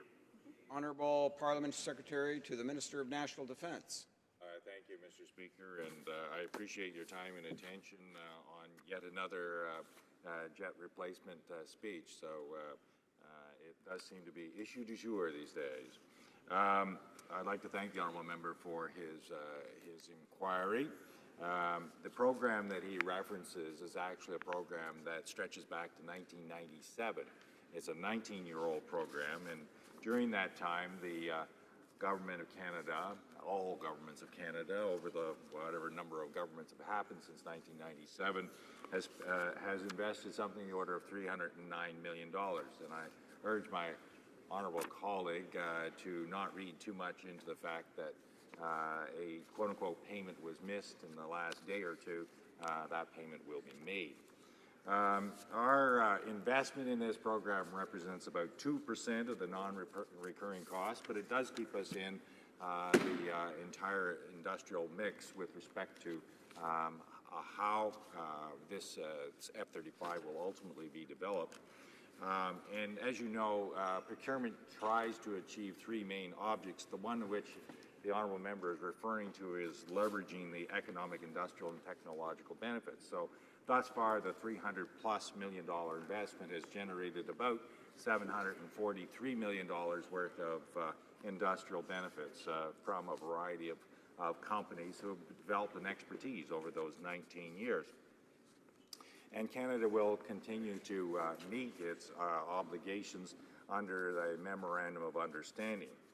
The remaining in the partnership, however, and this is an important point for the honourable member, does not commit us to buy the F-35. So it's a case of being able to walk and chew gum. So we can participate in the program, but we're not obligated to actually purchase the airplane. Mr. Speaker, the debate has often been about replacing the CF-18 rather than what the brand of the CF-18 should be. that this government is committed to replacing the airplane. Interestingly, Mr. Speaker, in 1982, we took the first delivery of the CF-18s, and ironically, and the honourable member will appreciate this, that is also the year of his birth. So the CF-18 is the only airplane that's been owned by the Government of Canada, the Defence Department, since he was born. And in 2003, they were set to retire by industry standards, and of course, they've undergone extensive structural repair. Now, I don't think the honourable member is in need of extensive structural repair, unlike these airplanes, but we do anticipate that ultimately they will finish their life expectancy by 2025. The minister has been talking about the anticipated capability gap, and as the program unfolds, a number of the airplanes that, of the 77 airplanes, a number of those airplanes will either not be able to be refurbished, or the program might well be late, at which point the number of airplanes available for operations, whether NORAD or NATO or expeditionary operations, will be stretched, and we don't want to be stretched to the point where we actually do have a capability gap. And that is something that the honourable member and all the rest of us need to be concerned about. No decision has been made, and any statement by anyone to the contrary is simply speculation. The government will inform all as to when a decision is made and what form the form of replacement of the jet will take. Thank you, Mr. Speaker. The honourable member for Regina Louvain. Thank you, Mr. Speaker. The member for Scarborough-Guildwood talked about a lot of things. He tried to guess what year I was born. There's a few key things, though, that he didn't tell us. He mentioned the fact that staying in the consortium does not oblige Canada to buy F-35s. However, he didn't say that the government wouldn't buy F-35s either, which, of course, was the Liberal Party's election promise. He did suggest that no decision had been made about which aircraft to buy, but he provided no explanation as to why the government has not even started a competition process to pick what aircraft it will buy. And if we want to have a good competition, we should allow as much time as possible, which means starting as soon as possible. The member for Scarborough-Guildwood also mentioned that he thought the CF-18s would be good until 2025, but that notion isn't really consistent with the government's claim that there's an urgent capacity gap that needs to be filled by buying the Super Hornet right now. So, Mr. Speaker, I'm left with more questions than answers. Thank you. The Honourable Parliamentary Secretary.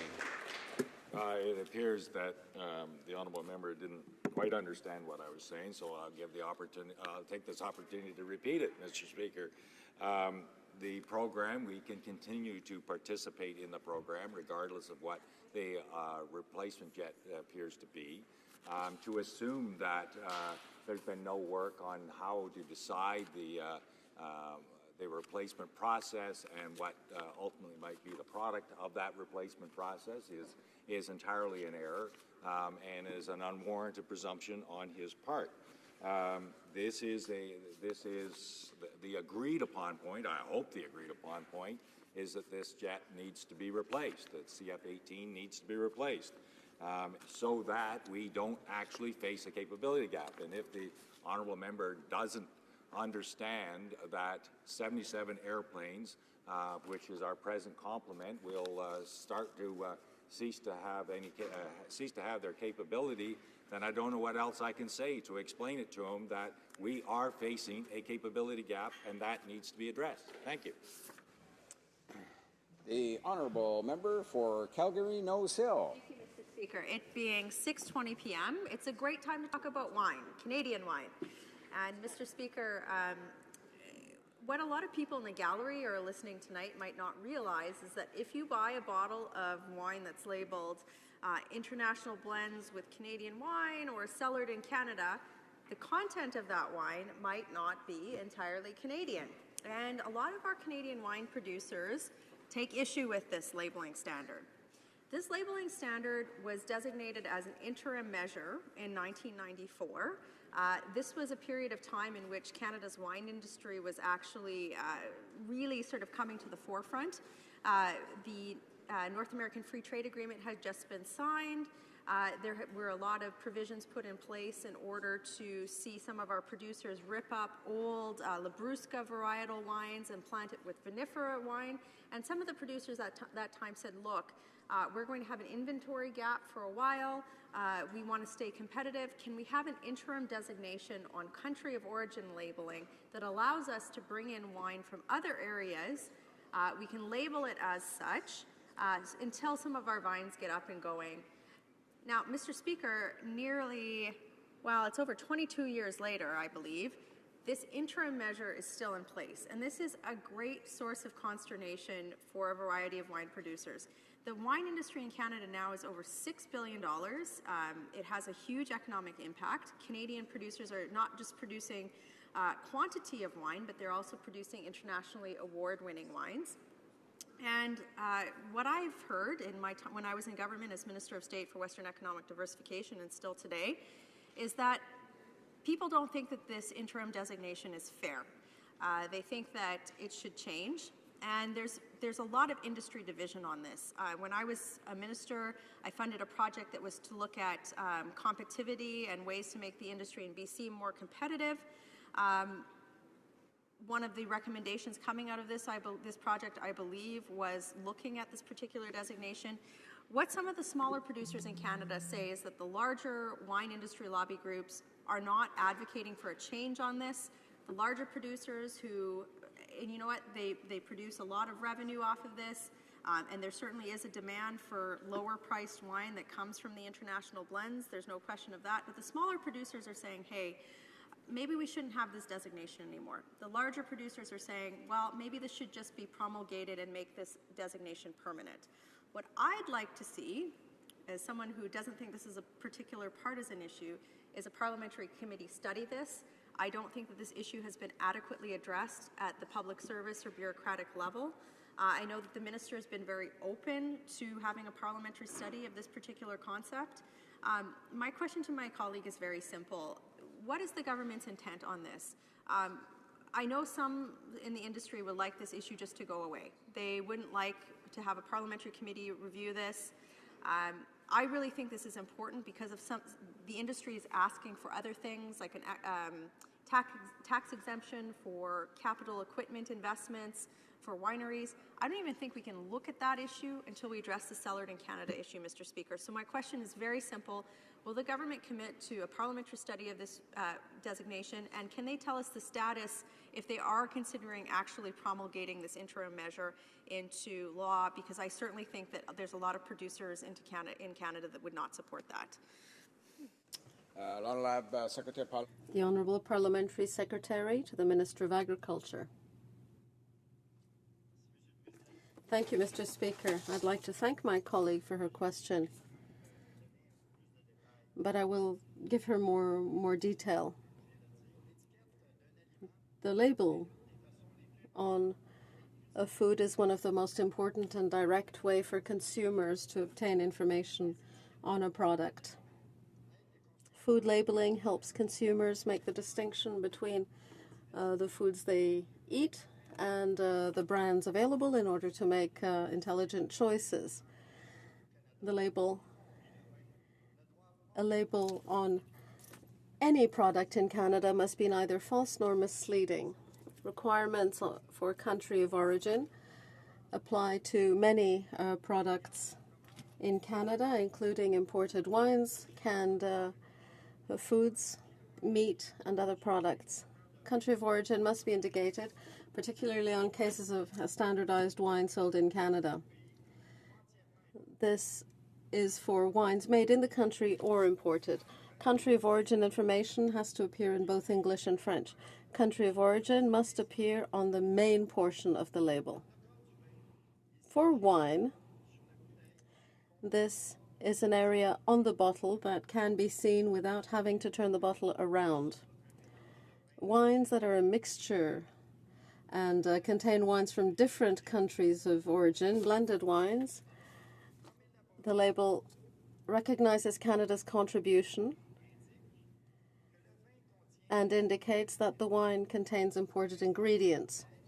For example, the label might say that the wine has been made in Canada from imported grapes and Canadian grapes. For wines blended in Canada from ingredients from a single country, the statement country of origin can be presented in a number of ways. For example, we say blended in Canada from foreign grapes. That can be used if all grapes come, say, from Italy. Other statements can appear on the label, for example, formulated to show how much of the wine and what portion of the wine is made in Canada or produced in Canada. Companies can say produced in Canada with the accompanying descriptive statement when the last significant processing stage of the product in question was in Canada, even if the ingredients come from other countries. Product of Canada must be accompanied by a descriptive statement showing that the food in question is made in Canada from ingredients that were imported or ingredients that were grown in Canada. As I said earlier, Mr. Speaker, the country of origin must appear on the label of some products, particularly wine. Products that don't need such labeling,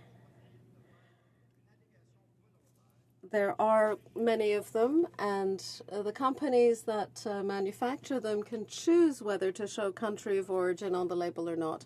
They can choose to show Canadian added value. And of course, any information on a label must be false and not misleading. It must be true and not misleading. What's happening in Canada right now is essentially, if you went to buy a bottle of Canadian wine and it said cellared in Canada, it's sort of like buying a can of Coke or wanting to buy a can of Coke that's actually filled with no-name cola, but it's got the Coke label on it. That's what happens when we label Canadian wines as Canadian, but they're not Canadian. And in British Columbia, there's actually no requirement to have any Canadian content in the wine whatsoever to have it called cellared in Canada. That's crazy. This summer, Mr. Speaker, wineries from across the country are going to be placing petitions in their tasting rooms where thousands of Canadians and tourists will sign petitions asking to have this particular designation removed. This is happening already. I would ask my colleague opposite to go beyond his talking points that were provided by his bureaucrats and admit the fact that this labeling designation, it's not a standard country of origin labeling designation. It's an interim measure that was put in place over 22 years ago when the wine industry was very young, very nascent.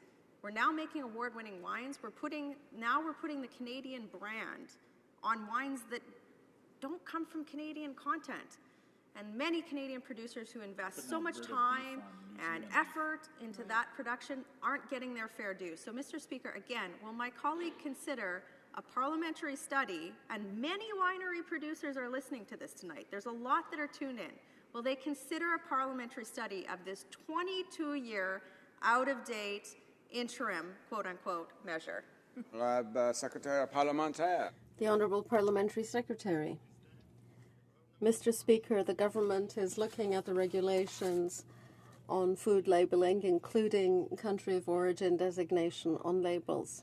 As part of the initiative to modernise food labelling, the initiative is intended to establish a food labelling system that is more modern, innovative, and makes it possible to find a balance between consumer expectations and industry needs. The initiative will focus on changes that will enable the industry to commercialize their products effectively on the market while properly informing consumers. As we move forward with modernizing labeling, we will continue mobilizing stakeholders. Canadians want to be informed on the products they buy for themselves and for their families. We are committed to modernising food labelling in order to provide Canadians with the information they need. Thank you, Mr. Speaker. The honourable member for Nanaimo, Ladysmith. Thank you, Mr. Speaker. I want to pick up a conversation that we were having maybe a couple of months ago now.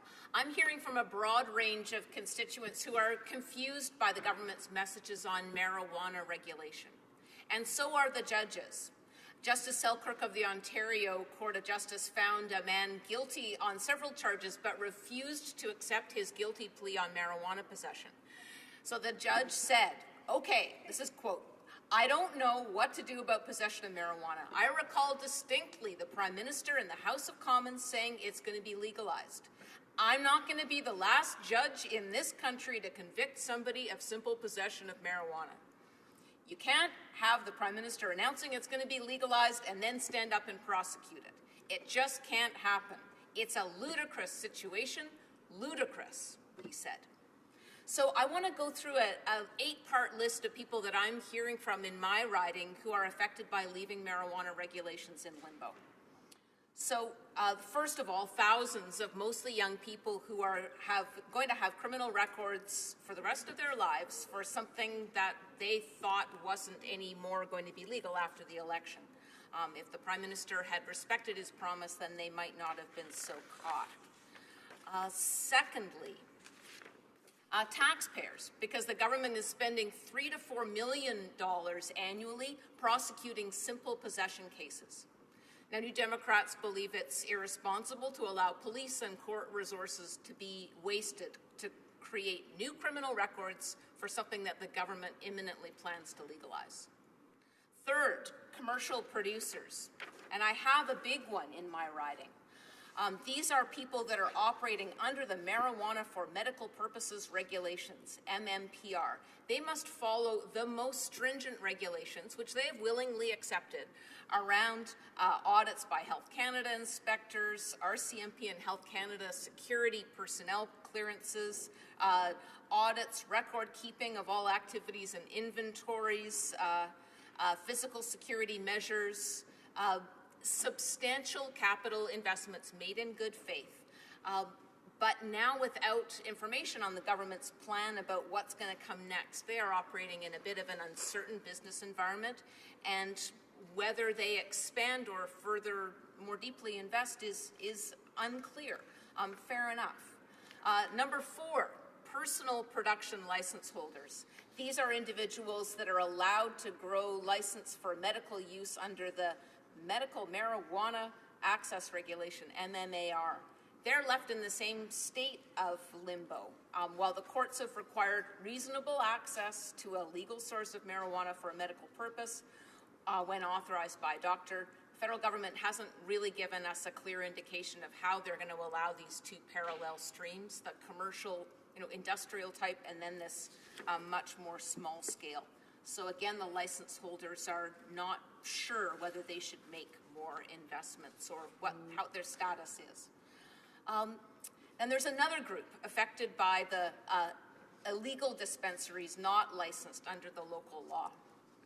Local governments, for example, scrambling to address the jurisdictional hole left by the lack of federal leadership. And there's a couple more that fall into this category. So I'll ask through the Speaker, we're hoping that the government can inform this House and the many Canadians affected by leaving marijuana regulations in limbo. What's the timeline on which the government will proceed? With whom is the government working? And who will be appointed to its expert panel to untangle this uncertainty in our country? Thank you. The Honourable Parliament Secretary to the Minister of Justice. Yes, thank you, Mr. Speaker, and I'd like to thank the member for Nanaimo Ladysmith for her question and the opportunity to provide some clarity to a number of issues that she's raised. First of all, Mr. Speaker, I just want to be very clear on something. I think it's terribly important, and I think it's irresponsible to suggest that the law changed as a result of a campaign promise prior to an election and a statement of the government's intent to bring forward legislation. The law with respect to marijuana is not in limbo, it's in effect. It is currently a scheduled drug under the Controlled Drugs and Substances Act. I have tried to make it very clear in this House on numerous occasions that the law remains in effect. The law should be obeyed, it should be upheld, and it should be enforced. And I hope that is clear. I would urge all Canadians to obey all of the laws of this land in order to avoid any legal jeopardy. Mr. Speaker, I also want to be very clear of the government's intention with respect to marijuana. We have been very explicit in our statement to the Canadian people and through this Parliament of our intention to legalize, regulate, and restrict marijuana. And we are working diligently, and I will provide some additional information, if I may, about some of the processes we will undertake in order to do that. But I also want to be equally clear. Marijuana is not a benign substance. It represents a significant risk to certain segments of our population, most notably children. And so our first public interest priority is the protection of our kids. Canada currently has the highest rates of marijuana usage of any developed country in the world. And so our efforts to restrict access that children have to marijuana puts them at risk. There is a significant body of scientific evidence that marijuana poses a significant health risk to the developing brain. And so we need to do a better job of protecting our kids. We also know, and Mr. Speaker, I can tell you from a life's experience in dealing with organized crime, that organized crime profits in the billions from the illegal trafficking of drugs generally in this country, but in particular marijuana. And so another very important public purpose aim of our government through the legalization and regulation of marijuana is to take that profit center away from organized crime and away from street gangs and away from those who would victimize and through violence terrorize so many of our communities. We believe that we can do a much better job of controlling the production, the distribution, and the consumption of marijuana than is currently available to us under the existing law. But this is a complex task, Mr. Speaker. This is going to take a great deal of work. There are important questions to be answered. And to that aim, our government has undertaken to form a task force and to through consultation with expertise from the science community, from health, from justice, and from law enforcement, speaking to officials in both our provincial and territorial governments to work out a system which we believe will be comprehensive and responsible to control the distribution, the production, distribution, and consumption of cannabis products across this country.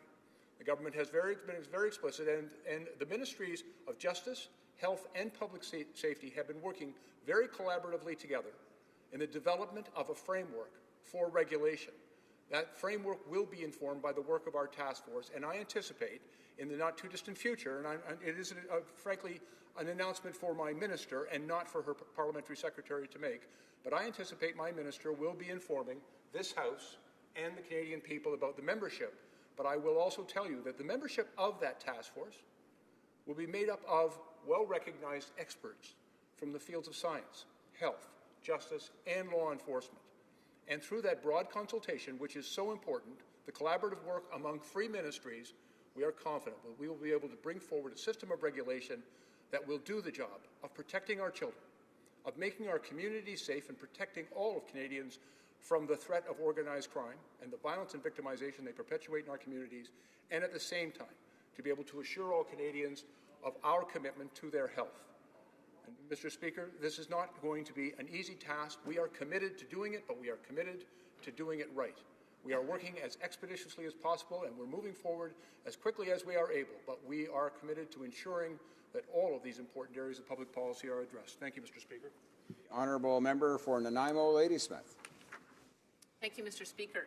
I appreciate the member's answer, and I certainly did not mean to say that because of an election promise the rules have changed. However, I imagine the member will agree with me that there is a significant expectation and a great deal of confusion out there. Not everybody knows how slowly things move. So we've got more people that are wondering and scrambling. We've got customers who believe they are reliant on illegal dispensary supply. They're scrambling when there are police raids, which do happen, and they feel that their prescribed medical supply is interrupted. We've also got, on the other hand, neighboring businesses, and I'm hearing this from the Chamber of Commerce in my region, going, whoever let that guy move in next door? And we've got a completely different group of customers smoking outdoors. It's a mess, honestly. And then we've got this fantastic employer, Tilray, in my region, 140 employees, operating impacts expected to grow from 13 million to 88 million in my region if they know what the next step is going to be and they can move forward with confidence. So I would really appreciate hearing from the member opposite what the timeline is. When can we expect to get clarity? I think the difficulty we're in is that the government has told the country where we're going, but they haven't said how fast we're going to get there and how we're going to get there. I'd appreciate more detail. Thank you. Honourable Parliamentary Secretary. Thank you again, Mr. Speaker.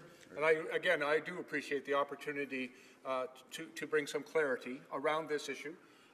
I would simply remind the member opposite and this House that on April 20th of this year, at the United Nations General Assembly Special Session on Drug Policy, the Minister of Health for our government announced the government's intention to bring forward new regulations for the control and the restriction of the production, distribution, and consumption of cannabis products in Canada in the spring of 2017. And so it is our intention and our commitment to fulfill the Minister of Health's promise to bring those regulations forward to this House. And we are hopeful and even confident of the commitment of all members of this House to thoroughly examine this issue because it's an important piece of public legislation, but we want to give this House that opportunity. The task force, as I've said, will be stood up very shortly, and they have an enormously important bit of work to do, and we've established some timelines so that they can report in a timely way to inform the creation of those regulations to be brought before this House in the spring of 2017. The motion to adjourn the House is now deemed to have been adopted. Accordingly, this House stands adjourned until tomorrow at 10 a.m. pursuant to Standing Order 24-1.